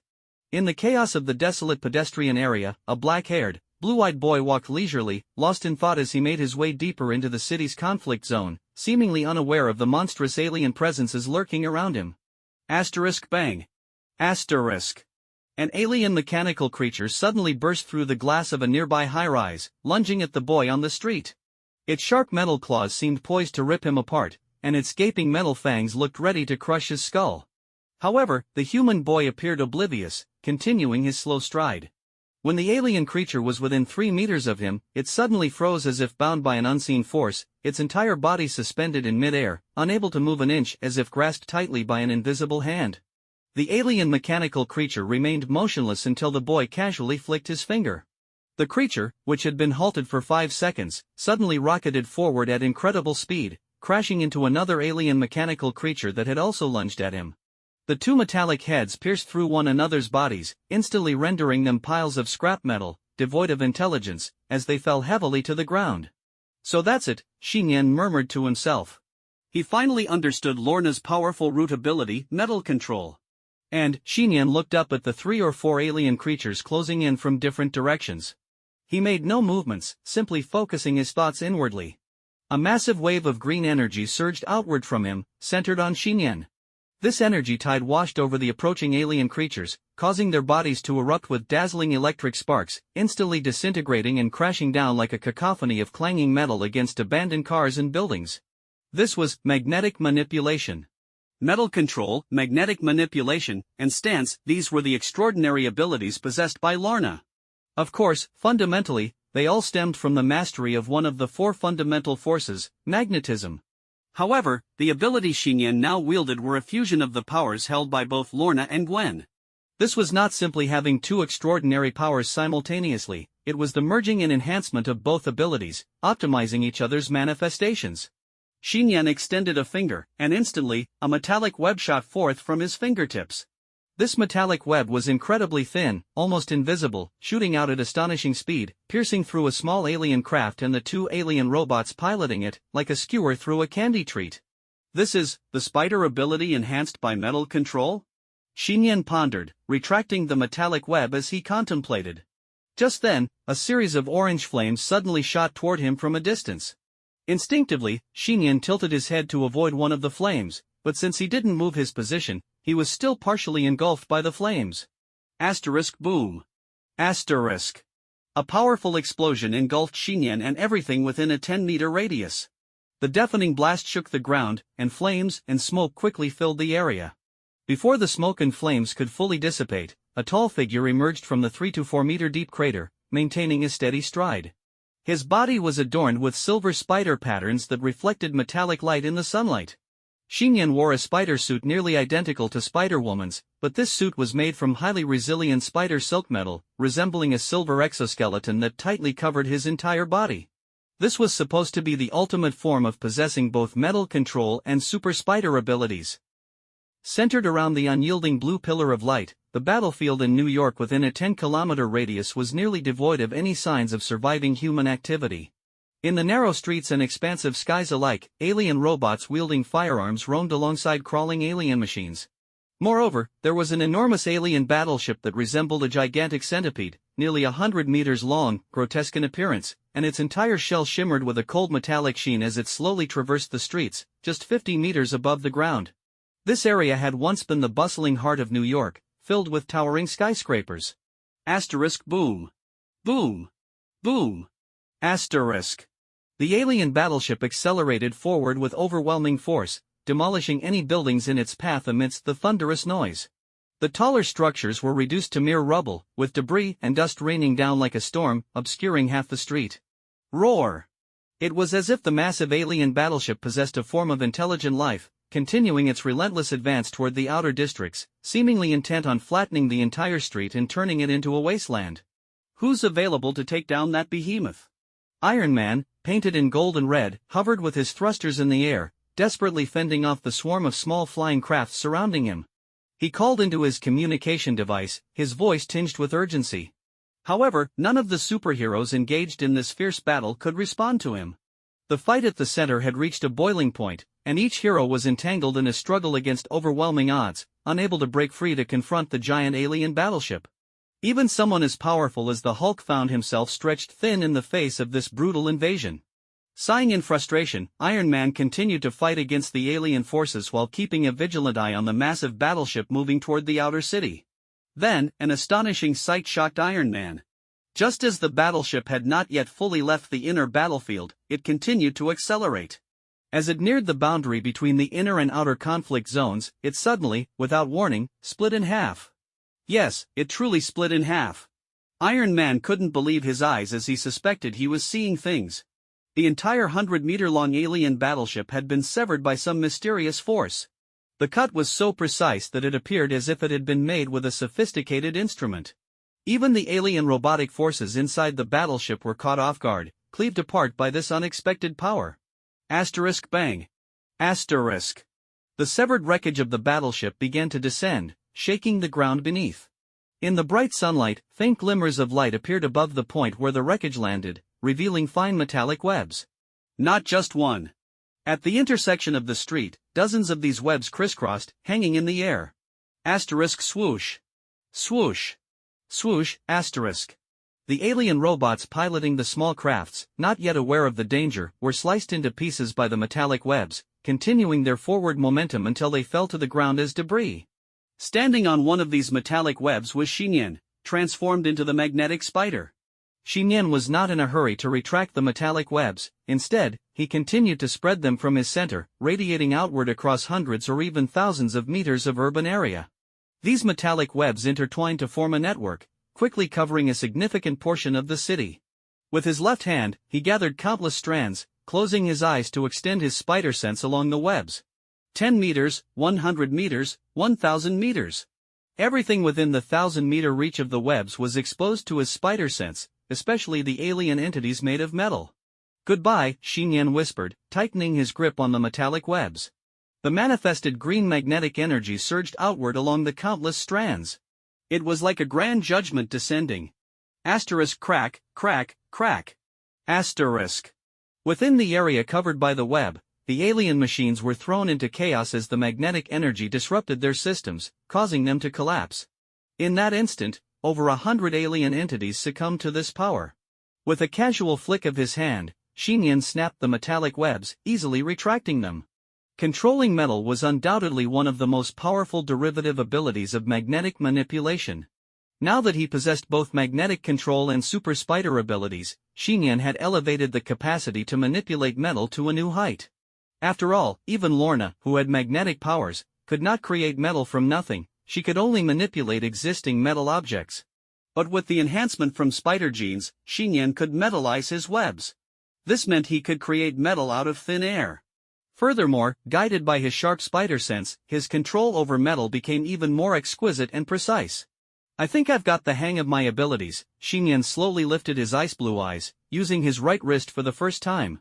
With a gentle twist, a metallic web infused with magnetism shot forth, traveling at incredible speed over several miles, ultimately embedding itself into the Stark Industries headquarters. Simultaneously, his spider sense spread like static electricity along the web. "I found it." Xiyan yanked on the web, launching himself forward like an arrow released from a bow, streaking through the air like a silver lightning bolt. Inside an office building not far from Stark Industries headquarters, on the 12th floor, Spider-Woman was panting heavily, her fists powerful as she sent 2 alien machines flying.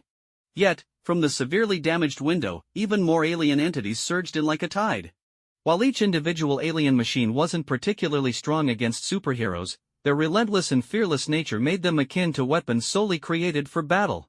With a constant influx of alien machines dropping from the sky, despite Spider-Woman's continuous efforts to eliminate them, the numbers showed no signs of decreasing. If anything, they were increasing. If this continued, she would be worn down to nothing. Just as she thought this, the alien machines attempting to swarm in suddenly halted. Then, clean, smooth cracks appeared at their necks, bodies, and limbs. Asterisk clang, clang, clang. Asterisk. Several alien machines were instantly sliced into dozens of pieces, their remnants scattering across the floor. "Is that spider silk?" Spider-Woman's eyes widened as she realized that the entities had been cut apart by webs from outside. Chitter. Only one alien robot that had managed to crawl inside escaped the onslaught, trembling as it looked back at its dismembered companions, its metallic jaws rattling. It was clearly afraid. This alien machine was terrified of the unknown powerful presence outside. Instead of feeling anxious, Spider-Woman wore an expression of surprise and delight. With her keen spider sense, she already knew who had arrived. Asterisk thud, asterisk Xiyan landed swiftly at the 13th floor window like a silver flash. With a flick of his wrist, the alien robots that had narrowly escaped destruction were instantly bombarded by the energy waves from the green magnetic field, leaving them in tatters as countless metal fragments embedded deeply into the walls, creating a dull thud. Seeing Spider-Woman Gwen, who was momentarily dazed, Xiyan smirked slightly, teasingly asking, "Are you alright?" The little spider who wants to save the world. "Of course, I'm fine." Gwen's heart raced at the sight of Xiyan, who looked like a spider-themed couple with her. The feeling that surged within her was far more intense than during the fierce battle, causing her cheeks to flush beneath her mask, as if actual steam were rising from her head. She wondered why she felt this way, especially since it had never been like this before. Under the influence of her spider abilities, she felt an inexplicable urge to kiss him at that moment. "Xiyan. Wait here for me, I'll take care of this quickly." Unaware of Gwen's inner thoughts, Xiyan turned to look out the window, the Stark Industries headquarters loomed nearby. At the top observation deck of Stark Industries, a large technological device stood silently, its base connected to several thick energy conduits that delved deep into the industrial building below. Above this device floated a square, cube-like object, akin to a Rubik's Cube, surrounded by a massive blue energy flow that surged upward, as if trying to pierce the sky. Clearly, this was the core strategic item responsible for the current rift in the sky and the alien invasion. At that moment, a Russian woman dressed in a sleek black tactical suit, her dark red hair swaying seductively, decisively pulled out all the energy conduits connected to the device's base. However, even after disconnecting 3 or 4 of them, the cube still showed no signs of stopping. Damn it! Tell me how to make it stop. Black Widow shouted angrily at the SHIELD scientist standing nearby. The somewhat balding scientist wearing gold-rimmed glasses appeared dazed, with dark glimmers flashing in his eyes as he stared at the device and the cube, murmuring, "It's too late, there's no way to shut it down now." Damn! Black Widow couldn't help but curse. Just then, with a swish, a silver figure appeared like a ghost on the rooftop. Who are you? Black Widow instinctively reached for her specialized handgun, her eyes filled with suspicion as she looked at the mysterious Spider-Man standing nearby. His body was covered in a silver metallic exoskeleton, tall and athletic, radiating a mysterious aura. Ignoring her, Xiyan quickly focused on the device emitting the blue light. He raised his hand, fingers curling through the air several meters away, and to Black Widow's astonishment, the device exploded into pieces with a resounding crash. Buzz. The floating cube seemed to react, unleashing a wave of blue energy that surged outward, threatening to engulf the entire rooftop. Run! Black Widow shouted, grabbing the scientist's arm, trying to pull him away. However, she soon realized that Xiyan remained perfectly still, seemingly unaffected by the blue energy waves. As the waves swept over him, Xiyan suddenly raised his hands, and a torrent of green energy surged outward, colliding violently with the blue waves, resulting in a mutual annihilation as both energies dissipated on the observation deck. Black Widow stared at him in shock, a thought flashing through her mind: if anyone could stop this, it might be him. Is it still not stopping? Xiyan murmured to himself, a serious look crossing his face as he regarded the floating blue cube, deep in thought. Despite having destroyed the device below, the cube continued to spew out terrifying energy, maintaining the blue light pillar. After a moment of contemplation, Xiyan tried extending 2 fingers, shooting a metallic web toward the cube. However, as soon as the resilient web touched the blue energy, it disintegrated into ashes, vanishing without a trace. Frowning, Xiyan sighed inwardly at the mysterious energy's strength. He then spread open his right hand, with green mist-like energy swirling around each finger. Someone can wield this kind of power? That's frightening. The SHIELD scientist seemed to catch onto something, his eyes widening in shock as if he were witnessing a god. Black Widow held her breath, her gaze fixed on Xiyan, afraid to make a sound and disturb him. Xiyan pressed his palm forward, this time directly invoking the root of his extraordinary abilities, magnetism. The manifested green energy surged forth like a tidal wave. Buzz. The floating cube trembled slightly, the blue energy intensifying as if absorbing the magnetic energy, trying to resist Xiyan's attack. Wait. A glimmer of realization crossed Xiyan's eyes, and he understood that the energy emitted by the cube not only possessed high intensity but also had spatial properties. This complexity made his situation more challenging. As he pondered, Black Widow suddenly spoke up, "That scepter." Xiyan glanced at Black Widow, confused. After a moment's hesitation, she continued, "Loki's scepter might be able to break the energy shield of the Tesseract." Who is Loki? Xiyan's voice carried a slight electronic echo, making it hard to believe he was just a high school student. Black Widow instinctively spoke with a hint of reverence, "The god of mischief, Loki, he is the mastermind behind this alien invasion. Currently, Thor is dealing with him." Xiyan thought for a moment, then asked, "Describe his appearance." An ominous-looking young man dressed in golden horn armor, draped in a cloak, wielding a gem-encrusted metal scepter, Black Widow explained. At that moment, Xiyan fired off several metallic webs, closing his eyes to extend his spider sense. Almost as soon as Black Widow finished speaking, Xiyan opened his eyes, a glint of excitement flashing within them. Found him. He immediately yanked on one of the metallic webs, launching himself downward like a silver streak, diving rapidly toward a section of the city. In a certain area of the central city battlefield. A handsome young man in golden horned armor and another in silver battle armor were locked in a fierce struggle, falling from a 30-meter-high building like cannonballs, crashing down onto the road below. They landed heavily, causing the concrete to crack with a dull thud. However, neither of them appeared to suffer any injuries from the fall. Their physiques were far beyond that of ordinary humans. Among them, the silver-armored youth wielding a hammer wore a pained expression, clutching his abdomen tightly with his empty left hand, where a finely crafted dagger was embedded deep, blood oozing continuously. "Thor, you're still so easy to fool." The other young man in golden horned armor slowly stood up, holding a glowing gem-encrusted scepter and looking down at the silver-armored youth with a smug grin. "In the end, I win. Just wait, soon I will conquer this world." Before he could finish his boastful speech, he suddenly froze, realizing that the scepter in his hand had inexplicably flown away. Smack! The mind scepter soared through the air, caught by Xiyan, who had just descended from above. As Xiyan seized the scepter from the sky, both Loki and Thor, lying on the ground, were momentarily stunned. "What did you just do? Give me back the scepter." Loki's handsome yet sinister face turned icy, and he charged at Xiyan, flames of anger burning in his eyes. "You must be Loki," Xiyan replied calmly, appearing more like a composed deity in contrast to the frantic god of mischief.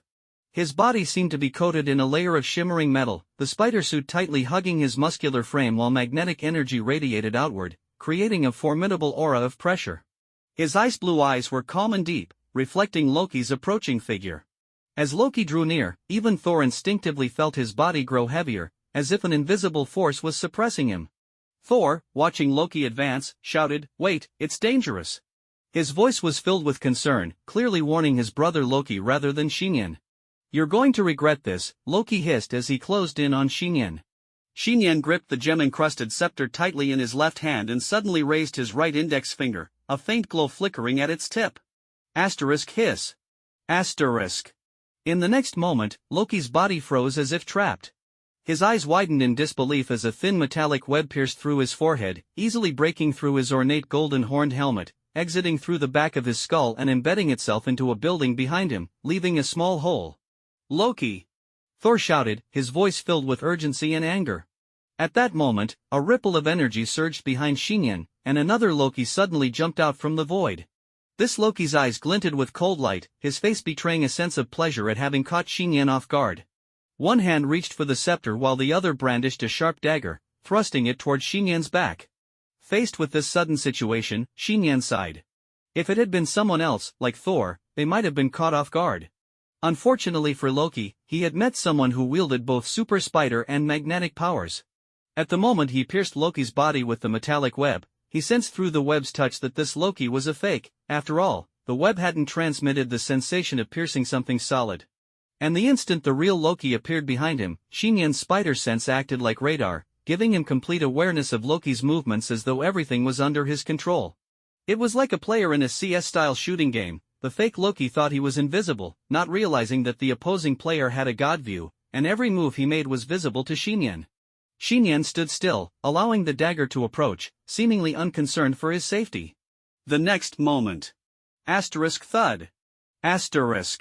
Loki's previously smug smile froze on his face as he looked down in confusion at his right hand. Where was the dagger he had been clutching? How had it vanished so suddenly? He quickly glanced at his chest, and recognition dawned as he realized the dagger was now embedded deep within his own heart, blood oozing and sizzling along the blade. Stunned, Loki raised his gaze, realizing that he had failed to take the scepter from Xiyan. His hand hovered just 5 centimeters away from the gem-encrusted scepter as if an invisible barrier blocked him. No matter how hard he tried, he couldn't move forward, unable to reach the scepter in Xiyan's grasp.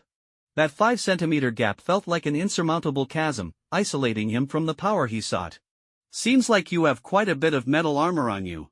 Xiyan shook his head, a hint of helplessness in his eyes. He turned to face Loki, raising his right hand again, allowing wisps of green energy to snake around Loki's golden armor, lifting him off the ground and suspending him about a meter in the air. Crack, crack. The sound of breaking filled the air as Loki's armor began to crack and disintegrate under the magnetic energy, like fragile porcelain. Gurgle, gurgle. Loki's eyes filled with bloodshot fury as he struggled violently, knowing he was in grave danger. He could smell death closing in. He didn't want to die, he had unfinished business, he couldn't just perish like this. Wait. Thor, clutching his wound, managed to push himself up. He shouted to Xiyan, "Let him go. Isn't he the mastermind behind this war?" Xiyan glanced at the strangely armored, hammer-wielding blonde giant, a hint of curiosity in his eyes. "Yes," Thor paused before continuing, "but he is my brother. We come from the realm above the 9 realms. And so?" Xiyan pressed, increasingly curious. "He's an alien, a god, or a demon, what difference does it make? The war he has caused has already taken countless innocent lives. Isn't it only natural that he should pay for his crimes?" Thor was momentarily speechless, then spoke solemnly, "Let Loki go. I will bring him back to the realm, Asgard has laws to deal with him." Xiyan fell silent, staring at Loki, who was suspended in midair. He pondered deeply, unconvinced by Thor's reasoning. Would taking him to a place beyond Earth for trial really serve any purpose? Would it just be a symbolic imprisonment, a mere formality before setting Loki free again? Images of his classmates, Wanda's parents' bodies, and the nearly injured Spider-Woman flashed through his mind. His eyes remained as cold as ever, unwavering. Sensing Xian's murderous intent, Thor gritted his teeth and suddenly released Mjolnir, lunging at Xiyan with his bare hands, shouting, "Heimdall!" Xiyan merely glanced at Thor, and in the next instant, the silver-armored Thor was struck by an unseen force, sent crashing into a building's exterior wall.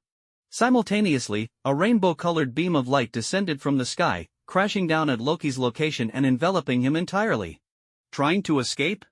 Xian's fingers twitched slightly, driving the dagger deeper into Loki's chest, causing him to wail in pain, rendered helpless like a pig awaiting slaughter.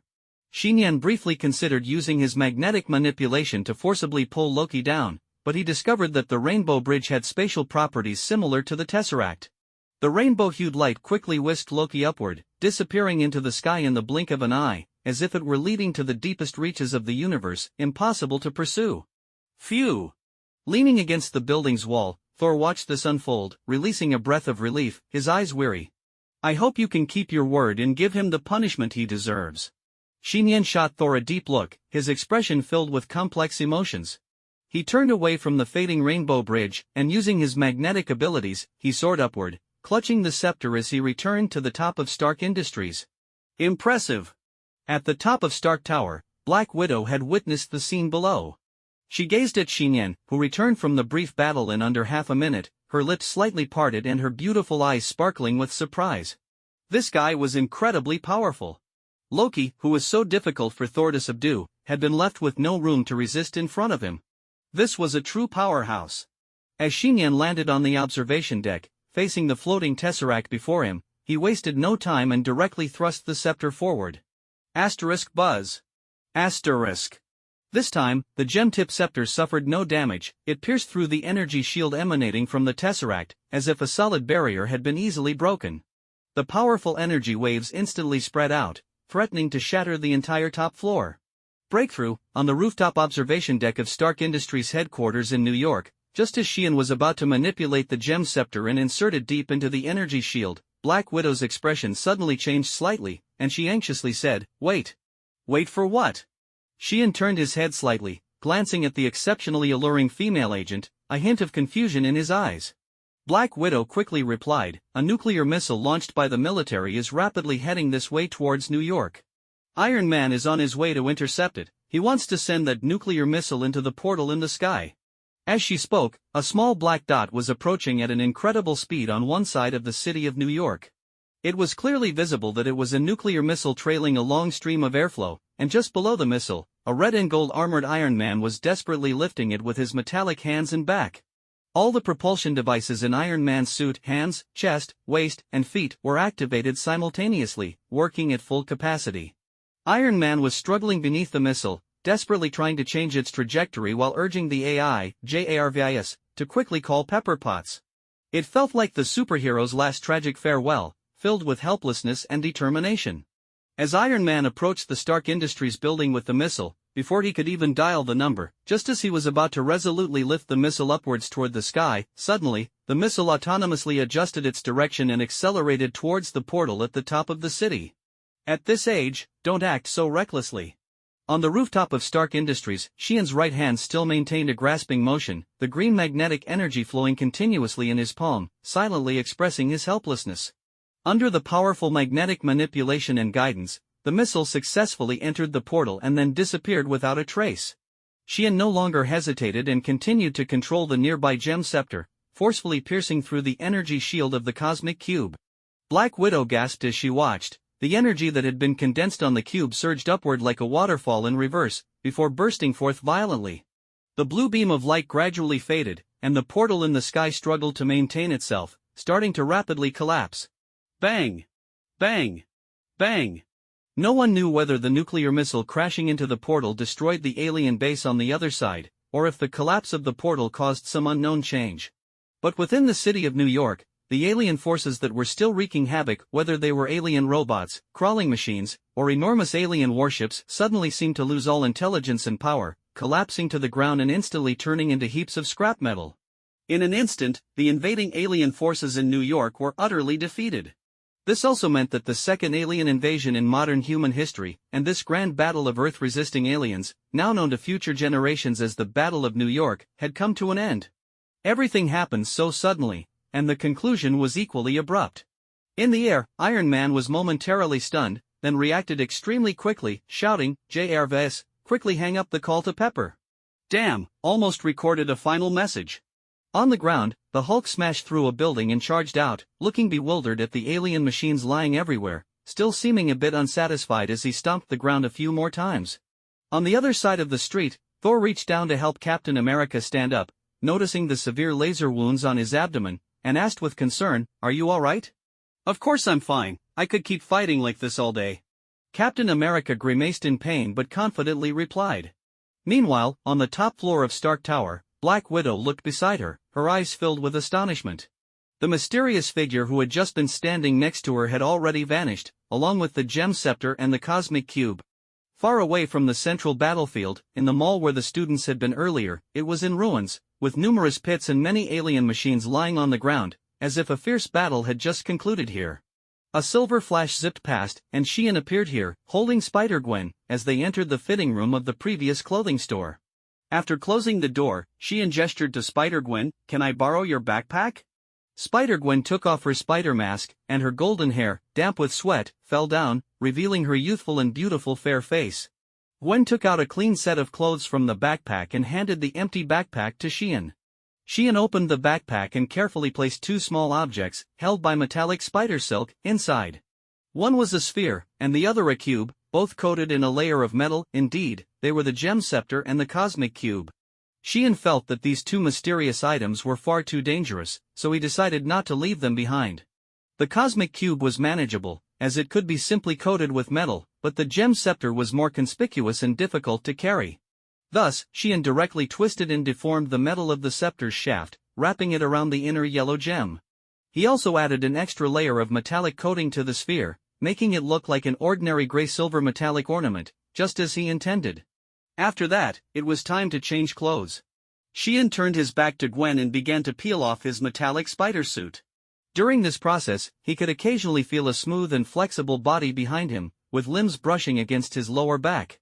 Normally, he might not have paid much attention to this, but now, with his enhanced spider sense, even the slightest touch felt magnified many times over, making him involuntarily curious about what was behind him. A slight glance to the side revealed a beautifully curved spine, and his gaze couldn't help but travel down that graceful, fair neck. "No, this won't do." Xiyan silently warned himself, taking a deep breath and forcing himself to focus straight ahead, but what he inhaled was a faint, pleasant fragrance that was Gwen's scent. He suddenly realized he had never noticed how delightful Gwen's scent was before. Xiyan felt a bit warm, as if the instincts of his super spider genes were acting up, plunging him into a conflicted state, feeling as though he was in heaven yet also in hell. He endured for a full 2 minutes before finally peeling off the last strand of metallic spider silk from his body. Behind him, Spider-Gwen finally spoke, "I'm done changing." "Really?" "Finally finished," Xiyan sighed in relief, just about to turn around when, in the next moment, he was suddenly tackled to the floor of the fitting room by the girl. Facing Gwen, Xiyan did not use his extraordinary abilities. What met his eyes was Gwen, now in a normal dress. However, something was off about her. Gwen was almost straddling Xiyan, her hands slightly pressing against his chest, her golden hair, damp with sweat, clinging to her face, her cheeks flushed, and her gem-like bright eyes were somewhat dazed. The high bridge of her nose glistened with sweat, and her slightly open mouth exhaled warm breaths. The usually composed and intellectual girl seemed to have become extraordinarily mature at this moment. I couldn't hold back anymore. Gwen bit her lip, her eyes glimmering with complex emotions, and said somewhat aggrievedly. Gwen, you. Xiyan wanted to say something, but found his mouth was blocked by the girl leaning down. His mind went blank in an instant, with only one thought flashing repeatedly. This was the second time today. Pata. A faint sound of footsteps quietly echoed in the devastated mall. Instructor Roth's throat felt extremely dry, and he involuntarily swallowed a mouthful of saliva. His trembling hands tightened around the alien firearm he held. He glanced at the alien robot lying on the ground, now non-functional, and cautiously maneuvered around it, nervously and carefully making his way towards the upper floors of the mall. Finally reaching the fourth floor of the mall, he noticed the exterior walls were marked by the brutal craters left by the recent alien artillery bombardment. The entire building seemed on the verge of collapse, resembling a dangerous structure. On the corridor floor inside, various goods were scattered, along with shoes, hats, and backpacks that customers had left behind in their frantic escape. Instructor Roth pressed tightly against the wall as he moved slowly forward, keeping an eye on the ground while holding the alien firearm at the ready for any potential alien invaders. Just as he was about to pass by the door of a clothing store, his hand grasping the firearm trembled again. He had suddenly heard a faint noise coming from inside the store, specifically from one of the fitting rooms. Who could it be inside? Instructor Roth slowly approached the fitting room with his gun raised, and as he neared the door, he could clearly hear the sound of something alive moving inside. He hesitated for a moment, then lifted his right foot and kicked hard at the door. However, just as his foot was about to make contact, the door slowly opened from the inside, catching him off guard and causing him to stumble forward right into the fitting room. At the same time, two agile figures inside the fitting room quickly darted to the sides, narrowly avoiding the falling Instructor Roth. Instructor? Roth! With two exclamations, Instructor Roth's gun flew out of his hand, and he fell hard, mostly startled, his face turning pale as he thought he was a goner. Unexpectedly, with the familiar voices ringing out, he was helped up by the two figures beside him. You two, what are you doing here? Instructor Roth's eyes widened in disbelief as he looked at the boy and girl standing beside him. It was none other than his class monitor, Gwen, and the student Xiyan, who had mysteriously disappeared in the outer district. Xiyan, looking calm, said, "I was worried about Gwen, so I snuck back here and just happened to find her, and we hid in here together." "Yeah, Instructor, we were both scared to death," Gwen said weakly, with misty eyes, slightly lowering her head and unconsciously wiping her lip. Well, it wasn't much, just that her pink lips were a bit swollen at the moment. The girl shot a fierce glare at Xiyan secretly. Xiyan sighed helplessly. Could he be blamed for this? It was clearly Gwen who. Instructor Roth naturally didn't notice these details. Looking at Gwen and Xiyan in front of him, he thought he was dreaming and couldn't help but pat his shoulder. Upon confirming this was reality, the tall and robust man suddenly covered his forehead and began to cry. Xiyan and Gwen were taken aback, staring at him in confusion. "Instructor, are you all right?" Gwen asked anxiously. "I'm fine, I'm just so happy." Instructor Roth sobbed, "I just returned to the city combat zone and found 3 classmates who had gotten separated. We hid together in an underground parking lot to evade the aliens' search. As soon as it was quiet outside, I rushed over here to find you. Fortunately, I found you both. Now, none of our classmates are missing. Before we left the school, I, as your instructor, said I would be responsible for your safety. So no matter what happens, since I brought you to New York, I have to ensure you all return safely." "Now, I've done it," Instructor Roth cried and laughed, venting his inner fears and relief, while also feeling incredibly excited that his students were safe and sound. Xiyan and Gwen exchanged glances. The safety of their classmates was indeed the most fortunate thing today. Xiyan looked at Instructor Roth and sincerely remarked, "Instructor, you are the true hero." As night approached, the afterglow of the sunset bathed the modern city of New York in the aftermath of war. The city's power had been urgently restored, and neon lights flickered on the streets. However, what once was a bustling and lively street had now turned into a smoky ruin. The New Yorkers who had been forced to evacuate to the outskirts were gradually returning, mostly ordinary civilians. After all, the wealthy had other homes elsewhere and clearly would not be returning to New York anytime soon. Fortunately, the alien war had ended, and this city would eventually regain its former vitality. Xiyan, Gwen, and Instructor Roth successfully reunited with the students led by the assistant instructor on the outskirts of the city. The sound of wailing still echoed in the air, with red warning lights flashing everywhere. Military helicopters were entering the city, and large-scale modern troops began to occupy the downtown area, sealing off the center of the urban battlefield and starting to handle the aftermath of the Battle of New York. In the outer districts, armed police officers were maintaining order, and numerous temporary aid stations were quickly set up to rescue the injured and clear the deceased. Some citizens joyfully embraced their loved ones upon reunion, while others wept bitterly over the bodies of their relatives. Such poignant scenes unfolded everywhere in the outer districts. Xiyan felt a sudden impulse and lowered his voice to Gwen beside him, saying, "Help me handle the instructor for a bit, I want to check something out." "I'll be back soon." "Okay, be careful," Gwen nodded softly. Xiyan quietly slipped away from the group of students and blended into the chaotic crowd. He swiftly made his way to a location in the city, which had been heavily bombarded by the alien forces. Many buildings had been destroyed, with only a few streetlights still standing, casting faint light. However, upon arriving, Xiyan immediately spotted a group of rescue workers in protective gear collecting two bodies in white body bags amid the dimly lit ruins. Beside the rubble, a red-haired girl stood quietly, her eyes revealing a hint of helplessness. Without hesitation, Xiyan approached and gently embraced the thin figure from behind. "Wanda, it's okay to cry if you need to." The red-haired girl had been holding back her pain, but at that moment, it seemed she had finally found support. She turned around and threw herself into the boy's embrace, crying out loud, "Mom and Dad are gone. My brother is missing too. I have no family left." Wanda's doll-like face was covered in tears, sobbing pitifully. "That's not true," Xiyan gently ruffled Wanda's red hair, unconsciously recalling the domineering green-haired girl, and said firmly, "You still have family who protect you, and Peter will definitely be okay." Holding the girl, Xiyan paused before sincerely saying, "If it's okay, you can consider me family from now on." "Really?" Wanda looked up, her reddened eyes reflecting Xian's face. "Of course." Xiyan placed his hand on Wanda's head, his eyes filled with affection. Wanda nodded, finally stopping her tears. Just then, she seemed to sense something and looked towards the edge of the city. "What's wrong?" Xiyan followed her gaze, seeing only the distant night sky glowing red at the city's end. However, in the next moment, his ice-blue pupils suddenly constricted. Someone was wailing. This was actually within reason, as the entire city had just suffered an attack from alien forces, and the sound of wailing could be heard everywhere.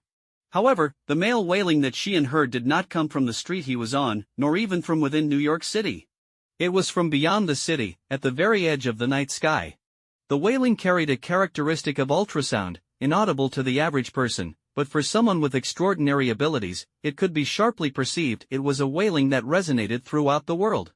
As Xiyan hurried back to the city area where the instructor and students were, he was astonished to find that almost everyone was staring in disbelief at a massive advertisement screen on a building. The giant screen was broadcasting a report in real time. The camera view was from a helicopter, and through the clear live footage, people could see that the streets of Gotham City were filled with the wailing of police sirens, and the sky and ground were engulfed in flames. The site of an abandoned factory had turned into a desolate wasteland, with the battleground sunk a full 5 meters deep. The shattered concrete and steel structures looked as if they had been mercilessly ravaged by a natural disaster, making it feel as though one was there, even able to smell the strong gunpowder in the air. Everything before him indicated that while the alien invasion was unfolding in New York City, a battle beyond human imagination was raging in Gotham City. In the central battlefield, a tall man dressed in black bat-style armor stood holding a golden longsword and a circular shield beside a beautiful woman. Additionally, there was a woman dressed in a plain shirt, looking like a reporter. Xian's expression grew increasingly grave as he realized that his aunt was also involved in another war today. As the camera zoomed in, the news report showed that the tall man in the red cape was facing off against a hideous giant monster, locked in a stalemate. This monster was even larger than the abomination Xiyan had seen before, its appearance ugly, ferocious, and terrifying, covered in dense muscle lumps, as if it had crawled out from the depths of hell. And for the man in the red cape, no news commentary was needed. Everyone on Earth could recognize him at a glance: Superman. However, the invincible Superman, known for being able to lift Boeing jets and crush mountains, was now entangled in a fierce struggle with that horrifying monster. The spear in Superman's hand glowed with green light as it plunged deep into the creature's indescribable body, but his own chest was pierced by the monster's sharp, dark claws. Superman and the monster stood like ancient forbidden sculptures, rooted in place amidst the ruins, as if time had frozen at that moment. Tick-tock. Blood trickled down from Superman's perfect and muscular body, and everyone present, and indeed many people around the world watching the news report, couldn't help but exclaim, "So even gods can bleed, and it's red." Superman opened his mouth in agony, his wailing echoing outward like a wave of sound. Soon, he and the terrifying monster tilted slightly and fell to the ground in the center of the battlefield ruins. Superman lay on the iron and blood-strewn ground, looking up at the sky, which was a fiery red like a nuclear explosion. January 2, 2012, at 9:00 p.m., Superman has fallen. The scene, as well as everyone watching the news report, fell into silence. Superman is dead? Is this for real? Countless people found it hard to believe, however, no matter how they questioned it, this was an undeniable fact. Today, the simultaneous events of the Battle of New York and the death of Superman shocked the world, and humanity seemed to suddenly realize a chilling and cruel truth: there existed terrifying alien forces beyond Earth, and even on Earth, there were unknown entities capable of killing a being as powerful as Superman. Fear spread like a tide, filling people's hearts with tremors, as the entire world fell into a state of panic. The mysterious things that had been hidden behind the world's facade were now fully revealed, as if humanity had reverted to a primitive stage where they had yet to completely dominate the Earth. From today onward, a brand new era had officially begun. Inside the S.H.I.E.L.D. headquarters in New York, in a conference room, a bald man in a suit with glasses slammed his hand on the table angrily, his eyes filled with rage as he shouted, "What the hell is going on? Not only is Loki's mind scepter missing, but even our cosmic cube has been lost. You Avengers must take full responsibility for this." In response to his questions, the people at the conference table reacted differently. Stark, having removed his Iron Man suit, absent-mindedly fiddled with his cup of water, while Bruce Banner, back in human form from being the Hulk, yawned. Captain America, Steve Rogers, silently took off his helmet, saying nothing. Meanwhile, S.H.I.E.L.D. agents Black Widow, Natasha Romanoff, and Hawkeye, Clint Barton, who had been secretly sniping aliens from who knew where, pretended not to hear his inquiries, as if they were uninvolved. "Could someone please pour me a glass of water? By the way, who are you?" Stark pointed at his cup, casting a sidelong glance at the bald man with a hint of mockery on his face. The bald man's eye twitched violently, and he suppressed his anger, saying, "I am Agent Sitwell from S.H.I.E.L.D. I was granted orders from the highest levels of S.H.I.E.L.D. and have the authority to handle all follow-up matters regarding the Battle of New York." "Oh really? Where were you when we were fighting earlier?" Stark shrugged, a glint of mockery in his eyes. "Mind your attitude." Agent Sitwell was about to retort when suddenly, Banner trembled all over, showing signs of turning green with anger, causing him and the agents behind him to instinctively step back a few paces. To their surprise, Banner merely feigned a reaction, then shrugged his shoulders and said, "Don't mind me, you all continue." "How can we not mind? You're a ticking time bomb that could explode at any moment." Just as Agent Sitwell was about to say something, the door to the conference room was suddenly pushed open, and a one-eyed black man dressed in black entered, followed by a tall female agent assistant. "Agent Sitwell, you can leave now," the one-eyed man said expressionlessly. "Yes, Director." Agent Sitwell reluctantly waved his hand, leading his agents out of the conference room. Before leaving, he threw in, "Director, you need to understand, I don't want to deal with this either. It's just that it's hard to explain to the higher-ups." S.H.I.E.L.D. Director Nick Fury watched them leave without a word. Once all the agents had exited, only the members of the Avengers remained in the conference room. "Where's Thor?" Nick Fury asked calmly, leaning on the table. Stark quickly responded, "He returned to Asgard. He said he needed to deal with his brother Loki. Loki, as a war criminal, does indeed deserve appropriate punishment." Nick Fury narrowed his one eye sternly, scanning each hero present. "I believe you all know that Superman has recently fallen. We suffered heavy losses in this Battle of New York, and it can't be considered a complete victory. We don't know how many dangers await the Avengers in the future." Nick Fury paused, a glint of thought in his eye, then asked, "Do any of you have anything to say?" "Armor, weapons." Stark immediately stood up, looking serious. "We need to arm the entire world with armor." Tony, Captain America frowned deeply, retorting without mercy, "That idea of yours is too extreme." "Extreme? I don't think so." Stark shook his head, his eyes flashing with determination. "Let's not debate the necessity of arming the whole world. In any case, our armored weapons must improve. Our current equipment is far from powerful enough," Banner chimed in, joining the discussion. "For example, we could create an anti-Hulk armor based on me." On one hand, it could suppress me if I lose control, on the other hand, it could serve as a heavy-duty armor for future battlefields. Banner, you really understand me. Stark's eyes lit up, clearly very interested in Banner's suggestion. Not just anti-Hulk, we need more types of anti-armor weapons. And you too, don't you have anything to say? Nick Fury looked towards Black Widow and Hawkeye, who were sitting quietly to the side. Hawkeye scratched the back of his head and casually said, "We need more superhero members." Well, that was just an ordinary statement. The more superheroes, the better, but where would they find so many superheroes? I've been thinking about a question. Black Widow suddenly spoke up. Today, who exactly was the mysterious person who joined the battle to help us? This question left every member of the Avengers deep in thought. They too wanted to know who that powerful presence was, capable of quickly turning the tide of the Battle of New York all by themselves. Who could it be? The day after the events of the Battle of New York and Superman's death, Xiyan's 2 instructors and 32 classmates boarded a school bus dispatched from Washington, embarking on their journey back to school. At noon, as the bus slowly arrived at the school gate, they found a large crowd of parents waiting outside. Many students disembarked from the bus and were reunited with their families. In that moment, a chorus of cries erupted, enveloping the scene in a wave of emotion. It was undeniable that this experience felt like a miraculous escape from the brink of death for them. Current statistics indicated that the death toll from the Battle of New York had surpassed 10,000, with countless others missing. However, the classmates had been at the edge of the central conflict and had all returned to school unharmed, which felt nothing short of a miracle. Numerous reporters had arrived on the scene, eager to interview them, but school personnel prevented them from getting close. "Thank you for your hard work, Instructor Roth and Instructor Baker."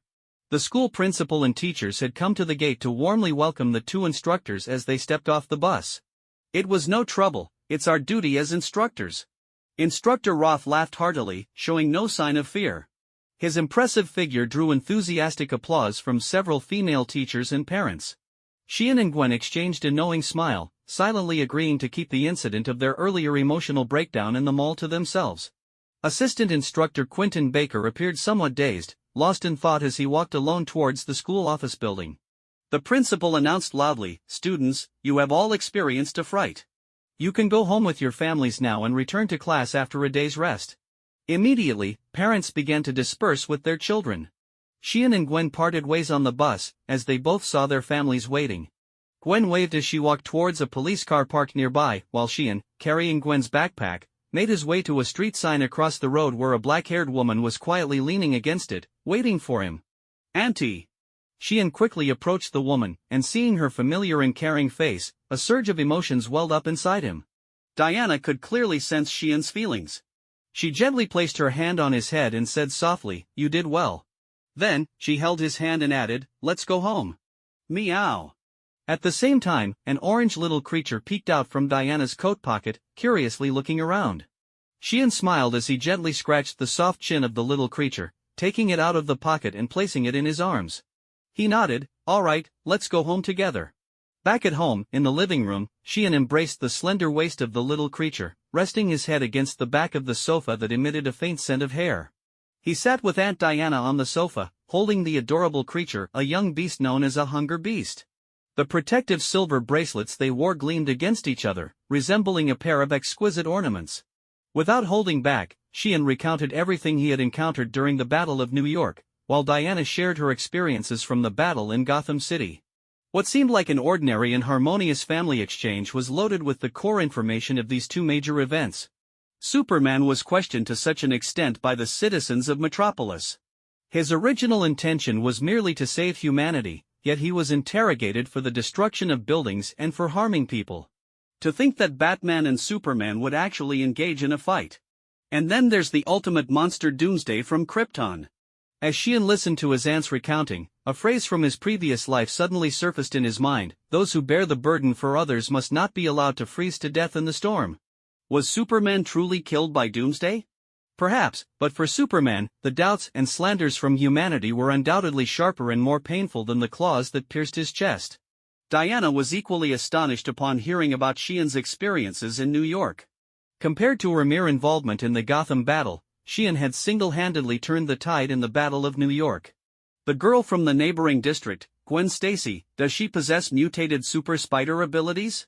And what about that girl, Lorna, who controls magnetic powers? Diana's eyes brightened slightly.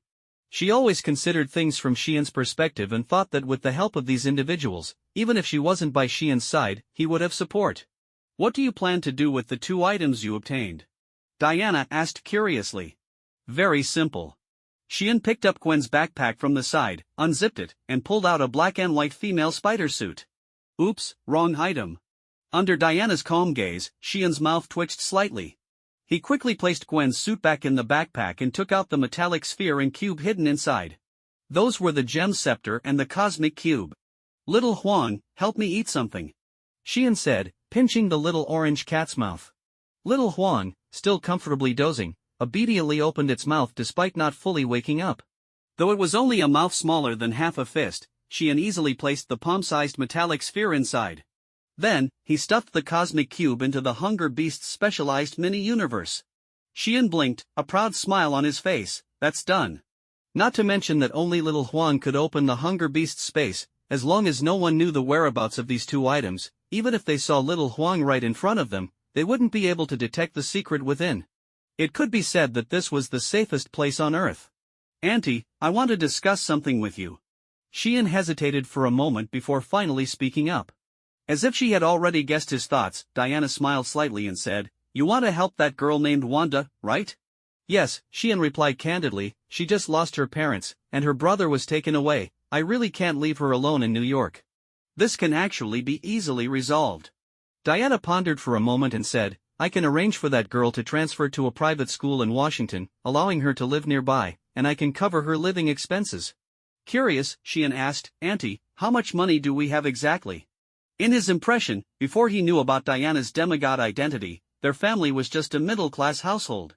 They didn't have anything particularly extravagant but lacked nothing, at least they wore brand-name clothing.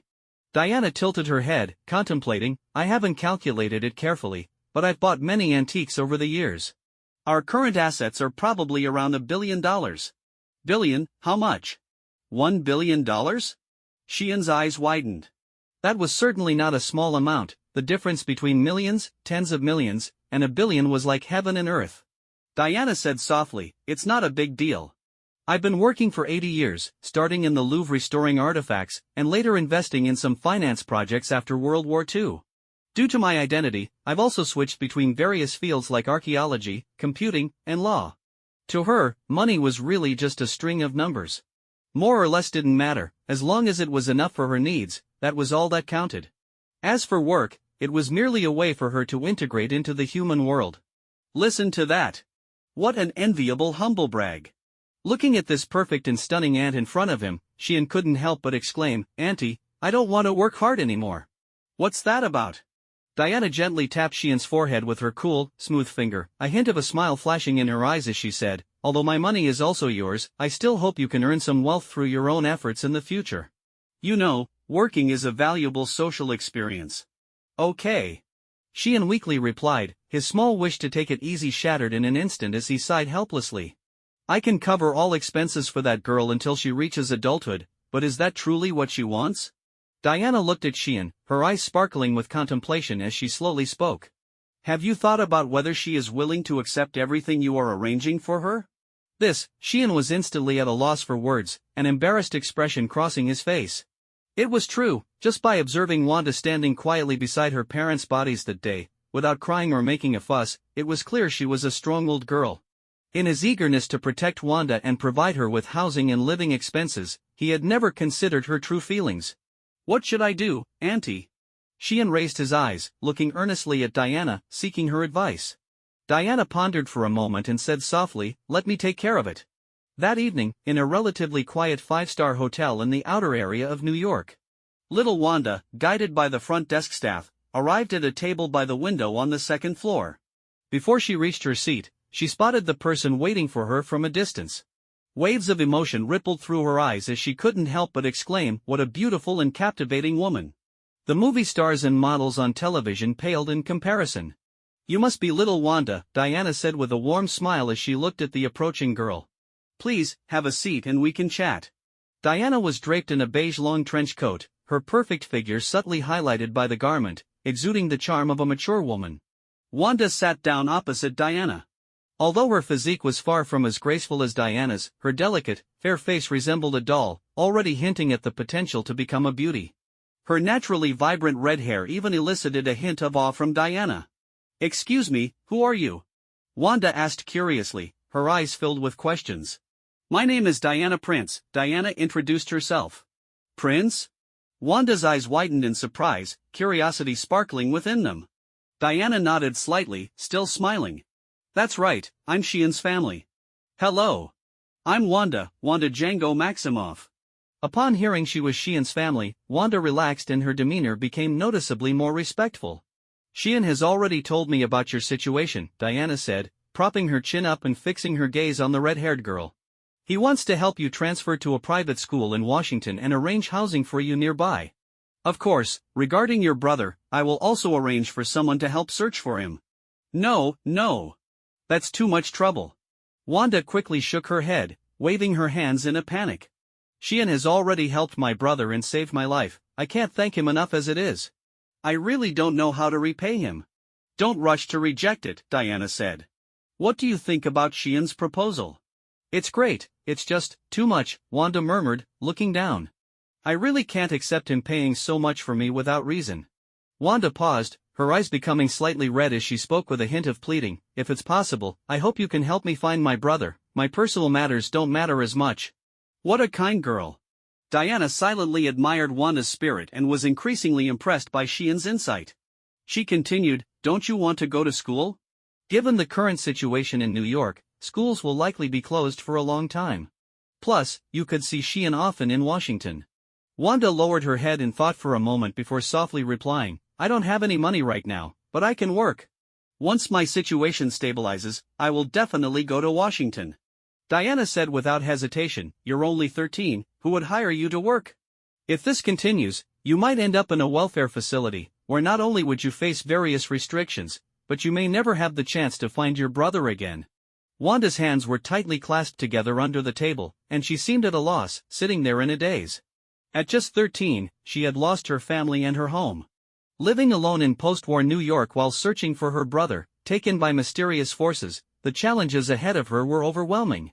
"I have a plan," Diana said, looking at Wanda's helpless face, a glimmer of compassion in her eyes as she spoke slowly.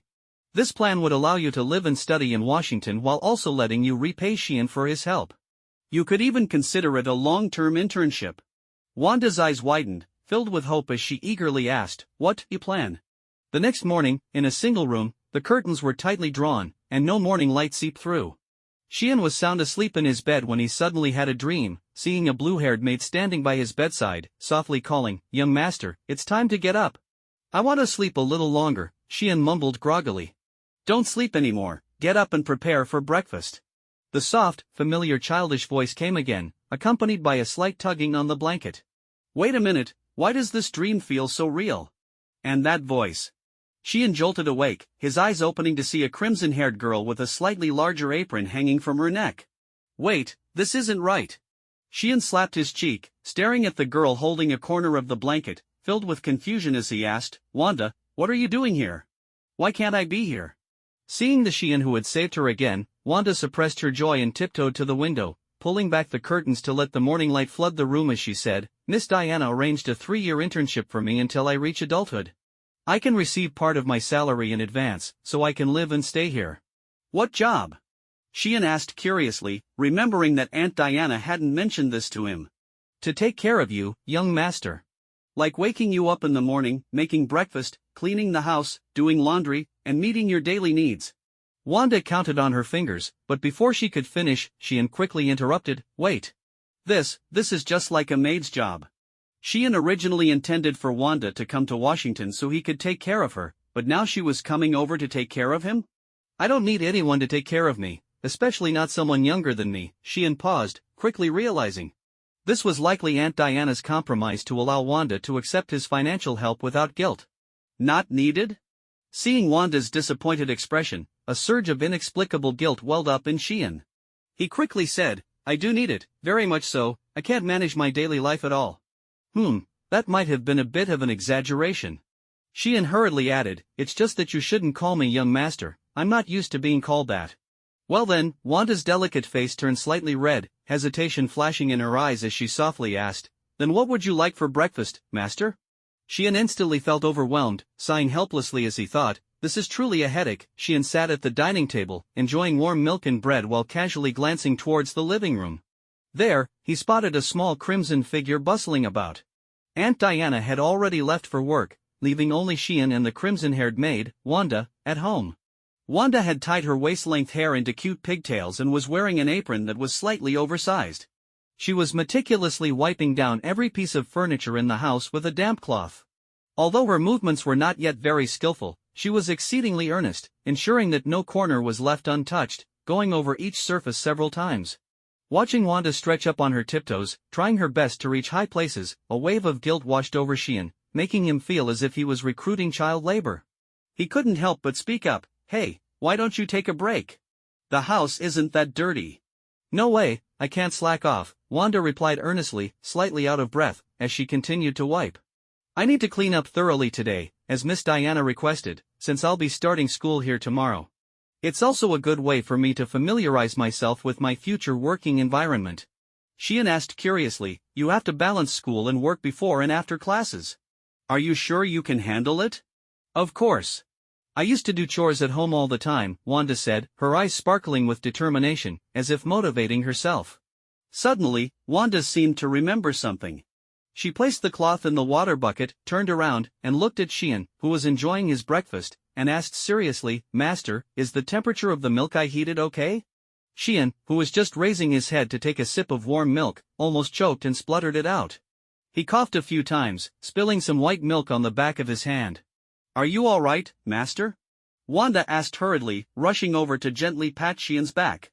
Seeing the milk on Xian's hand, she wasted no time leaning down, extending her pink tongue to lick the milk clean, mumbling softly, "Don't waste it."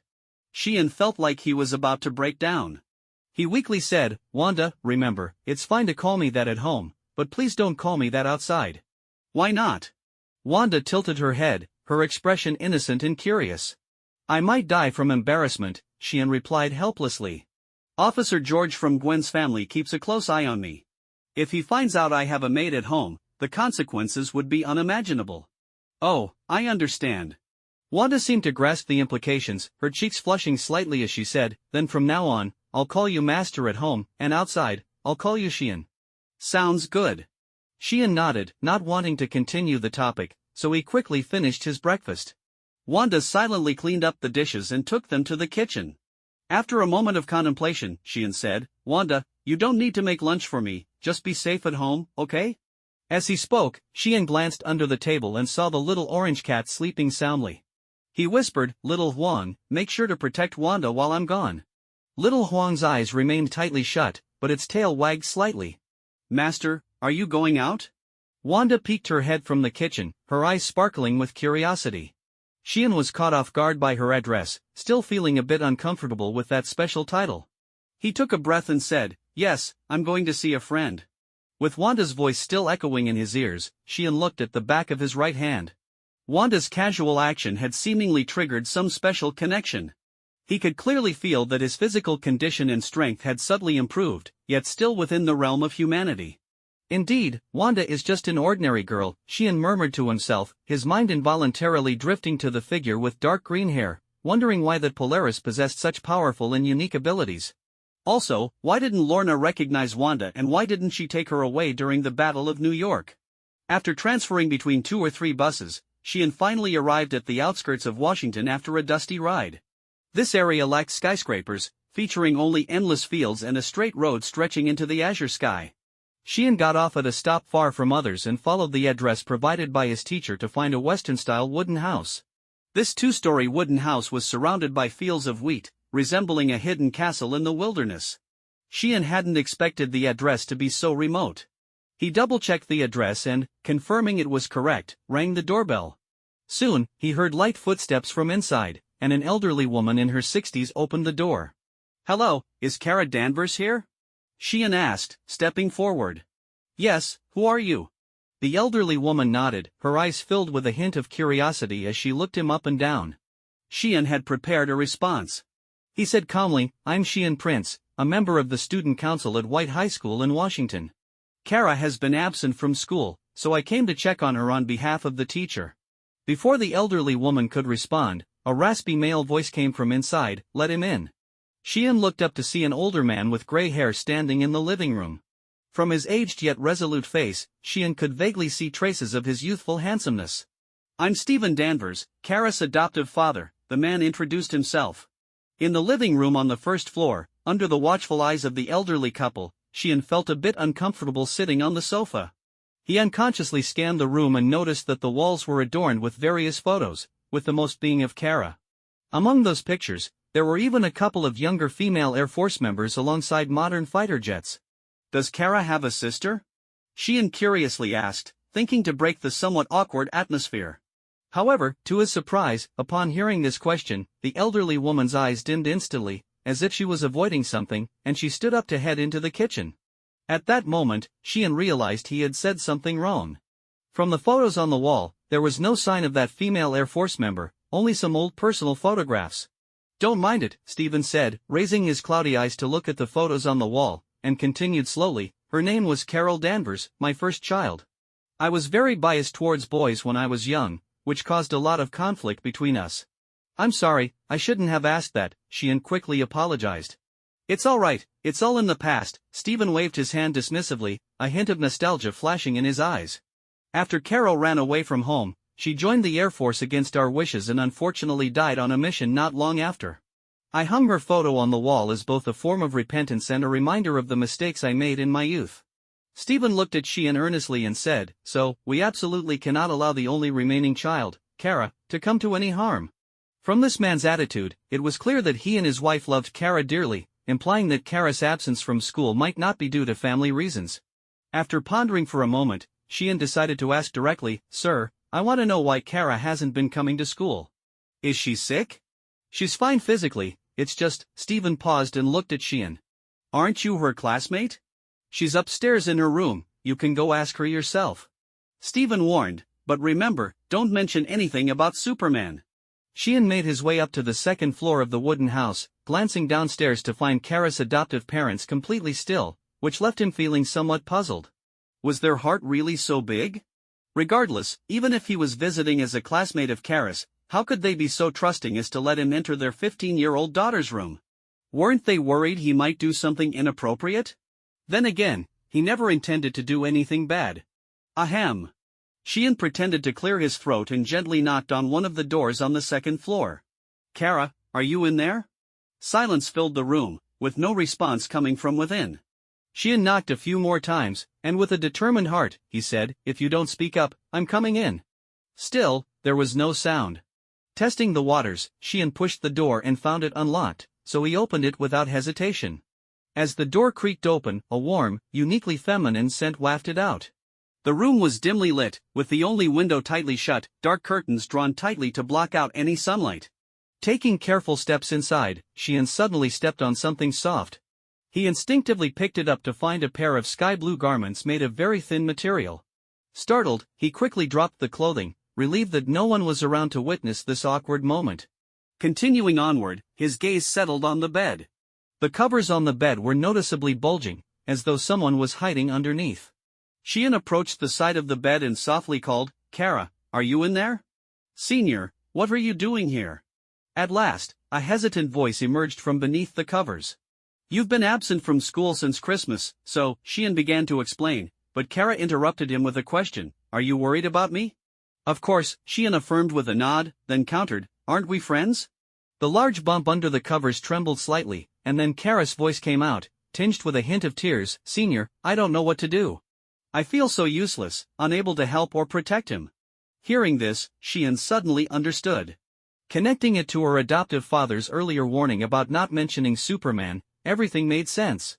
Clearly, Kara was a devoted fan of Superman. With this realization, Xiyan suddenly said, "Do you know what Superman was thinking about when he died?" Kara fell silent for a moment before asking, "What was he thinking?" "He must have wished that if there could be a second or third Superman standing up, it would be great. That way, he wouldn't have to bear the safety of the entire world alone and could even live a peaceful life like an ordinary person," Xiyan said seriously. "But no one could do it better than him." "Yes, no one can do it better than him. But precisely because of that, we must strive to become the Superman he dreams of, Xiyan continued thoughtfully. We need to make ourselves super so that Superman can be an ordinary person. That's the kind of world he would want to see, a world that brings him ease and joy. In reality, Xiyan wasn't entirely sure of what he was saying. He was not good at comforting people. At this moment, he could only use Kara's idol to set a goal for her to strive for. As for actually becoming a Superman, that was a fantasy. Superman was an alien from Krypton. Xiyan was just saying this to motivate Kara. Senior, can I also become a Superman? Kara's voice came from beneath the covers, no longer confused but quietly questioning. Sitting on the edge of the bed, Xiyan patted the covers over Kara, encouraging her, of course. As long as you work hard, you will definitely become the superwoman that Superman expects. Xiyan decided to continue blurring the lines, work hard? As if that could make someone a superhero. Silence fell again, and Xiyan thought his words hadn't had the desired effect, preparing to leave. Liar! Suddenly, Kara burst into laughter, poking her head out from under the covers, revealing half of her face. I can't even confess properly, how could I possibly become a Superman? This. Xiyan found himself struggling to keep up with the female thought process, feeling helpless.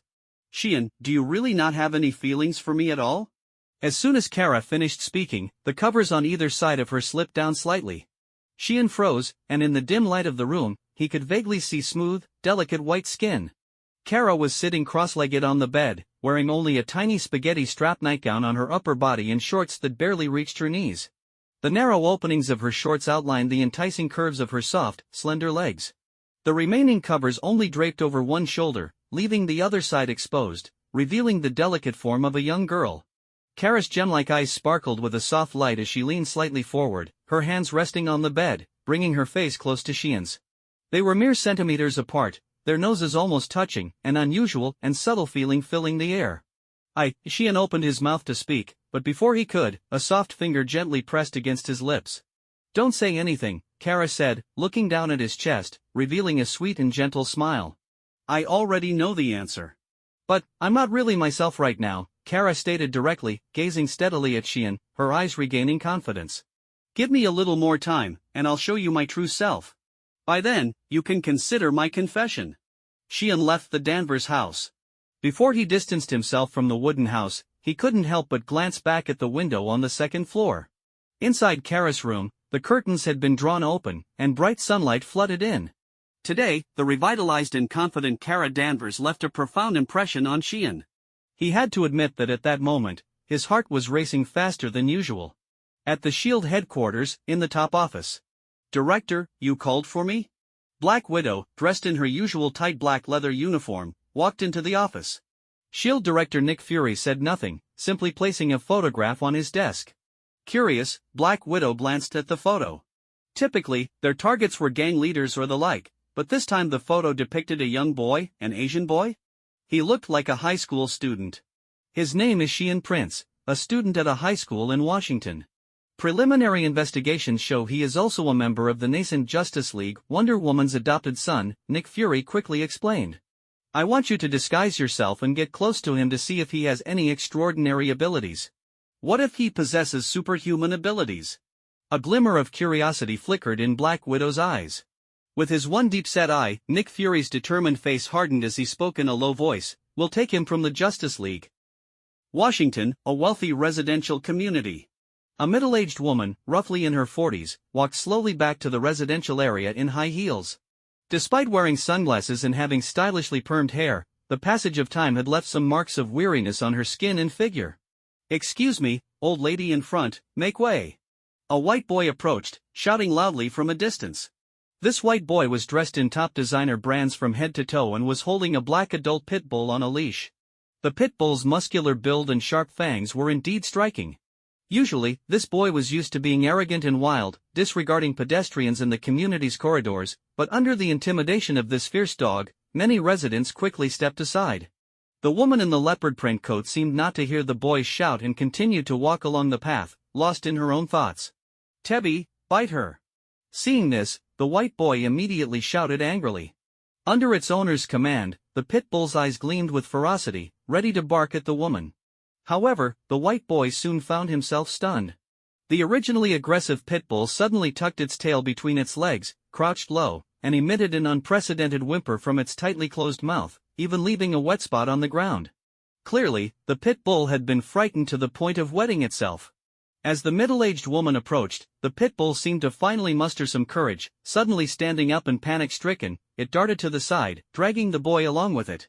The dog's whimpering and the boy's screams echoed through the community.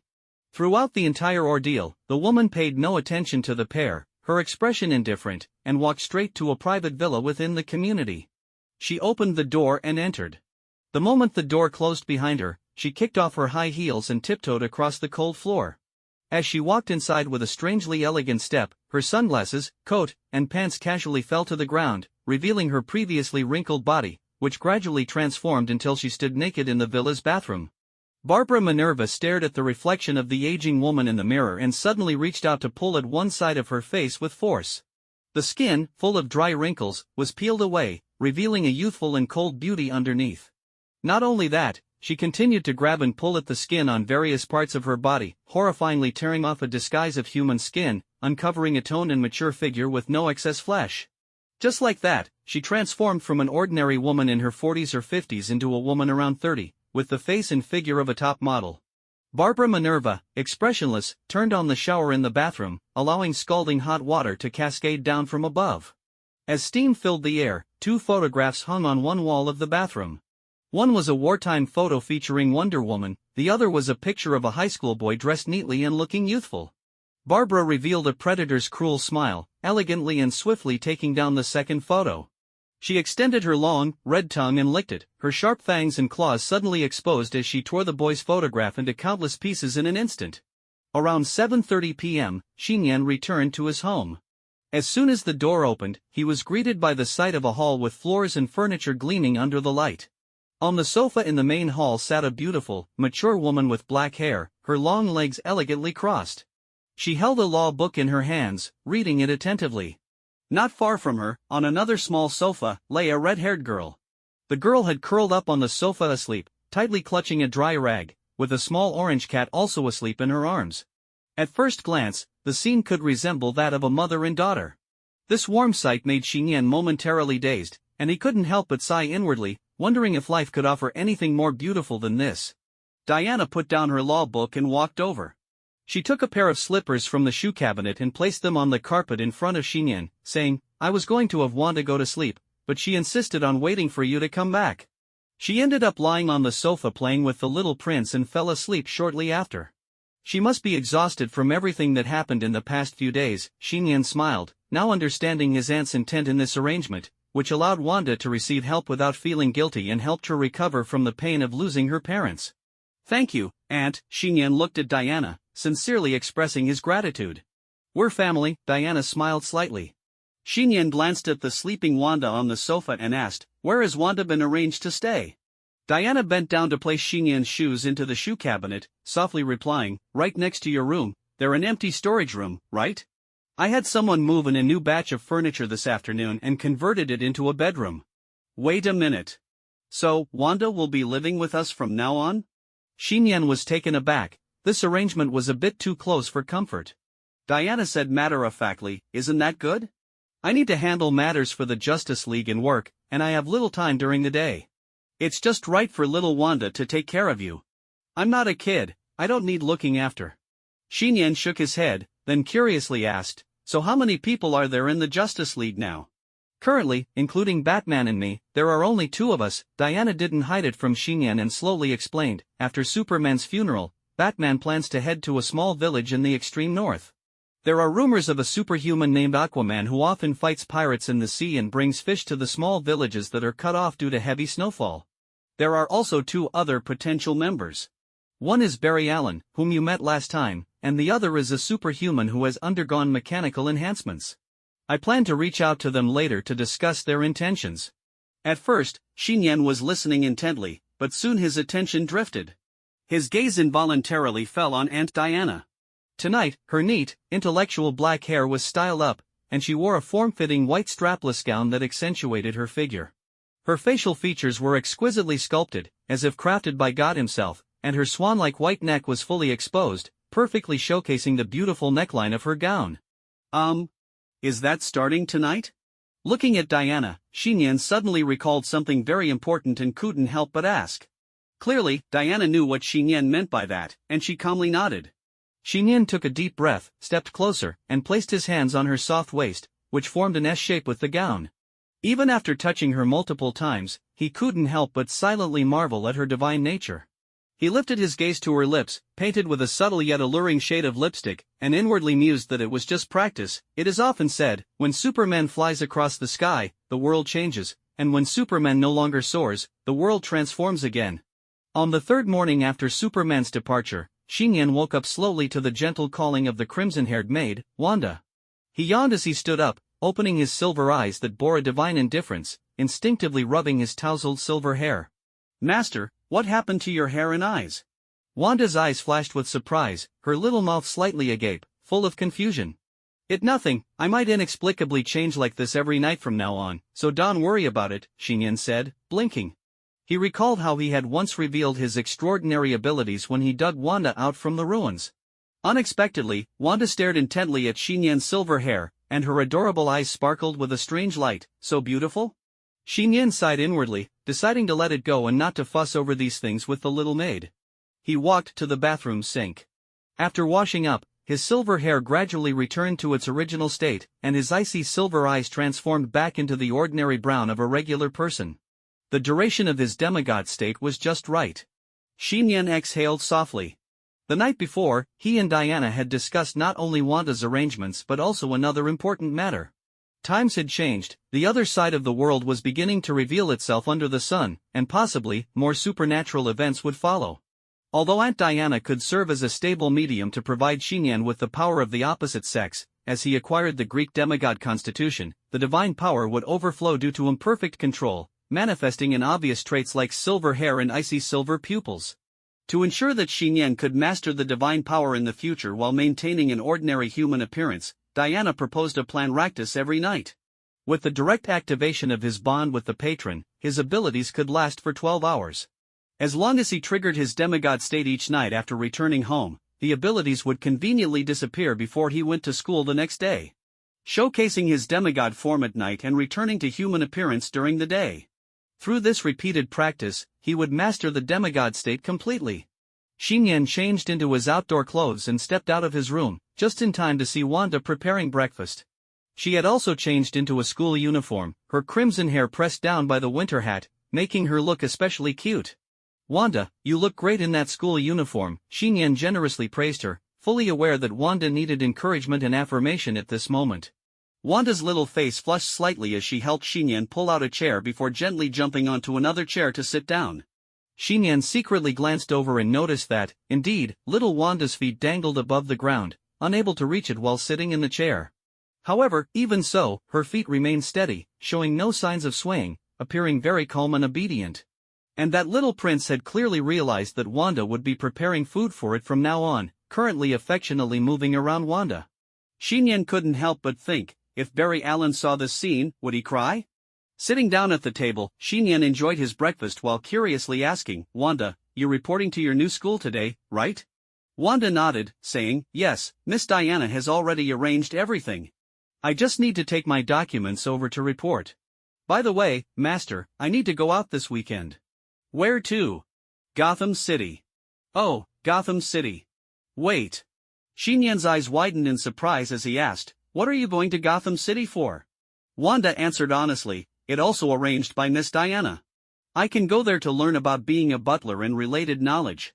Miss Diana said they're a very suitable teacher there, and someone will come to pick me up over the weekend."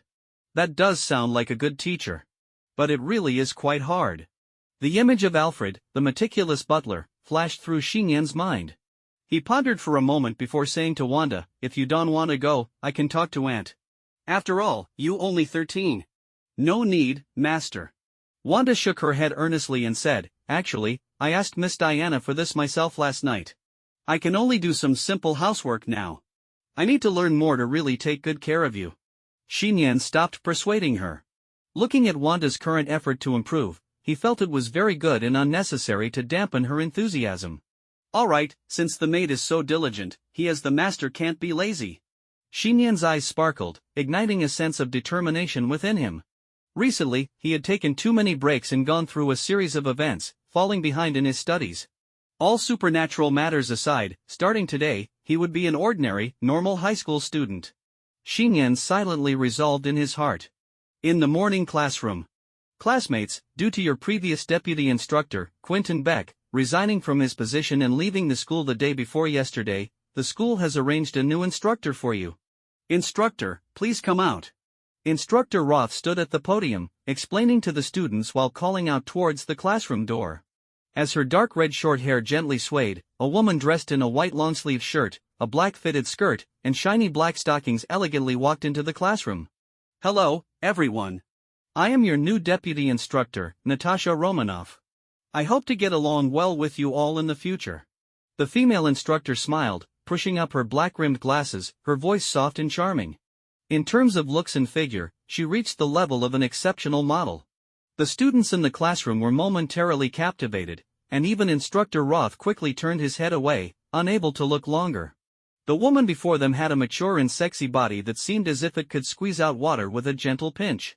Gwen glanced worriedly at Xiyan nearby, but noticed that the corner of his eye twitched slightly. Gwen hadn't been present at Stark Industries' headquarters during the New York battle, so she was unaware of these events. However, Xiyan had stopped the Tesseract there, so he immediately recognized this so-called new instructor. Isn't she the black-clad female spy? What is going on? Is it going to make it impossible to study properly? Xiyan sighed inwardly, hoping she wasn't coming for him. He thought to himself that she probably wouldn't recognize him as one of those involved in the New York battle that day. In the first chemistry class, Xiyan and his classmates arrived at the school's independent laboratory. Dr. Kurt Connors, the instructor, stood at the podium demonstrating an experiment, while Xiyan calmly held vessels along with his classmates, engaged in the experiment. By the laboratory window, the captivating new instructor, Natasha, leaned against the wall. The teacher's uniform tightly wrapped around her body, accentuating her graceful curves. A gentle breeze blew, and sunlight poured in, making her dark red hair shimmer with enchanting colors. This scene momentarily stunned several students, causing glass vessels to slip from their hands and clatter on the tables. However, Xiyan showed no signs of distraction. Like the other boys, he occasionally pretended to casually glance at Natasha's ample bosom and her beautiful legs in black stockings before quickly refocusing on the experiment. Until he learned why Natasha had suddenly disguised herself as a new instructor at his school, Xiyan chose to treat her as a true new instructor, trying to maintain a normal demeanor. Natasha leaned against the window, her beautiful eyes occasionally sweeping over all the students in the lab, and she would unintentionally let her gaze fall on the black-haired boy in the back corner of the classroom. Before adopting her current guise, she had studied pictures of the boy repeatedly. Xiyan Prince, according to the surface information, was a quiet, steady boy who didn't like interacting with strangers but loved learning, respected his teachers, was friendly, and obeyed the law. An exemplary student. Perhaps because he was of Asian descent, despite his handsome looks, he wasn't particularly popular at school. He only garnered attention due to his childhood friend, Gwen Stacy, who had grown up alongside him. Notably, Gwen's father was a well-respected police officer in the area. However, behind the scenes, Xiyan's guardian was none other than one of the recently formed Justice League heroes Wonder Woman, Xiyan Prince, who was suspected to possess divine origins. Given Wonder Woman's recent frequent use of her superhero identity, the child living in her household should not be completely oblivious to this. This might be one of the significant reasons why director Nick Fury had sent Natasha to investigate. Was Xiyan Prince, raised by a divine being, truly just an ordinary human high school student? On the surface, Natasha seemed to be observing and recording the condition of the entire class, but in reality, her eyes were solely focused on the black-haired boy, Xiyan Prince. She began analyzing and judging him with the keen insight she had developed over years as a top-notch spy. When she first laid eyes on Xiyan, she felt a hint of fondness swell within her. After all, Xiyan was handsome, stylishly dressed, and exuded a clean, sunny aura. But wait! Natasha suddenly froze, feeling a sense of incongruity. How could she judge someone by their appearance? She had undergone rigorous training in the Red Room, where she learned about espionage, weapons, and military tactics, enduring unimaginable physical and mental torment. She had taken lethal drugs and killed countless enemies and comrades. In her world, a woman's beauty and body had long been the most advantageous weapons to achieve her goals. She would not be easily swayed by appearances. Yet now, upon seeing Xiyan for the first time, a subtle fondness had emerged in her heart. If she weren't Black Widow and if the director hadn't specifically instructed her to observe, she would never have noticed this abnormal phenomenon. Let's make a hypothesis. Suppose Xiyan Prince is my target. Not just to observe, the purpose of my visit to the school is to assassinate him. Natasha slightly closed her eyes, mentally hypnotizing herself. When she opened her beautiful eyes again, they had regained the calmness of still water, the highly disguised expression she exhibited during assassination missions. Black Widow Natasha looked once more at Xiyan in the back of the lab, but in the next moment, the icy calmness in her gaze shattered entirely, revealing a flicker of reluctance that she could not conceal. She couldn't summon the intent to kill. Natasha was stunned. She wasn't a righteous or benevolent person. But even after suggesting that Xiyan was the target of this operation, and having sensed something unusual, she still couldn't muster a shred of murderous intent toward the young Xiyan. She couldn't bring herself to act, it was impossible, as she felt nothing but compassion. In fact, if he were ever in danger, she might instinctively leap to protect him without hesitation. What is happening to me? Natasha stood there in a daze, filled with confusion, questioning whether she had lost her sanity. Was there something wrong with Xiyan, or was it her who had issues?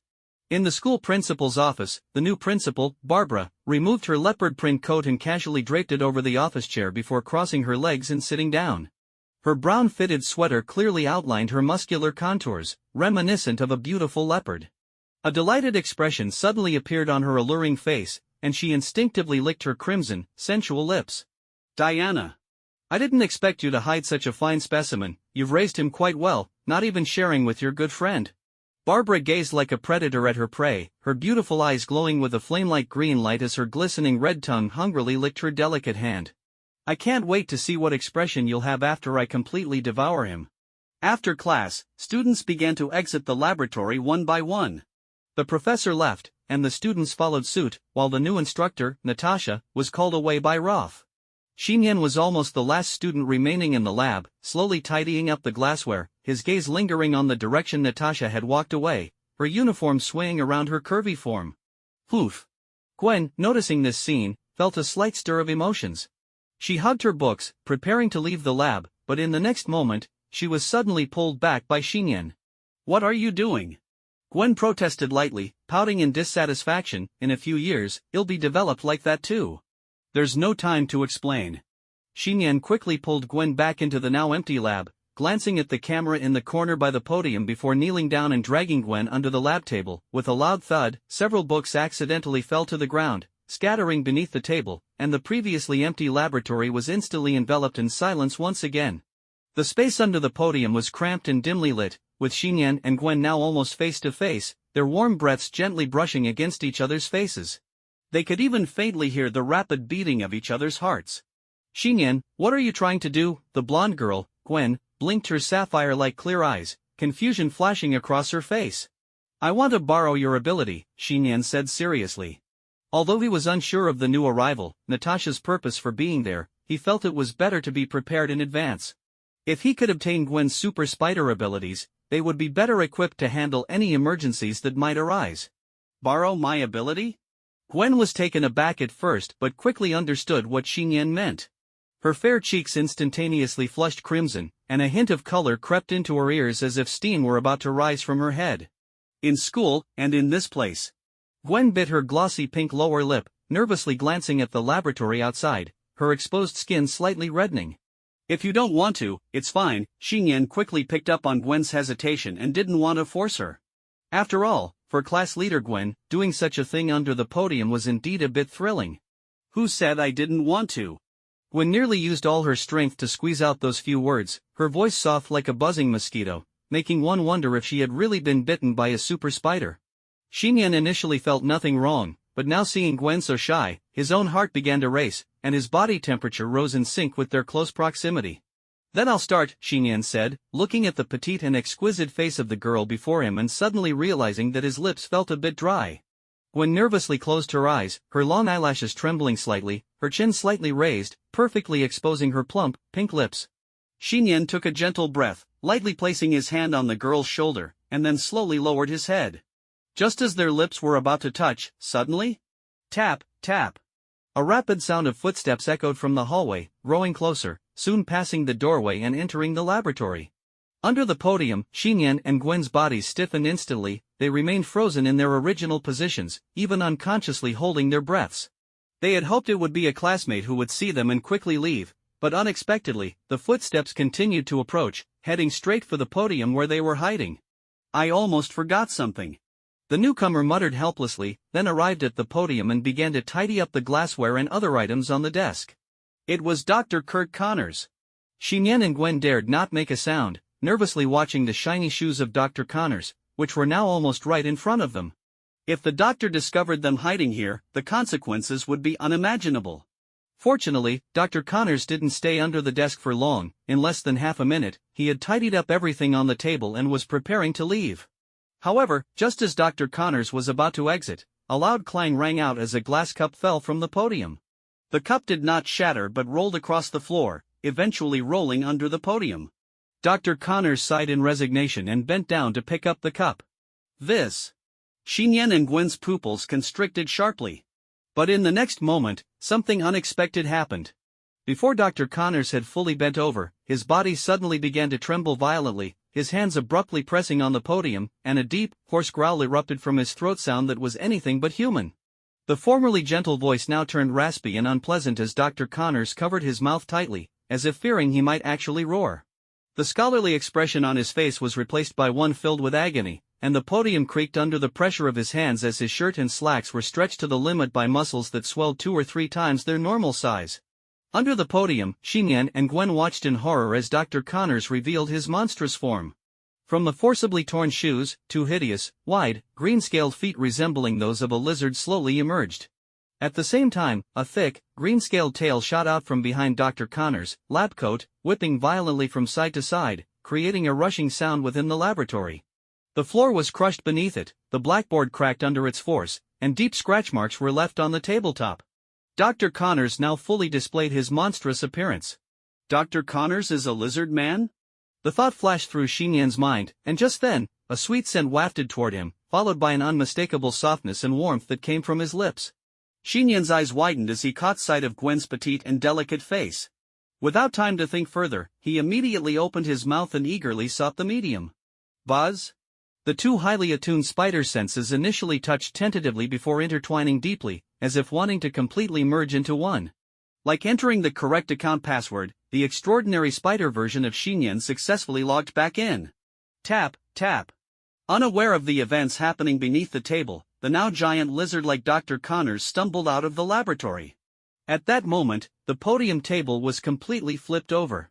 Gwen, your clothes are in my backpack. Xiyan quickly stood up, urgently saying. Okay, they'll go change right away. You find a way to evacuate the entire school. Oh, and there's something in my locker for you, remember to get it first. Gwen quickly left this message, not waiting for Xiyan to respond, and dashed out of the laboratory like a nimble deer. Xiyan followed closely behind Gwen, quickly exiting the laboratory and rushing toward the office building across from the classroom building. Arriving at the front door of the office building, Xiyan happened to bump into Instructor Roth, who was walking out. Instructor Roth waved at him and said, "Xiyan, I was just looking for you." Looking for me? Xiyan asked, confused. It about the new principal, she specifically mentioned your name and wants you to go to the principal's office right away, Instructor Roth said, patting his shoulder. That no problem. Xiyan agreed first, then said seriously, Instructor, listen to me. I just saw Dr. Connors transform into a lizard monster, and I'm worried that the school staff and students might be in danger. Please evacuate the students from the classroom building. Instructor Roth's body shook, his face filled with disbelief as he asked, Dr. Connors, a lizard monster? Is that true? I just saw it with my own eyes. Xiyan asserted. If it were an ordinary teacher or instructor, they might have dismissed such bizarre statements from a student as a joke. But Xiyan trusted Instructor Roth, as they had been through the New York battle together, building a strong bond of trust. Instructor Roth remained silent for a moment before nodding solemnly, I understand. I'll go evacuate the students now. With that, he hurried off towards the classroom building. Xiyan secretly sighed in relief, continuing to step into the office building and heading toward the principal's office. He worried that just relying on Instructor Roth might not be persuasive enough, but fortunately, the principal had called for him, which might be an opportunity to alert the entire school community to eye in the school office building. Xiyan quickly arrived at the office located at the end of the top floor. He gently knocked on the slightly ajar door. "Come in," a woman's voice, slightly cold, came from the gap in the door. Without hesitation, Xiyan pushed the door open and stepped inside. What greeted him was a dimly lit office, with the curtains tightly drawn, making the light inside very muted. Sitting in an office chair was a beautiful young woman draped in a leopard print coat. Perhaps calling her a wealthy lady would be more fitting. She exuded an air of elegance and sophistication, her figure at the most mature and voluptuous stage of womanhood. Thanks to proper care, her face bore no signs of age, radiating a mature woman's charm. At this moment, her legs were bare from the knees down, crossing over each other in a casual yet seductive manner beneath a brown sweater. As she sat, the sweater slightly rolled up, making her round, long thighs appear particularly enticing. She was a stunningly sexy and mature top beauty, comparable to Natasha, whom Xiyan had met before, but with a hint of natural wildness. Xiyan couldn't help but internally comment that something felt off about this place, so he waved his hand and opened the door wide, letting light flood into the office. "Close the door," Barbara said, slightly turning her office chair to face Xiyan. "Why should I close the door?" Xiyan felt increasingly suspicious about the situation. Barbara smiled mysteriously, her darkly painted lips parting gently, "Because what I about to tell you is about Xiyan Prince, that Wonder Woman." "Are you sure you don't want to close the door?" Before she could finish her sentence, the door slammed shut with a loud bang, plunging the entire office into an even darker atmosphere. "Who are you really?" Xiyan coldly stared at Barbara, a hint of wariness in his eyes. "Calm down, kid," Barbara said, turning her chair back to face him and pointing to the chair across the desk. "Sit down, and let's talk." Taking a deep breath, Xiyan chose to sit down at the desk. He didn't want to show any sign of cowardice in front of this mysterious woman. "That's right, now you're behaving," Barbara said, a pleased expression appearing on her exquisitely beautiful face. Across the fairly spacious desk, the more Xiyan looked at her, the more he found her pleasing to the eye. "My name is Barbara Minerva. Given our relationship and my connection with Diana, you should call me Auntie or Leopard Aunt." Barbara Minerva, Leopard. Xiyan's pupils slightly contracted as the name Leopard Woman flashed through his mind, title of the close friend and enemy that Diana had mentioned in the bathroom. The Leopard Woman was no superhero, she was a full-fledged supervillain. Seeing Xiyan's reaction, Barbara's eyes glinted with surprise.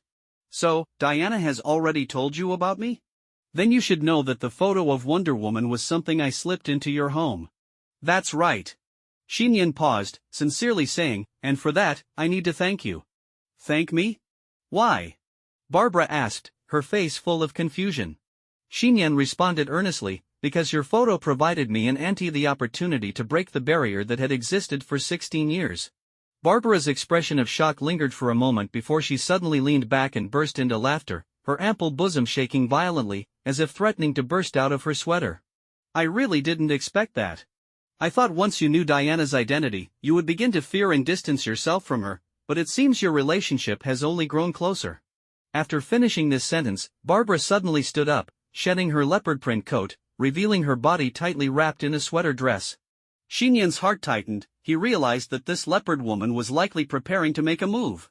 Although he had gained Gwen's super spider abilities, he lacked any combat suit or identity disguise. If a confrontation occurred, it would undoubtedly expose his extraordinary capabilities. He didn't want to use those abilities unless absolutely necessary. Thinking quickly, Xiyan said, "There's a lizard monster in the school, it might invade here." "A lizard monster?" Barbara sneered. "That must be Dr. Kurt Connors. I sensed something off for a while. Your school is no ordinary place, the professors are all some disgusting freaks. But what does that have to do with me? My only target is you." As Barbara spoke, she suddenly crouched down and slipped beneath the office chair. Her long hands, adorned with dark nail polish, slid up along Xiyan's heels until she grasped the armrest of the chair. Then, Leopard Woman's upper body emerged from under the desk, her ample chest almost bursting out of her sweater, entrapping Xiyan in his seat. Her narrow, beautiful eyes sparkled with a beastly green light. "Diana raised you very well.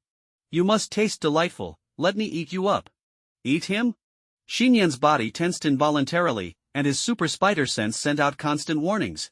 He clenched his fists, unable to resist the urge to retaliate, even at the risk of exposing his spider abilities. Xiyan narrowed his eyes, preparing to act, but just then, a sharp, shrill fire alarm suddenly blared from outside the office, followed by the sounds of teachers and students shouting and screaming, alongside a terrifying low growl that resembled that of a beast. It was clear that the commotion was coming from the nearby classroom building. Something was seriously wrong. Xiyan was about to kick the leopard woman away from him, but she moved faster than he anticipated. She extended her glistening red tongue and unexpectedly licked his slightly sweaty face. Xianyan's eyes widened in shock, realizing what terrible thing was about to happen. At that moment, with a loud bang, the window covered by curtains shattered suddenly, sending countless shards of glass flying into the room. A slender black figure burst through the broken window, kicking the leopard woman away from Xiyan. The office chair that Xiyan was sitting on slid back, creating some distance, and he finally saw who had entered the room. It was none other than the new instructor, Natasha Romanov. Her dark red hair remained alluring, but now she was clad in a full black leather agent uniform, looking even colder and more indifferent. Black Widow. The leopard woman coldly chuckled as she hit the wall but stood up unharmed. Her high heels had somehow fallen to the ground, and now she stood like a beast, her bare feet poised, coldly gazing at the intruding Black Widow. "He my target," Black Widow said, glancing at Xiyan before her gaze swiftly shifted back to the leopard woman, drawing a custom black pistol from her waist. "No one can take my prey." The leopard woman laughed softly. Xianyan's eyes twitched wildly as he watched the two beautiful women confront each other. He couldn't help but smile bitterly. It seemed he was being underestimated as merely a target and prey. Wait a minute, his felt a bit like powerful females in the animal kingdom competing for dominance. In the school office, Black Widow stood with her specially crafted gun, while Leopard Woman's eyes flickered with a strange light as they faced off against each other. Xiyan sat quietly in the chair between them, feeling as though he were outside of the conflict, pressed tightly against the wall. The scene resembled a famous world painting, frozen in time. Confronted by the threat of the dark barrel of the gun, Leopard Woman, who had been standing still like a statue, suddenly lunged forward like a cheetah, her body propelling forward with an unimaginable speed, darting ahead like an arrow released from a bow. Black Widow narrowed her beautiful eyes, her reflexes lightning fast. She gripped her handgun firmly and, almost instantly as Leopard Woman charged, she hesitated no longer and pulled the trigger. Bang! Bang! Bang! With 3 muffled gunshots, surprise flashed in Leopard Woman's green flame-like eyes. She pivoted on her toes like an aggressive hammer, and her agile body moved in a zigzag pattern, evading the 3 close-range shots with incredible speed, as if she were a humanoid beauty leopard. Bullets fell to the ground beside her, sparking as they hit, leaving deep craters that seemed powerful enough to shatter the floor. As Leopard Woman approached with a gust of wind, Black Widow's eyes flashed with determination. She aimed for Leopard Woman's forehead, unhesitatingly pulling the trigger again before discarding her gun and swinging her fist down hard. Leopard Woman seemed to sense the incoming attack. She dropped her body low just in time to avoid the bullet that whizzed past her curls, then thrust her palm forward with great force. Smack! The unique hand weapon known as Widow's Bite clashed violently with Leopard Woman fingers, which had transformed into sharp, claw-like nails in an instant. Zing! Black Widow's pupils dilated as the bracelet weapon Widow's Bite, crafted by Soviet scientists and modified by S.H.I.E.L.D., cracked under the force of Leopard Woman's claws, deep fissures forming on its surface, reaching dangerously close to the skin of her gloved fingers, as if they might tear apart at any moment. Leopard Woman also suffered from the sudden attack, electricity surging from the broken Widow's Bite, sending a high-voltage shock coursing through her body. The shock was powerful enough to easily take down an average adult male. Leopard Woman let out a pained grunt, her movements suddenly becoming uncoordinated. This caused the hand that had been stealthily reaching for Black Widow's chest to lose strength, her once sharp claws merely leaving a few scratches on the black tactical suit, revealing a pair of well-defined breasts wrapped in purple fabric beneath. However, Black Widow paid no mind to this. She swiftly raised her knee like a spring, targeting Leopard Woman's abdomen. Leopard Woman twisted her body with unimaginable agility to evade, then gracefully leaped away from Black Widow, sensing that her tight sweater was hindering her movement. In an instant, she clawed at her own sweater, and with a loud rip, the brown winter sweater was torn in half, revealing an exquisite, mature body. This scene was fiercely intense yet filled with a different kind of beauty, but at that moment, Xiyan had no time to appreciate it. Inside him, an unprecedented transformation was beginning. Building upon his already acquired super spider mutation from Gwen, the close contact with Leopard Woman had allowed Xiyan to gain a second power Leopard Woman's abilities. Leopard Woman's powers were quite unique. They were neither genetic inheritance nor mere mutation, but rather a gift from ancient gods, accompanied by a curse that required a price to be paid. Spider abilities were those of a top arthropod predator, while leopard woman's abilities belonged to the top mammalian predator. Now, these two different types of predator-like powers began to overlap and merge within Xiyan's versatile and adaptable body, continually enhancing his physical form. This miraculous scene went unnoticed by the battling leopard woman and Black Widow. As they repositioned for confrontation, leopard woman suddenly sneered, "On you want to eat him too?" "Hat did you say?" Black Widow pretended not to understand, her eyes flashing with confusion before she rebutted.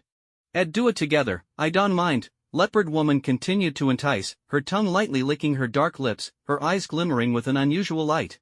Black Widow felt a stirring in her heart. She hadn't considered this before, but leopard woman's suggestion made her feel a flicker of temptation. She began to question whether something was wrong with her. Just then, leopard woman's eyes sharpened. Her once smooth, fair body suddenly sprouted a layer of leopard pattern fur, a leopard tail flicking out like a bizarre whip, her hands transforming into true, menacing claws, and her ears elongating into sharp points was undergoing a transformation into her true form. The humanoid leopard was leopard woman's real combat posture. Once her complete ability form was activated, her speed was now 2 to 3 times faster than before.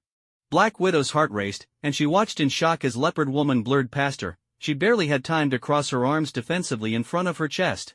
Lash! Crimson, warm blood sprayed out like a fountain. The special agent's suit was easily torn apart by the force of leopard woman's powerful strike. Deep gashes appeared on Black Widow's reinforced arms, as if the sharp claws sought to rip her apart. With the impact of leopard woman's strike, her back slammed against the empty window, launching her out of the 4th-floor window like a bullet. "Oh, you think you can share my prey?" Leopard woman flicked the blood off her claws, her eyes filled with wild ferocity. "Id, no one is interrupting now, let's have some fun." Leopard woman turned to the side wall, only to find Xiyan sitting in his chair, his head bowed as if lost in his own world. "Owl'd it be that he's scared?" Leopard woman approached gracefully, her curves extending down to her thighs, the muscular beauty on display. As she neared Xiyan, about 3 meters away, her elongated beastly eyes narrowed. She noticed a golden light interweaving on Xiyan's left arm, covered by his sleeve, resembling a sacred flame burning brightly. "Yana actually gave you this?" Leopard woman recognized the protective silver bracelet at a glance, surprise flickering in her eyes, before she coldly laughed, "Had a pity. If Diana were here in person, I might have some reservations, but with just her silver weapon, it poses no real threat to me." Xiyan remained silent. Leopard woman had clearly misjudged the situation. It wasn't that Xiyan was using the power of the artifact, but rather that the protective silver bracelet had awakened on its own, seemingly helping Xiyan suppress the terrible wildness within him. Seeing Xiyan's lack of response, leopard woman instinctively reached out toward him, but just as her hand approached, she felt as if she had touched a searing flame, quickly retracting her hand as if burned. Her entire body bristled with fur for no apparent reason, an inexplicable sense of panic flooding over her. She couldn't help but wonder what was happening. Before leopard woman could think further, a strong tremor shook the building, and suddenly the office ceiling above them broke open. Blinding daylight poured through the opening, and a tall, stunning figure descended from above. Before landing, a golden lasso snaked through the air like a firefly and swiftly wrapped around leopard woman's waist several times. Leopard woman looked down at the familiar lasso, feeling the binding sensation embedded in her genetic makeup, momentarily stunned. Then a flash of ferocity crossed her eyes, and she gritted her teeth, spitting out, "OUE come after all, us?" 2 brilliant golden flames of divine light erupted suddenly in different parts of the room, interweaving and pulling at each other as if some magical force was urging them to merge into one. The protective silver bracelet hidden beneath Xiyan's left sleeve resonated with the same item worn on the wrist of the tall, striking figure that had just burst into the office, as if they were engaged in a mysterious conversation. Leopard woman, Barbara, stood between the two, not yet having turned around. When she saw the lasso binding her leopardized waist, her enchanting face instantly twisted into a snarl, her eyes unable to hide the anger as she let out a sharp curse. "Diana! Auntie!" Xiyan exclaimed in surprise, lifting his gaze to the figure that had descended behind leopard woman, realizing it was indeed his Aunt Diana. At that moment, Diana wore her Wonder Woman superhero attire, her exquisite and striking face cold and steady, like an unyielding iceberg. With her sharp brows raised in determination, she tightly gripped the glowing lasso of truth. Her presence was both beautiful and elegant, instilling a strong sense of reassurance. Xiyan, now not a child, felt a sudden wave of strong impulse to rush forward and embrace her upon seeing his aunt come to the rescue. Leave this to me, you should get out of here, Diana said softly, sensing the peculiar nature of the artifact. She could tell that Xiyan's current state was not quite right. Okay. Xiyan nodded without hesitation, ignoring the leopard woman in front of him as he stood up from his chair and quickly walked toward the office door. He understood that Aunt Diana had the ability to handle leopard woman, remaining there would only hinder her and possibly expose the secret of his bond with her. Diana had certainly thought of this too. Over the years, Xiyan and Diana had developed a high level of understanding. After revealing their identities and secrets, their trust in each other had risen to a new level. Don't think you can leave. Leopard woman bellowed, feeling a surge of inexplicable jealousy as she realized that Diana and Xiyan were seemingly ignoring her. She charged at Xiyan like an enraged mother leopard. Despite the fierce wind rushing past him and the chill that felt as if it could penetrate his soul, Xiyan paid no heed. Just as leopard woman closed in, the lasso around her waist suddenly tightened, and like an experienced horse trainer, Diana pulled hard on the lasso, yanking leopard woman back with the force of a wild stallion.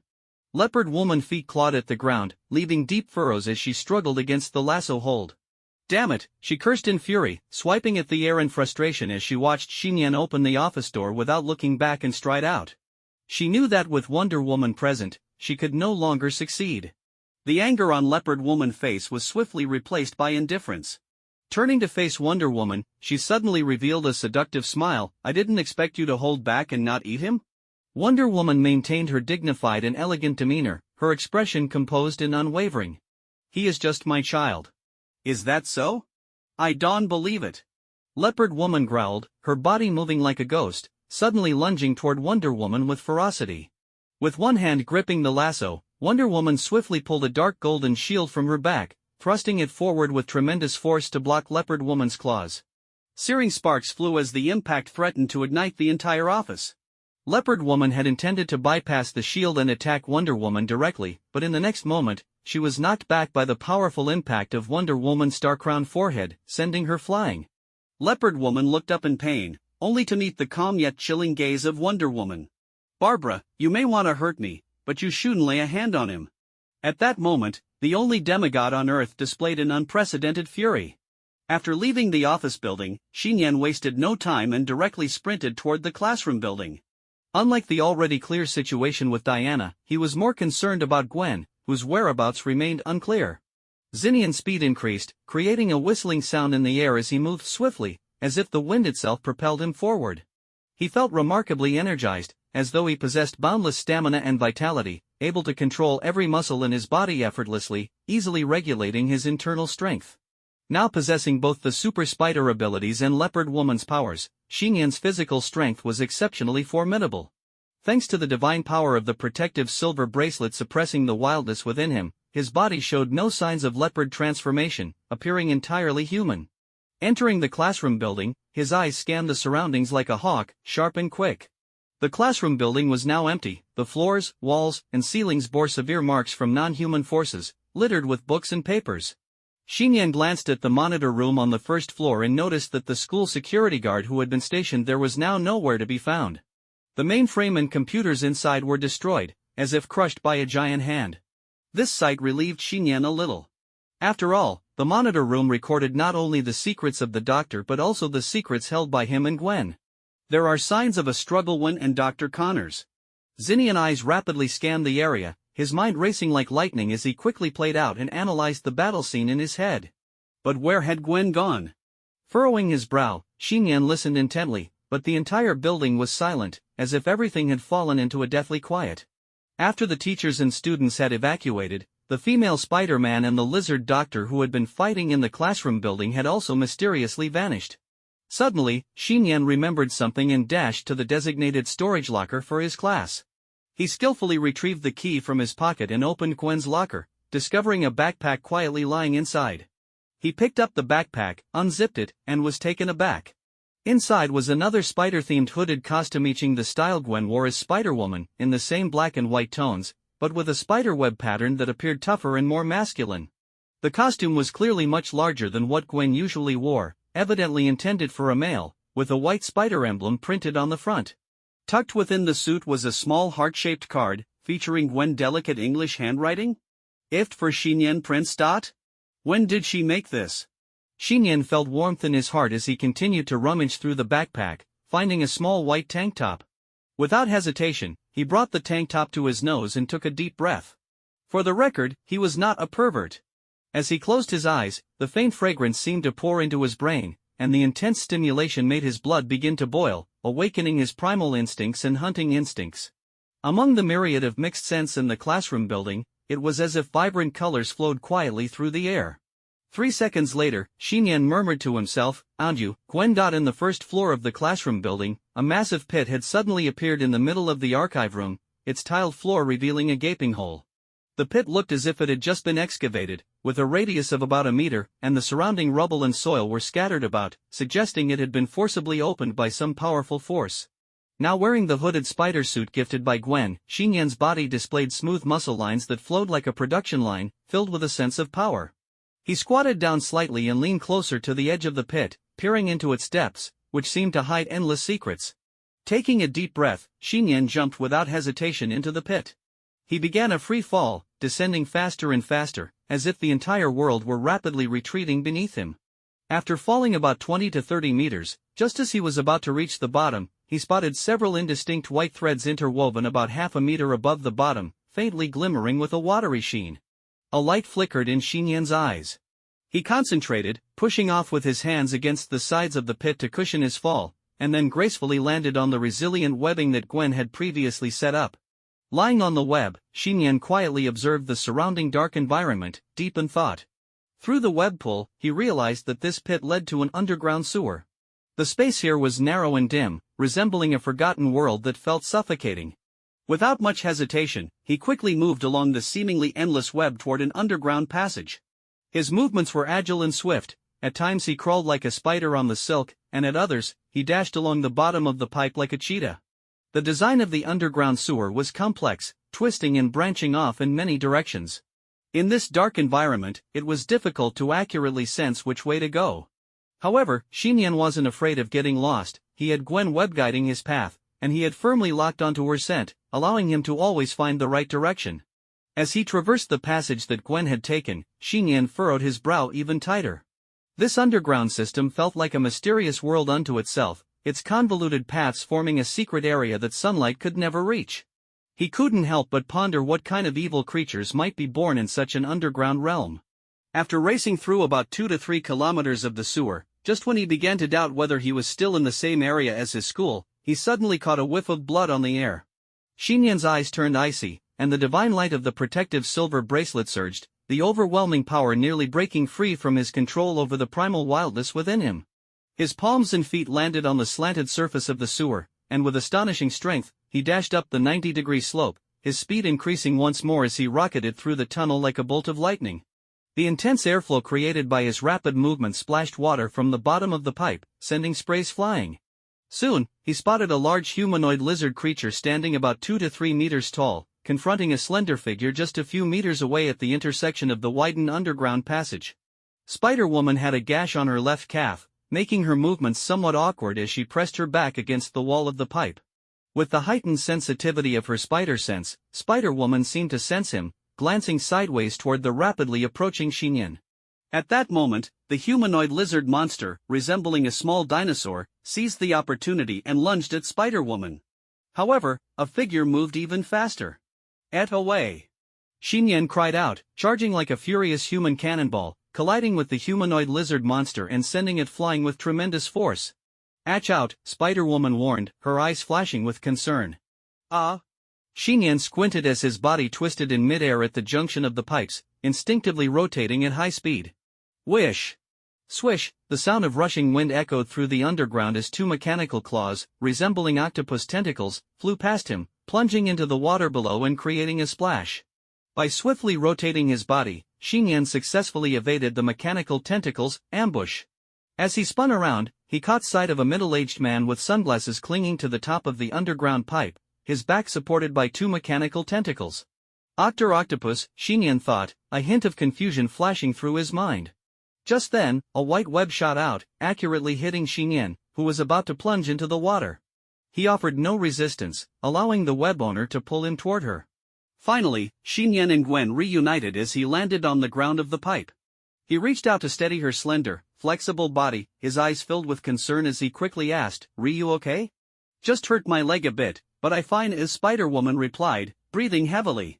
"Oh, you know that one with the 4 mechanical claws?" Xiyan asked, glancing at the middle-aged man. "On you remember?" "That Otto Gunther Octavius, a well-known physics professor from Washington. He visited our school about a year ago for an event," Spider-Woman explained in a low voice. "'Nother professor," Xiyan recalled Leopard Woman's earlier words, muttering to himself, "Hey, really are a bunch of weirdos at that school." This was no ordinary group of oddballs. First, the lizard doctor, then Dr. Octopus. It felt like an animal zoo. With a hud, the lizard doctor leaped out of the rushing sewer water, landing on the opposite side of the pipe. His green beastly eyes coldly regarded the two of them. Squeak! Dr. Octopus, with his 4 mechanical tentacles, climbed down the pipe and quickly approached the humanoid lizard monster from above, expressing mild dissatisfaction. "Oh, you done a good job bringing the 2 little spiders here, Dot?" "Nuff chatter, let deal with them first," the lizard doctor rasped. "Since we already been seen and our secrets are known, we can let them go back up," Dr. Octopus sneered. "As long as that girl doesn't come down, we'll be fine." Not. Half a year ago, the 2 doctors had been conducting some inhumane experiments down in the underground pipes. At that time, a younger female student had come to confront them, claiming she knew of their actions. If they continued, she would inform the school authorities and the police. The lizard doctor and Dr. Octopus had intended to threaten her, but the girl simply punched the ground beneath her feet. Just that one punch had left a deep, bottomless pit in the underground space. Since that day, the lizard doctor and Dr. Octopus had been forced to indefinitely halt their experiments.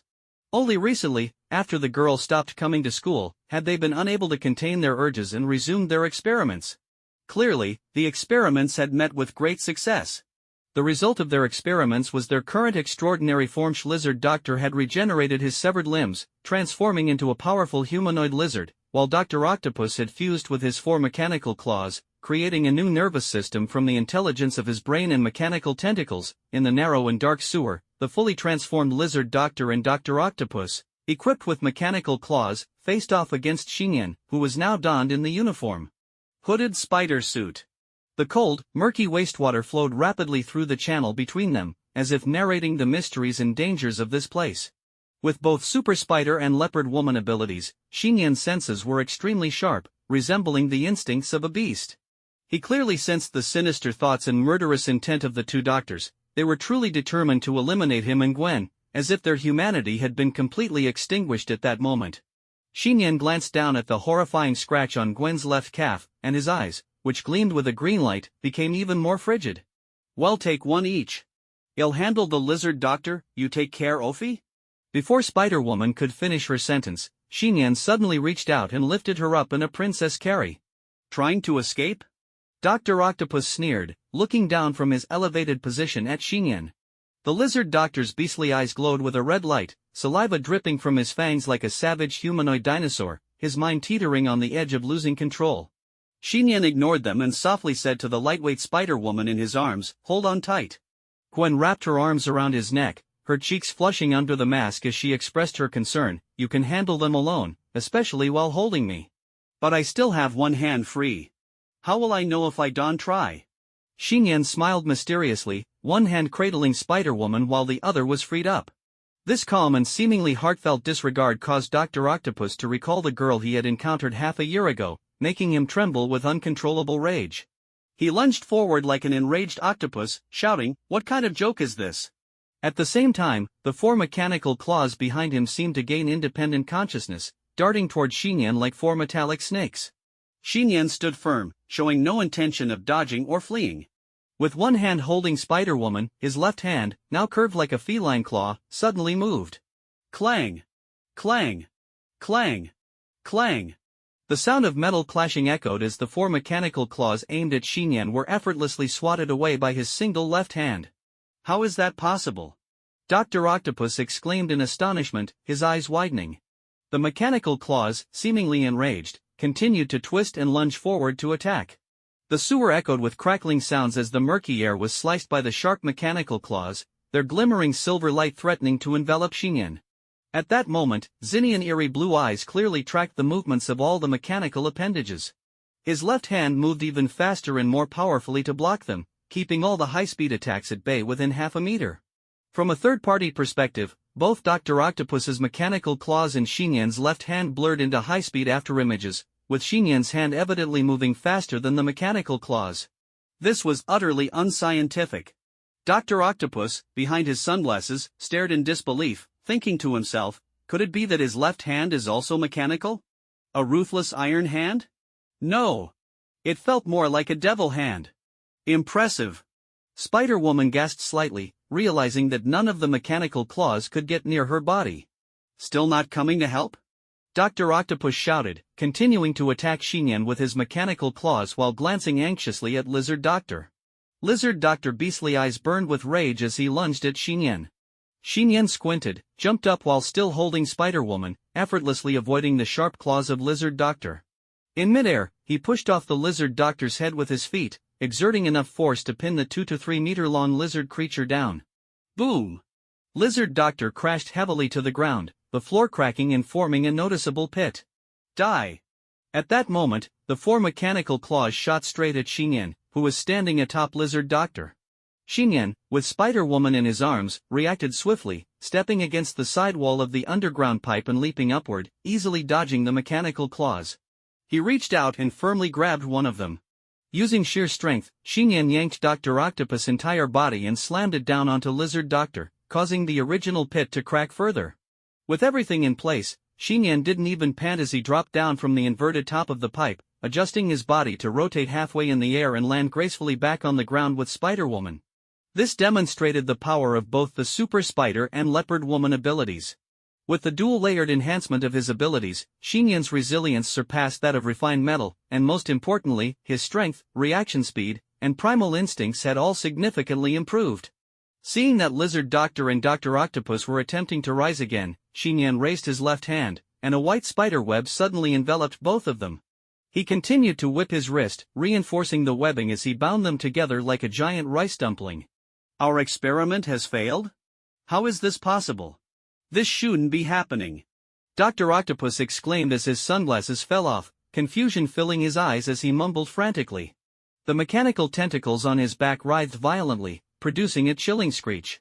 At that moment, Lizard Doctor suddenly went berserk, opening his massive jaws filled with bloodlust and lunging at Dr. Octopus's neck.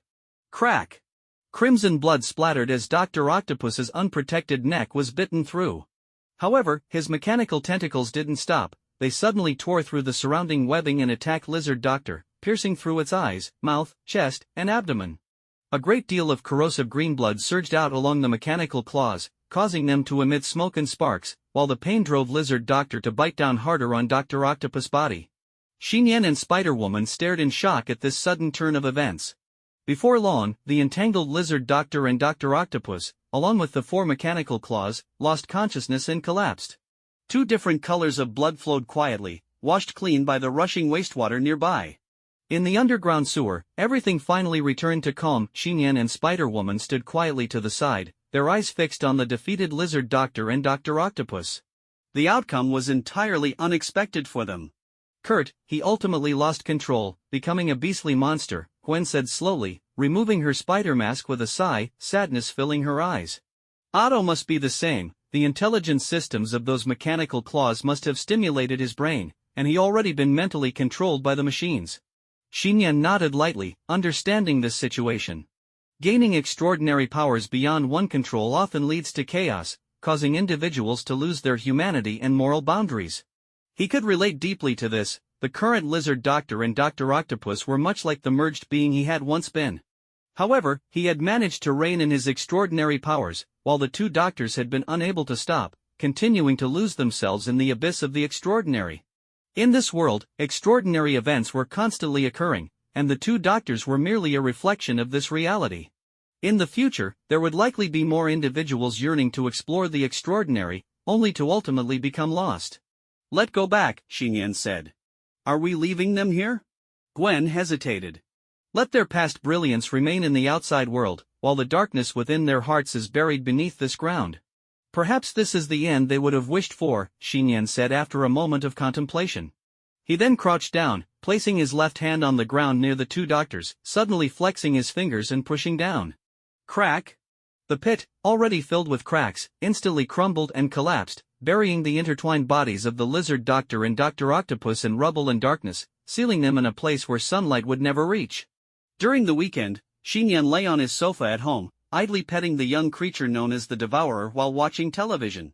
The screen was broadcasting a memorial for the two Dr. Sir Connors and Otto Gunther Octavia show had made significant contributions to the fields of biology and physics. Auntie, what about the last one, Leopard Ant, that Barbara lady? Xiyan shifted on the sofa, tilting his head to look at the long, smooth legs of Diana, who was resting behind him. Diana gently ran her fingers through his hair and replied calmly, nothing happened to her. However, she probably won't dare to come to our city again for a while. Xiyan instinctively shrank his neck, imagining that leopard woman must have suffered a painful lesson. After all, when he returned to school, all he saw was her panicked retreat.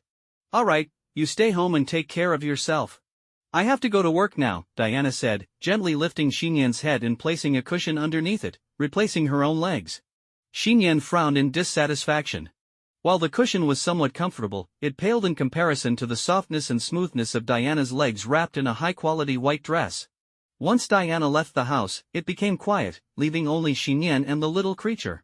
Wanda, who usually bustled around, was also gone, having been picked up last week by a special car from Wayne Enterprises for further studies in Gotham City. Today marked the 7th day since Superman had been absent. Xiyan closed his eyes, recalling the scenes from a few days ago when Metropolis was filled with mourners. Countless people held flowers as they stepped into the streets to bid farewell to Superman, while the military had mobilized fighter jets, as if hosting a grand funeral befitting even a president. Unfortunately, Superman was not lying in that luxurious casket draped with the national flag.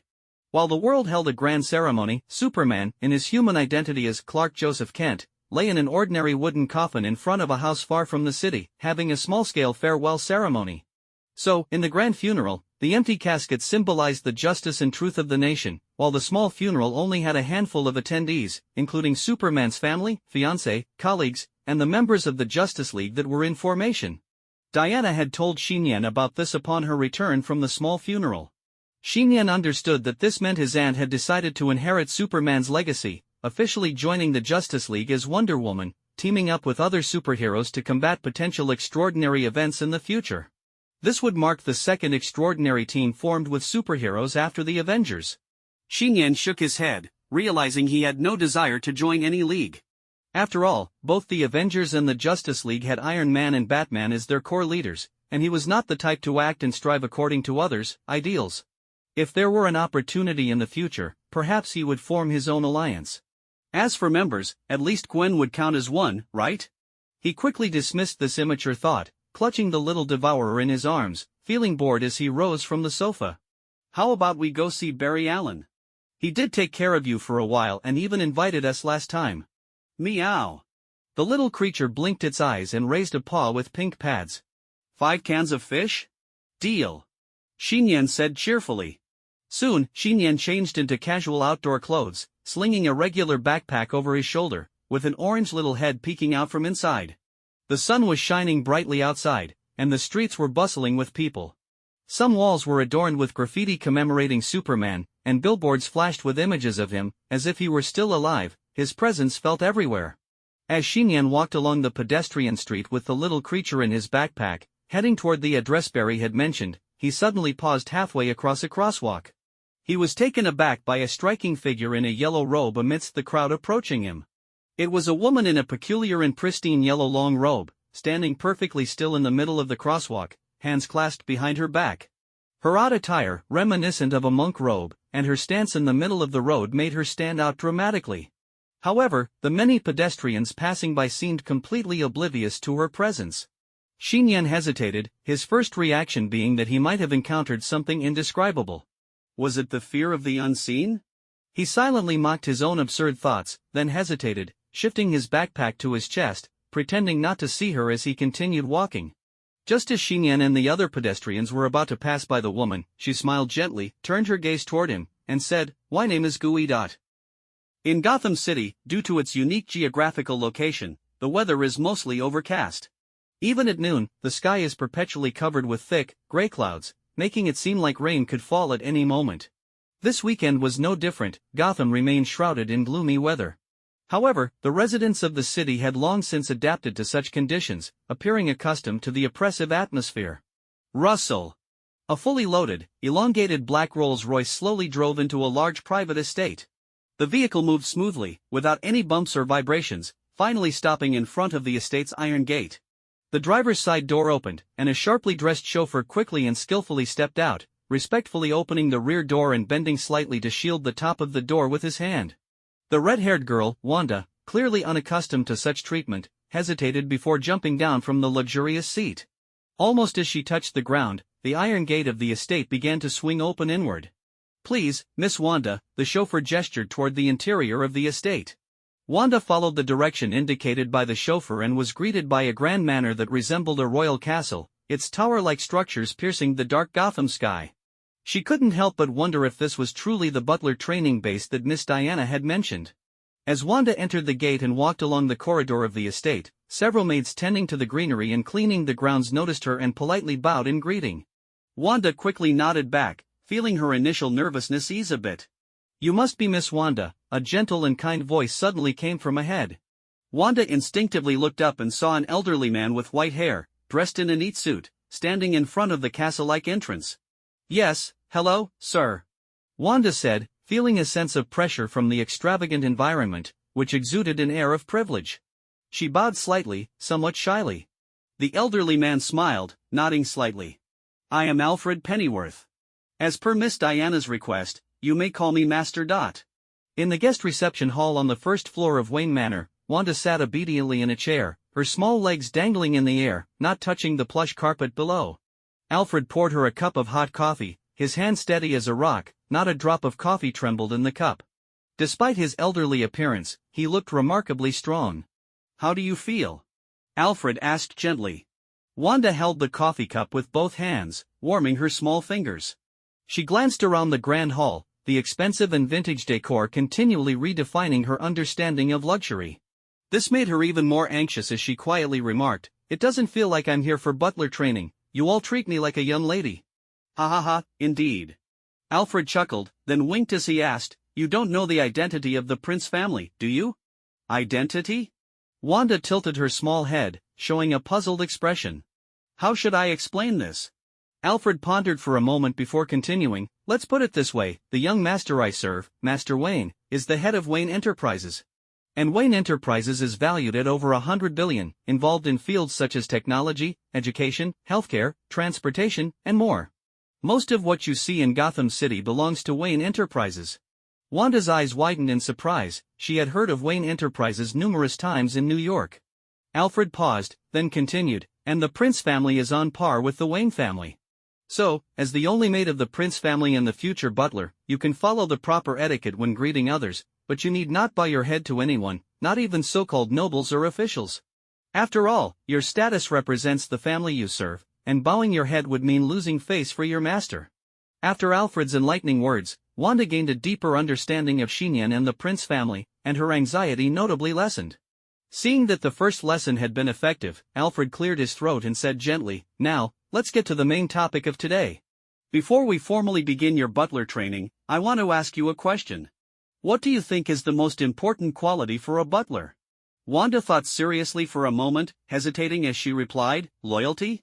Loyalty is essential, it's the foundation," Alfred smiled and said. "However, I believe the most important quality for a butler is a sense of mission." "A sense of mission?" Wanda blinked in confusion. "Yes. Not only do superheroes need a sense of mission, but butlers must possess a unique sense of mission as well."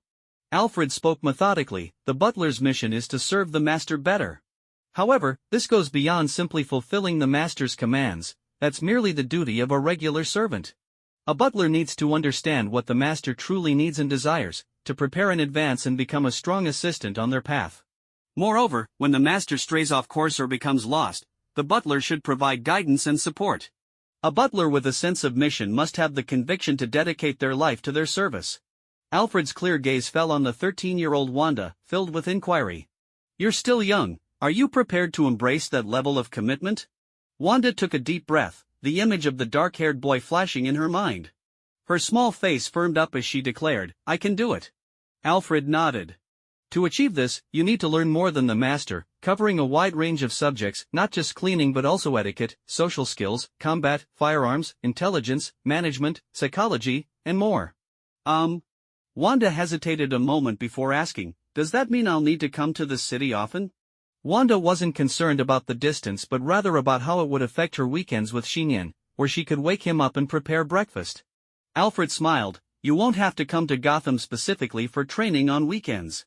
I will arrange for professional instructors to come to your school to teach you. Wanda's eyes brightened slightly, curiosity shining through as she asked, will the school agree to that? Of course, Alfred replied confidently, before today, with Master Wayne's authorization, I have already purchased the school you currently attend. Meanwhile, in the bustling pedestrian area of downtown Washington, Xiyan stopped in his tracks, astonished, as he gazed at the bald woman who introduced herself as Gui. Are you talking to me? Xiyan asked, glancing around at the bustling crowd, initially suspecting that she was speaking to someone else. Xiyan Prince. Gui accurately stated his name, her ageless face calm, a subtle smile playing at the corners of her mouth as she looked at him. No need to look further, the person I'm looking for is you. What exactly did you do? Xiyan stared wide-eyed at the mysterious Gui in front of him, a surge of intense unease rising within him.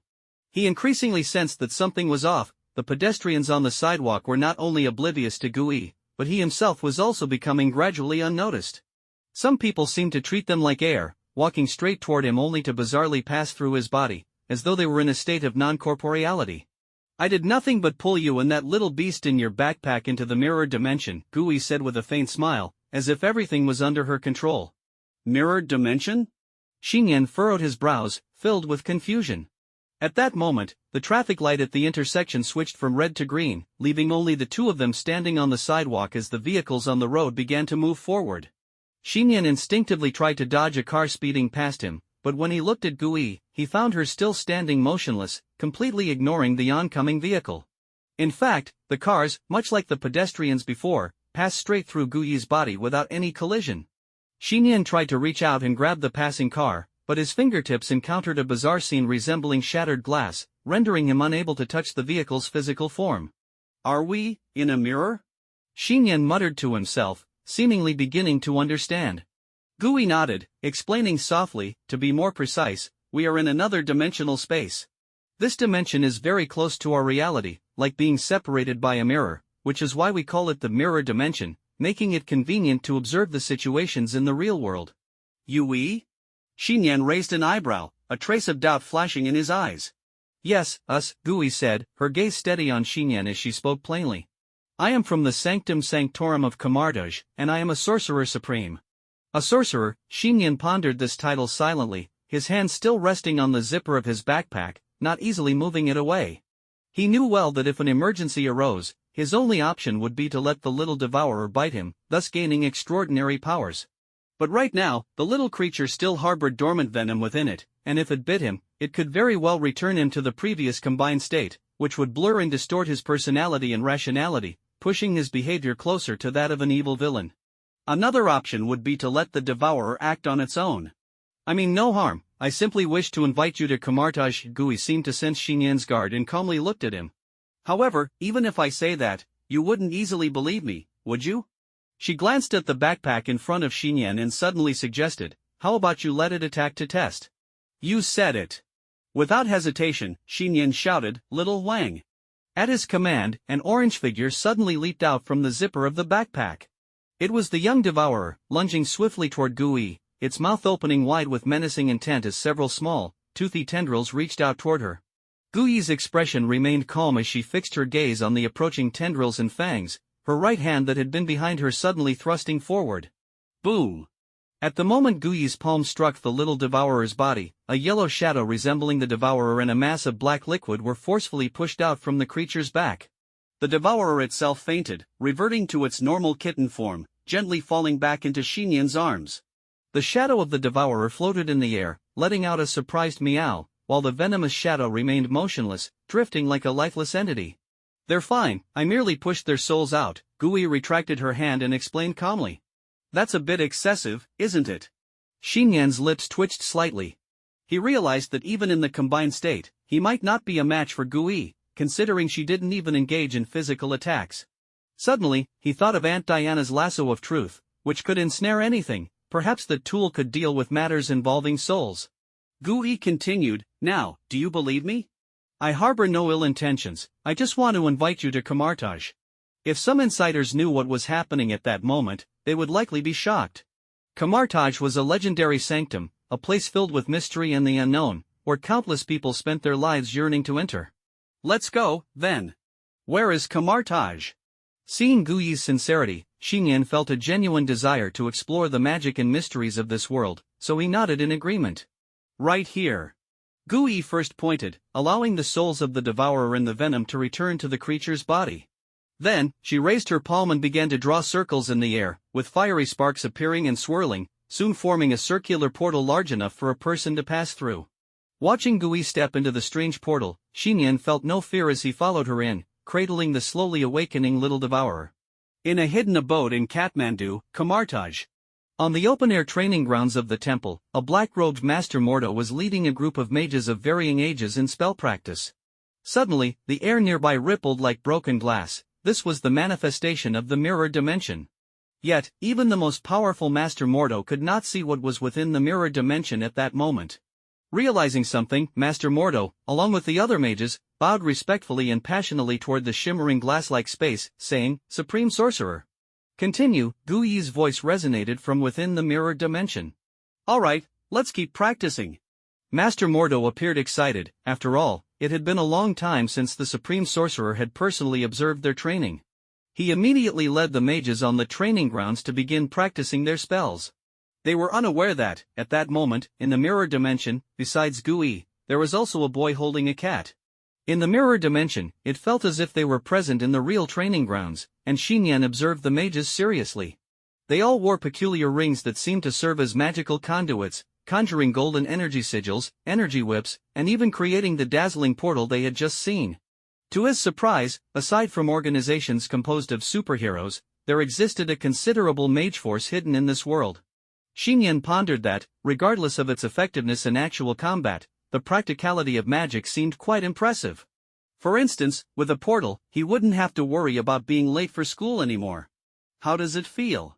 Gui smiled gently at Xiyan, seemingly guiding him. "If you want to learn, I can teach you." In the mirror dimension of Kamartaj, Xiyan blinked in surprise. "Teach me?" he asked, a hint of confusion flashing in his eyes.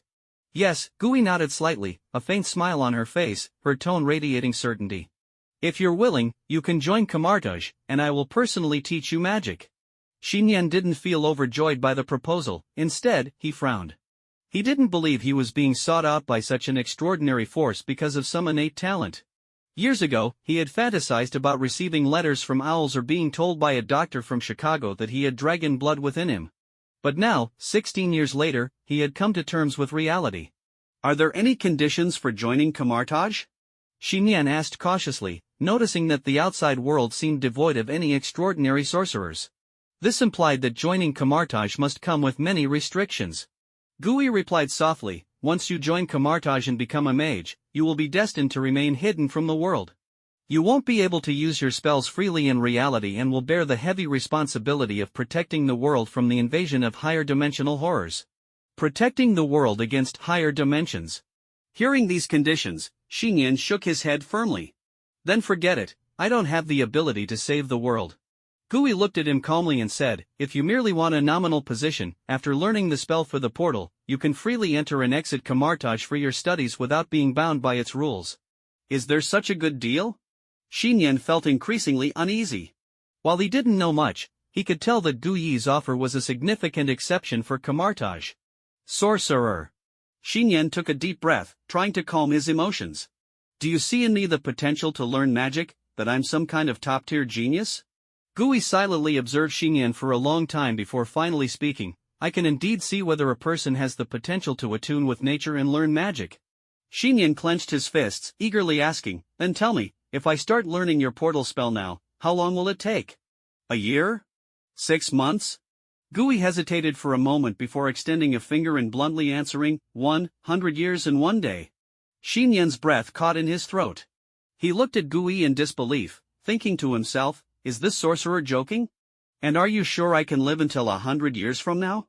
Gui reassured him, actually, that's quite fast. The vast majority of humanity cannot perceive the natural energies of the outside world due to physical limitations, which prevents them from practicing magic. Forget it. Xiyan felt a mix of helplessness and disappointment. He had always preferred shortcuts. Even if learning took 10 years, he wouldn't be willing to waste his time on it. He thought he could better invest that time and energy into other endeavors.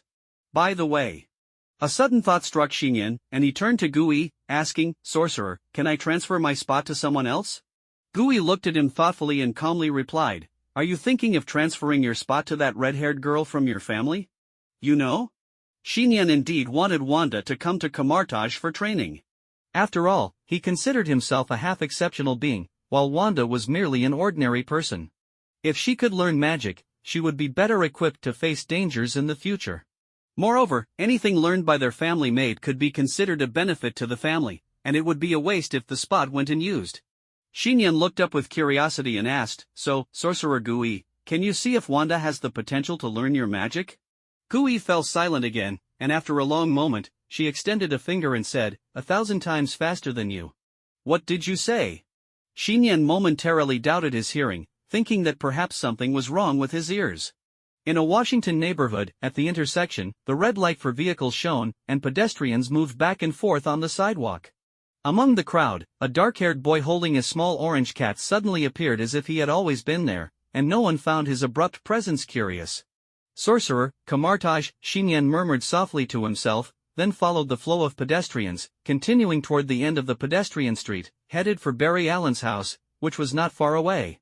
In the distance, he spotted Barry walking down the street, still dressed in his jacket and casual pants.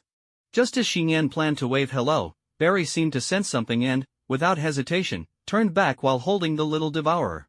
"Meow?" The little creature tilted its head in confusion, unsure why its master had suddenly changed his mind. "Let's go get some fish instead, let's not disturb him," Xiyan chuckled to himself, having noticed that Barry was accompanied by a pretty black girl, and they seemed to be happily immersed in their own world. Later that evening, Xiyan returned home carrying bags full of supplies, most of which were cat food. The house felt somewhat empty with only him inside. He took a shower, then fed the cat. As he relaxed on the comfortable sofa and turned on the TV, he heard the sound of a door opening. "Master, I'm back." A cheerful voice rang from the doorway, laced with a hint of softness. Xiyan instinctively looked up, his eyes lighting up as he saw Wanda, who had returned from her studies in Gotham. The girl wore a vibrant red long dress that complemented her crimson hair. The exposed skin of her neck, wrists, and ankles appeared even whiter than the first snow of winter. Her exquisitely doll-like face looked even more adorable in this outfit. The upscale, tailored red dress seemed made just for her, making her resemble a noble princess stepping out of a modern oil painting. The white semi-transparent scarf draped around her neck added to her noble aura with a touch of gentleness. The identities of princess and maid seemed perfectly blended in her. Xiyan's heart skipped a beat involuntarily, and he secretly sighed, "So cute." "Good to have you back," he said, suppressing his odd feelings and shifting his gaze to the TV screen. "Ah, it's almost 7 o'clock. I'll go make dinner right now," Wanda exclaimed in a bit of a panic upon seeing the time. "No need to make dinner today." Xiyan waved his hand and said, "I had something to eat outside and bought a cheesecake. Let's share it." Wanda nodded gently, looking at Xiyan on the sofa. Her small face hesitated for a moment before she mustered the courage and walked forward. "The cake is," Xiyan hadn't finished speaking when he saw Wanda come up to him. The girl sat close on the sofa, her small hands resting on the edge, her body and face leaning slightly closer. Wanda's face reflected weariness and anticipation as she quietly said, "Today, Wanda worked very hard, listening to Alfred's lessons and learning a lot from the head maid, including etiquette. Although I'm tired, I managed to persevere. They all praise me, but," she trailed off, her expression revealing a hint of hesitation and shyness. Seeing the little maid's eager and obedient demeanor, Xiyan suddenly understood something. He placed his hand gently on Wanda's head and smiled as he ran his fingers through her hair. "You've worked hard, Wanda, you did great." In the mirror dimension of Kamartaj, Xiyan blinked in surprise. "Teach me," he asked, a hint of confusion flashing in his eyes. "Yes," Gui nodded slightly, a faint smile on her face, her tone radiating certainty. "If you're willing, you can join Kamartaj, and I will personally teach you magic." Xiyan didn't feel overjoyed by the proposal, instead, he frowned.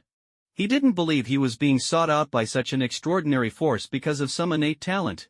Years ago, he had fantasized about receiving letters from owls or being told by a doctor from Chicago that he had dragon blood within him. But now, 16 years later, he had come to terms with reality. Are there any conditions for joining Kamartaj? Xiyan asked cautiously, noticing that the outside world seemed devoid of any extraordinary sorcerers. This implied that joining Kamartaj must come with many restrictions. Gui replied softly, once you join Kamartaj and become a mage, you will be destined to remain hidden from the world. You won't be able to use your spells freely in reality and will bear the heavy responsibility of protecting the world from the invasion of higher dimensional horrors. Protecting the world against higher dimensions. Hearing these conditions, Xiyan shook his head firmly. Then forget it, I don't have the ability to save the world. Gui looked at him calmly and said, if you merely want a nominal position, after learning the spell for the portal, you can freely enter and exit Kamartaj for your studies without being bound by its rules. Is there such a good deal? Xiyan felt increasingly uneasy. While he didn't know much, he could tell that Gui's offer was a significant exception for Kamartaj. Sorcerer. Xiyan took a deep breath, trying to calm his emotions. Do you see in me the potential to learn magic, that I'm some kind of top-tier genius? Gui silently observed Xiyan for a long time before finally speaking, I can indeed see whether a person has the potential to attune with nature and learn magic. Xiyan clenched his fists, eagerly asking, then tell me, if I start learning your portal spell now, how long will it take? A year? 6 months? Gui hesitated for a moment before extending a finger and bluntly answering, 100 years and 1 day. Xiyan's breath caught in his throat. He looked at Gui in disbelief, thinking to himself, is this sorcerer joking? And are you sure I can live until 100 years from now? Gui reassured him, actually, that's quite fast. The vast majority of humanity cannot perceive the natural energies of the outside world due to physical limitations, which prevents them from practicing magic. Forget it. Xiyan felt a mix of helplessness and disappointment. He had always preferred shortcuts, even if learning took 10 years, he wouldn't be willing to waste his time on it. He thought he could better invest that time and energy into other endeavors. By the way. A sudden thought struck Xiyan, and he turned to Gui, asking, Sorcerer, can I transfer my spot to someone else? Gui looked at him thoughtfully and calmly replied, are you thinking of transferring your spot to that red-haired girl from your family? You know? Xiyan indeed wanted Wanda to come to Kamartaj for training. After all, he considered himself a half-exceptional being, while Wanda was merely an ordinary person. If she could learn magic, she would be better equipped to face dangers in the future. Moreover, anything learned by their family maid could be considered a benefit to the family, and it would be a waste if the spot went unused. Xiyan looked up with curiosity and asked, so, Sorcerer Gui, can you see if Wanda has the potential to learn your magic? Gui fell silent again, and after a long moment, she extended a finger and said, 1,000 times faster than you. What did you say? Xiyan momentarily doubted his hearing, thinking that perhaps something was wrong with his ears. In a Washington neighborhood, at the intersection, the red light for vehicles shone, and pedestrians moved back and forth on the sidewalk. Among the crowd, a dark-haired boy holding a small orange cat suddenly appeared as if he had always been there, and no one found his abrupt presence curious. Sorcerer, Kamartaj, Xiyan murmured softly to himself, then followed the flow of pedestrians, continuing toward the end of the pedestrian street, headed for Barry Allen's house, which was not far away. In the distance, he spotted Barry walking down the street, still dressed in his jacket and casual pants. Just as Xiyan planned to wave hello, Barry seemed to sense something and, without hesitation, turned back while holding the little devourer. Meow? The little creature tilted its head in confusion, unsure why its master had suddenly changed his mind. Let's go get some fish instead, let's not disturb him, Xiyan chuckled to himself, having noticed that Barry was accompanied by a pretty black girl, and they seemed to be happily immersed in their own world. Later that evening, Xiyan returned home carrying bags full of supplies, most of which were cat food. The house felt somewhat empty with only him inside. He took a shower, then fed the cat. As he relaxed on the comfortable sofa and turned on the TV, he heard the sound of a door opening. Master, I'm back. A cheerful voice rang from the doorway, laced with a hint of softness. Xiyan instinctively looked up, his eyes lighting up as he saw Wanda, who had returned from her studies in Gotham. The girl wore a vibrant red long dress that complemented her crimson hair. The exposed skin of her neck, wrists, and ankles appeared even whiter than the first snow of winter. Her exquisitely doll-like face looked even more adorable in this outfit. The upscale, tailored red dress seemed made just for her, making her resemble a noble princess stepping out of a modern oil painting. The white semi-transparent scarf draped around her neck added to her noble aura with a touch of gentleness. The identities of princess and maid seemed perfectly blended in her. Xiyan's heart skipped a beat involuntarily, and he secretly sighed, "So cute." "Good to have you back," he said, suppressing his odd feelings and shifting his gaze to the TV screen. "Ah, it's almost 7 o'clock. I'll go make dinner right now," Wanda exclaimed in a bit of a panic upon seeing the time. "No need to make dinner today." Xiyan waved his hand and said, "I had something to eat outside and bought a cheesecake. Let's share it." Wanda nodded gently, looking at Xiyan on the sofa. Her small face hesitated for a moment before she mustered the courage and walked forward. "The cake is," Xiyan hadn't finished speaking when he saw Wanda come up to him. The girl sat close on the sofa, her small hands resting on the edge, her body and face leaning slightly closer. Wanda's face reflected weariness and anticipation as she quietly said, "Today, Wanda worked very hard, listening to Alfred's lessons and learning a lot from the head maid, including etiquette. Although I'm tired, I managed to persevere. They all praise me, but," she trailed off, her expression revealing a hint of hesitation and shyness. Seeing the little maid's eager and obedient demeanor, Xiyan suddenly understood something. He placed his hand gently on Wanda's head and smiled as he ran his fingers through her hair. "You've worked hard, Wanda, you did great." On the coastal shores of Crete, the ancient white temple stood as if it had been here since time immemorial. Its well-preserved architecture and interior made it a focal point for countless archaeologists, who were fascinated and deeply engaged in studying this significant cultural relic. At this moment, deep in the night, local firefighters were actively engaged in a tense firefighting operation around the temple ruins. Meanwhile, two figures, one large and one small, moved quietly within the temple. One was a black-haired woman clad in unusual ancient armor, wielding mysterious weapons, and the other was a silver-haired boy draped in a simple white long coat. With their keen sensitivity to the residual divine energy within the temple, Wonder Woman and Xiyan quickly arrived at an open fire chamber.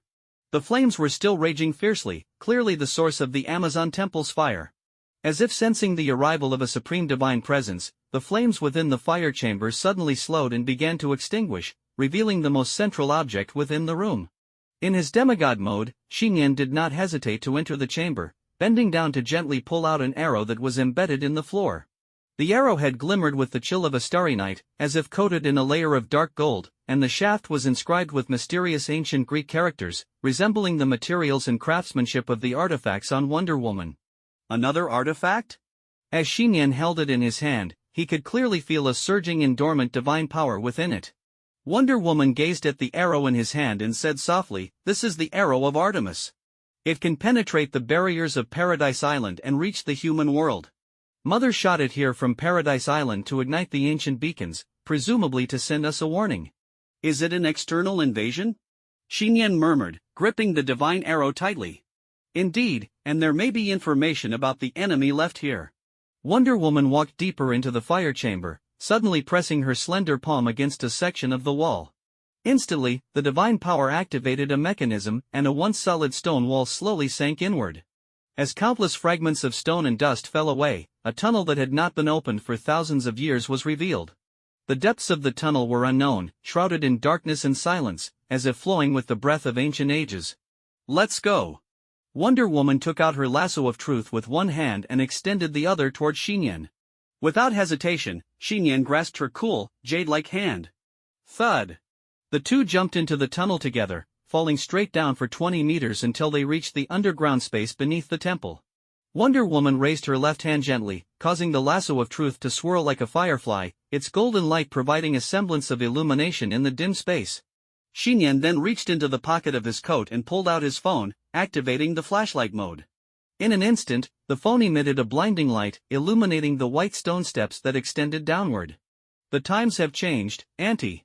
Xiyan winked proudly, feeling a sense of accomplishment that his phone could be of use at such a crucial moment. Wonder Woman calmly retracted the lasso of truth, lightly flicking Xiyan's smooth forehead with her finger, signaling him not to get too carried away. Understanding, Xiyan closed his mouth. Under the light provided by the phone, Xiyan and Wonder Woman descended the stone steps, eventually arriving at a truly hidden underground chamber. With a thought, Wonder Woman said, "Shine your phone on the wall." Following her instructions, Xiyan raised the phone toward the large interior of the dark room. Instantly, the phone's light illuminated a massive mural adorned with strange patterns and ancient Greek inscriptions. Xiyan's eyes widened. Even though he couldn't understand the meaning of the text, he recognized one of the images immediately. It was the very metal box he had seen on the stone altar in the main hall of the building where he resided on Paradise Island. However, in the mural, there were 3 of those boxes, depicted as a trinity interlinked in the composition. As Xiyan continued to look to the side, he was met with the grand scene of what appeared to be an ancient battle mural. Among them was a depiction of colossal starships, suggesting a fierce battle from ancient times. Wonder Woman studied the ancient Greek text on the mural, her exquisitely beautiful face growing more serious as she began to explain. It records an ancient battle that occurred a long time ago. The invading enemy was a dark and ancient cosmic force, attempting to invade Earth and conquer the entire world. The leader of the invading alien fleet was named Darkseid. Darkseid, Xiyan murmured, deep in thought. Wonder Woman continued, gazing at the mural, this name is cursed and feared throughout the corners of the universe. The Earth's defenders engaged in a desperate battle against Darkseid, with old gods, humans, Amazons, guardians from the stars, and forces from Atlantis all participating. And just as Darkseid instigated this war, he discovered a secret hidden on Earth, a power concealed in the infinite cosmos.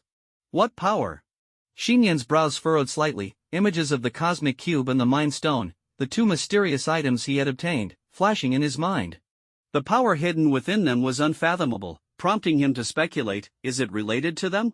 We cannot know what secret he discovered. Wonder Woman shook her head, a glimmer of concern in her eyes as she continued, but it is clear that Darkseid was eager to seize it, so he employed the 3 mother boxes created by their Apocalyptian civilization, living, indestructible products of Apocalyptian technology. When these 3 mother boxes are combined as a trinity, the power generated is enough to consume an entire planet, allowing Earth to fall completely under Darkseid's control. He failed. Xiyan said, a glimmer of relief in his eyes. After all, if he had succeeded, the Earth would have vanished by now. Wonder Woman nodded, agreeing, yes, the ancient Earth's defenders united and successfully repelled Darkseid and his fleet from Earth. As for the 3 mother boxes, to prevent them from summoning apocalypse again, one was entrusted to the human forces of the time, one to the kingdom of Atlantis, and the last one, as you know, is hidden within our Amazonian Paradise Island. The situation seems grim. Xiyan's expression grew serious as he understood that the warning fire lit on Paradise Island was likely due to one of the mother boxes falling into the hands of the Apocalyptian forces that had infiltrated Earth. If they found the remaining 2 mother boxes, the consequences would be unimaginable. Auntie, what do you plan to do next? Xiyan looked at Wonder Woman, his eyes filled with anticipation. Wonder Woman raised her brows, her expression resolute. We cannot delay any longer. I will go find the 2 people I mentioned tomorrow and the day after, to have them join the Justice League. We must quickly assemble a powerful team and be prepared to face the infiltrating Apocalyptian forces. Don't forget about me, with you here, I can fight too. Xiyan took a deep breath, speaking earnestly. Of course, you are our true trump card. If we need you, I will definitely not forget about you. Wonder Woman smiled gently, reaching out to touch Xiyan's silver hair, her eyes reflecting a determined yet unusual glint. In the late-night office of S.H.I.E.L.D. headquarters, the sultry and fierce Black Widow stood like a spear in front of the desk. Director Nick Fury lounged in his chair, his deep-set eye focused intently on a report laid out on the table, his expression revealing an elusive mixture of emotions. So this is the intelligence you've gathered after thorough investigation? Fury's deep voice reverberated in the office, carrying an invisible weight. Black Widow nodded quickly, her eyes glinting with determination. Yes, Director. During my time at the school, although many unexpected events occurred, this is my conclusion after meticulously analyzing and judging various pieces of intelligence. Thank you for your hard work. You should go rest now, Fury said, lowering his gaze to Black Widow's arm, which had been simply bandaged. A flicker of concern crossed his face as he waved his hand, signaling her to leave. Black Widow nodded slightly, a complex emotion flashing in her eyes before she turned and walked slowly out of the director's office. Once alone, Fury picked up the intelligence report she had submitted and opened it. The document clearly presented the personal information of Xiyan Prince along with a photograph. Fury flipped through a few pages before reaching the last one. In the final section of the personal file, it read: after 5 days of in-depth investigation and personal analysis, the subject Xiyan Prince has been determined to be an ordinary human with no extraordinary abilities. Fury remained silent for a moment, disappointment flickering in his eyes before he sighed softly. He organized Xiyan's information and neatly placed it into a drawer of his desk. Unbeknownst to Fury, hidden within the unexamined documents, among an apparently ordinary photo of Xiyan, a small orange cat had quietly made its appearance. Stepping out of the director's office, Black Widow exhaled deeply, as if a heavy weight had been lifted from her chest. She didn't even know why she chose to conceal that seemingly positive gift that could increase a stranger's favor in the intelligence report. Perhaps it was because she had developed an inexplicable fondness for Xiyan, prompting her to write favorable content about him. After all, that ability to increase likability didn't truly count as an extraordinary power and couldn't be practically utilized in combat situations. She repeatedly tried to convince herself, thinking, it wouldn't make sense to rely on Xiyan's social skills to solve problems when facing powerful enemies. It would be like going on a date, how ridiculous. Shaking her head, she dismissed these strange thoughts. The next morning, on Sunday, Xiyan awoke to Wanda's lively calls. He stretched widely, rubbing his hair, which had turned from silver back to black, remnants of his thoughts from the previous night about how to deal with the encroaching apocalyptic forces. Though there might be tall figures to support him, with Aunt Diana among them, he couldn't just sit back and do nothing. Without Lorna around, the most stable and powerful ability I can tap into should be Auntie's demigod form, the trinitized state, and Gwen's spider mutation, Xiyan muttered to himself, a glimmer of thought crossing his eyes. Among them, the trinitized state was undoubtedly the most powerful in combat. Its strength was almost godlike. However, the trinitized state came with a significant flaw: the malevolence of the symbiote and the beastly nature of the devourer would overlap, gradually distorting Xiyan's humanity and leading him toward darkness. Wait a minute. A sudden idea flashed in his mind, as if he had grasped a key clue. What if he switched one of the entities in the trinitized state with Aunt Diana's power? In other words, after acquiring the powers of Venom and the Devourer, could he use the symbiote's ability to bond with Aunt Diana and utilize her divinity to suppress the symbiote's malevolence? This bold thought kept emerging in his mind, seeming feasible. But Xiyan was unsure what would happen when the opposing forces of the demigod and symbiote fused together. Would they weaken each other, or would a stronger power emerge? What form would this take? It felt like a black myth scenario, filled with uncertainty and challenges. His gaze grew firmer as he resolved, regardless of the outcome, if he faced the apocalyptic forces in the upcoming alien battle, even if Aunt Diana didn't want him to participate, he would let the Devourer bite him to gain the ability to transform into the trinitized state and then bond with Aunt Diana to provide her protection. Just as Xiyan prepared to get out of bed, a small orange figure darted past the door. Little Huang, what's up? He looked down to see the little Devourer had entered his room, now perched on his bed, its eyes shimmering with an unusual light. The Devourer hesitated for a moment, then opened its small mouth and quickly bit Xiyan's hand. Xiyan's handsome face turned blank, and he mentally groaned. He had only considered the possibility, he hadn't meant to act on it right away. Moreover, Aunt Diana wasn't even home. What was he supposed to do now? Before he could think further, the bond was established, and the power of the bonded entities was triggered. The long-dormant abilities of the symbiote and the Devourer surged into his body, causing Xiyan to stiffen as his body seemed to lose control, instantly transforming into a puddle of black liquid, melting into the bed. The whole event unfolded so suddenly, completely catching him off guard, as though he had embarked on an uncharted path. The Devourer, looking at the thick, writhing black liquid nearby, felt a rush of anxiety. It held its breath and dove headfirst into the black liquid. Gurgle! Xiyan instinctively adhered to the Devourer, and he watched as the orange fur of the little cat rapidly darkened. In that instant, its bones were reinforced countless times by the dual symbiote, and its body began to swell and shrink repeatedly before finally settling into the ultimate form of a black kitten. A pair of fierce, flame-like azure eyes opened wide, revealing the trinitized Xiyan had unexpectedly logged in. Master! Wanda, noticing that Xiyan hadn't come out of his room for a while, stepped inside. However, the bed was empty, and the only thing visible was the slightly open window, where the cold wind was rushing in. Meanwhile, on the rooftop, a small black kitten lay on the water tower. Its face twisted and struggled for a moment before a glimmer of rationality emerged in its eyes. Luckily, the symbiote's venom was still dormant, and the Devourer had yet to contest for control, so Xiyan still temporarily retained control of his body. However, his humanity was momentarily distorted, and his rationality teetered on the edge of danger. Xiyan hoarsely spoke to himself, "Little Huang, I need an explanation. Why did you do this?" Meow meow, help.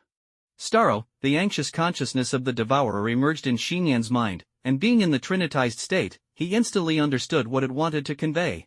It turned out that as the offspring of the devourer, the little creature could hardly remember its parents' appearance, it only recalled searching for an alien being named Starro. It had been wandering on Earth, always pursuing this goal, never giving up even while living in Xiyan's home. Now, it suddenly sensed the spatial location of Starro. You want me to help you find it? Xiyan finally understood everything. The devourer knew it couldn't find Starro on its own, so it sought to leverage Xiyan's power. Since direct communication between humans and the devourers was impossible, it had to create the current trinitized state. In the bustling metropolis of New York, the Stark Industries headquarters towered majestically. Just over a week had passed since the conclusion of the Battle of New York, and many streets were still undergoing extensive repairs, while Stark Tower had already been swiftly restored, standing renewed in the city center.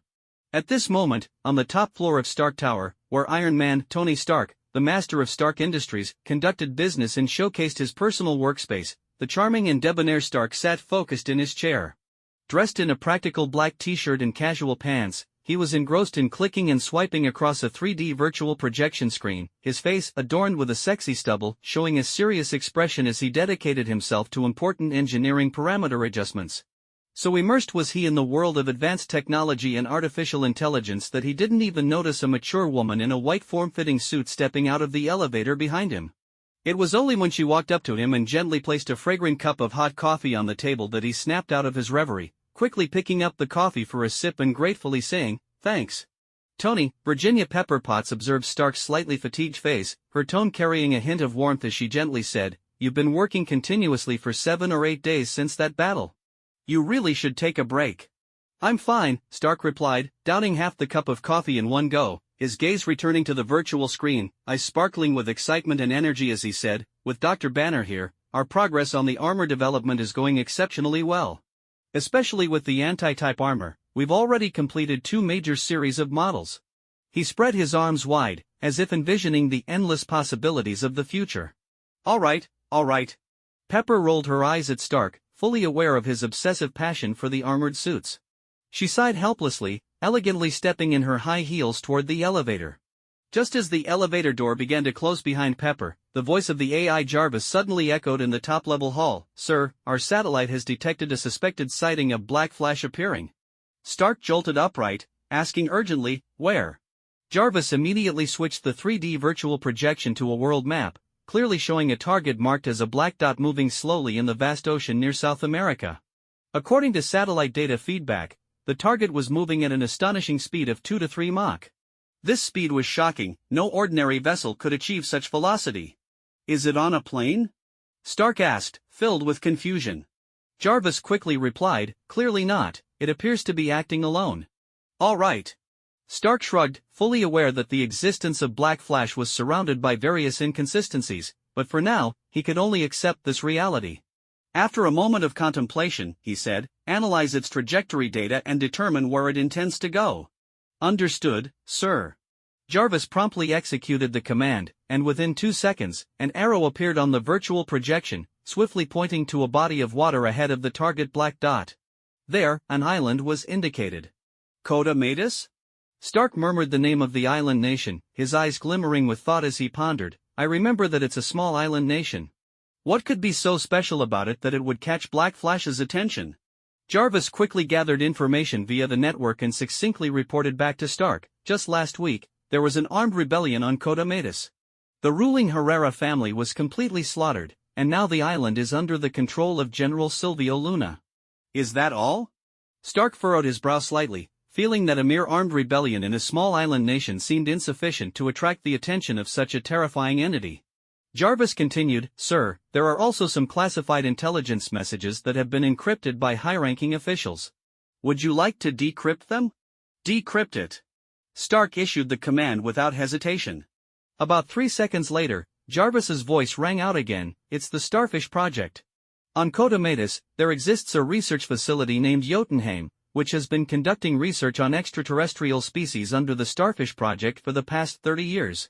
This project poses a significant threat to the world. Additionally, high-ranking officials in the U.S. government, led by Amanda Waller, are currently organizing a special team, mostly composed of heavy criminals from Gotham City, codenamed Task Force X, to eliminate all potential dangers stemming from the Starfish Project on the island of Kotomatus. Listening to Jarvis's account, Stark couldn't help but shake his head, exclaiming, "Using a bunch of heavy criminals to eliminate potential threats to the world?" That's exactly the kind of thing those high-ranking officials would do. He understood that using super beings to combat extraordinary threats was reasonable, but deploying criminals completely changed the nature of the mission. However, he didn't care much and was too lazy to concern himself with the methods of the U.S. officials. His sole focus was on the Black Flash, a foe he had encountered before. Watching the black dot target approaching the island, Stark wasted no time and quickly commanded Jarvis, "Call up the number 1 anti-series armor, the anti-Black Flash model." Jarvis replied, "Sir, that model of armor is still only in data parameters and experimental stages. There is no complete product ready for combat." Stark's brow furrowed slightly, but he didn't give up. He firmly declared, "Start crafting it immediately. Prepare it for me as fast as possible." "Understood, sir." Jarvis immediately began executing the task. In the Atlantic Ocean, it was nighttime, and the dark sky cast a shadow over the sea. The waves rolled and crashed in the darkness, while the night breeze gently caressed the surface, creating an eerie calm. Suddenly, a water arrow shot across the surface like a black lightning bolt, instantly breaking the ocean's tranquility. The speed of the black lightning was astonishing, easily breaking the sound barrier, causing the air to explode in its wake, forming visible gusts that sent waves crashing around it. With a whoosh, it dashed 100 meters away in the blink of an eye. In the center of the black lightning, a pair of azure eyes, burning with a fierce flame, opened wide. It was none other than Xiyan in his trinitized form, currently in the shape of a black kitten.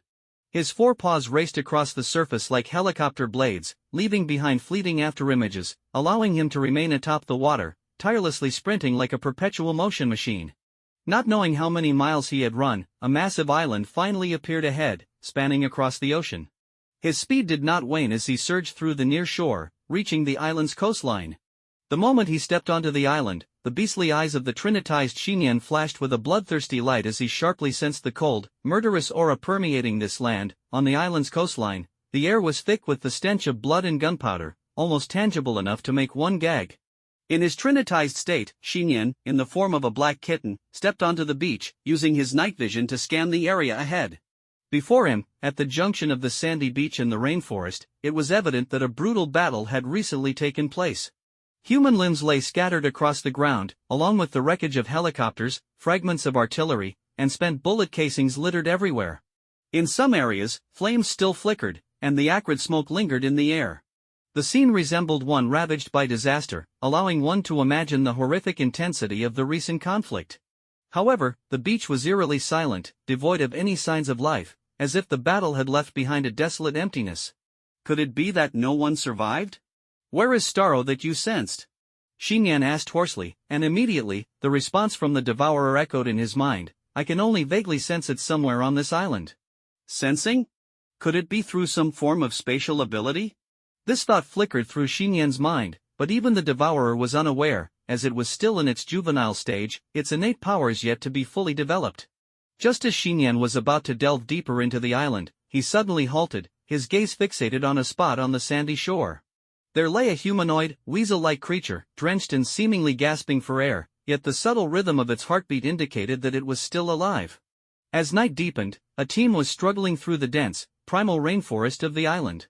Among the members were armed humans, 2 shark-like creatures walking on 2 legs, and a young girl with a mouse perched on her shoulder. "I'm so hungry, I want to eat something," the shark-like creature spoke in human tongue, its mouth watering as it repeatedly patted its flat belly, appearing ready to devour anyone nearby.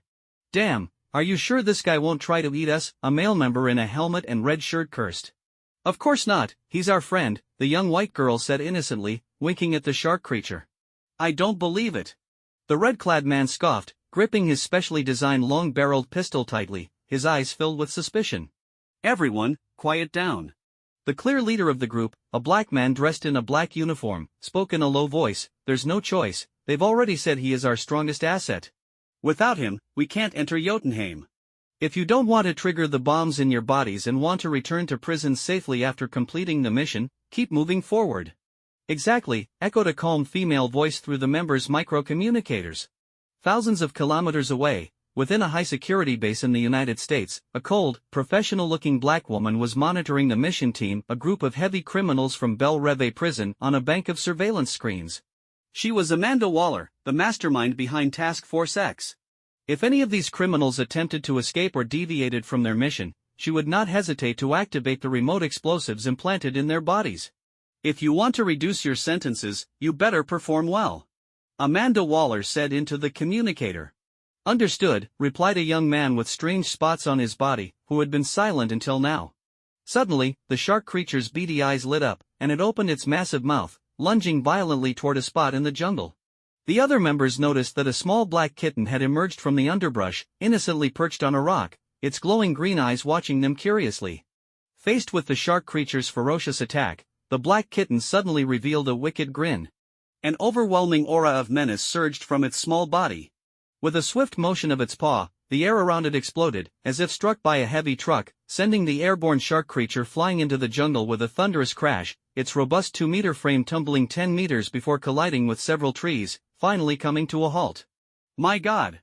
Fuck! A chilling wave of fear surged through the members, sending shivers down their spines. The formidable asset they had bragged about just moments ago now seemed utterly incapable.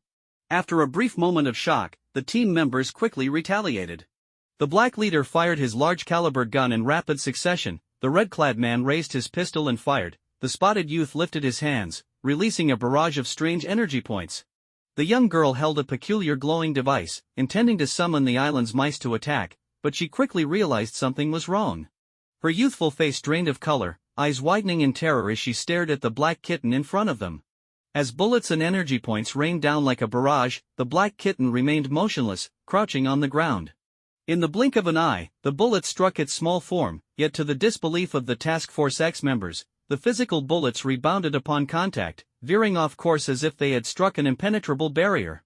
Energy points capable of melting through stone had little effect, barely singeing the kitten's skin. No, the black kitten had no fur, its sleek body was enveloped in a dark biological layer, rendering it impervious to their attacks. As the team unleashed their assault, the black kitten remained unmoved, its green eyes revealing increasing impatience and aggression. "Stop attacking," the young girl cried out, clutching her trembling mouse in fear. Simultaneously, Amanda Waller's urgent voice echoed in the members' communicators, "Everyone, ceasefire immediately. If you stop now, you might still live. If you keep attacking, you will definitely die." Reluctantly, the three members halted their attacks, fully aware that their lives were now entirely at the mercy of the small kitten before them. "Why is it here?" In the high-security base, Amanda Waller's expression mirrored their shock as she opened a dossier on her screen. The image of the black kitten in the file looked exactly like the mysterious entity now present at the scene. Codename, Black Flash. First sighted on December 23, 2011, in New York City on Christmas Eve. Species, unknown.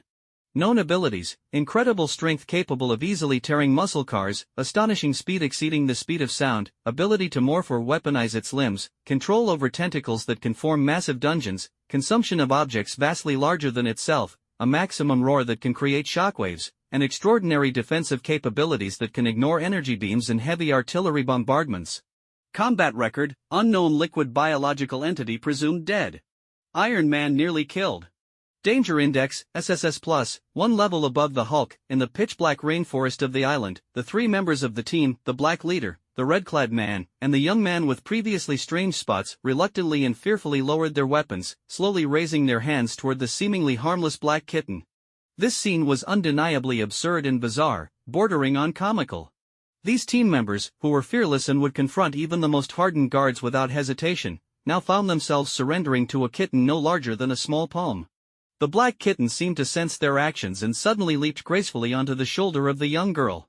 Its glowing green eyes coldly surveyed the group, and under its gaze, the team members felt as though they had been hit by a paralysis spell. No one dared to move, not even to breathe, fearing they might provoke this mysterious creature.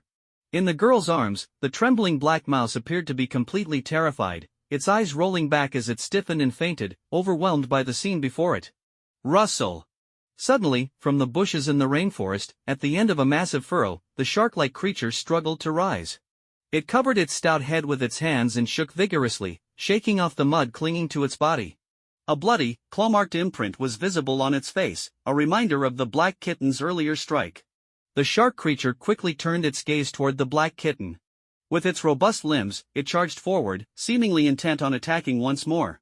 Hey, this isn't good, the other team members tensed, thinking the shark creature was preparing to cause more trouble. But instead, the shark creature suddenly slid on the ground and called out in a conciliatory tone, "Cat boss." This moment nearly caused everyone present to faint. They stared in disbelief at the shark creature's sudden display of submission, filled with incredulity. It was clear that not many beings could compel the shark to lower its stance, given its thick skin that could withstand close-range heavy fire. Yet now, it was being put in its place by a black kitten, showcasing the kitten's considerable strength. Moreover, as a fish, the shark naturally fell victim to the most powerful cat in history. There was simply no way around it. Watching the team members abandon their intentions to fight, the black kitten, Xiyan in his trinitized form, calmed himself. He struggled to suppress the rising violence and bloodlust within him, knowing that to find Starro, he needed to understand the situation on this island. Clearly, there was more at play here than just his target. Other forces seemed to be involved. Earlier, on the beach, Xiyan had roused the humanoid weasel-like creature from its near-drowning state, hoping to gather information. However, the weasel had been incoherent and could only stammer, failing to provide any useful details. In frustration, Xiyan had sent it back into the sea. Now, upon sensing the presence of the living humans, he encountered this peculiar team. Xiyan's sharp, raspy voice suddenly broke the silence. "Identify yourselves and state your purpose." The team members stood frozen in shock. The cat, was it actually speaking? They widened their eyes in disbelief. Although there was a shark among them, it was bipedal and, aside from its appearance, was just like any human. But now this black kitten was conversing, leaving them utterly stunned. Thousands of kilometers away, in a high-security base, Amanda Waller was equally taken aback by this unexpected turn of events. Her fingers flew across the keyboard as she quickly added a note to the computer file. "Black Flash, exhibits high intelligence, capable of human speech." "Waller, what should we do?" the black captain whispered into his microcommunicator. "Do as it says. Tell it what it wants to know," Amanda Waller replied sternly. "Right now, your mission is to appease it. Its existence is more significant than the Starfish project." Before Waller could finish her statement, a shocking change unfolded. The black kitten suddenly raised a paw, and several liquid-like, solidified black tentacles shot out at high speed, piercing the air and instantly detonating the team's communicators and monitoring devices. Damn it! Seeing all their devices lose signal, Amanda Waller slammed her hands on the table in frustration. A subordinate hurried over, anxiously asking, "Ma'am, since the situation is out of control, what should we do next? Should we cancel the mission or activate the explosives in the criminals' bodies?" "No need." Amanda Waller took a deep breath, forcing herself to remain calm. She focused on the intelligence file of the black kitten, considering her options. Black Flash had previously appeared in New York City, hunting what were suspected to be extraterrestrial beings. It could very well be coming for the Starfish project, potentially helping them eliminate the threat. In the rainforest, now that Amanda Waller had given her approval and the remote monitoring and communication devices had been destroyed, the team's leader, Robert Dubois, felt he had little to lose. He turned to Xiyan, the black kitten, and explained, "I'm Robert Dubois. We are all lifers from Belle Reve prison, and under the special summons of U.S. official Amanda Waller, we formed a suicidal task force dubbed Task Force X." Robert had no intention of deceiving or hiding anything from the highly intelligent black kitten. He knew that defying Amanda Waller might not guarantee death, but opposing this black kitten would surely be fatal. Moreover, they had little loyalty to the so-called U.S. officials or this mission. Robert candidly revealed everything Xiyan wanted to know about their identities and purpose. Before long, Xiyan had a general understanding of the team's situation. This infiltrating team in the rainforest was called Task Force X, consisting of 5 members, most of whom were heavy criminals from Gotham City. The black leader, Robert Dubois, codenamed Bloody Sport, was a former professional assassin, trained rigorously from a young age and skilled with various weapons. He was known for his remarkable accuracy, having once shot Superman with a kryptonite bullet, proving his ruthlessness. The red-clad man, Christopher Smith, codenamed Peacemaker, was also a former professional assassin, adept with modern weaponry and skilled in close combat, a fervent patriot with unwavering loyalty to the United States. The young girl, Cleo Kazu, codenamed Second Mouse, had the ability to communicate with mice using special devices and was arrested for orchestrating bank heists with them. She was audacious to a fault. The spotted youth, Abner Krill, codenamed Polka Dot Man, had been infected by a dimensional virus due to a failed experiment, allowing him to use polka dots to kill, exuding an air of mystery. Clearly, none of these individuals were ordinary, they all touched the realm of the extraordinary or were at least on the brink of it. As for the shark creature, Nanoe, it seemed to be a descendant of the ancient Shark King. Xinyan's gaze fell upon the shark creature, pondering whether this so-called Shark King had any connection to the Atlantis that Aunt Diana once mentioned had sunk to the ocean floor. However, the fact that it could withstand a blow from his trinitized form without dying indicated it possessed considerable strength. Additionally, and importantly, this task force aimed to target a secret research facility on the island Jotunheim, with a mission to eliminate the ongoing Starfish Project. Xinyan instinctively felt that this Starfish Project was likely connected to Starro, the entity the Devourers sought, in the dense rainforest. After revealing their origins and objectives, the members of Task Force X looked anxiously at the Black Kitten, as if it were the Grim Reaper poised to deliver their final judgment, instilling a deep sense of fear. They were on edge, uncertain whether the kitten intended to kill them or let them go. If it was the former, even their desperate resistance would likely lead to their complete annihilation. Amidst the dead silence and atmosphere of terror, Xinyan, in his trinitized form resembling a black kitten, suddenly sprang onto the head of the shark creature Nanoe, using it as a broad, flat sofa. He settled comfortably, his black tail swaying gently, as if showing off his leisurely demeanor. The black kitten spoke coldly, "Continue moving forward." This single statement struck the hearts of Task Force X like a thunderclap. It seemed like the kitten wanted to join their actions? Did that mean they felt invincible? The members of Task Force X paused for a moment, exchanging glances filled with complex emotions. These hardened criminals, known for their adaptability, quickly adjusted their mental state in this perilous situation. They nodded in unison, picking up their weapons and pressing deeper into the rainforest. After all, merely surviving in the presence of this terrifying kitten was already a significant achievement for them. Yet, they understood that the entity controlling their lives had shifted from the shadowy figure of Amanda Waller to the seemingly harmless black kitten before them. As the black kitten perched on Nanoe's head, the shark creature showed no signs of resistance. Instead, it resembled a child delighted with a beloved toy, moving cautiously, afraid to jostle the kitten atop its head. "Why didn't you summon the mice to attack earlier?" Captain Robert Dubois, leading the group, curiously glanced at the young girl beside him. "I wanted to summon a swarm of them, but the moment that Cat Boss appeared, all the mice in the surrounding rainforest fled 5 kilometers away." The girl, known as the Second Mouse, looked down at the mouse companion in her arms, which had fainted from fear, and bitterly smiled.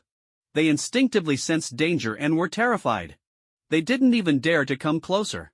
Captain Robert gazed at the black kitten not far behind him, reflecting, "Though I absolutely detest mice, it seems their instincts were right." Facing such an extraordinary entity, no amount of mice would suffice. Xinyan remained calm atop the Shark King, using this unique team to probe the circumstances of the island, knowing that he needed to be cautious. If he engaged in too much combat, he risked losing control and succumbing to chaos. However, the team's pace was too slow for Xinyan's liking. Though some members possessed extraordinary traits, the majority were ordinary humans without means of transportation, forcing them to trek further into the rainforest on foot. According to Task Force X's earlier plan, they needed to locate the local freedom fighters in the rainforest, then head to the capital city to find the research facility's leader and gain access to Jotunheim. This process would take at least 2 to 3 days. Xinyan's beastly eyes shimmered with impatience. He had classes to attend the next day, and if he returned late, the mistress and maid at home would surely worry. He pondered silently, was there no transportation available? Just as he contemplated this, a sudden buzzing sound echoed through the night sky, signaling the approach of something massive. "Hide!" Captain Robert instinctively waved his hand, and the members of Task Force X quickly dove into the underbrush like startled rabbits. They nervously looked up to see a military-style armed helicopter whizzing past, its rotor blades roaring as it flew over the rainforest, approximately 1,200 meters away. Clearly, this was the armed force of the rebel faction controlling the island. Unfortunately, the distance was too great. Even with Robert's sharpshooting skills, he posed no threat to the helicopter without a sniper rifle. Don't expose yourselves, wait for it to leave. Just as Robert finished speaking, a sudden movement came from behind. The black kitten, previously resting calmly atop Nanoe, suddenly raised its tail, which whipped forward like a whip. In an instant, the tail broke the sound barrier and shot toward the military helicopter 1,000 meters away. No way? The members of Task Force X stared in disbelief as the black tail stretched out like a lightning bolt, swiftly reaching the helicopter's underside. The dark tentacle tightened, and the helicopter paused in midair for half a second, as if caught by a mysterious force, before being violently pulled toward Xiyan. Damn it! Run! The members of Task Force X's minds went blank as they panicked at this sudden turn of events. Except for Nanoe, everyone seemed to have their souls sucked out, scrambling in fear. Meanwhile, Xiyan extended his claws, gently swiping at his side, unleashing a fierce wind as if invisible giant hands were slicing through the air. Two massive, sharp black scythes sliced through the trees within 10 meters, instantly clearing a path in the rainforest. Buzzing! Under the powerful pull of the dark tentacles, the military helicopter, like a toy gone awry, tilted and plummeted toward Xiyan's location. The rapidly spinning rotor blades sliced through the foliage, producing a chilling sound. As the helicopter was about to crash to the ground, two more dark tentacles shot out from Xiyan's back like agile ropes, quickly stabilizing the helicopter from below, forming a supportive stance at 3 different points, successfully stabilizing the 10-ton military helicopter. This scene defied logic, shocking everyone present, ensuring that all would remember it for a lifetime. With a thud, the black kitten tossed the military helicopter aside as if it were a trivial toy, dropping it onto the open ground, causing the surrounding earth to tremble slightly, as if shaken by a powerful force. The helicopter's doors slowly opened, revealing the bewildered and confused faces of the rebel soldiers inside. They had no idea what was happening. Before they could grasp the situation, a group of armed individuals, resembling reckless outlaws, stormed into the rainforest. Bang! Bang! Pow! The sounds of gunfire and blades slicing into flesh intertwined, creating a horrific symphony. Ah! Don't come near me! Inside the helicopter, the scene instantly transformed into a bloody battlefield as countless rebel soldiers screamed in agony, their lives ruthlessly taken in an instant. The Task Force X members, who had previously been powerless under Xiyan's might, suddenly turned savage against these ordinary armed soldiers, as if transformed into different people, killing as casually as one would eat or drink. Especially Robert and the Peacemaker, they became like machines of destruction, their weapons transforming into scythes of death, continuously reaping lives. In less than half a minute, as mutilated soldier corpses were hurled out of the helicopter, blood gushed like a red tide, rapidly staining the grass around them. Soon, the rainforest area returned to silence as if the previous bloody slaughter had never occurred. Hey, there's still someone alive here. Captain Robert stepped into the helicopter, looking down at a human figure wrapped in a large sack in the corner. Judging by the slender shape, it appeared to be a woman. Under the dark night sky, the rainforest, which had just experienced a bloody battle, fell into a different kind of silence. The members of Task Force X, particularly Captain Robert and Peacemaker, seemed unfazed by the violent encounter with the rebel soldiers on the military helicopter, displaying little emotional upheaval. Meanwhile, the shark creature Nanoe silently wiped the slight smirk from the corner of its mouth, suppressing its reaction to the smell of blood wafting from the corpses scattered on the ground, standing still like a statue. Cat. Boss, there's still someone alive here, Captain Robert said as he hoisted the large sack containing the woman from the helicopter's cabin, addressing the black kitten perched atop Nanoe. Clunk. Suddenly, the woman in the sack began to thrash violently, as if filled with immense strength. She managed to wriggle out of Robert's grasp, and several members of Task Force X quickly surrounded her from different angles, encircling her. As the sack's opening loosened, Xiyan, in the form of the black kitten, caught a clear glimpse of a girl with dyed hair styled into 2 ponytails. Her face was fair and delicate, but she wore exaggerated clown makeup. Around her slender neck was a black mechanical collar, and she was dressed in a cropped jacket that exposed her midriff, paired with short red shorts that hugged her curves. Her legs were clad in sheer black stockings, and she wore high-heeled leather boots. Her appearance was undoubtedly that of an extreme nonconformist, exceptionally eye-catching. What caught even more attention were the black tattoos adorning her exposed arms, inner thighs, and even beneath her belly button, designs of English letters, playing cards, and hearts, showcasing her extreme madness and allure. As the ponytailed girl emerged from the sack, she seemed dazed, slapping her cheeks before scanning the faces surrounding her. Harley Quinn, what are you doing here? Captain Robert and Peacemaker instantly recognized the girl in astonishment. After all, in Gotham City and even in Belle Reve prison, this seemingly fragile nonconformist girl had a notorious reputation. She was the infamous criminal known as the Harlequin. Ah! Finally, a familiar face. Harley exclaimed, quickly standing up and cheerfully greeting everyone, then sighed dramatically as she spread her arms. I was with another Task Force X, but everyone except me met a gruesome end. Despite saying this, her expression gave no indication of genuine sorrow for the fallen. By the way, how did you all manage to bring this big guy down from the sky? Shot it down? Who here is such a marksman? Harley blinked her lively eyes curiously at the military helicopter on the ground. The members of Task Force X exchanged glances, unsure how to respond, until their gazes landed on one individual. Was it this big shark fellow? Didn't expect you to be so strong, Harley marveled, approaching Nanoe and gently tapping its rock-hard abs with her small fist. Hey, a cat? You guys brought a cat along on your mission. Wait. Harley, you're mistaken. At this sight, the other members gasped in shock, quietly lamenting their predicament. However, they soon realized that the kitten didn't appear angry, which brought them some relief. Xiyan observed the girl's exaggerated clown makeup and felt a strange sensation bubbling within him, a sense of incongruity. Honestly, his first impression of Harley wasn't a good one. A young woman with such a pathological and potentially unstable demeanor was someone he typically wouldn't want to interact with. But he wasn't in a normal state, he was in his trinitized mode. In this state, when it came to pathology, extremity, and evil, none could compare to Xiyan, whose nature was shaped by the combination of the venom symbiote and the devourer. At that moment, he was carefully balancing on the tightrope of his remaining humanity and rationality, avoiding the plunge into an abyss of darkness. Thus, the combination of madness and eccentricity that defined Harley Quinn somewhat aligned with Xiyan's current taste. Of course, this taste didn't stem from any attraction but rather from a pet-like perspective.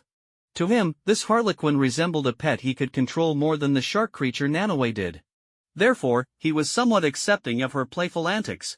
But just then, Xiyan's face twisted into a menacing grimace, feeling that his humanity was dangerously close to crossing the line, threatening to plunge him into unfathomable darkness and evil. Ugh! Harley had no idea of Xiyan's inner turmoil. She excitedly rubbed the black kitten against herself. Xiyan felt as though the world around him had plunged into a warm, dark void. The members of Task Force X watched in shock as the kitten was pressed into Harley's jacket, swallowing nervously. Ah, I was here first. Nanoe, the Shark King, felt a twinge of annoyance at this scene, its small eyes flashing with dissatisfaction as it glared at Harley. Alright, now that we have the military helicopter, we can head straight to the capital city. Captain Robert cleared his throat, seeming to understand why Xiyan had chosen to bring the helicopter back instead of destroying it immediately. Can you fly a helicopter? Asked the second mouse, puzzled. I've flown a few times, Robert replied confidently, patting his chest, his eyes glinting with determination. As dawn broke, the first light of day spilled over the capital city of Kodamatis, highlighting the rebel hell leader's mansion. The rooftop terrace was spacious enough to serve as a helicopter landing pad. Even during the day, a considerable number of rebel soldiers were stationed there, standing at the ready. Suddenly, a buzzing sound filled the air as a local military helicopter approached, soaring with an unstoppable momentum. They're back! A rebel soldier excitedly stepped forward, waving a small flag on the mansion's terrace, attempting to signal the helicopter for landing. However, to their surprise, the military helicopter, now within 100 meters, did not slow down. Instead, it suddenly tilted and charged toward the mansion like a wild beast, creating a profoundly ominous sense of foreboding. Under the towering mansion, the members of Task Force X watched in disbelief as the military helicopter barreled toward the terrace like a runaway stallion. The rebel soldiers, initially frozen in shock for a second or two, quickly panicked and scattered like startled birds, the chaotic scene igniting like a powder keg. Inside the tilting helicopter, shouts and curses from both men and women echoed. Damn, didn't you say you've flown a few times? I have, but only in a simulator. A brief silence fell over the cabin until someone resignedly suggested, let's jump out quickly. Just before the helicopter made its awkward descent onto the terrace, 5 or 6 people leaped out from the sides of the cabin like cannonballs. Among them were 2 oddly dressed white girls, one clutching an unconscious black mouse, and the other holding a black kitten against her chest. Behind them, the shark creature Nanoe jumped down, its large blue and white hands carefully supporting the girls to ensure their safety. The military helicopter continued its rapid descent, crashing onto the mansion's terrace. The whirling rotors sliced through the air like sharp blades, immediately shredding several soldiers who were too slow to escape, blood spraying into the air as the scent of fresh carnage filled the atmosphere. With a loud crash, the metallic body of the helicopter hit the ground, creating a shower of sparks. It slid across the terrace like a wild stallion, propelled by inertia, crashing into the adjacent building and erupting into a massive fireball. The explosion sent a wave of scorching light and pressure outward, causing chaos not only among the officials and soldiers inside the mansion but also startling residents several kilometers away, as if the entire world was shaken by the sudden blast. Captain Robert executed a swift tactical roll, landing neatly on the charred rooftop. He sighed, taking in the sight of soldiers pouring out of the mansion below. Well, we've definitely blown our cover now, he thought, realizing that their previously methodical plan to stealthily infiltrate the city and find the right personnel to access the research facility had been completely derailed. Thanks to the Black Kitten, their timeline had been compressed from 2 or 3 days to just 1 or 2 hours, leaving them scrambling. Peacemaker, looking down at the sea of soldiers below, drew a sharp axe from his side, his eyes glinting with cold determination as he said, "Why bother with strategy? Let's take them all out." True enough, Robert shrugged, raising his dark, large-caliber firearm, his eyes shining with resolve, ready to face the fierce battle ahead. Meanwhile, Nanoe landed in the courtyard of the mansion, its massive foot sinking into the grass, as if each step carried immense power. It carefully kept its hands raised, ensuring that Cleo Kazoo and Harley Quinn could safely descend from the height, prioritizing their safety. As for the Black Kitten nestled against Harley's chest, falling from such a height posed no risk, it enjoyed its own protective cushion. Xiyan remained comfortably perched on Harley, peeking out curiously from beneath her jacket, taking in the chaos around him. Suddenly, with a loud splash, Abner Krill, known as Polka Dot Man, plummeted from above, landing directly in a fountain beside the grass, sending up a huge spray of water. Face down, he floated motionless, evoking a sense of pity as if he had fallen into eternal slumber. "Can we eat that?" Nanoe asked, looking at Polka Dot Man's body in the fountain with naive curiosity, scratching its head as if pondering this strange question. "He's toxic, better not eat him." "It could affect your IQ," Cleo reassured, patting Nanoe's shoulder, trying to dissuade it from the ghastly idea. Rat-tat-tat. Gunfire erupted like a storm from the rooftop and surrounding buildings as the rebel forces became aware of the intruders and engaged Captain Roberts' group without hesitation. The fierce gunfire echoed the brutality and ruthlessness of the battle that was unfolding. "There are intruders on the roof. In the courtyard too." Rebel soldiers below shouted, their eyes flashing with fear and rage as they charged toward the members of Task Force X, perceiving them as demons. "Food." Nanoe's eyes lit up with excitement, charging toward the advancing rebel soldiers like a frenzied warrior. Bullets rained down on its 2-meter-tall shark body, clanging off harmlessly against its tough blue and white skin, only slightly slowing its advance. Undeterred, it barreled into the terrified soldiers, using its massive body like a tank, crashing through the wall behind them and into the interior of the mansion, intent on destruction. Seeing this, Cleo realized the situation was dire. She turned to Harley, saying, "I can't stay too close to you, otherwise, I can't use my abilities." "Whatever," Harley replied with a playful grin, her flamboyant personality undeterred by the tense situation. She stepped forward, her chest puffed out, causing the kitten to sway along with her, showcasing her unique charm. Picking up a fallen weapon, her eyes sparkled with excitement. "Guess I'm on the same team as the kitten now." Good luck," Cleo hesitated, glancing at the Black Kitten on Harley's chest, feeling a wave of concern. She quickly led the still unconscious mouse away, knowing that in this dangerous place, every step could be a matter of life or death. Without a second thought, Harley, with Xiyan still in his kitten form, leaped through the window into the mansion's interior. The first floor was a gruesome sight, littered with blood and bullet holes, evidence of a violent confrontation. Yet, there were no bodies of rebel soldiers in sight. Nanoe had likely taken care of them. Holding her weapon, Harley showed no fear. Instead, her eyes glimmered with excitement, as if she had found her stage. She joyously ascended the spiral staircase to the second floor, her footsteps echoing with a sense of glee. Upon reaching the second-floor landing, she encountered a squad of rebel soldiers. The soldiers were momentarily stunned by Harley's clownish appearance, captivated by her unique aura. But in the next instant, they were turned into Swiss cheese by the hail of bullets from Harley's weapon, blood splattering everywhere, the gruesome scene chilling to behold. With a joyful smile, Harley reveled in the thrill of the kill, her body radiating a blend of beauty and violence as she stepped over the mangled corpses, as if writing her own legend. Continuing down the hall, she entered the main hall on the second floor, a chaotic mess of battle debris. To her surprise, there was only one person left, a tall man in a military uniform adorned with numerous honor badges. He was General Silvio Luna, the new leader of this island and the powerful figure behind the rebellion. Silvio held a gold-accented large-caliber pistol, and upon seeing Harley enter, a flicker of surprise crossed his eyes. He seemed to forget his precarious situation, excitedly gesturing toward a red dress hanging on a coat rack in the hall. "I prepared this for you. I never expected to see you here." Bang! A gunshot rang out, a clean bullet hole appearing in the center of Silvio's forehead. He stared blankly at Harley, who held the gun, his eyes filled with disbelief and pain as his body slumped to the floor, thudding heavily. "An admirer, right? Well, you'll die here today anyway, so you might as well die at my hands." Harley laughed nonchalantly, tossing the now empty gun aside and picking up the gold-accented large-caliber pistol, her eyes glinting with a hint of coldness. "But this dress looks pretty good," Harley exclaimed, her eyes sparkling with interest as she admired the hanging red dress. Without hesitation, she stepped forward, setting the large-caliber pistol aside, and began to unzip her dirty shirt. The sound of the zipper echoed softly as her clothes slid down her perfectly shaped legs, revealing a curvaceous and alluring figure, her unique charm on full display. Xiyan, in his kitten form, jumped from her chest onto a nearby table, his glowing green eyes watching the scene intently, seemingly appreciating it without shying away, regarding it like a slightly more attractive humanoid pet, his gaze revealing a mix of indifference and detachment. In the main hall on the second floor of the leader's mansion, the body of General Silvio lay stiffly on the polished floor, a grim testament to the brutality of the recent battle. Xiyan, in the form of a black kitten, sat quietly on a nearby table, struggling to suppress the surging violence and evil within him, his gaze fixed intently on the girl in the vibrant red dress. The dress hugged her body, adorned with suggestive tattoos, and Xiyan felt an overwhelming urge to use his tendrils to lift her up and enact a cruel fate upon her. This internal turmoil filled him with fear.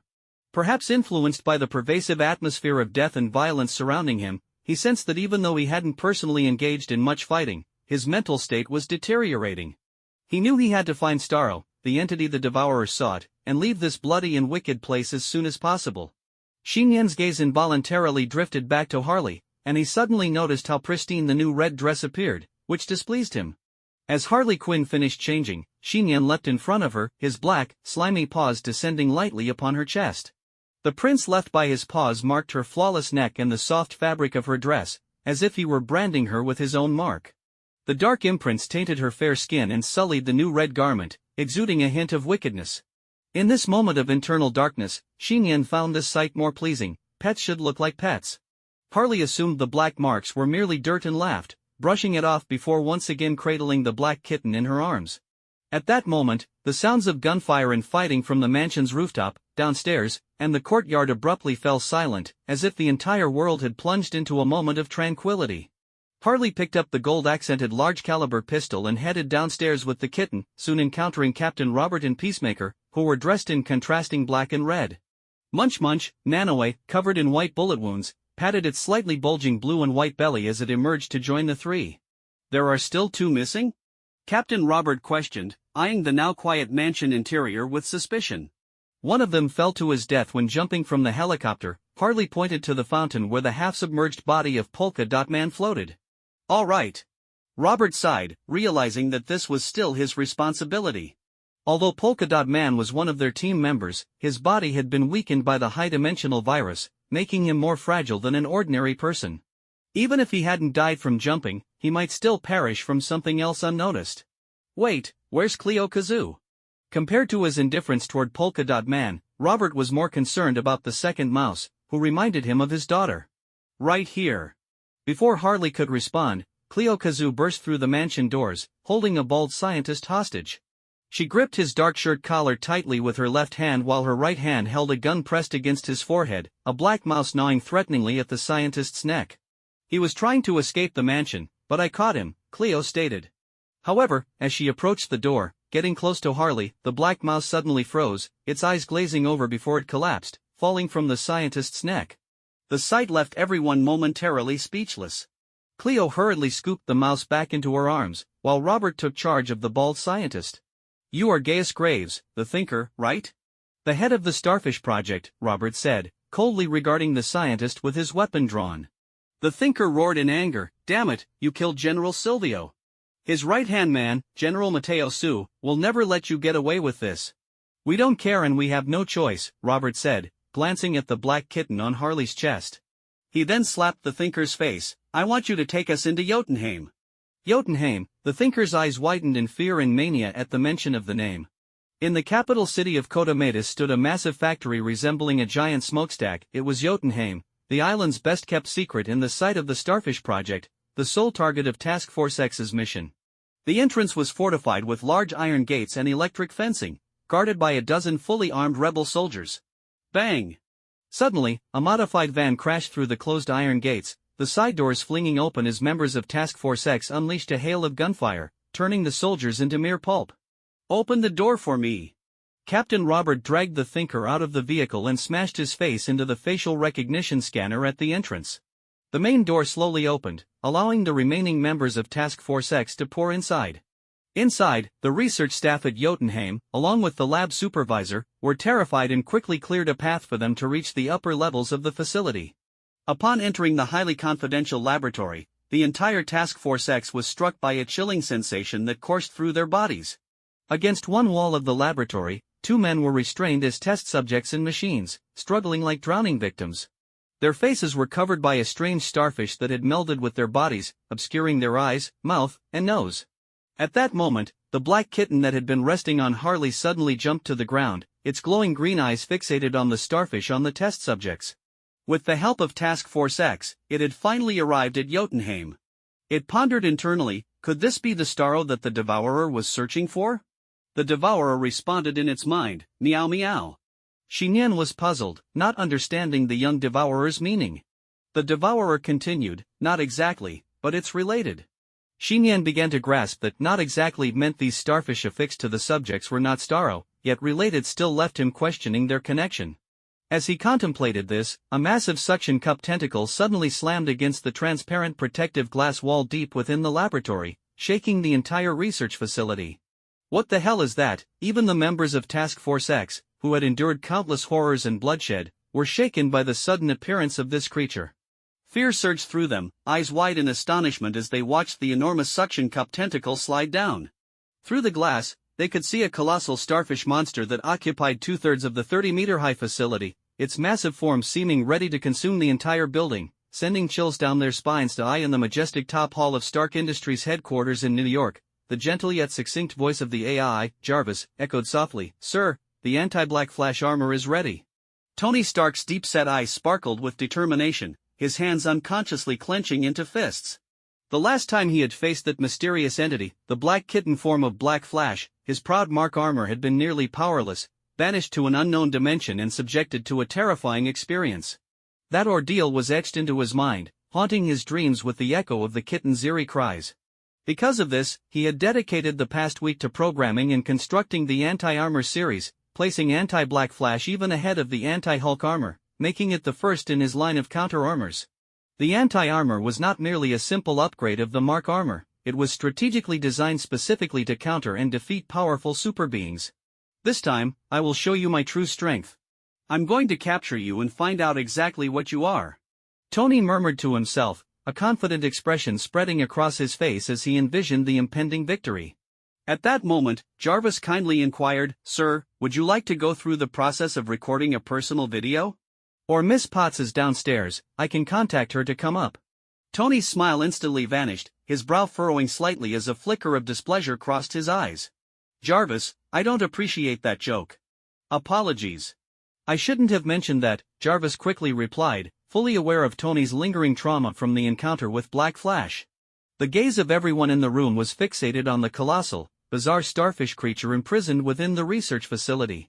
The members of Task Force X were stunned by the sight before them. "Look how beautiful it is." The thinker's eyes gleamed with fervor as he watched the enormous starfish through the glass window, barely containing his excitement. "I've been studying it for over 20 years. Its name is Starro, an extraterrestrial species capable of generating offshoots, controlling, and consuming the energy from humans to grow stronger. As the thinker spoke, the massive, single-eyed Starro trapped inside the facility glowered angrily at him, as if trying to see through him. It then slammed a suction cup tentacle heavily against the glass window, producing a dull thud. 20 years? This timeline caught Xiyan's attention. The young devourer was merely a juvenile symbiote, and Starro had been imprisoned in Jotunheim for over 2 decades. How did the devourer know Starro? Why was it so intent on finding Starro? These questions swirled in Xiyan's mind, but the devourer could not provide any answers at that moment. Perhaps only by coming into contact with Starro could the secrets behind these connections be unraveled. Why are you conducting such inhumane experiments with the Starfish Project?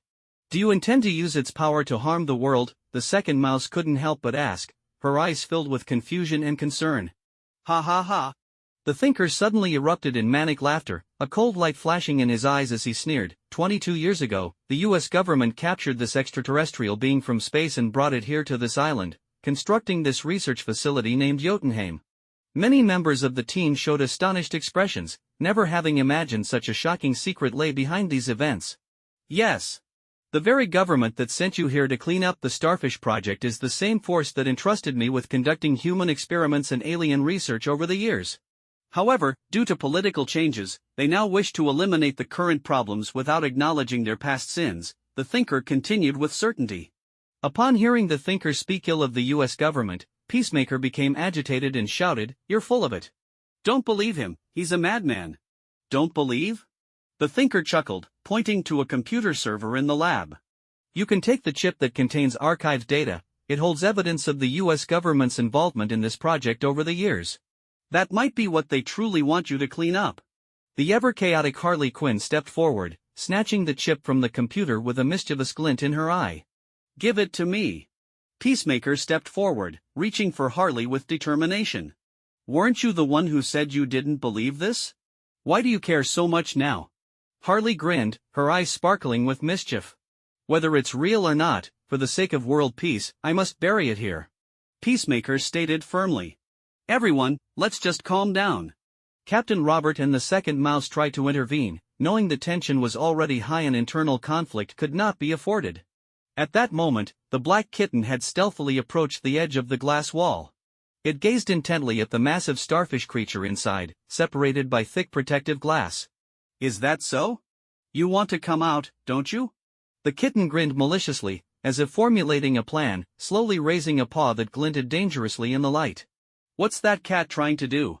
The thinker was the first to notice this action, confusion filling his eyes as he muttered to himself. Hearing his words, the members of Task Force X finally noticed the black kitten's movements. Everyone, excluding the clueless Harley, felt their minds blank as they sensed the impending terror that was about to unfold. As if to validate their fears, Xiyan, in his black kitten form, suddenly swiped his small paw like lightning against the protective glass window before him. Then come out. Just one swipe. The specially reinforced glass, impervious to sniper bullets, shattered outward from the point of impact, hundreds of cracks spiraling across the surface. Wait, no way. This can't be happening. The thinker's expression was one of shock as he witnessed this mythic display of power, disbelief filling his eyes. Immediately, an overwhelming fear washed over him as he foresaw the alien creature, Starro, imprisoned for over 20 years, about to re-emerge into the world, bringing untold chaos and disaster. Meanwhile, in the high-rise office of S.H.I.E.L.D. headquarters in New York, Director Nick Fury was busy organizing files from his drawer. He had been dealing with the aftermath of the New York battle and was overwhelmed with work, scarcely having a moment's break. Suddenly, sensing something, Nick Fury paused, pulling out a photograph from the drawer. When his single, deep eye fell upon the image, his typically stern face softened slightly. It was a group photo featuring a tall young black man resembling him, his eyes bright and healthy, alongside a beautiful blonde woman in a peculiar protective suit. The background was an alien spaceship, with an adult orange cat and a palm-sized starfish nearby. Has it really been over 20 years? A hint of nostalgia crossed Nick Fury's dark features as he reminisced about past partners and experiences. Quickly, he reined in his emotions, placing the photo back among the files, burying those memories deep within his heart. That was a goddess no longer here, and a youth that had long since faded, he thought silently. I in the laboratory of Jotunheim Research Institute, everyone watched in horror as the glass wall shattered from a single strike by Xiyan, in his black kitten form. The thinker seemed to foresee his grim fate, trembling in fear as he muttered, "No, no, don't kill me. I don't want to die here. I was wrong, please don't." In the next instant, a massive starfish tentacle struck the already cracked glass wall like lightning, easily shattering it into countless pieces. The gigantic tentacle swept over Xiyan, who was crouching on the floor, and its tip curled around the thinker, Gaius Graves. With a horrific scream, the thinker was violently pulled into the research facility's enclosed prison space, marking the moment he lost all capacity for thought, as if his soul had been devoured by the extraterrestrial creature. Roar! The colossal starfish creature let out an enraged roar, filled with the humiliation and resentment of over 20 years of imprisonment, shaking the entire research facility to its foundations. Two massive tentacles landed on either side of the shattered wall, and with a powerful force, cracks spread across the building's walls like the claws of a demon, threatening to tear the entire structure apart. At that moment, the entire research facility trembled violently, the ceiling and floor seeming to be ripped apart by invisible hands, with debris raining down like a torrential storm, as if the apocalypse had arrived. "Get out of here!" The remaining members of Task Force X turned pale, fully aware of the imminent danger, and scrambled to escape the laboratory. Harley Quinn, while fleeing, took a moment to glance back. In the depths of the collapsing laboratory, the black kitten remained still, its eyes glowing like eerie flames, seemingly relishing the destruction of the building. Outside Jotunheim, armed military vehicles flooded the area, and hundreds of rebel soldiers swiftly disembarked, surrounding the research facility in a tight perimeter. The murder of leaders Silvio and the invasion of Jotunheim ignited a deep rage within General Matteo Su. His facial hair twitched slightly as he coldly commanded, "Whatever comes out of there, shoot to kill." "Yes, General." The fully armed rebel soldiers replied in unison, their eyes filled with determination, ready to eradicate the invading enemies. At that moment, a tremendous roar echoed as the ground shook violently. The outer wall of Jotunheim began to crack alarmingly, indicating an imminent collapse. Inside the facility, corridors and laboratories crumbled layer by layer, as if the entire building was groaning in agony. The remaining members of Task Force X scattered to escape, some leaping to the still-standing parts of the structure with astonishing agility, while others fell with the collapsing floor, each using their unique skills to evade death in a desperate race.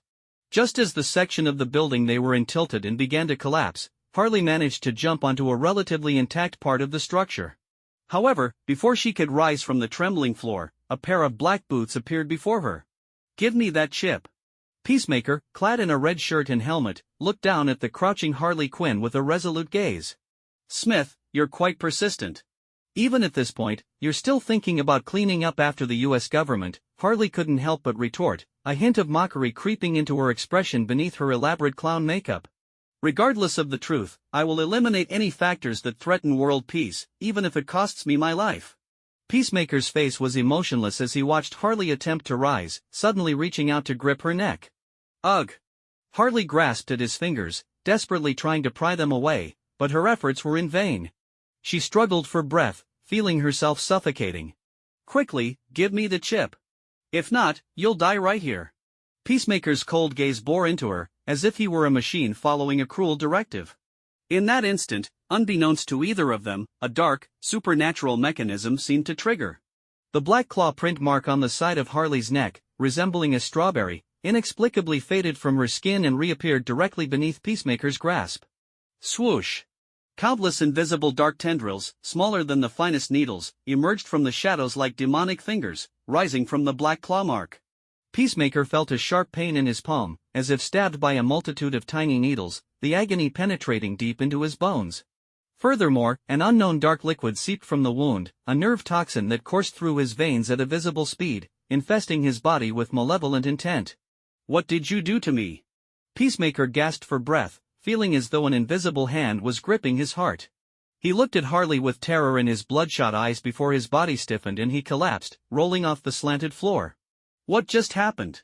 Harley blinked in confusion at the suddenly slackening Peacemaker, her own expression puzzled.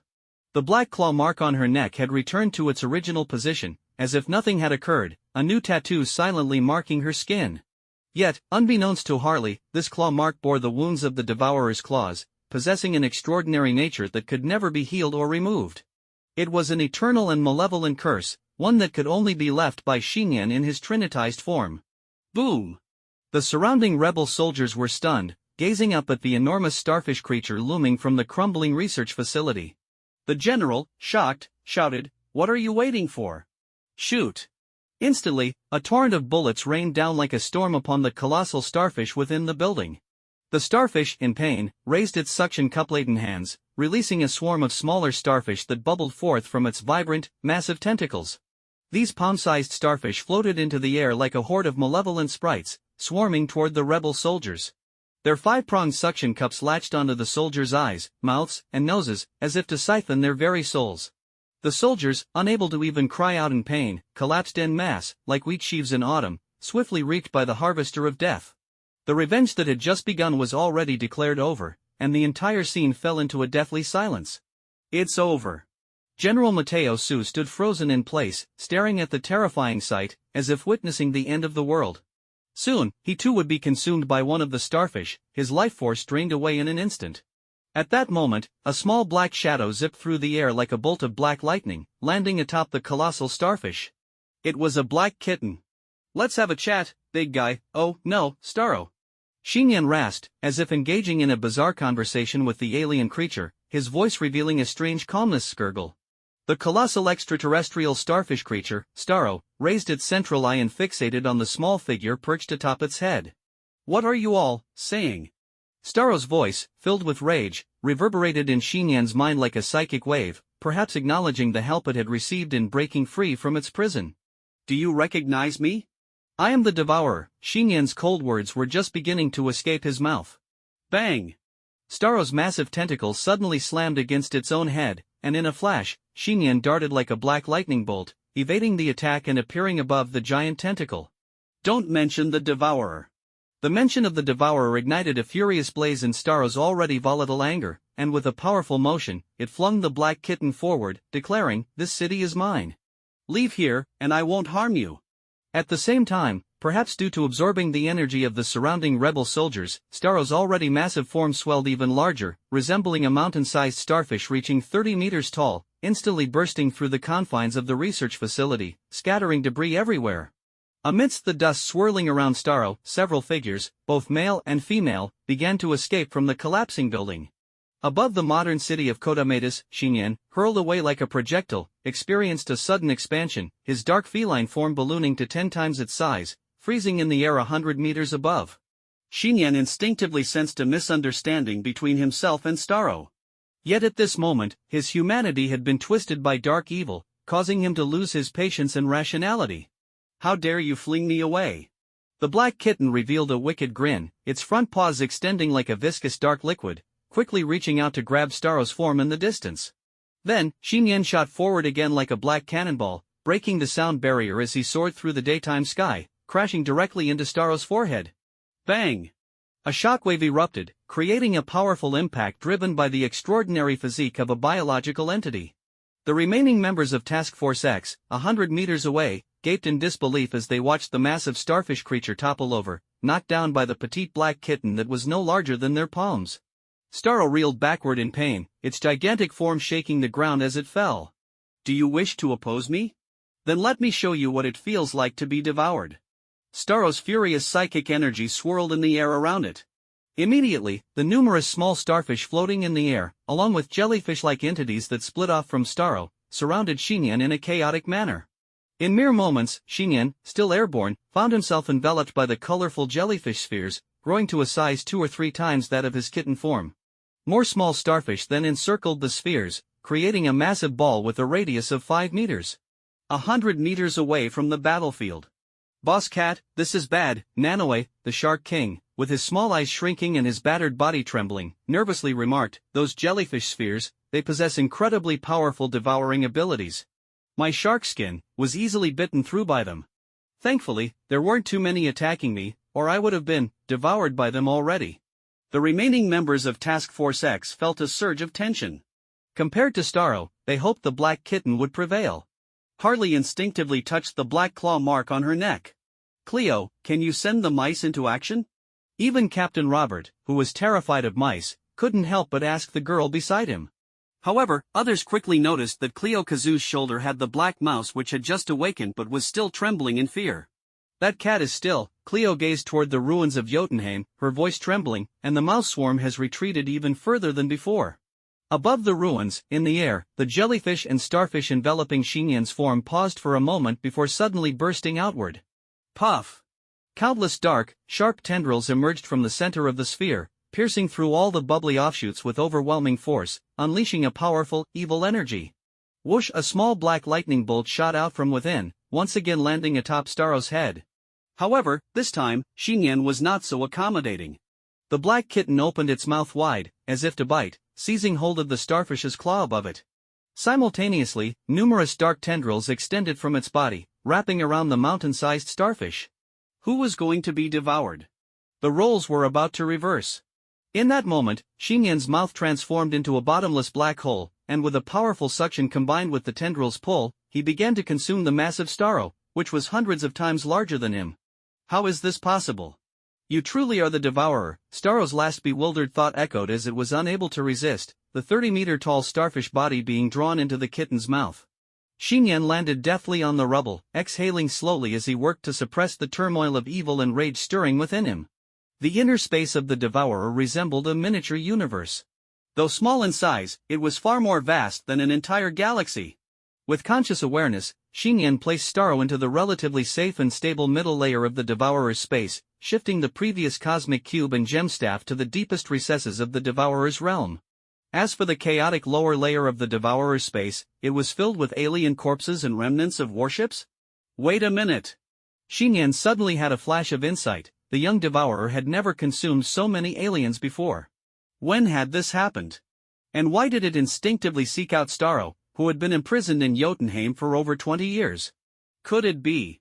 Before Xiyan could think too deeply, a point of light flickered in the blue sky at the island's edge, and with a sonic boom, an Iron Man flew toward them from afar.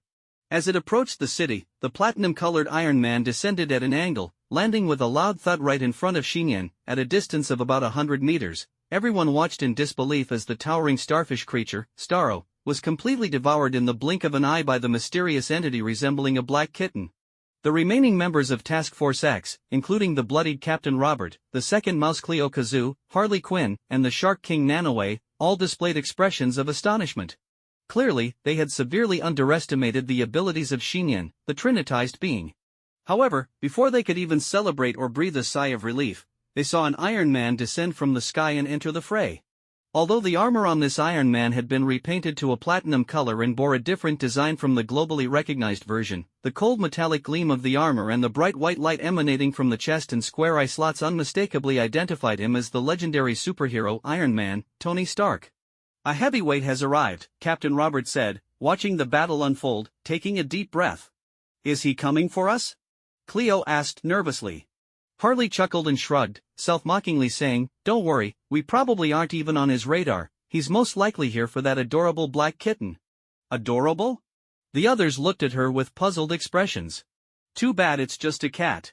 But hey, as long as there's love, it should be fine, right? Harley stuck out her tongue, licking her seductive dark red lips. Munch munch, Nanoe ground his teeth again. Above the ruins of Jotunheim, amidst the debris of shattered rocks and scrap metal, Iron Man stood up from a kneeling position.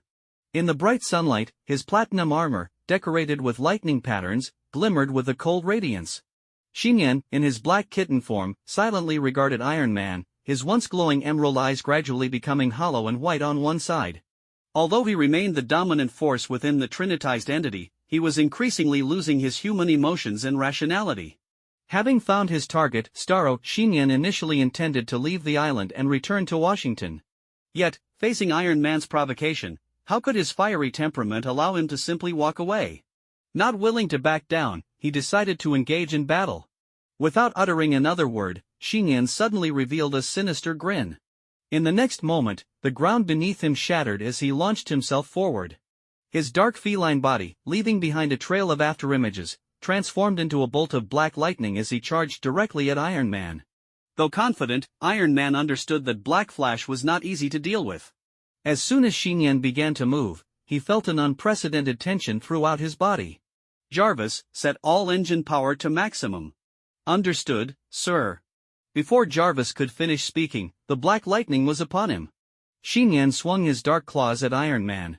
In a split second, Iron Man activated his suit's engines, unleashing a torrent of hot air from his armor's neck, arms, waist, legs, feet, and palms, causing him to accelerate sharply and leap upward.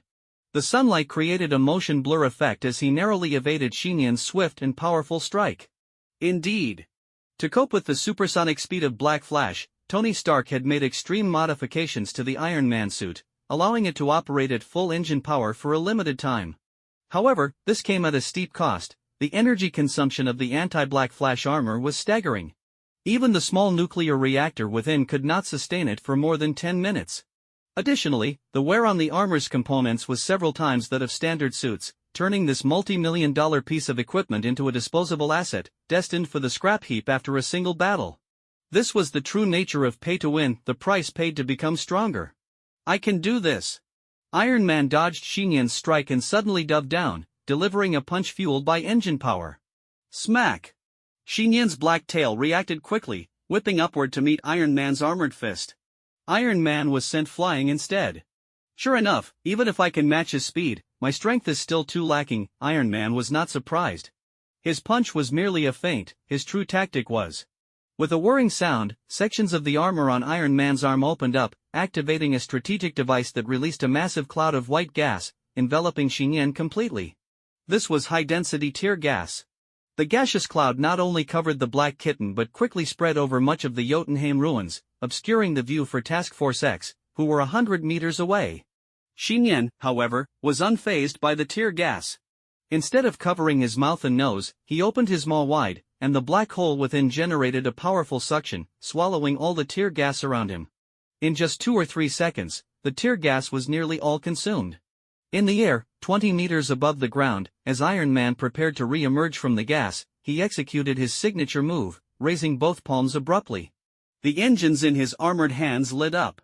However, this time, he didn't fire his usual piercing laser beams. Instead, he dropped a continuous ice blue laser and an unknown gas that sprayed outwards. Whoosh! When the ice blue laser and the mysterious gas hit Xiyan, the surrounding air dropped to sub-zero temperatures, rapidly freezing the Dark Kitten's body and the ground around him. Laser cooling and high-concentration liquid nitrogen. Under the intense cooling effects of these two methods, Xiyan was quickly encased in ice, and the surrounding 5-meter radius of ground was frozen solid. Iron Man, seemingly still not reassured, continued until he depleted his cooling tools, freezing an area of 10 meters around him in actual ice before he ceased his actions. Absolute zero freezing. This was one of the main offensive strategies of the anti-Black Flash armor, specially modified to handle small but extremely powerful extraordinary beings. Did it really work? Iron Man hovered in mid-air, his engines humming as he looked down at the Black Kitten encased in ice. He felt a sense of relief wash over him, but quickly his pupils constricted in alarm. Crack! The thick layer of ice covering Xiyan suddenly erupted into long, intertwining fissures, and the ground around it began to fracture as a dark beastly silhouette shot up like a raging arrow. Here we go again. Tony Stark gritted his teeth, raising his right hand to unleash another burst of gas. But before he could react, Xiyan collided violently with him, sending Iron Man hurtling through the air. With the force of the impact and inertia, Iron Man sped toward a section of the city below at an angle. While airborne, he instinctively raised his left arm, activating a strategic device on his wrist that shot forth a stream of high-temperature flames. The flames ignited the high-density gas in front of him, instantly creating a more terrifying fireball that engulfed the Black Kitten entirely. If cooling methods weren't working, then it was time to try burning it down. Bang! The remaining 4 members of Task Force X stood silently, watching as Iron Man crashed hard onto the nearby asphalt, creating a shower of sparks as he skidded across the ground. Struggling to rise from the pavement, Iron Man glanced at the X-team members before reigniting his armor's engines and flying back toward the fray. Above the ruins of Jotunheim, flames continued to blaze like a massive fireball, and a body that appeared to be melting fell from the inferno. Iron Man soared to a height of 50 meters, looking down to see the Black Kitten's body, its dark surface seemingly melting and oozing a viscous black liquid. Did this attack really work? Tony Stark murmured, an ominous feeling creeping into his heart. On the ground, Xiyan suddenly opened his eyes wide, his irises turning a pale, emotionless white. The dark symbiotic liquid coating his body began to bubble violently, as if engulfed in black flames. Due to the excessive use of his extraordinary powers, Xiyan's humanity had finally crossed a threshold, plunging into an abyss of darkness, exuding a palpable aura of malevolence. If a typical symbiote had been severely weakened by the recent heat, the symbiotic version of Xiyan was unaffected by flames, ultrasound, or any of the typical weaknesses of symbiotes. Of course, the dormant symbiotic toxin within him likely felt the heat as well. Maintaining the trinitized state was becoming increasingly difficult, and at that moment, he finally embraced his true form, no longer needing to restrain his inner power or emotions. He would indulge in chaos without restraint. Like the most wicked of villains, the black kitten slowly lifted its head, its hollow white eyes fixated on Iron Man in the sky. The black liquid, now burned and melted, transformed into sharp, terrifying tendrils that pierced the air like a swarm of arrows, shooting toward the hovering Iron Man. Seeing this, Iron Man's heart raced. With the engines at full power, the anti-black flash armor darted away like a white lightning bolt, narrowly avoiding the first few dark tendrils. However, the number of tendrils that followed far exceeded 10, branching out geometrically and multiplying in number. Thousands of tendrils. Iron Man had intended to continue dodging, but upon witnessing this overwhelming scene, he pushed forward at full speed, trying to distance himself from the tendrils. Yet, even at 100 meters in the air, the tendrils caught up, tightly ensnaring the anti-black flash armor. "This is bad," Tony Stark murmured helplessly as he was pulled downwards. Boom! Under the force of Xiyan's tendrils, Iron Man plummeted from 100 meters, crashing into the ruins of the research facility, sending debris flying in all directions. As the dust settled, Iron Man lay half buried in the rubble, his armor battered and cracked, with a piece of his helmet shattered, revealing Stark's bearded face. "Did I lose again?" Stark murmured, the glow of the energy core in his chest and the light in his eyes dimming. At that moment, Jarvis's voice urgently echoed in his ear, "Don't give up, sir." "Of course, I can't give up. I am Iron Man. There's no way I'm going down here." Stark's eyes reignited with determination as he declared, "Jarvis, activate backup system 2. As he spoke, high above the island of Coda Matus, in the depths of space, a Stark Industries logo-adorned satellite floated silently. At that moment, 2 gold and crimson square iron objects detached from the satellite, plummeting rapidly toward the ground below. As they sped through the atmosphere with pinpoint accuracy, one of the square iron objects began to disassemble in mid-air, continuing its descent. Clang! One of the iron pieces fell like a pillar, embedding itself half a meter deep into the ground right in front of the uncontrollable Xiyan, blocking his path. Simultaneously, several other iron pillars plunged into the earth around him, encircling the black kitten form of Xiyan. Finally, a thick steel cover descended, locking itself in place with the pillars, sealing him in. Meanwhile, the other square iron object shot straight toward Iron Man amidst the ruins. Puff! Xiyan's dark claws instantly pierced through the steel cover, using his super strength to tear it open, escaping. With the steel cover buying him some time, Iron Man rose from the rubble, appearing rejuvenated. He had transformed into another suit of armor, a massive, hulking form painted in gold and crimson. The anti-Hulk armor made its debut on this battlefield. In his newly donned anti-Hulk armor, Tony Stark strode forward, his movements appearing somewhat sluggish yet filled with power, swinging a gigantic steel fist toward the black kitten.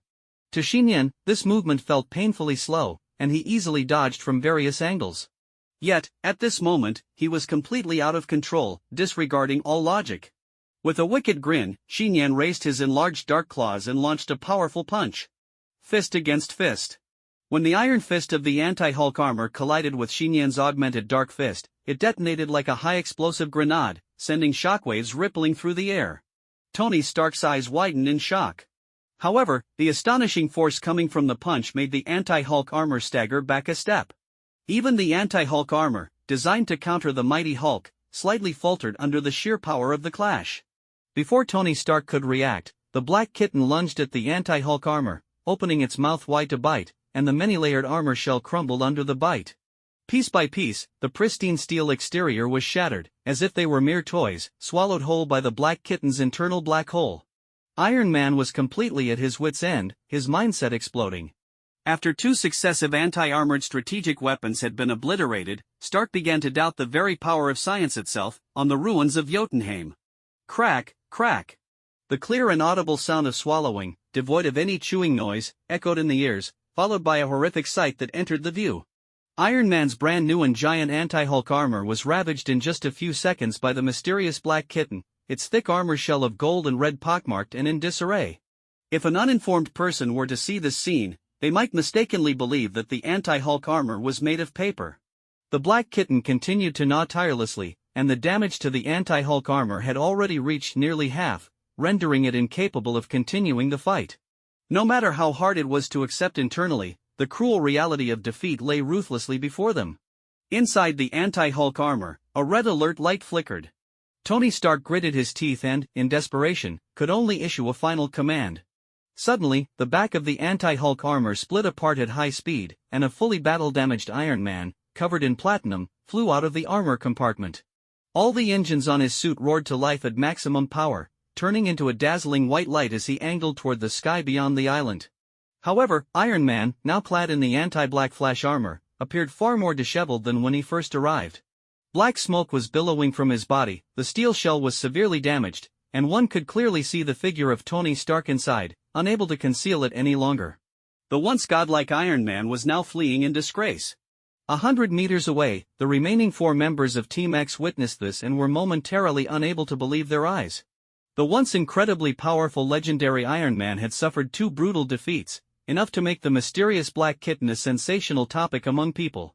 On the battlefield, Xiyan, in his 3-in-1 form resembling a black kitten, had a flicker of weak light return to his white hollow eyes. He fixed his gaze tightly on the direction in which Iron Man had vanished into the clouds, but showed no intent to intercept with his tendrils. Perhaps he should be grateful to the opponent. On those 2 sets of anti-series iron armors, Xiyan had vented the darkness and evil that had been suppressed within him, allowing his humanity to stabilize back above the baseline. Calculating carefully, it had been nearly 12 hours since he left, and the duration of his 3-in-1 state was approaching its limit. He needed to leave this place quickly or find a hidden spot where the young devourer could take another bite to extend his capabilities before returning to Washington. Before that, there was one crucial task to accomplish. With that thought in mind, Xiyan immediately opened his mouth wide and devoured the last remnants of the anti-Hulk armor. Then, he darted forward at high speed, the next moment arriving in front of the remaining members of Team X 100 meters away. "Choo, choo, Boss Cat!" King Shark Nanawi exclaimed, his eyes widening in surprise, sparkling with excitement. Harley Quinn, the Joker's accomplice, displayed an ecstatic expression, unable to resist stepping forward, seemingly wanting to embrace Xiyan again. Captain Robert and the second-generation Ratcatcher appeared more composed but revealed an expression of extreme tension. They feared that the Black Kitten might attack them, yet despite these concerns, they did not dare to raise their weapons or show any hostility. After all, such actions would be meaningless. At most, they could only make their death a bit more dignified. The moment the Black Kitten appeared in front of everyone, it suddenly raised its dark right paw, and 5 dark tendrils shot out from its paw, piercing into Harley Quinn, Cleo Kazoo, the second-generation Ratcatcher, Captain Robert, King Shark Nanawi, and the Blackfurred Mouse. Just as Captain Robert thought he was about to meet his end, he realized that the tendrils had not pierced through their bodies but had instead seamlessly integrated into their flesh without causing any pain.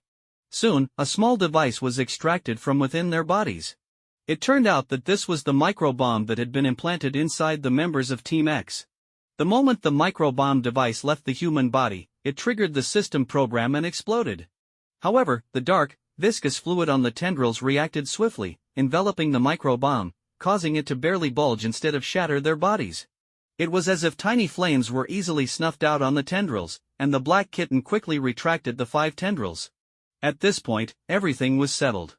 The members of Team X understood the deeper meaning behind Xiyan's actions. Of course, helping these 4 serious criminals regain their freedom was not Xiyan's true intention, it was merely the evil tendencies of his 3-in-1 state. Time is running out. At this moment, Xiyan in his 3-in-1 form suddenly felt an inexplicable sensation, as if he could easily slip into this void. Just as Harley enthusiastically rushed over and reached out her hands toward him, the Black Kitten's form unexpectedly shifted from solid to ethereal, vanishing into thin air. Gurgle, gurgle. The world before him turned pitch black, and Xiyan felt as if he had fallen into a vast ocean. Strangely, the water felt warm. At that moment, time was precisely up. Xiyan, the young devourer, and the symbiotic being sleeping on the young devourer's body, 2 parts of the 3-in-1 state, Xiyan and the young devourer, returned to their original forms and separated. With a splash. The now human Xiyan, dressed in long-sleeved pajamas from that morning, made contact with the warm water of the bathtub, which soon reached the smooth barrier of the space he was in. Xiyan was still somewhat dazed, lying in a bathtub that was filling with warm water, his eyes met with the familiar ceiling of his own bathroom. Just a moment ago, he had clearly been on the island of Kodamatis, and now he found himself back in his own bathtub. Was this instant teleportation? Is this one of the abilities of the Devourer? Before Xiyan could think further, he heard the sound of the shower nearby, so he instinctively turned his head to look. There, in the steamy room beside the bathtub, were two figures, one large and one small. One figure was mature and graceful, while the other was youthful and fair, with black and crimson hair cascading down like two distinct waterfalls, while white-collar uniforms and small dresses lay carelessly set aside. The black-haired woman, exuding calmness and maturity, was washing the hair of the red-haired girl who was obediently sitting on a stool. Water from the shower cascaded down the woman's beautifully curved back, flowing over her perfectly shaped body without a trace of excess flesh, while many glistening droplets splashed onto the delicate, snow-white figure of the red-haired girl, bouncing adorably on her baby-like soft skin. Upon seeing Xiyan suddenly appear in the bathtub, Diana only showed a hint of surprise before returning to her usual demeanor, continuing her actions. Miss Diana, what was that sound just now? Wanda, whose head was covered in bubbles, had been keeping her eyes closed, now asked curiously in a soft voice. Someone has returned, Diana replied truthfully. What? Wanda tilted her little head and then heard a familiar cat's meow nearby. Is it little Emperor returning? Wanda's eyes instantly widened with excitement, and then she saw the black-haired boy lying in the bathtub in a large letter shape, drenched and pressing a small orange cat back into his embrace. Seeing Wanda's gaze, Xiyan forced himself to calm down, waved his hand, and greeted her, I'm back. Ah. The girl was first taken aback, then let out the loudest scream she had ever made. In Washington's home, it was still nighttime. Xiyan quietly sat in a chair, his eyes fixed on the plate of Italian-style stir-fried noodles that Wanda brought out from the kitchen, an inexplicable sense of emotion welling up within him. One must say, Wanda truly deserved to be learning professional butler skills. Despite what had just happened, she not only didn't take him to the police station but also made a late-night snack for him while he was showering and changing into clean clothes. In fact, Xiyan was indeed quite hungry after a long day, and seeing Wanda gently place the noodles on the table in front of him, he couldn't help but apologize, Wanda, about what happened in the bathroom. The red-haired girl's face instantly turned beet red, and she hurriedly cut him off. Don't bring it up again. You little rascal. The crimson maid Wanda huffed, throwing out that remark before walking toward the sofa where Diana was sitting. Xiyan helplessly cast a glance for help at Aunt Diana, but she seemed oblivious to his look, continuing to sit elegantly on the sofa, flipping through her book, as if silently indicating that this was all Xiyan's own doing. At this moment, Xiyan was being ignored by both women in the house. He sighed in resignation and picked up his fork, pouring the beef sauce over his noodles, then devouring the steaming Italian pasta. Seeing how eagerly Xiyan was eating, Wanda couldn't help but sneak a glance at him before quickly averting her eyes. Meanwhile, Diana remained focused on her reading, seemingly indifferent to Xiyan's actions, although her sharply defined brows were slightly furrowed for some reason. Halfway through the noodles, Xiyan suddenly murmured, "Isn't the temperature dropping again? It's been a bit chilly at night lately. If only someone could come warm up the bed," he almost hinted outright, but the two figures on the sofa, one big and one small, acted as if they hadn't heard him. The reading continued, and the TV remained on, with no one acknowledging him. Xiyan felt a bit foolish and had no choice but to bury his head in his plate, continuing to shovel the noodles into his mouth. On a deep Sunday night, the lights in the living room were all turned off, and the night flowed quietly. In the middle room, Xiyan sat on his bed, quietly staring at the tightly closed door. No movement at all. About 10 minutes passed like this. Are they really not coming? Xiyan closed his eyes and slowly lay down on the bed. After a while, he suddenly sat up again. If they aren't coming over, then I'll just go to them. He blinked, then picked up the sleeping little emperor on his side with one hand and grabbed his pillow with the other, slipped on his slippers, and headed for the room's door. The living room was pitch black, and to avoid waking Wanda in the next room, Xiyan walked carefully on tiptoe, leaning against the wall until he reached Aunt Diana's door. His eyes brightened slightly. It turned out that Aunt Diana's door wasn't completely shut, leaving a crack through which dim, warm light from a lamp seeped out. Just as the door to the first room closed, the door to the third single room quietly opened. The doll-like red-haired girl Wanda, clutching a small pillow and wearing white long-sleeved winter pajamas, carefully stepped into the dark living room in her fuzzy slippers. She made no sound as she approached Xiyan's room door. Taking a deep breath, as if to bolster her confidence, Wanda revealed a determined look in her eyes and gently reached out to open the door. When she stepped into the room, she suddenly froze. The middle room was dark and empty. there was no sign of the boy on the bed. Inside the first room, Xiyan walked in with the cat and pillow, only to see Aunt Diana leaning against the headboard of the bed. Her bright, thick black hair cascaded down from her right shoulder like a waterfall, and she wore a thin white long-sleeve top. The bedside lamp cast a soft, yellow light, highlighting her exquisitely perfect profile and graceful figure with a faint glow. "You came?" Diana set down the book she was holding, her gentle gaze landing on the boy. "Auntie, my room is a bit cold," Xiyan blinked and casually said. "Come here then, the bed is already warm," Diana said calmly, patting the space beside her.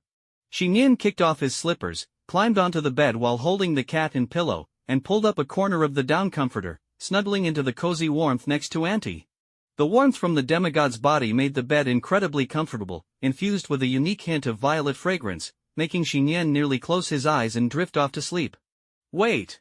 Xiyan quickly reminded himself that his purpose for wanting to spend the night with Auntie wasn't just to warm the bed but to address something important. "Auntie, listen to me." Xiyan re-energized himself and began recounting the entire series of events from the moment the young devourer Little Emperor made a request this morning to the discovery of the extraterrestrial being Starro, including the details about leaving venom marks on Harley Quinn, accidentally blowing up Iron Man, and liberating the 4 serious criminals from the dream prison. "I see," Diana said, her beautiful eyes shining with wisdom as she listened intently to Xiyan's account, understanding everything that had transpired while also helping him reflect on his actions from today. "You still need to wear a Guardian's silver bracelet. Otherwise, I won't be able to sense your location in time," Diana said, extending her hand to reveal a Guardian's silver bracelet. Earlier, due to the Amazon igniting the signal fire, Xiyan had returned the Guardian's silver bracelet to Diana. After all, only by holding a complete pair of Guardian silver bracelets could one unleash their true extraordinary powers. Seeing Aunt Diana's serious expression and not wanting to refuse, Xiyan put the Guardian silver bracelet back on. After a moment of contemplation, Diana continued, "As for Iron Man Tony Stark, he's like Batman, a big shot, just 2 sets of his steel armor are damaged, so it shouldn't be a major issue. However, you need to be more cautious when using your 3-in-1 identity. Not only will you attract the attention of superheroes like Iron Man, but your temperament and state in 3-in-1 form are extremely unstable." Xiyan nodded solemnly. This experience with the 3-in-1 state was far more perilous than the first time. It was fortunate that Iron Man showed up as a tool just in time, allowing him to vent some of his out-of-control negative emotions. Diana continued, "Regarding those 4 serious criminals, I will keep them in mind and have Batman pay special attention to them. If they don't cause trouble, then we can leave them alone for now. Otherwise, I will send them back to prison again." "That's good." While feeling relieved, Xiyan suddenly remembered something very important and didn't hesitate to reach out and pet the small orange cat lying next to his right hand. "Little Emperor, let out a clone of Starro, Auntie and I need to talk with it."